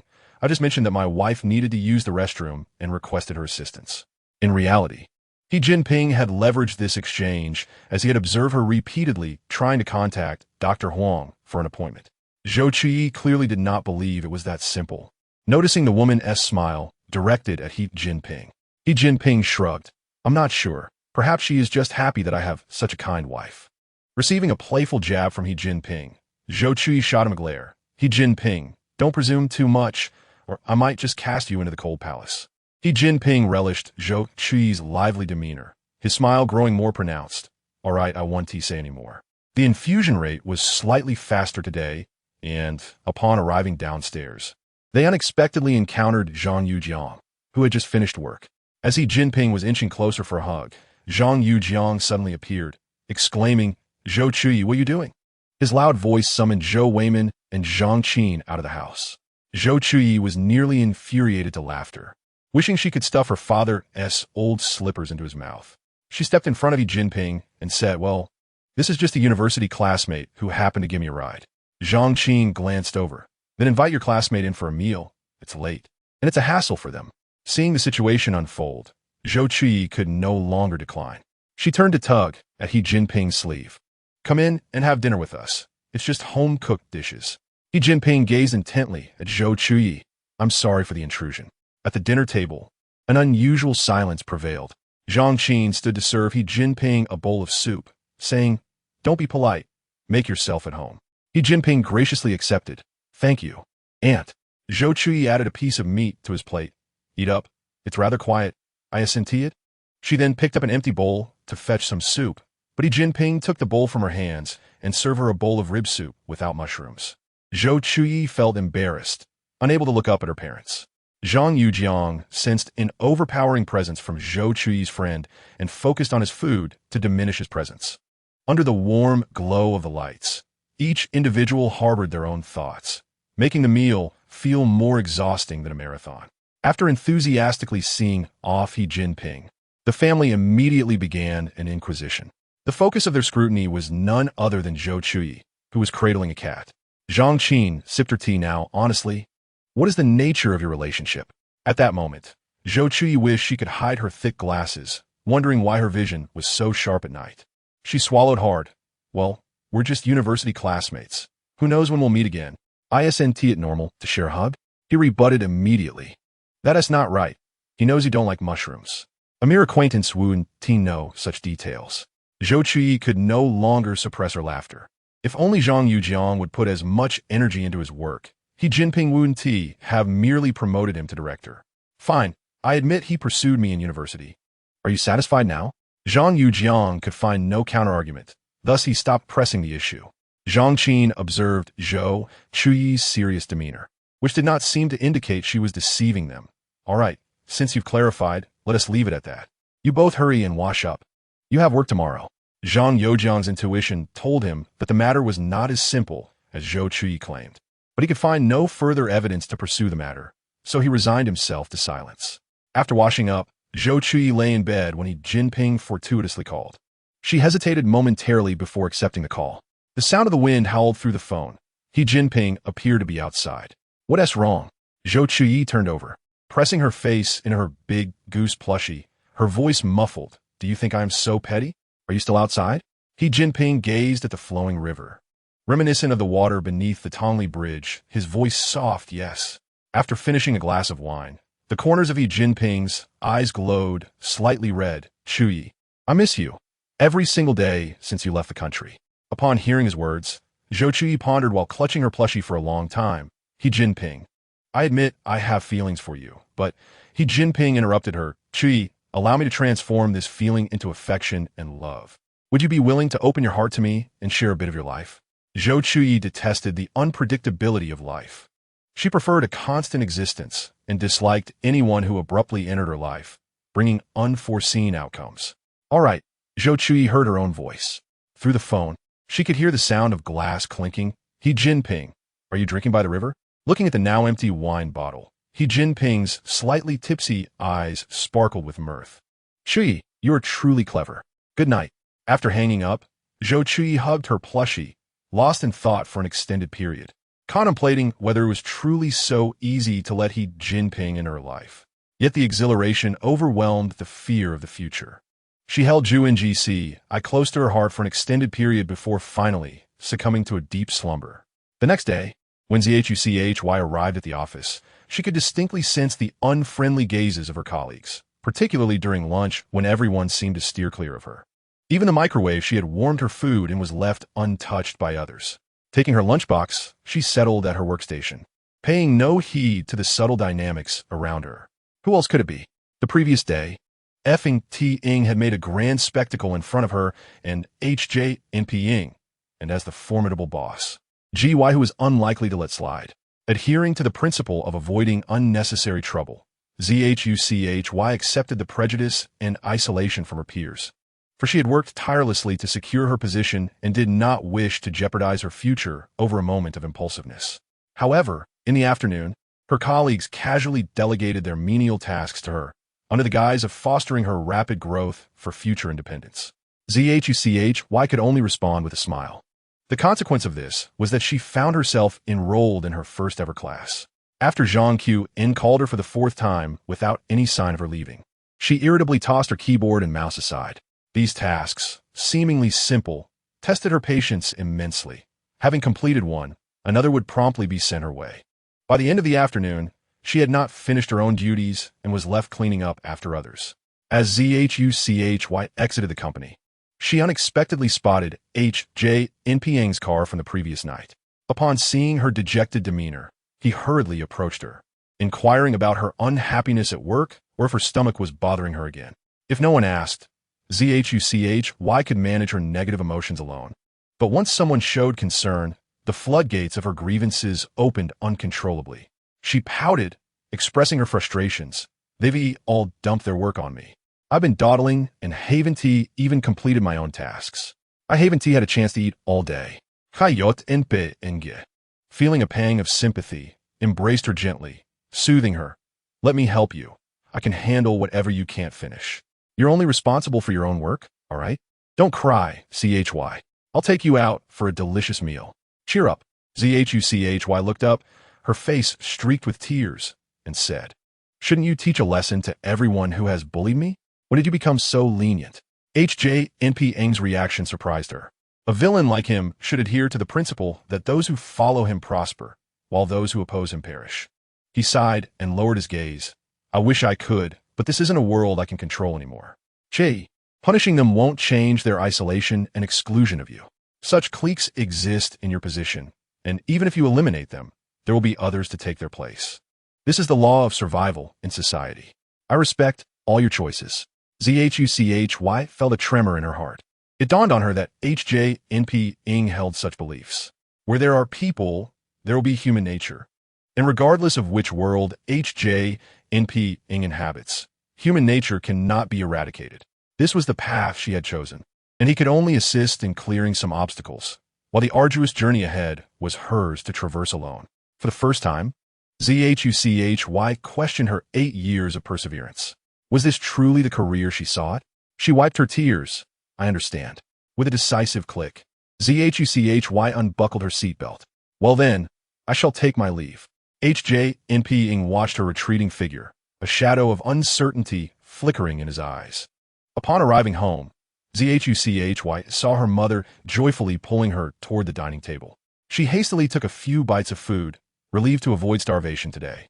Zhang Qiu mysteriously pulled a photograph from her bag. "This is your attending physician. Do you remember him? He is the son of your aunt's neighbor, about your age. A few days ago, his mother mentioned to your aunt that she was arranging a blind date for him, and your aunt thought it would be perfect for you.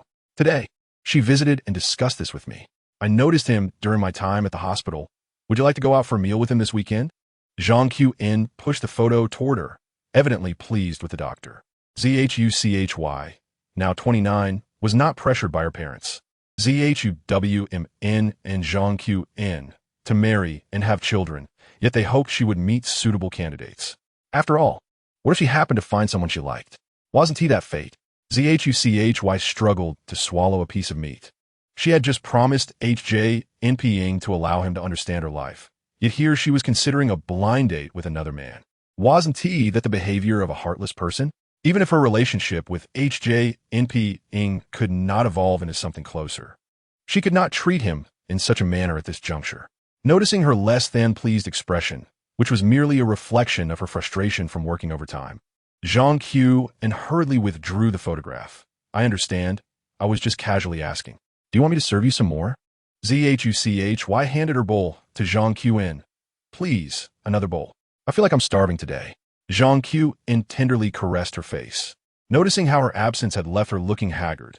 I've been meaning to tell you, is this job truly what you love? Or is it merely an obsession because you didn't pass the exams? Our family isn't lacking in that salary. What matters is your happiness. Zhuchy recognized her mother-esque concern. Zhang Qiu's words held merit. Her dedication to this job had long surpassed her initial passion. HJNP's remarks and her experiences that afternoon compelled her to confront what she genuinely desired. Did she truly enjoy this work? Apart from the so-called stability of a secure job, she found no reasons to love it. To declare she did not like it seemed unfathomable after 8 years of commitment. She could not easily relinquish it. She was caught in a dilemma. I understand, Mom. I will contemplate this thoroughly. Chapter 86. The consequences for F-ing T-ing Zhuchy. Why did you leave without completing my report? Upon entering the office, Zhuchy was immediately reprimanded by her colleague, Xiol. It turned out that the boss had required Xiol to submit data, but he had completed everything for Zhuchy the day before, insisting she stay late to finish it. Consequently, upon checking his email today, he found nothing, leading to a scolding from the boss. Zhuchy placed her purchased breakfast on the desk and leisurely prepared to work. Feeling ignored, Xiol lost his composure and, adopting an air of superiority, began to lecture her. Zhuchy, do you have no sense of responsibility as a newcomer? I am asking you why you didn't send me the report last night. Do you not realize that this data is to be reviewed by the big boss? How can you be so negligent? Zhuchy, sipping her milk, turned to him. You know I'm a newcomer. Yet you casually pass your boss's tasks on to me. Were you off goofing around while your esteemed colleagues assigned me their work yesterday? Or perhaps you plan to pay me your salary in exchange for my help. Why don't we go ask the boss how our salaries are calculated? After all, I cannot work for free while you collect a paycheck without doing anything.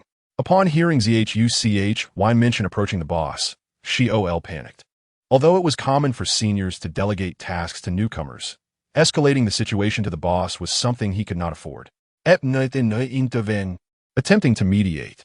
After all, the big boss had a close relationship with her family, and she could speak on their behalf. Look at you. Not considering the capabilities of our new colleague. You've assigned her everything. How can she possibly manage? When Xiaoli saw Fong Tong emerge, she immediately felt reassured, knowing that Fong Tong would defend her position. After all, the disparaging remarks about Zhou Chuyi had originated from her within the company. Xiaoli suddenly gained confidence, realizing that in the workplace, if one could no longer endure, then it was best to withdraw.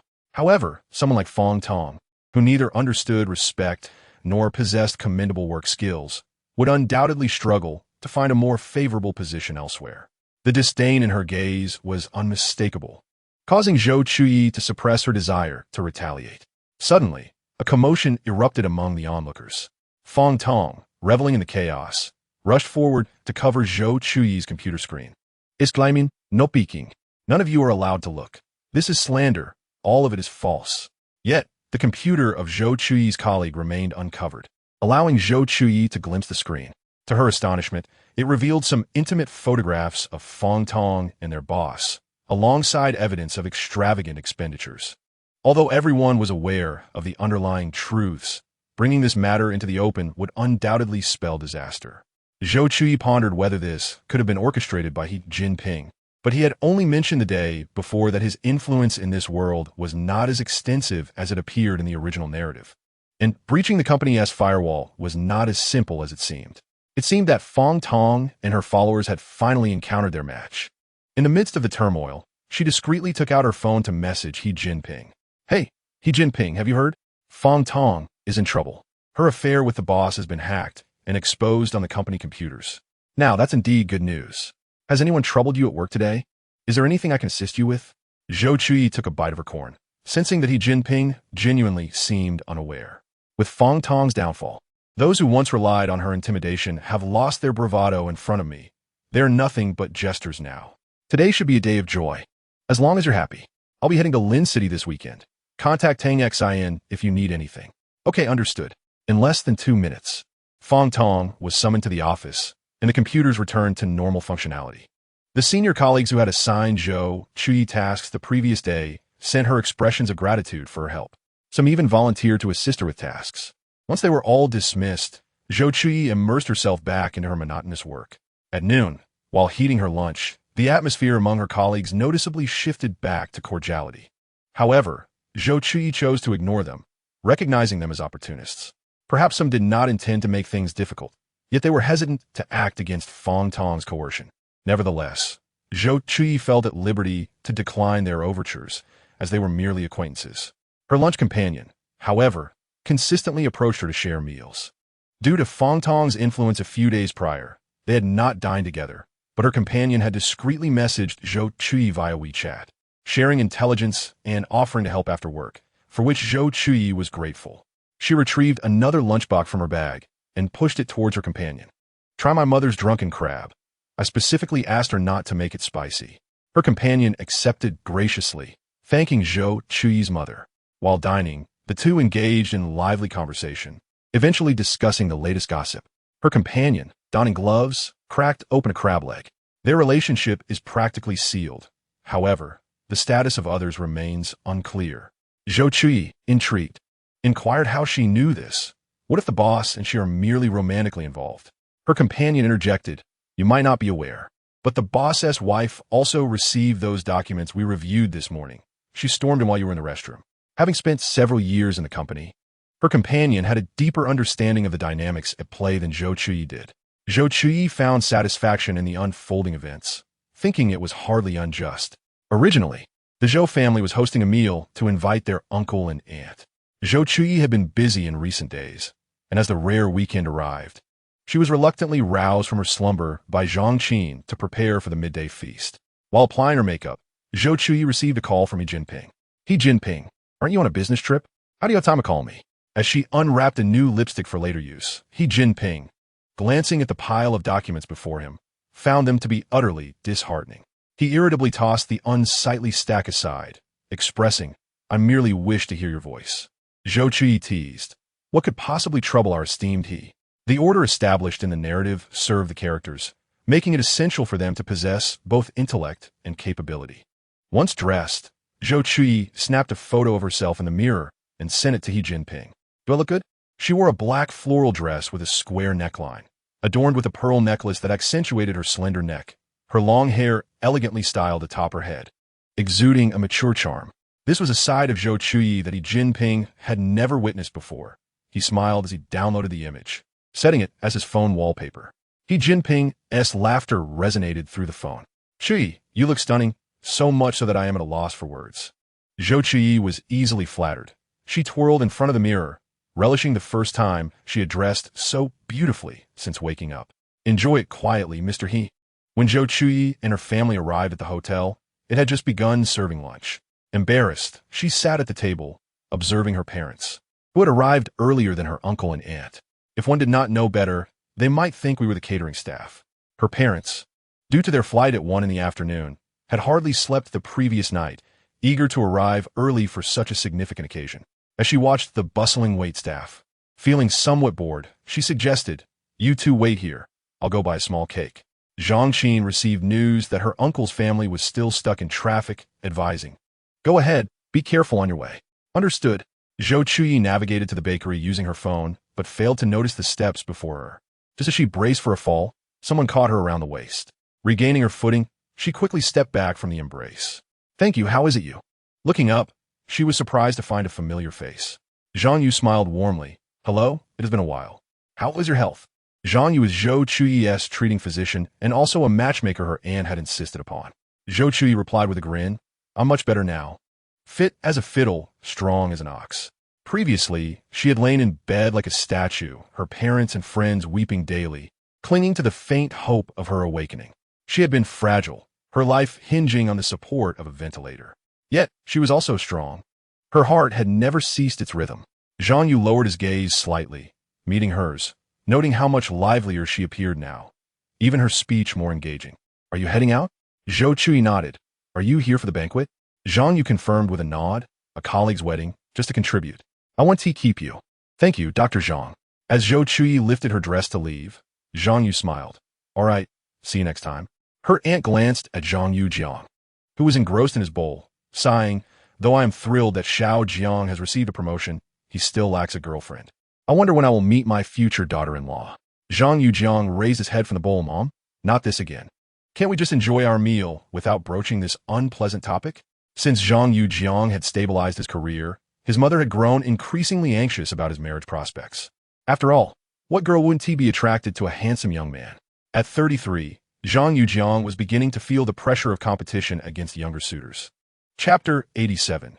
Zhang Yu's provocation. Zhou Chuyi, witnessing the tension between them, dared not speak, fearing the fire would turn upon her. Aunt shot him a glance and remarked, girls are fond of youth and beauty. You are currently lacking in competitiveness, do you realize? If you do not marry now, will you wait until you are old and a girl, blinded by fate, seeks you out for your meager benefits? Zhang Yu Jiang had yet to recover from the sorrow of Mi Ting's first love, while his mother incessantly spoke of a daughter-in-law. Did she think he did not desire it? Was it not her fault for giving birth to him, making it impossible for him to encounter Mi Ting before her first love? Zhang Yu Jiang, growing impatient, retorted, am I unaware of my own competitiveness? If girls do not fancy me, there are still plenty of young men who do. They even say I possess an innate divine physique. Zhou Chuyi swore that if Zhang Yu Jiang truly comprehended the meaning behind those words, even if a knife were held to his throat, he would never utter them. Recently, his aunt, engrossed in listening to literature on Zimalaya, dropped her chopsticks in shock upon hearing his words. Are you serious? She questioned, unable to believe what she had heard from her son, whom she had raised with care. It had only been half a month since they were apart. How had he suddenly changed? Could it be that her urging for marriage had pushed him too far? Zhang Yu Jiang, believing that divine physique was a commendation, nodded confidently. Of course, they all praise me. His aunt, unable to fathom the life her son was leading, wrestled with her thoughts before finally making a painful decision. Xiao Jiang, your mother will no longer pressure you. Just find someone you like. She had only one son, and if this matter drove him to despair, she would feel compelled to leave from the building immediately. Zhang Yu Jiang did not expect his mother to relent so swiftly. Really? Mom? You won't pressure me anymore? Zhou Chuyi observed the scene with amusement. One was oblivious to his own transformation, while the other feared her son might suffer. Their conversation, despite being disjointed, somehow reached a harmonious consensus. His aunt nodded. I promise not to pressure you. You can remain single until you are old and gray.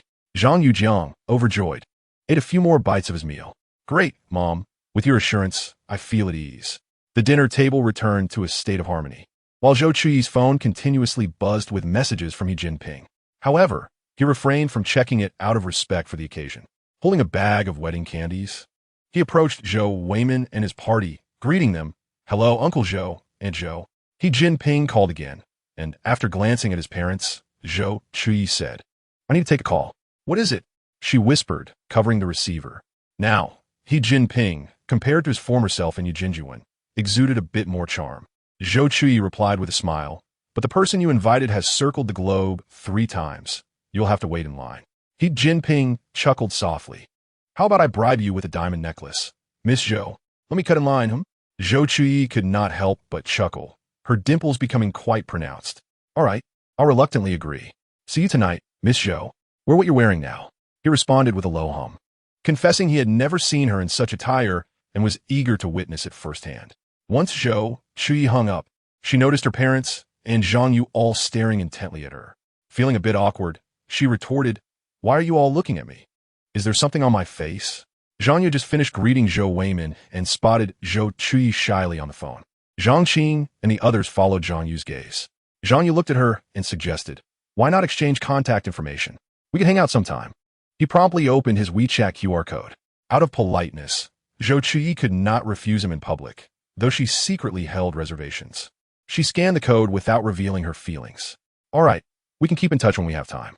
Zhang Qing noticed they had exchanged WeChat and assumed they were attracted to each other, but she dared not speak up, fearing a repeat of Zhang Youjiang's earlier situation, and decided to let them be. After leaving the hotel, Zhou Chuyi muted Zhang Yu's messages. She disliked proactive individuals, as they often made her feel uneasy, suspecting ulterior motives.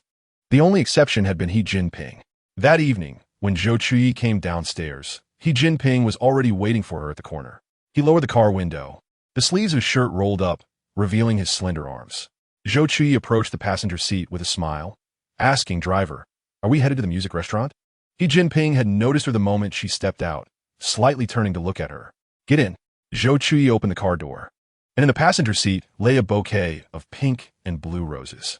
Buckling her seatbelt, she cradled the flowers in her arms. Jinping, I have something very infuriating to tell you." She had a strong desire to share and a need for emotional connection, which is why her only friend was Ting, as others could not meet her emotional needs. Jinping nodded. "Go ahead, tell me what could possibly upset our Chuyi." Zhou Chuyi inhaled the floral fragrance, frowning as she complained, "I bought a large lychee rose cake today, and after just one bite, I broke out in hives. What a waste of over 200. Although she had achieved financial independence, she still felt frugal. The thought of having enjoyed only a single bite before being unable to consume it further pained her. Upon hearing this, Jinping immediately pulled over, concern etched on his face as he grasped her arm, inspecting it closely. "Are you having trouble breathing?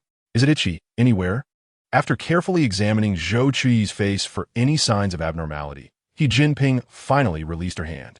He calmly restarted the vehicle, but did not follow the GPS directions. Zhou Chuyi assumed he must know the way, only to find the car heading directly to the hospital where she had been admitted. Jinping opened the door for her, tilting his head slightly to indicate she should exit. Zhou Chuyi looked at him incredulously. "Here to eat?" The cafeteria here was hardly appetizing, and without being admitted, one could not dine there. Jinping was almost amused by Zhou Chuyi's words, pondering how a rational person could say such a thing. "Chuyi, let us check for allergens before we eat, all right?" "Oh, check? You should have said so earlier." Zhou Chuyi had prepared herself to dine at the cafeteria, not realizing they were there to check for allergens. She chuckled to ease the moment. "Ah, my mind was a bit foggy. Just pretend you didn't hear that." Jinping took her bag upon himself and held her hand as they walked inside.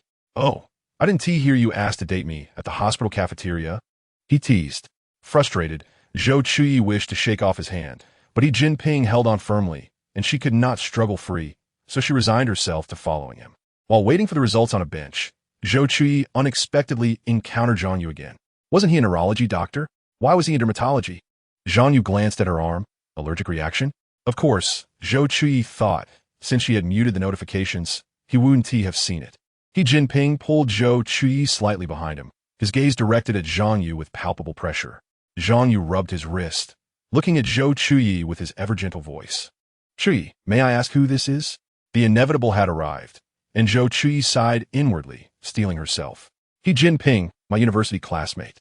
After speaking, she felt the atmosphere around Jinping grow even tenser. She did not dare to meet his eyes and added, "He is also my attending physician." Uncertain if Zhang Yu sensed something amiss, he deliberately provoked Jinping. He extended his hand. "Hello, I am Zhang Yu. Besides being Chuyi's attending physician, I'm also her matchmaker." Upon hearing this, Zhou Chuyi immediately grabbed Jinping's sleeve. Jinping looked down at her pleading eyes, suppressing the rising anger, and raised an eyebrow at Zhang Yu. "I pursued her for many years, yet she has never looked my way." His gaze shamelessly scanned Zhang Yu from head to toe, letting out a soft scoff. As Zhang Yu's expression darkened, Zhou Chuyi hastily grabbed her coat from the chair and pulled Jinping away. "We have something to attend to, so we'll be leaving now." At the beginning of the week, Zhou Chuyi was leading Jinping outside. However, as they walked further, Jinping picked up speed, showing no intention of waiting for Zhou Chuyi. Seeing the distance between them widen, Zhou Chuyi realized that even if she ran, she could not catch up, so she decided to slow her pace, feeling a sudden wave of grievance. Once they returned to the car, neither spoke, both unwilling to concede. Zhou Chuyi felt fatigued.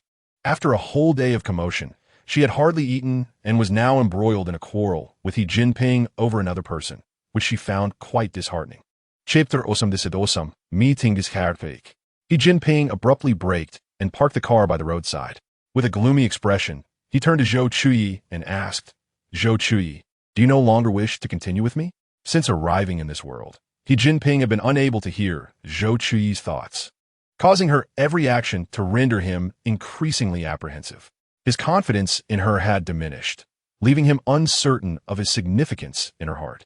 Jinping closed his eyes. Suppressing the bitterness within him, his voice slightly hoarse and trembling. "Chuyi, he provoked me first." Zhou Chuyi was well aware of this.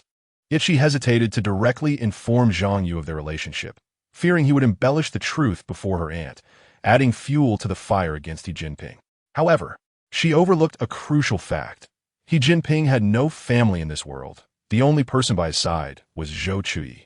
Yet, since Xi Jinping did not voice this, Zhou Chuyi remained oblivious. She lowered her head, afraid to meet his gaze. "I'm sorry.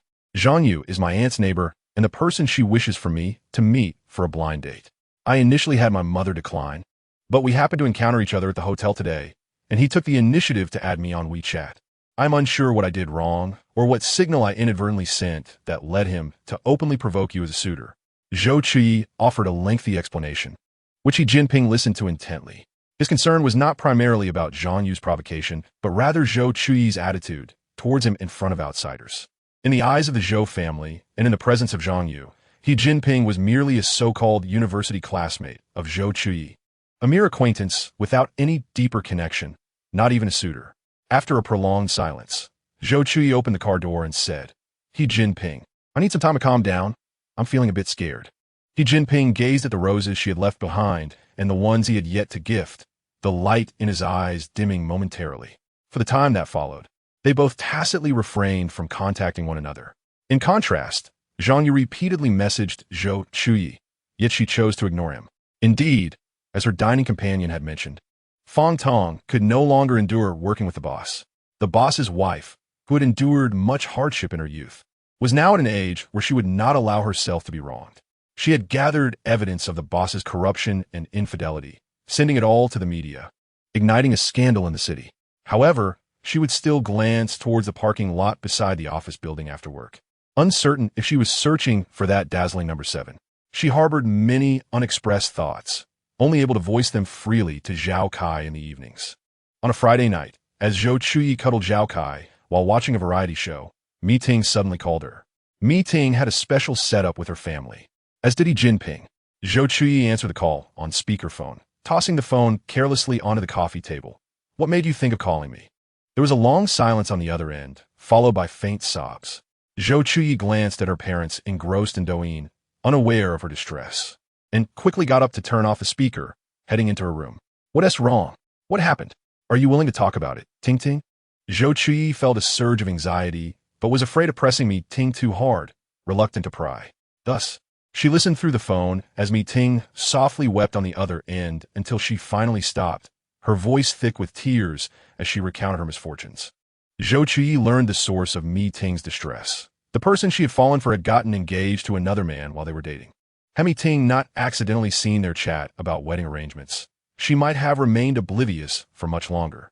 Zhou Chuyi calmed her voice to soothe Mi Ting. "Ting Ting, wash your face, turn off the lights, and go to sleep. I promise that by morning, I will be right in front of you." Mi Ting's tears, which had briefly ceased, burst forth anew. "Chuyi, besides you, no one else cares about me." Boo-hoo. She was unaware of how much of her emotional breakdown Mi Ting absorbed. All she could do was cry and express her pain, feeling she had let herself down and betrayed her own expectations. Zhou Chuyi quickly packed her belongings and, with her phone in hand, prepared to travel overnight to Mi Ting's city. Throughout the journey, she dared not hang up, nor did she dare to pause, compressing a 2-hour drive into mere minutes. It was needless to say how many speeding tickets old Zhou would receive by morning. "Mi Ting, open the door, I know you're home." Just as she stepped into the elevator, Zhou Chuyi's signal faltered, and she did not hear Mi Ting's voice, prompting her to knock increasingly harder. "Mi Ting, open up. I know you're in there." Zhou Chuyi pounded on the door, completely forgetting it was already late night. A hefty man, Yanked, opened his door, shouting, "What is going on? Even if Shui comes knocking, she does it during the day. Why are you banging on my door at this hour?" With no response from Mi Ting on the phone and no answer to her knocking, Zhou Chuyi's anxiety turned to tears. "My friend isn't answering her phone. She might be in trouble. I'm sorry, I didn't mean to." She turned to the hefty man, her eyes brimming with tears. "Big brother, please do me a favor and kick the door open. You want to be held responsible. I'm really worried my friend might harm herself at home. She is having a really bad day." The man was momentarily at a loss for words, but seeing Zhou Chuyi's tear-streaked face stirred his compassion. He waved his hand. "This is understandable. Since you asked, I'll help you out." Zhou Chuyi quickly moved aside to give him space. The man gathered his strength and was about to deliver a heavy kick to the door when it suddenly swung open. Meeting looked at the man in surprise. "Are you really about to kick down my door?" She then awkwardly smiled at Zhou Chuyi. "Just open the door. Your friend is fine. I was just picking up my grandma from school." Zhou Chuyi pursed her lips, awkwardly explaining, "I thought you were feeling down since you didn't answer my call." Meeting, with swollen eyes from crying, stepped aside to let Zhou Chuyi in, her voice still tinged with tears. "I was in the shower, and my phone died automatically when you called." Zhou Chuyi, having changed in his slippers, tossed her luggage onto the sofa and began ordering takeout on her Mate 1 app. Seeing Zhou Chuyi's relaxed demeanor, Meeting couldn't help but laugh. "Sister, I just had a heartbreak, and you come over at night to comfort me. Don't you think you're a bit too relaxed?" Zhou Chuyi shot her a sidelong glance. "After 6 years with her, my lips are about to thin out from saying this. Did you get anything out of it? It's always her betraying you, and you say you'll be clear-headed in the future, not acting like a lovesick fool." After placing the order, Zhou Chuyi lazily hugged a cushion. "So, I'll keep quiet. Saying more would be rather impolite." With her incessant scheming, Meeting's attitude towards love remained unsteady, causing her to be consumed by her own emotions. Meeting brought her half a watermelon, teasing, "That's because you haven't met the right person. Who knows? When you do, you might be even more lovesick than me." Zhou Chuyi paused while eating the watermelon, surprisingly refraining from retorting. Meeting observed her and gently nudged her. "Oh, you've been eating well lately, haven't you? Come on, spill the beans." She was eager to observe the strategist Zhou Chuyi, curious about how he would appear off the battlefield.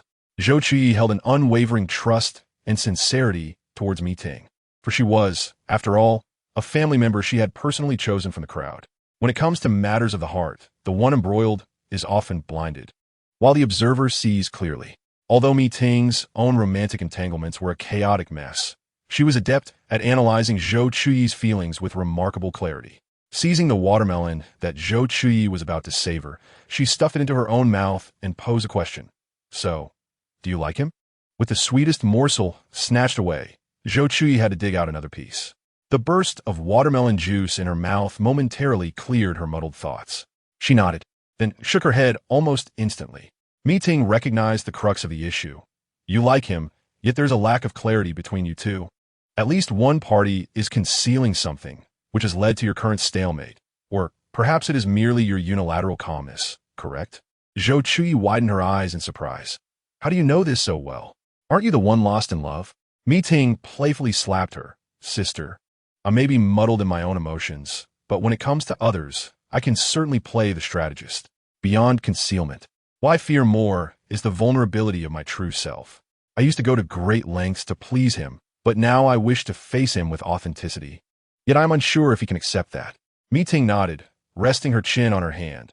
"But you haven't even given him the chance to try, have you? Are you afraid of disappointment? Then just part ways. Isn't that a simple enough truth? If you don't like him, break up. If you do, love fiercely. You are only in your 20s, and there are countless experiences ahead. Even if you make a mistake once, there will be thousands more opportunities. What are you afraid of?" Zhou Chuyi experienced an epiphany. Indeed, if you like someone, love them wholeheartedly. If not, part ways. Why should one contemplate unfavorable outcomes before a relationship has even begun, thus entangling oneself in a dead end? In Chapter 89, Zhou Chuyi felt enlightened and playfully kicked Meeting. "You truly have a knack for comforting people. Go fetch my takeout. It should be at your doorstep." Although she often teased Meeting for being love-struck in matters of romance, Meeting displayed a greater nonchalance. Love is love, and hate is hate. No rejection, no holding back. Meeting rolled her eyes. "Just let yourself be lazy." Nevertheless, she resigned herself to fetch Zhou Chuyi's meal. Over the weekend, Zhou Chuyi initially planned to spend her time lounging on Meeting's sofa and bed. However, unfortunate circumstances arose. The neighborhood faced an electrical outage due to aging circuits. Coinciding with an unprecedented heat wave, staying in a non-air-conditioned space became unbearable. After a brief internal struggle, Meeting ultimately decided to take Zhou Chuyi to a 5-star hotel. Confort. Zhou Chuyi lay on the expansive bed in the hotel, reminiscent of the luxurious king-size bed in Yuan. She turned to Meeting, who was busy tapping away on her phone. "I heard 5-star hotels offer complimentary lunch. Shall we give it a try?" After the two transformed themselves with makeup and attire, they ventured down. During their meal, Zhou Chuyi served herself a bowl of egg fried rice, prompting Mi Ting's barely contained exasperation. I can't believe how much you adore egg fried rice. You're here at a free buffet and still reminiscing about that 988 seafood buffet. Zhou Chuyi poured her carefully concocted sauce over the rice, mixed it, and tasted it, her eyes squinting in delight as she savored the dish. You don't understand. Xiao Mitzi. Egg fried rice is the soul of all dishes. Of course, if you sound like a mountain pig who can't appreciate fine food, I could reluctantly accept that. When Jinping arrived, he spotted Zhou Chuyi. Her eyes narrowed in joy as she conversed animatedly with someone across the table. Behind him, the business associate Huang, with a flattering demeanor, suggested, "He's home. Why not join us for a meal? I've arranged for you to try our most distinctive offerings." The lobby was quite chilly, and Mi Ting, clad in a black hoodie, appeared from behind to resemble a slender male figure due to her oversized hood and baseball cap. Zhou Chuyi had many tidbits to share with Mi Ting, and finding it inconvenient to chat face-to-face, she dragged her plate over to sit beside her, chatting incessantly while eating. Jinping felt a surge of jealousy witnessing her intimacy with another, nearly shattering his composure. Noticing his expression darkening, Huang instinctively quieted, following Jinping's gaze towards Zhou Chuyi. His eyes sharpened with insight. It became clear that Jinping had an affinity for her. It seemed imperative to arrange matters favorably for him tonight. Over the course of the meal, Zhou Chuyi had already tarnished the reputations of over 100 individuals with her words. Her throat parched from talking. "Let us go shopping this afternoon. I haven't bought a dress in ages, and we can have hot pot for dinner." Mi Ting, typically unopinionated, agreed. "All right, let us go." As they passed by a pair of golden cufflinks at the entrance, Zhou Chuyi was drawn to them. She stepped inside, examining them closely, black with golden feathers and surrounded by a delicate ring of sparkling diamonds, truly epitomizing understated luxury. Without hesitation, she purchased them, the entire transaction taking merely a minute or two. Mi Ting stood at the entrance, observing her with amusement. Who was it that claims spending on men leads to a lifetime of misfortune? Zhou Chuyi linked her arm with Mi Ting, beaming. "It's fine. I have good fortune. I won't be unlucky." Thanks to the cufflinks, Zhou Chuyi's spirits remained high throughout the afternoon. Even the absence of a favored dress did not dampen her mood. In the hotel elevator, they encountered a rotund man embracing a provocatively dressed girl, their actions inappropriate. Zhou Chuyi frowned at Mi Ting, but Mi Ting shook her head vigorously, gripping Zhou Chuyi's hand tightly as if to prevent her from acting impulsively. When the elevator reached their floor, the couple exited alongside them. Zhou Chuyi held her breath, remaining silent, but the two seemed to be shadowing them closely. Upon reaching her door, Zhou Chuyi turned impatiently to confront the pair, ready to unleash a torrent of anger, only to see the man using a key card to unlock the door directly across from them. Her expression momentarily froze, but Mi Ting reacted swiftly, pushing her into the room. Moments later, they heard the man leave. Zhou Chuyi, feeling a tinge of curiosity, remarked, "He*s quick. That was a bit too fast, considering I haven't even taken off my dress." Mi Ting shot her a glance. "What do you expect?" Turning her back to Mi Ting, Zhou Chuyi added, "I'm stuffed. Could you help me with the zipper?" Before Mi Ting could respond, a loud crash echoed from outside the door. Zhou Chuyi quickly leaned to peek through the peephole, only to find a stern face she recognized from memory. Before her mind fully processed the situation, her hand had already opened the door. With a click, the lock disengaged, and Jinping stood before her, gazing at the person he had longed for. Due to her earlier scuffle with Mi Ting, Zhou Chuyi's hair was disheveled, and as she prepared to change, the zipper had been pulled halfway down, leading to unbidden thoughts. Jinping felt a rush of panic and hurriedly approached Zhou Chuyi, his voice tinged with urgency. "I assure you, nothing happened between us. I discovered her and threw her out. Chuyi, please believe me." Zhou Chuyi had yet to discern the full context when she heard Jinping's plea and connecting it to the man they had just seen ascend with. It seemed the woman was indeed a tool for bribing Jinping. She reached up to remove his hand from her eyes, but Jinping held on firmly, rendering her efforts futile. With a sigh, she said, "Jinping, my eyes hurt." At her words, Jinping immediately withdrew his hand, leaning slightly closer, concern evident in his eyes. "Did I hurt you?" After such a long separation, Jinping finally no longer sees her smiling face merely in dreams. He gently tidies the loose strands of hair from her face and speaks softly. You go inside first. May I come to see you once I have sorted everything out? He is uncertain whether Zhou Chuyi is willing to meet him now, but he does not wish to squander this opportunity. He has exhausted all his efforts to suppress the longing that threatens to overwhelm his reason. If he fails to see Zhou Chuyi again, he cannot guarantee that he will not make a decision he will regret for a lifetime. Zhou Chuyi pats He Jinping's hand, her eyes crinkling into a smile. Right. I will introduce my friend to you shortly. With that, she steps into the room and closes the door. Faced with the woman who has come to him and bears a striking resemblance to Zhou Chuyi, He Jinping's patience is evidently wearing thin. Does she truly think he is some benevolent deity, full of compassion? The woman had initially believed that she would win the favor of a powerful figure and embark on a path to success, but before she could even flirt, He Jinping had unceremoniously thrown her out. Upon hearing He Jinping's words, the woman trembles in fear, hastily rising and fleeing, terrified of being dealt with on the spot. He Jinping instinctively checks for the scent of the woman's perfume on himself, relieved to find none. However, to avoid upsetting Zhou Chuyi, he quickly takes a shower before daring to knock on her door.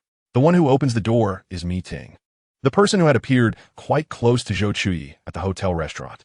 To his surprise, she is a girl. He Jinping cannot help but feel a pang of self-mockery. Has he truly reached such a state of paranoia? Zhou Chuyi has already changed in her sleepwear and tied her hair into a bun as she approaches. He Jinping, you are here. This is my best friend, Mi Ting. Mi Ting, this is my admirer, He Jinping. He Jinping's eyes instantly light up at Zhou Chuyi's declaration of him as her admirer.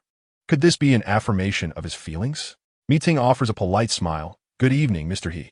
With that, she steps aside, leaving the room for He Jinping and Zhou Chuyi. Zhou Chuyi tilts her head with her bun. Come in. He Jinping has always been adept at navigating social situations. Yet he finds himself easily losing his composure in Zhou Chuyi's presence. The two of them sit on the sofa, enveloped in silence for a time. He Jinping finally raises his head and shakes it firmly. No, it will never happen again. Upon hearing this, Zhou Chuyi nods and then cradles He Jinping's face in her hands, leaning in to kiss him. She closes her eyes tightly, tentatively exploring his lips. He Jinping is initially taken aback, but soon he lifts the standing Zhou Chuyi onto his lap, his broad hand gripping her waist as he gazes intently at her every move. The young girl is visibly nervous, her long eyelashes trembling like delicate feathers. He Jinping frees one hand to caress the back of her neck, taking the lead as he kisses her. His breaths are heavy and passionate, and Zhou Chuyi quickly yields in his embrace. After what feels like an eternity, He Jinping finally pulls away, lowering his gaze to the girl in his arms, whose eyes shimmer with unshed tears, and he feels a profound sense of tenderness within him. After their intimate moment, He Jinping's voice emerges hoarse and raw. Why? Zhou Chuyi, nestled in his arms, gasps for air, her mind momentarily clouded. Chapter 90. A passionate kiss. Zhou Chuyi lifts her gaze to meet He Jinping's deep eyes, which seem to draw her in entirely, and articulates each word carefully. He Jinping, if you do not leave, then let us give it a try. He Jinping's heart skips a beat, disbelief washing over him. Give it a try? Zhou Chuyi takes his right hand and pulls it into her embrace, illustrating her intentions before intertwining her delicate fingers with his large hand, just as they had done before in Yuan. Since that is the case, let's stop tormenting each other. Let's be together. From now on, you will be my boyfriend, and I will introduce you openly to my family and friends. Is that all right? Zhou Chuyi is completely unaware of the significance this holds for He Jinping. Unlike before, when he would pick her up amidst a flurry of chatter, she is now quiet, reminiscent of the last month in Yuan. He cannot bear to see her, such a vibrant flower, wither in his hands. Yet he is puzzled as to why she does not seem as happy as he had imagined. It dawns upon him that Zhou Chuyi truly has feelings for him. She genuinely likes him. He Jinping exhales deeply, feeling a sense of unprecedented peace wash over him as his voice softens. Chuyi, I like you very much. Zhou Chuyi leans against his chest, listening to the rhythm of his racing heart, a gentle smile gracing her lips. I know, I have known for a long time. He Jinping holds her tightly, unwilling to let go even for a moment. Zhou Chuyi shifts slightly in his embrace, seeking a comfortable position. He Jinping, are you here on business? A low murmur of acknowledgement escapes him, akin to feathers brushing against her heart. He Jinping, May I ask how the Zhou Chuyi from that world is faring? Jinping hesitates. Some truth cannot remain concealed forever. He speaks gently, narrating the tale from the book. Your friend Su Ryu has indeed turned your milk tea shop into a chain and has become an agent in Tangcheng. Bai Mingxian continues her undercover work in an unknown location, perhaps deceased, or perhaps still on her mission. He Chunyu is diligently managing the He family conglomerate. In just a few sentences, he encapsulates the fates of the four individuals. Zhou Chuyi lifts her head and kisses his throat. He Jinping. Please tell me how you arrived here. He Jinping's Adam's apple bobs as he responds, his eyes clouded with shadow. Tongshan once gave me a red talisman. A year after you left, I opened it. It bore just 2 words, blood sacrifice. Then I found you, and you know the rest of the story. He Jinping presses his lips together. This is the closest he can come to the truth without breaking Zhou Chuyi's heart. He cannot accept a world without her. The talisman indeed bore the words blood sacrifice, and in his moment of despair, when he wished to end his own life, he realized that Zhou Chuyi's words were not mere fabrications. It turned out he truly belonged to the same world as Zhou Chuyi. No wonder he alone could hear her heart's voice. Yet, he had come to understand all of this too late. Zhou Chuyi had already departed, leaving behind a solitary He Jinping. He Jinping was no exception. It was the first time he humbly pleaded with the system not to erase his memories of Zhou Chuyi. After much deliberation, the system finally reached a compromise. He Jinping could retain his memories of Zhou Chuyi, but he must endure the pain of the injuries he had inflicted upon her as the cost of having harmed her. He was unafraid of death. How could he fear mere pain? In the beginning, the agony was frequent and excruciating, rendering him unable to stand, forcing him to gnash the sheets as he awaited the torment to pass. Fortunately, after meeting Zhou Chuyi, his symptoms improved significantly. Indeed, his Chuyi is his lucky star. Zhou Chuyi would not easily believe He Jinping's mere words. As a traverser of stories, she had lain in the hospital for over half a year before she could walk again, let alone the blood sacrifice that He Jinping had endured. Her eyes glisten with unshed tears, and the words that escape her are filled with unspoken pain. He Jinping, on that night in Yuan, you asked me if I liked you. Now I can finally tell you the answer. She straightens up in He Jinping's embrace, placing her hands on his shoulders. Her moist eyes locked onto his. He Jinping, I like you back then in Yuan. Before I even realized it, you had already intruded into my heart, and there was no way to drive you away. He Jinping's gaze instantly filled with desire as he embraced Zhou Chuyi and collapsed onto the bed, kissing her with reckless abandon, as if he wished to pour out all the pent-up emotions onto her. Zhou Chuyi's slender arms were pinned above her head, his lips entwined with hers, sending waves of exhilaration through her. His tongue ravaged her mouth, their lips and teeth colliding, causing her heart to race uncontrollably, as though she were enveloped by passion itself. In his arms, she forgot to resist, surrendering to his movements until He Jinping's hand ventured to her waist, eliciting a tingling sensation. Suddenly, Zhou Chuyi came to her senses and struggled violently beneath him. He Jinping, not now, there's nothing. He Jinping withdrew his hand from her clothing, re-embracing her and kissing her again. Noticing her tension, he hoarsely explained, I won't move, just let me kiss you a little longer. Seeing that he truly had no intention of proceeding further, Zhou Chuyi finally relaxed and accepted his fervor. Throughout the night, she was kissed to the point of weakness several times, ultimately collapsing in He Jinping's embrace, devoid of any strength.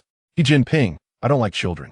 He Jinping's voice was laced with satisfaction as he replied, I'll get a vasectomy. Zhou Chuyi sat up in shock. Really? She merely intended to express the need for safety measures in the future, but He Jinping's response was unexpectedly straightforward. He nonchalantly remarked, I told you I only like you. Having a child with you is not an option. Since you don't like children either, it's best to eliminate that possibility. I certainly don't want a burden competing with me for your attention. He Jinping chuckled lightly.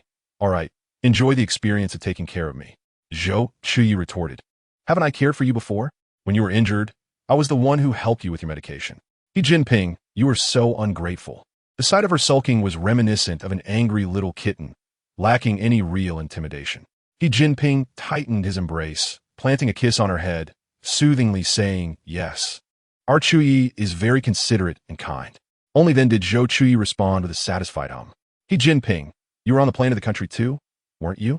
He Jinping petted her fluffy hair, a smile tugging at the corners of his mouth, recognizing how clever his Chuyi was.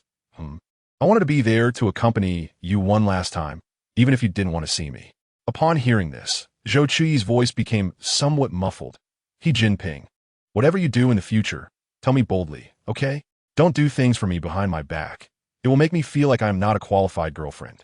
He Jinping replied formally. All right, from now on, I will share everything I do with you, without concealing anything, and I won't let you worry. However, since his girlfriend had spoken, he felt obliged to comply. Fine, then I will take my leave. His tone carried a hint of lingering melancholy. He Jinping smiled slightly. Okay, rest early. Zhou Chuyi had not expected He Jinping to be so insistent on acknowledging their relationship. He nodded politely to Mi Ting before entering the room across the hall. Being adults, they naturally understood the implications. Of course not. We don't want children. Mi Ting was astonished. He seems to have such a refined demeanor. Yet he truly agrees with you on not wanting children? Zhou Chuyi nodded. He said he would get a vasectomy in a few days. As long as we love each other, why must we have children? But don't you love little girls? If you had one with him, she would surely be adorable. Mi Ting expressed curiosity about why Zhou Chuyi, who seemed to love children, would choose not to have them. I only like well-behaved, quiet little girls, not the ones that come with the pain of pregnancy and the demands of a newborn. In simple terms, I view children as dolls, delightful little beings to cherish. But I cannot bear the responsibility of raising a child. Forgive me for not being that noble. Zhou Chuyi had always been a rather selfish person, prioritizing her own happiness above all else. Consequently, love held a secondary position in her life, as her primary desire was to live freely and joyfully. That was all. Chapter 91. He Jinping's parents Mi Ting felt Zhou Chuyi's reasoning was sound. But what about his family? Do they agree? Zhou Chuyi's expression cracked slightly. I haven't asked, and I am not even aware of his family situation. They had faced numerous challenges without ever considering giving up. Yet every time the topic of meeting each other's parents arose, the thought was shelved due to the unyielding stance that the other's parents would never accept a daughter with a same-sex partner. They had argued, fought, and pleaded, but to no avail. Mi Ting understood the difficulties of a relationship that lacked parental acceptance. Zhou Chuyi didn't want children, and He Jinping would support her. But could he truly change his parents' minds? Many child-free couples risk their lives or violate moral principles to have a child of their own. Mi Ting did not wish to see Zhou Chuyi's relationship end up like that. Zhou Chuyi furrowed her brows. I'll ask tomorrow. She turned to see Mi Ting's serious expression and poked her gently. Mi Ting, don't worry. I won't allow myself to be wronged. Mi Ting's expression relaxed somewhat. Take care of yourself. The next day, Zhou Chuyi left in He Jinping's car. As she opened the door, she felt a flicker of anticipation, despite not knowing where it originated. Will I see the pink-blue roses today? He Jinping instinctively glanced at the passenger seat, only to realize Zhou Chuyi had yet to enter the car. He looked at her incredulously, wondering if he could actually hear her thoughts again. Upon opening the door, he found the same bouquet of pink-blue roses. Zhou Chuyi's cheeks blossomed with a smile. Is this for me? He Jinping, observing her eyes light up with joy, playfully teased her no. Zhou Chuyi immediately performed a dramatic change of expression. He Jinping, if you dare mention another woman's name, I will turn you into a paper doll. He Jinping gazed at her glistening lips, and despite making no move, he still felt the weight of her threat. For some reason, it made him feel much more at ease. He retrieved the black velvet box he had intended to give her previously from the back seat and handed it to the pouting Zhou Chuyi. These are all for my girlfriend, Zhou Chuyi. Who told you to speak with such heavy breathing? Go ahead and break his fruit. Hearing her genuine thoughts, He Jinping couldn't help but smile. Open it and see if you like it. Zhou Chuyi took her time, instead cradling the box in her arms, a sly expression on her face as she looked at him. He Jinping, are you nervous about meeting my parents and trying to bribe me? He Jinping leaned in and captured Zhou Chuyi's lips, gently nibbling before letting go. Little girl, you didn't guess correctly today. This was meant for you when I invited you to dinner last time, but then, because of Zhang Yu, we almost said goodbye. He Jinping's expression darkened. Saying goodbye was absolutely out of the question. If Zhou Chuyi were to consider breaking up after the cooling-off period, he wouldn't hesitate to employ more forceful methods to keep her by his side, even resorting to tying her up if necessary. However, he could not voice such thoughts to Zhou Chuyi, or else the little girl would surely cause a scene. But there was a misunderstanding, and it's not too late to give it now. Zhou Chuyi pouted. He Jinping, I didn't expect you to be so articulate now. Back at Jinping, you were quite tight-lipped. Jinping pretended not to hear her complain about his previous reticence and nodded. Because I had doubts about you. I typically have little to say to strangers. Zhou Chuyi imitated his previous tone. Nothing to say. I don't believe that. After teasing Jinping, Zhou Chuyi finally remembered to open the jewelry box, revealing a set remarkably similar to the one she had received for her birthday at Jinping. Her face radiated astonishment and delight without reservation. Jinping, did you intentionally take this set? Jinping slightly curved his lips. It complements that black dress you wore last time, doesn't it? You actually remember that dress? Zhou Chuyi expressed her surprise. Yet, a flicker of something unusual crossed Jinping's gaze. After all, he had stared at Zhou Chuyi's photo that night, taking 4 cold showers to calm himself. He shifted the topic. What hobbies do your parents have? Ms. Zhou can help keep an eye out at the mall. Zhou Chuyi suddenly recalled the cufflinks she had purchased for Jinping the day before, which she had forgotten to give him. She waved her hand dismissively. You only need to bring some fruit downstairs. It's merely an introduction, no need for formalities. Chuyi, I am your boyfriend, and as a junior, I must uphold the proper etiquette. Zhou Chuyi couldn't help but chuckle, thinking Jinping's declaration of ownership is quite overt. All right, considering these magnificent diamonds, I shall reluctantly make an exception. Jinping gripped the steering wheel, his smile unable to be concealed. Zhou Chuyi, cradling the flowers, looked at him expectantly. Jinping, next week, let's visit your parents together. He tightened his grip on the steering wheel, his voice unwavering. Chuyi, they passed away a long time ago. The anticipation in her expression froze on her face. I should have known better. I didn't mean to touch a sore spot, she thought, feeling remorseful. Sorry. Jinping, I didn't intend to ask that. Jinping maintained his usual calm demeanor, gently reassuring her. Chuyi, it was my failure to clarify my family situation to you. It is not your fault, so do not blame yourself. Zhou Chuyi turned to him. Can I accompany you next time to pay my respects to them? Jinping tilted his head slightly. They would surely adore you. The topic was swiftly brushed aside. Zhou Chuyi hadn't anticipated that although in the book, Jinping had a father who was indifferent and a mother who was unloving, he still had a troublesome father. Chuanxiao. Yet in this world, Jinping truly had nothing left. Zhou Chuyi gazed at the vibrant flowers, a wave of sorrow washing over her. Upon arriving at the mall, Zhang Qin suddenly called her. Baby, head to your aunt's house. It's your grandmother's birthday today, and your aunt has prepared a family feast. Don't go home. She shook Jinping's arm, somewhat displeased. But I wanted to introduce someone to you today. It's inconvenient to go to your aunt's house. And I don't like my uncle. Why can't we celebrate Grandma's birthday at home? For Grandma's sake, let us have a meal and leave immediately, all right? Baby? The constraints of adulthood weighed heavily on Zhou Chuyi, leaving her unable to refuse. Fine, you all go ahead. I don't want to arrive at their house alone. That would be so awkward. On the other end, Zhang Qin could be heard amidst the bustling crowd, likely just having picked up Grandma from the rehabilitation center. We're on our way. Oh, we'll buy something and then head over. After hanging up, Zhou Chuyi felt a sense of frustration. Jinping teased her, why the long face? Zhou Chuyi wrapped her arm around his and walked into the mall. I really dislike my uncle. He is not only a staunch patriarch, but also abuses my aunt, yet she stubbornly chose to be with him.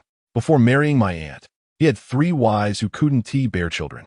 It was clearly his problem, yet he tormented my aunt and claimed it was her fault for being unable to conceive. Now that my aunt has wised up and wants a divorce, he and his family impose moral pressure, refusing to let her go. Moreover, he has even stolen money from us under the guise of visiting Grandma. He is utterly despicable, yet he clings to our family like a leech. As she spoke, Zhou Chuyi's anger grew, her cheeks flushed with indignation. Passing by a milk tea shop, Jinping released her hand and stepped inside to get a cup of milk tea. Chuyi, don't be upset, he said, handing her the drink and soothing her gently. Zhou Chuyi, still simmering with anger, accepted the milk tea. What did you order this? When you were angry, I thought I'd buy you something you like to cool down. A smile spread across Zhou Chuyi's lips. Jinping, did you learn to comfort me from my own methods? As she spoke, Jinping recalled how Zhou Chuyi would bring him instant milk tea and coffee to bribe him back at Jinping. He nodded. Exactly, Teacher Zhou.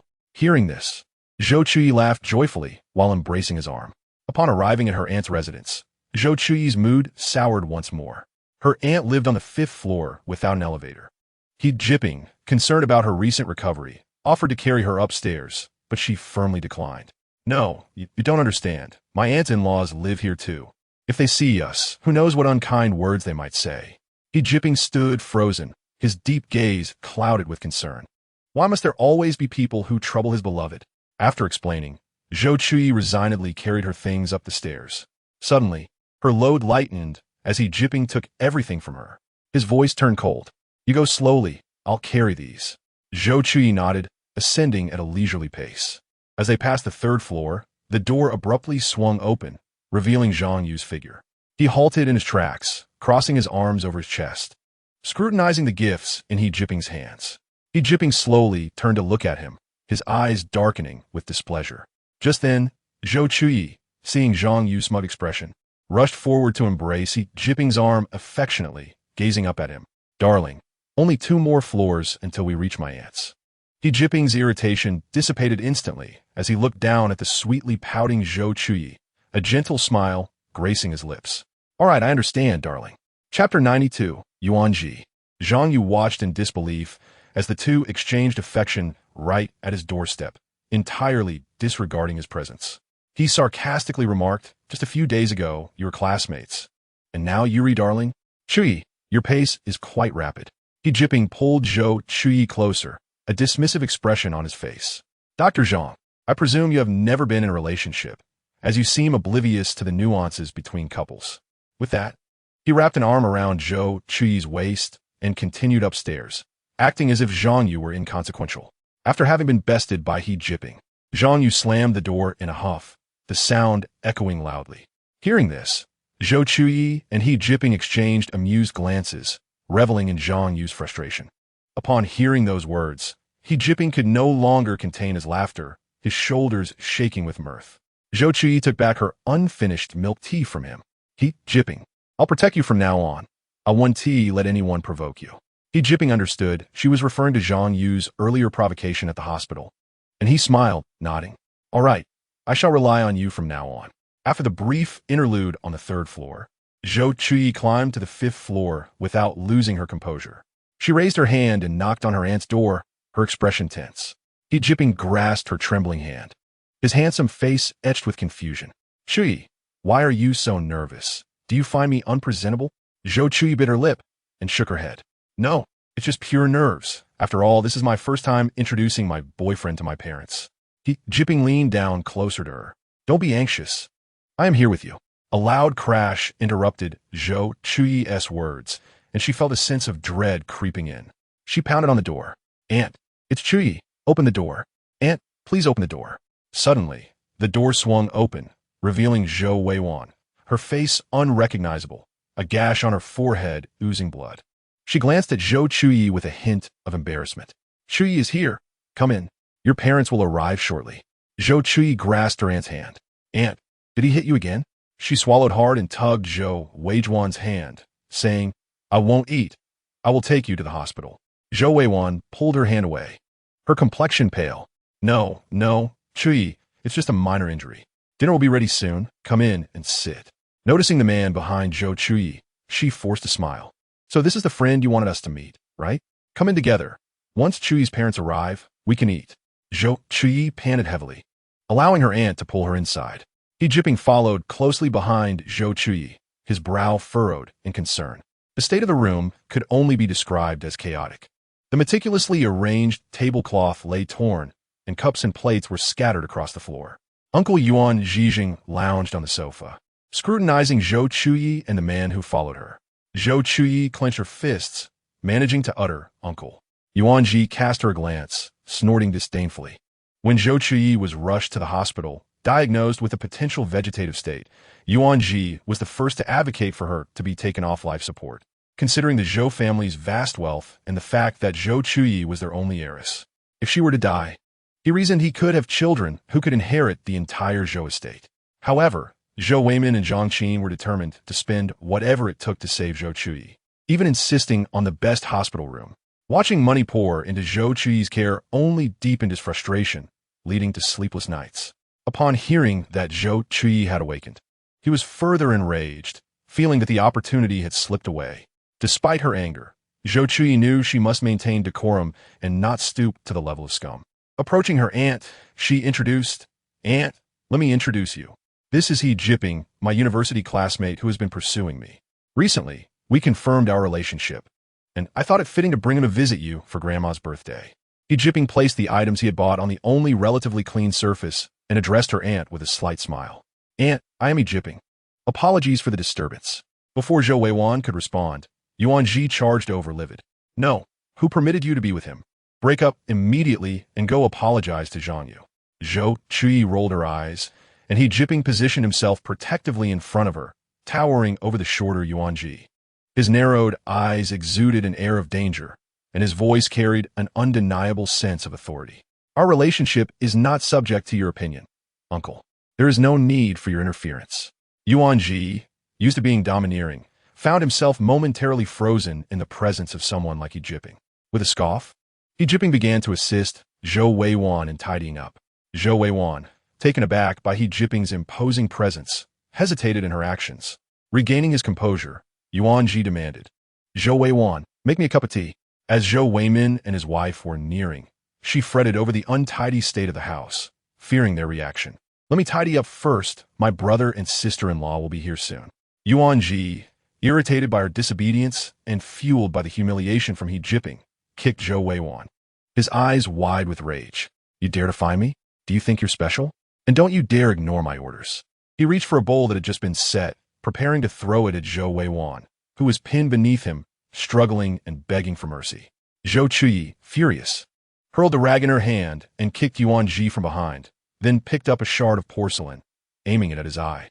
However, Jinping intervened, stopping her mid-action. Chuyi, don't. He firmly gripped her hand, which held the shard.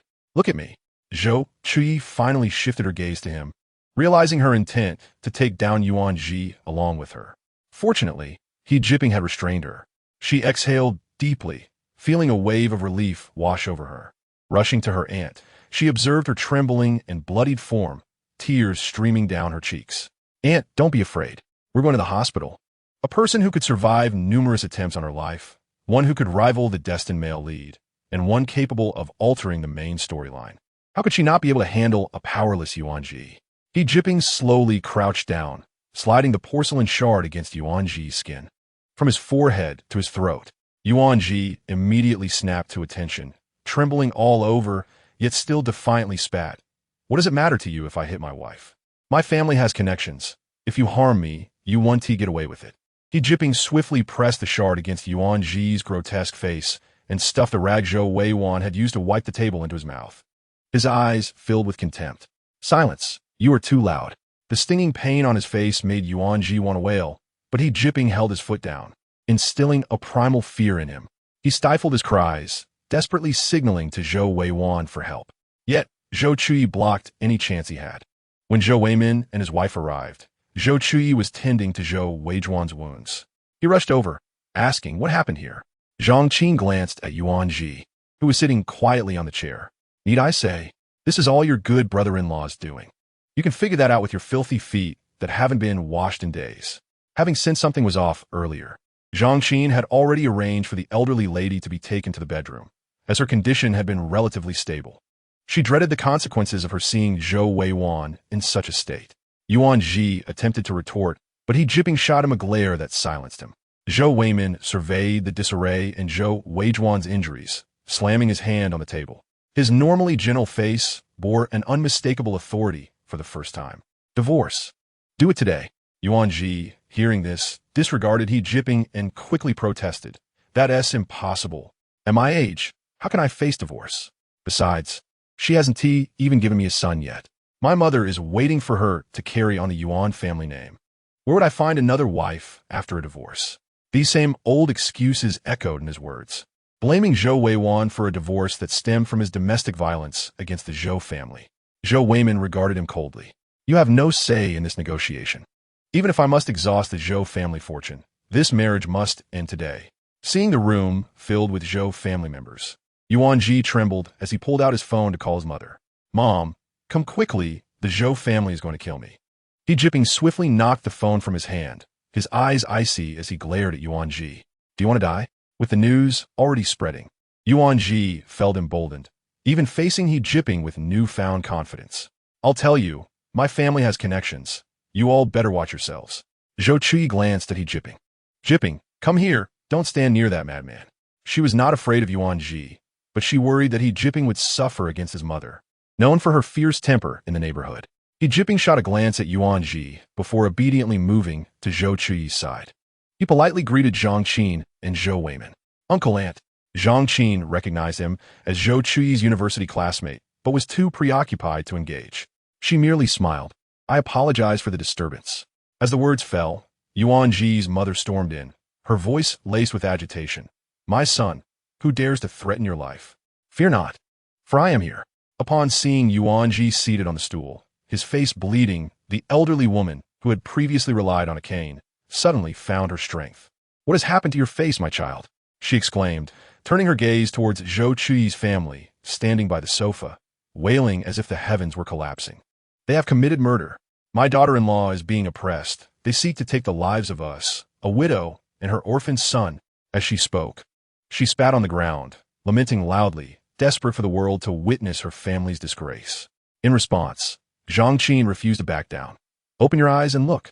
It is your son who has beaten Xiao Wan to this state, nearly costing her life. What does your son's scar even signify? The old woman was impervious to reason.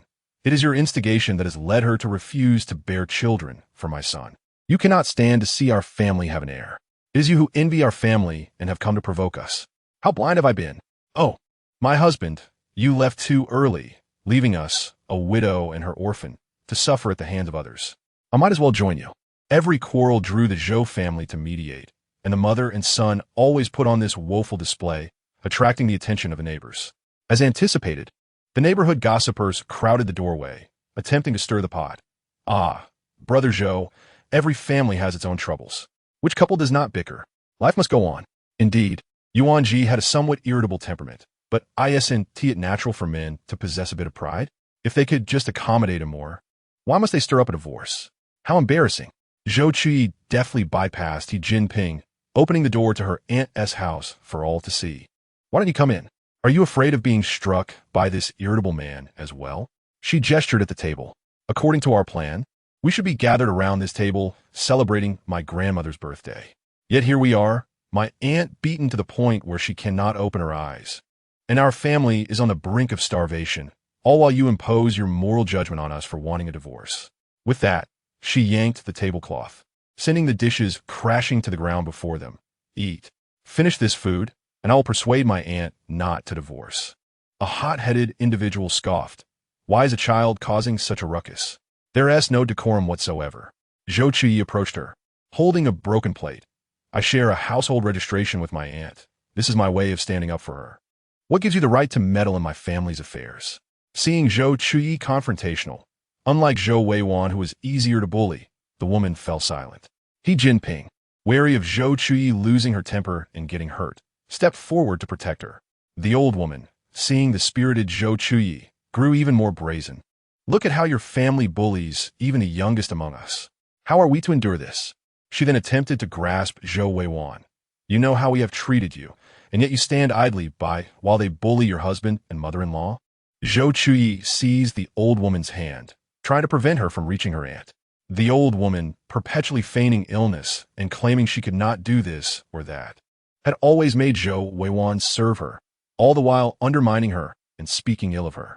Jinping bent down, attempting to separate Zhou Chuyi from the old woman, but the latter possessed unusual strength from her years of labor, and seizing the opportunity, she sought to teach Zhou Chuyi a harsh lesson. With a swift motion, she slapped Zhou Chuyi's arm.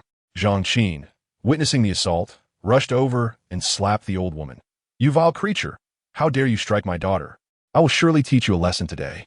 In an instant, a chaotic scuffle ensued, and as the old woman attempted to strike Zhang Qin, Zhou Chuyi intervened. Taking the blow, with a loud crack, she fell to the ground, her consciousness fading. Jinping quickly scooped her up, shaking with urgency. Chuyi, wake up, Chuyi. He turned to the stunned Zhou Weiman, straining to shout, call 120, hurry call 120. With that, he rushed out, cradling Zhou Chuyi, while Zhang Qin gathered her wits and contacted the hospital. Jinping's hands trembled as he held Zhou Chuyi, beads of cold sweat forming at his temples. They reached the community entrance just as the ambulance arrived. Before her surgery, Zhou Chuyi insisted that Jinping remove all her jewelry.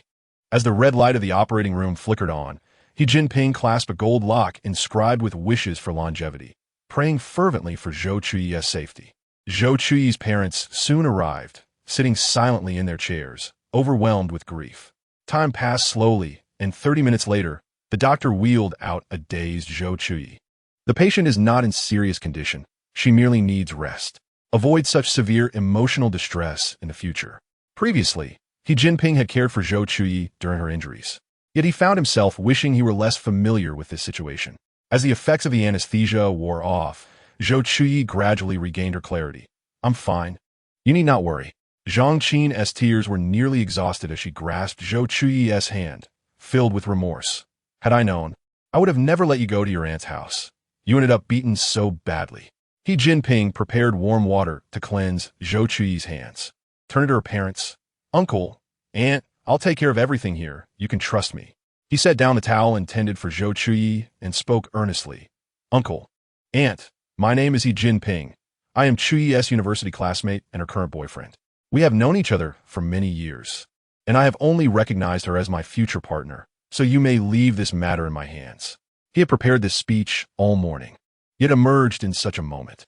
Zhou Chuyi quickly interjected. "He has pursued me for quite some time. I simply did not agree until now." That incident was also an accident. Zhang Qin felt reassured by Jinping's presence and stood, taking Zhou Weiman's arm. "In that case, we must trouble you. Shall he?" Jinping escorted them to the door. "It's no trouble at all. Aunt, please be careful on your way." Watching Jinping silently tending to her hands and face, Zhou Chuyi felt her heart race. As Jinping turned to fetch more water, she grasped the hem of his shirt. "Are you upset, my boyfriend?" Jinping gently pried her hand away, but Zhou Chuyi resisted, matching his strength. Though she was no match for him, Jinping released her grip and carefully enveloped her hand in his. "I am not angry. I am afraid of you getting hurt and never waking up again." Zhou Chuyi gazed quietly at Jinping, reflecting on her childhood spent under her aunt's care. As her parents were often preoccupied with their business, it was only after the age of 7 that she truly remembered her mother's visage. As she grew older, her aunt married, and she witnessed how the Yuan family acted like leeches, always seeking financial support from her grandmother and parents due to the inheritance from the demolition compensation and their meager savings from running a shop.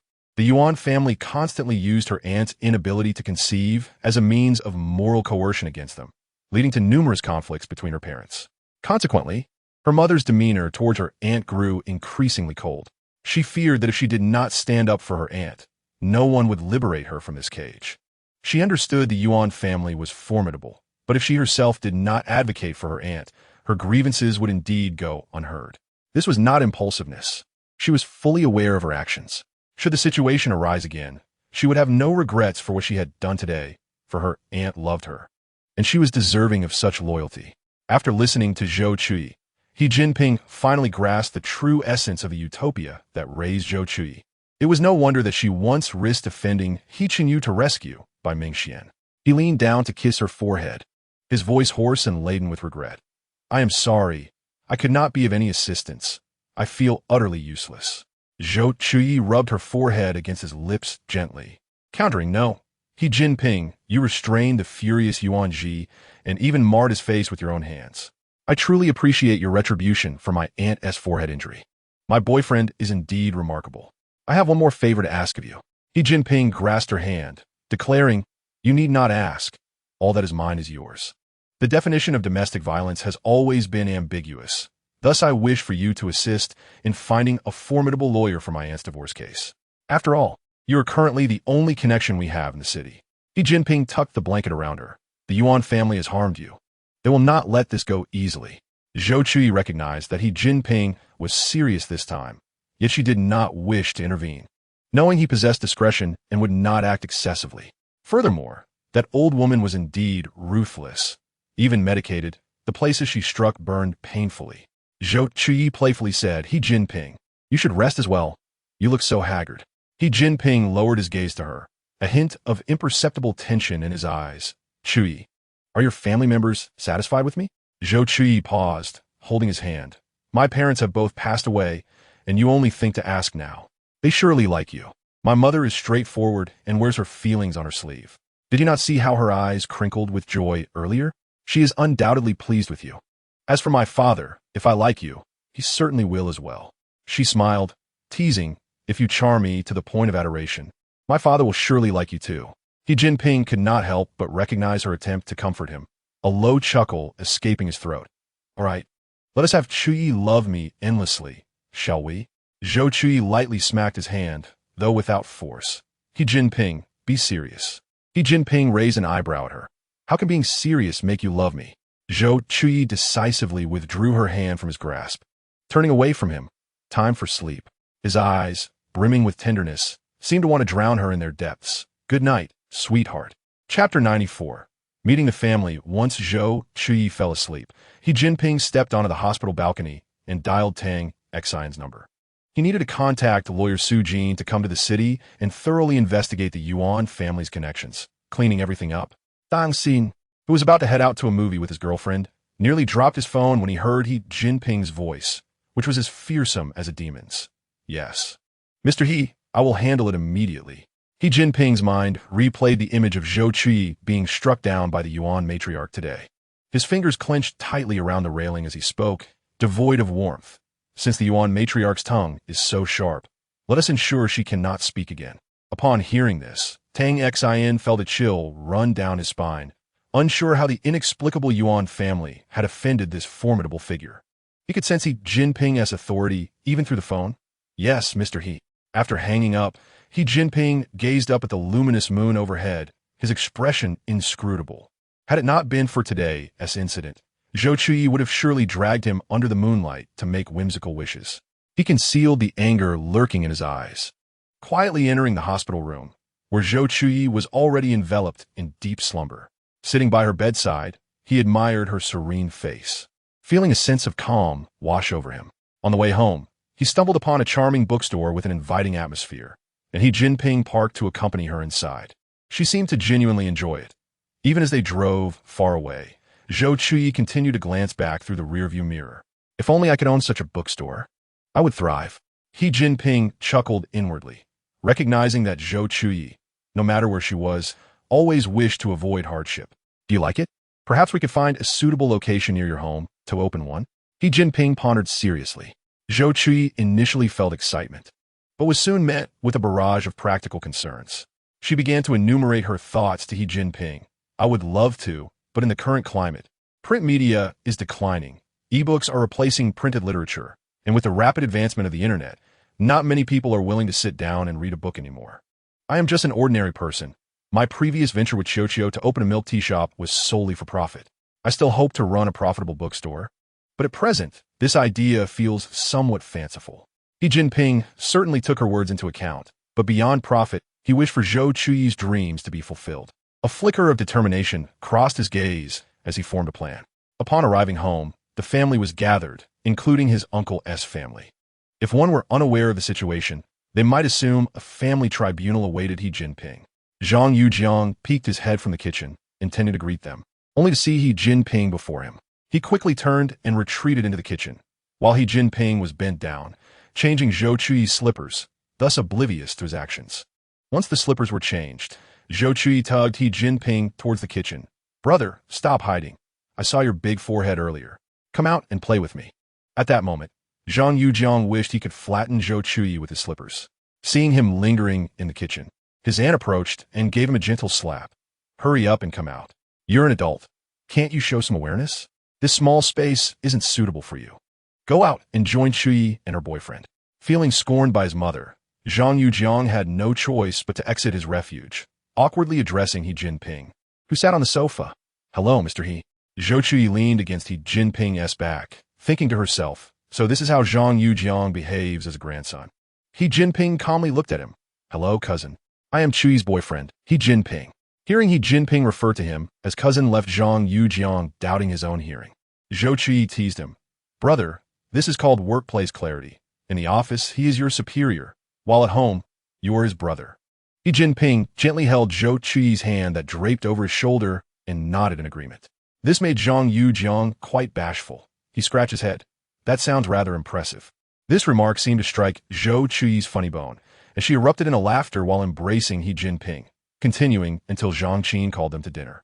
He Jinping remarked, "So you do have a switch for your laughter. I have learned something." At the dinner table, family members from both the Zhou and Zhang families raised their glasses in celebration of the grandmother's birthday. The grandmother was in good spirits, enjoying the lively atmosphere at home. She kept muttering blessings for longevity. Zhou Chuyi observed He Jinping navigating the dinner table with ease and realized her earlier concerns had been unwarranted. He Jinping truly embodies what it means to be gracious. After He Jinping had just toasted Zhou Weiman, he remained unaware of Zhou Chuyi's sudden thought, his slightly tipsy eyes sparkling with mirth. "Chuyi, are you two considering marriage?" Zhou Chuyi halted her hand, which was about to fill her mouth, instinctively glancing at He Jinping. "Haven't we just started dating? Is it time to marry already?" He Jinping squeezed her hand under the table and turned to his aunt. "Aunt, we have just confirmed our relationship and wish to enjoy a few more years of romance." Upon hearing this, Zhou Chuyi felt reassured as she continued to eat the shrimp He Jinping had peeled for her. Zhang Qin added more soup to Zhou Chuyi's bowl. "No rush. They're still young. Let them date for a few more years until their feelings stabilize." Zhou Chuyi nodded in agreement while eating, her eyes filled with affirmation. Throughout the meal, Zhou Chuyi tightly held He Jinping's hand, offering him comfort, fearing he might feel neglected by her family. After all, he had grown up under the favoritism of his parents, a poor soul who could not even enjoy a chicken leg. She yearned to convey the warmth of her family to He Jinping. After dinner, Zhou Chuyi, concerned about He Jinping's discomfort, invited him for a stroll. She walked ahead, with He Jinping following closely in her footsteps. "This is my favorite convenience store. Only her family carries the sweet drink I adore. The noodle shop here is exceptional. I will bring you next time, as I have been enjoying it since childhood." He Jinping trailed behind her, listening intently as she recounted her memories of growing up in this city. Before they knew it, they had arrived at the entrance of a milk tea shop. Zhou Chuyi circled the entrance several times, stroking her chin and feigning indecision about whether to purchase milk tea. "Where's that incredibly handsome cashier today?" He Jinping saw through her ruse and chuckled. "Do you want to drink it? Without the cute guy, it feels like half the flavor is missing." Zhou Chuyi thought, but dared not voice it for fear of upsetting He Jinping. What she did not anticipate was that, even without her words, He Jinping was already displeased. How could she linger on someone else for so long when she barely glanced at herself? This was a classic case of shooting oneself in the foot, just like He Jinping at that moment. After some internal conflict, Zhou Chuyi finally relented. "All right, since we're here, you can buy me an ice cream," she commanded at the entrance. However, He Jinping showed no reaction. When she turned to look at him, she found him gazing at her with a hint of resentment. "Zhou Chuyi, I used to work as a cashier and a drink mixer here." "Wow, I knew that person resembled He Jinping," she exclaimed, astonished. She couldn't fathom the image of the lofty He Xiaoya squeezing lemons.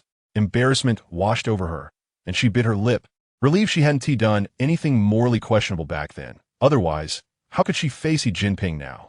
He Jinping raised an eyebrow, his expression darkening. "You even considered doing something morally questionable to me? What, didn't recognize me back then?" He Jinping asked deliberately, eager to see what else the little ingrate Zhou Chuyi might do behind his back. Zhou Chuyi smacked her lips and approached him, sweetly taking his hand. "Oh, I just thought the cute guy looked a bit like you. I want to meet him to see if he was your long-lost half-brother. Look how much I think about you. Even when apart, I'm trying to find relatives for you. You must be secretly delighted to have a girlfriend like me." If He Jinping knew I was considering the cute guy as a stand-in, he would probably skin me alive. Seeing He Jinping's expression darken further, she decided to hug him directly. "I only glanced at the handsome guy because he resembled you. Otherwise, I wouldn't have even looked." He Jinping lowered his gaze at Zhou Chuyi, who was acting coy. He was torn between amusement and irritation. Even contemplating a stand-in, her mouth was still so sharp. He grasped her chin, his tone dangerously playful. "If you dare look at someone else again, I will lock you in at home. And you want to be able to step out." Zhou Chuyi knew He Jinping would never truly treat her that way and nodded dismissively. "I won't look, I promise. Just go buy me an ice cream. I really want it." "All right, go on, Pikachu." Their lives had not changed dramatically since they began dating. It was just that He Jinping frequented the Zhou household more often, transitioning from once a month to once a week. Now, he would stay for dinner after picking Zhou Chuyi up from work each night. With He Jinping's assistance, Zhou Weiwan and Yuan Ji's divorce proceedings progressed smoothly, even securing the house they currently resided in. Time flew by. Summer's heat faded into the biting chill of winter. On December 1st, it was Xi Jinping's birthday in the real world. Zhou Chuyi discovered this by chance when she glimpsed his ID card. Once, in Eugene Garden, he could only watch He Chinyu being surrounded by his parents, celebrating his birthday, unable to even share a slice of cake. Now, Zhou Chuyi wished to make up for all of that. Coincidentally, Xi Jinping had been quite busy recently, so Zhou Chuyi refrained from asking too many questions, and they both focused on their own tasks. For this birthday, Zhou Chuyi chose the hotel where she celebrated her own birthdays each year, inviting her family and informing them of the day's significance, hoping they would keep it a secret to surprise him. Everyone eagerly cooperated. Even Zhang Yujiang, the notorious blabbermouth, managed to keep quiet, mainly due to his aunt's threat that if he accidentally spilled the beans in front of Xi Jinping, she would confiscate all his collectibles intended as gifts for Zhou Chuyi's future children. On the afternoon of November 30th, Zhou Chuyi made a special call to Xi Jinping, inquiring if he was free to pick her up for dinner after work. All right, see you tonight. In the past, Zhou Chuyi would have been curious about Xi Jinping's whereabouts. But now she was immersed in preparing a surprise for him and paid it no mind. Xi Jinping thought for a moment. Are you inviting me? If it's you, then I will certainly make time. Zhou Chuyi smiled at him. Am I really that important that even the busy He Zong is willing to set aside time for a date with me? You're my only girlfriend. Naturally, I prioritize your affairs. Zhou Chuyi was amused by his formality. Leaning towards him in the passenger seat, I found a fantastic restaurant. Remember I said I'd take you there? They just released a new dish. Would you like to join me, He Zong? As they waited at a traffic light, Xi Jinping tilted his head toward the relaxed Zhou Chuyi, his gaze unwavering, filled with unspoken significance. Of course, it would be an honor. After their meal, Xi Jinping found himself lingering in the living room, his gaze suddenly drawn to a family portrait. Zhou Chuyi, holding on to Zhao Kai, approached him. This was taken when I graduated from university. A friend of mine opened a photography studio, and I helped him boost his business by posing for him. Do you think it looks good? In the photograph, Zhou Chuyi appeared unchanged, or perhaps happier and more fulfilled than the girl in the picture. Xi Jinping's expression shifted to one of quiet melancholy. Chuyi, we don't have a photo together yet. Zhou Chuyi paused in her playful interaction with Zhao Kai, her eyes meeting Xi Jinping's, where she could clearly see his disappointment. They had never taken a photo together, neither in Eugene Garden nor the city. Looking at the happy family in the picture and then at the forlorn Xi Jinping, she quickly made a decision. How about we take artistic photos tomorrow? We'll take many and hang them on this wall together. Xi Jinping's gaze intensified, his emotions deepening. Really? Zhou Chuyi set Zhao Kai down and embraced Xi Jinping's waist. Of course. I'll contact a photo studio shortly. My friend's photography skills are subpar. I need to find someone more skilled. Watching Zhou Chuyi spring into action, Xi Jinping smiled and tightened his embrace. You don't need to worry about that. I'll take care of the arrangements.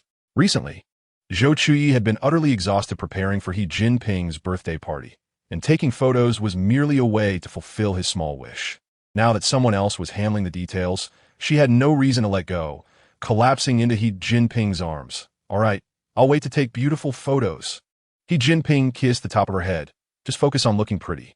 Zhou Chuyi had booked a private room for 6 in the evening. So after discussing the timing with her family the previous night, she slept soundly until she naturally woke up. It was only when Xi Jinping called her that she remembered they were going to take photos today. Hearing her sleepy voice on the phone, Xi Jinping knew she was still waking up. He gently reassured her, there's no rush. If you're tired, sleep a little longer. The photographer is coming in the afternoon. As the week began, Zhou Chuyi's eyes suddenly sparkled with excitement. What about my surprise? She thought, realizing that Xi Jinping was still unaware of it. It's fine. I'm already awake and will be ready to depart after freshening up. Zhou Chuyi contemplated hiding the gift in the corner of the private room, not wanting to delay any further. All right, remember to have breakfast. I'll pick you up downstairs shortly, Xi Jinping assured her. Got it. I'll be ready soon. See you in a bit, Zhou Chuyi replied before hanging up the phone. She hurriedly got out of bed, washed up, and changed her clothes. By the time she descended, Xi Jinping was already waiting for her downstairs. You didn't wait too long, did you? She asked as she jogged to the car. Seeing the fine beads of sweat on her forehead, Xi Jinping adjusted the air conditioning and handed her the sandwiches and milk he had bought. Let's have breakfast first. I just arrived, so it doesn't count as waiting. Zhou Chuyi took a sip of the milk to moisten her throat. How did you know I hadn't had breakfast? My parents are out, and I couldn't find anything to eat in the fridge. It's all right. I've already eaten, He Jinping remarked with a teasing tone, calling her a greedy girl. Upon entering the photography studio, Zhou Chuyi was struck by its upscale ambience, filled with an array of luxurious gowns. Far more formal than her friend's small workshop. The staff immediately approached them. Are you two here to try on gowns? Zhou Chuyi glanced at He Jinping. I'll go in now. He Jinping took her bag off her shoulder. I'll also go change. Take your time and choose what you like. At that moment, Zhou Chuyi was unaware of the significance behind He Jinping's words. She simply nodded with a silly smile. Among the many gowns, Zhou Chuyi quickly spotted a pink strapless long dress. Could you please bring me that pink one to try on?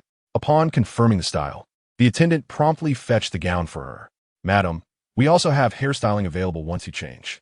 If you encounter any issues while trying on, you can press the button on the wall, and we'll assist you immediately.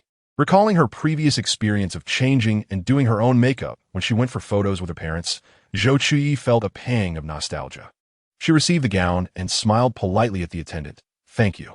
The attendant drew the curtain and exited. A few idle staff members gathered to gossip. That girl is so lucky. That gentleman arranged for these gowns to be flown in from headquarters so far in advance for her to choose. How enviable. Indeed, even the jewelry is from a Christie's auction, all just for her. It's too enviable. They all expressed their jealousy over this extravagant fitting session.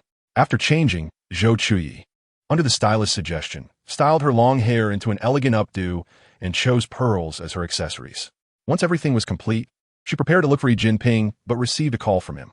Chuyi, there's an issue at the company. I've sent Tang Xin to take you to the art gallery. I'll be there shortly.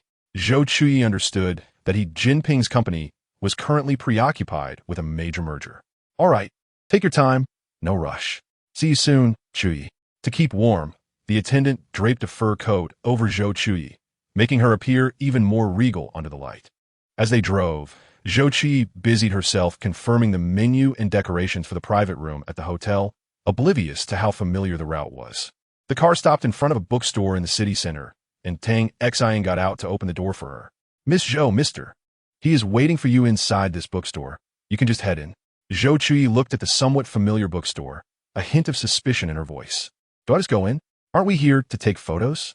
Tang Xin closed the car door for her. That's how Mr. He instructed. And the photographer should be inside as well. You'll see. Since he said so, Zhou Chuyi walked straight into the bookstore.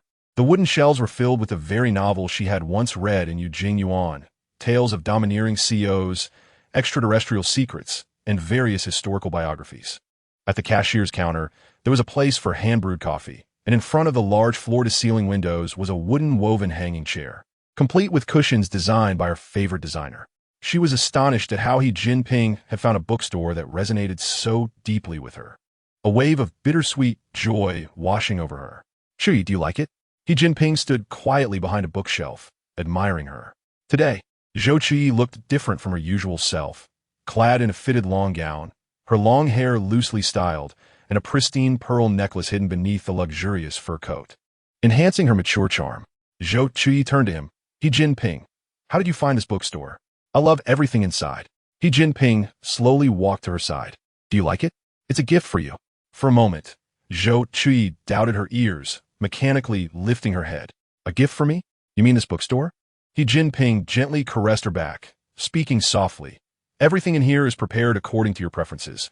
This bookstore is not open to the public, so you don't have to worry about profitability. You mentioned that your dream was to own a bookstore like the one you saw last time, and now I've created it for you. It exists solely to bring joy to you, my Chuyi. It will be your personal Eden. Embraced by He Jinping, Zhou Chuyi noticed a painting studio behind the shelves, with an entire wall filled with paint supplies, revealing that he remembered her past experiences of painting in Eugene Yuan. Tears welled in her eyes as she whispered, He Jinping, thank you. I love this place and you for creating it for me. He Jinping's warm fingers carefully wiped away the tears from the corners of her eyes. No more crying. You look beautiful today. Don't ruin your makeup. Zhou Chuyi sniffled, all right? I won't cry. Seeing her emotions stabilize, He Jinping released his embrace and took a step back. In the midst of her puzzled gaze, he knelt on one knee before her.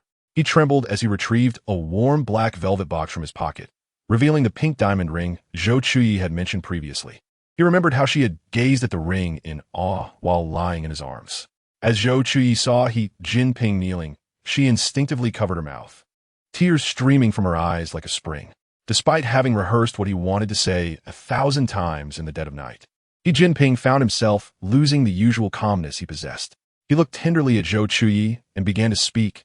Chuyi, before I met you, this world owed me so much. I never understood why even my parents did not love me, leading me to despise this hypocritical world. However, fate intervened. Before I lost all hope in this world, it brought you to my side. You, my Chuyi, are like the sun, providing me with warmth I have never known before. You, a petite and slender person, are willing to fight for someone as flawed as me. In you, I found a passionate emotion I had never experienced before. I think I fell for you the moment we first met in the hospital, although my love was shrouded in uncertainty until much later. Chuyi, you said you fear marriage. So there's no need to rush. We can take our time. If you are willing, I can spend a lifetime in love with you.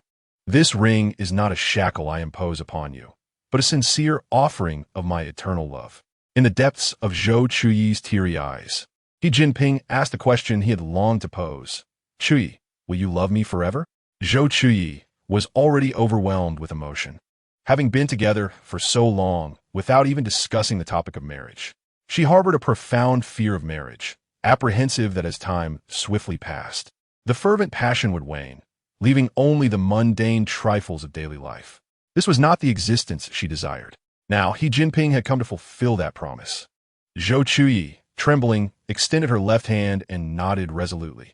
Jinping, I love you deeply and profoundly. I shall love you until the very end of my days. The smile on Jinping's face widened gradually as he slipped the ring onto the fourth finger of Zhou Chuyi's left hand. A perfect fit. He rose to embrace her, who was now weeping inconsolably, his gaze tender and fervent as he whispered, Chuyi, I love you. Zhou Chuyi lifted her head and pressed her lips against his cool ones, conveying her answer through her actions. Jinping's eyes darkened momentarily as he took the initiative to grasp the nape of her neck, gently kissing her lips, which soon deepened into a lingering and passionate embrace. It was only when Zhou Chuyi could no longer stand that Jinping released her. Zhou Chuyi's eyes sparkled like dewdrops, her lipstick now wiped clean by Jinping's kisses. He caressed her lips with his fingertip, an intimate gesture. His voice, laced with satisfaction, bore a hint of hoarseness. I saw the painting you left in Jinjuan. You must have liked me long before you realized it, didn't you? After Zhou Chuyi left, Jinping ordered her room to be sealed, forbidding anyone from touching anything inside. Unexpectedly, a painting she had hidden behind the wardrobe fell, drawing the attention of Wang Ma, thus revealing the artwork she had concealed. Zhou Chuyi nodded. I mentioned before that you had unwittingly nestled into my heart long before I even noticed. Jinping held her even tighter. Chuyi, I am grateful that you fell for me during our time in Jinjuan. Zhou Chuyi stood on her tiptoes to kiss his Adam's apple, whispering, Jinping, I love you. Chapter 96. A birthday surprise after indulging in their affectionate moment. Zhou Chuyi suddenly recalled the birthday banquet scheduled for that evening. Glancing at her phone, she noted it was already past 4 o'clock. Jinping, I'm so hungry. Let's eat first and then take photos. Jinping, still with traces of tears and a mischievous grin, guessed that she had prepared some surprise for him. He picked up the bag Zhou Chuyi had left on the shelf. All right, let's go eat. In the car, Zhou Chuyi frantically messaged her parents, instructing them to hide all the gifts she had stowed away in the trunk. She calculated the time it would take Jinping to drive to the hotel, secretly anxious for her parents.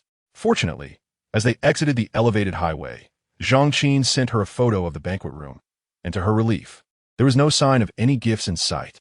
When the traffic light turned green, Jinping observed the girl suppressing a smile, unable to contain his amusement. He thought to himself that if he didn't cooperate, her surprise would be in jeopardy. Upon arriving, Jinping surrendered himself to Zhou Chuyi, following her as she navigated through the hotel. Eventually, they stopped before the door of room 888. With an air of mystery, Zhou Chuyi pulled a silk scarf from her bag. Jinping, lower your head. Let me blindfold you first. Jinping, with a doting smile, bent down and leaned closer. All right, you do it. After she secured the blindfold, Zhou Chuyi playfully waved her hands in front of him. Jinping, how many fingers? Even with the scarf layered 3 times, it did not obscure his vision entirely. He watched as she wiggled 2 fingers, shaking his head, uncertain. 5? Zhou Chuyi chuckled, wrapping her arms around him. Okay, let's go in.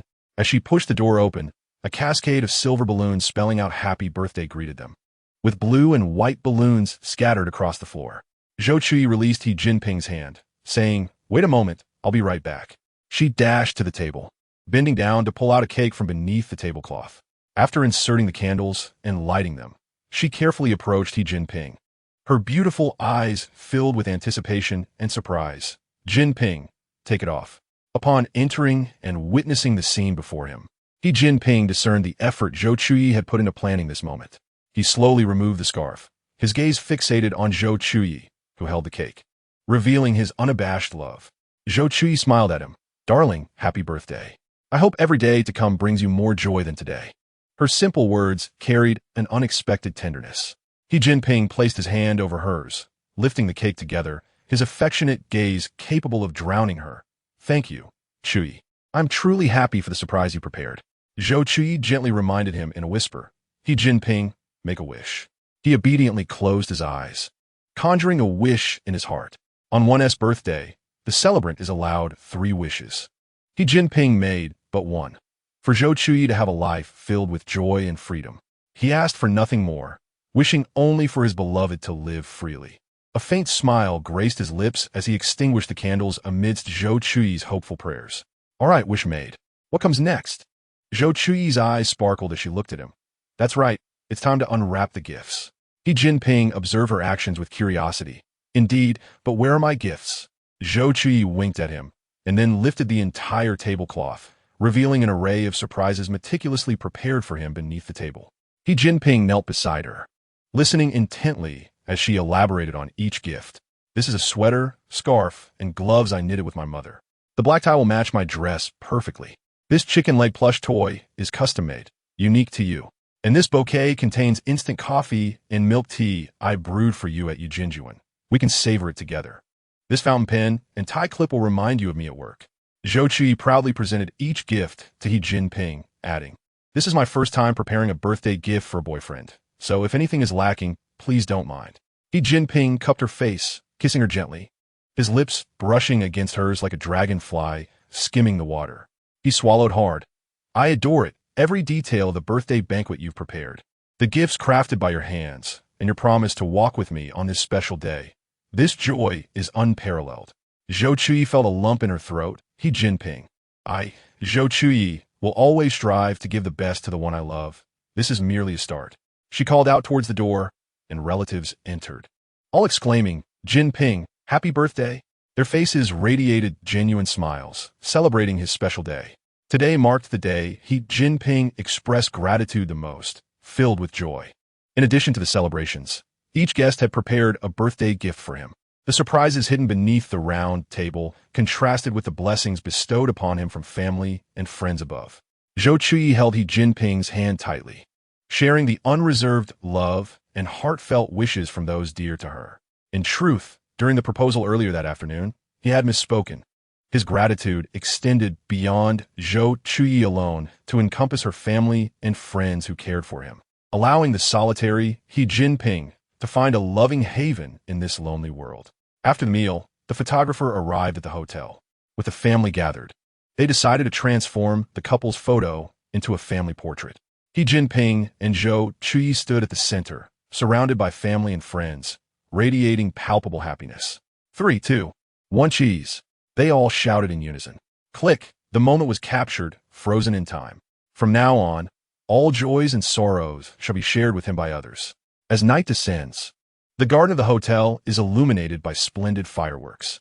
This occasion surpasses even the grandeur of Yu Jing Yuan's birthday celebration for Zhou Chuyi. Clad in a suit, He Jinping holds the train of Zhou Chuyi's gown as they walk at the forefront, while golden fireworks bloom in the sky, casting light upon the embrace and passionate kiss between Zhou Chuyi and He Jinping.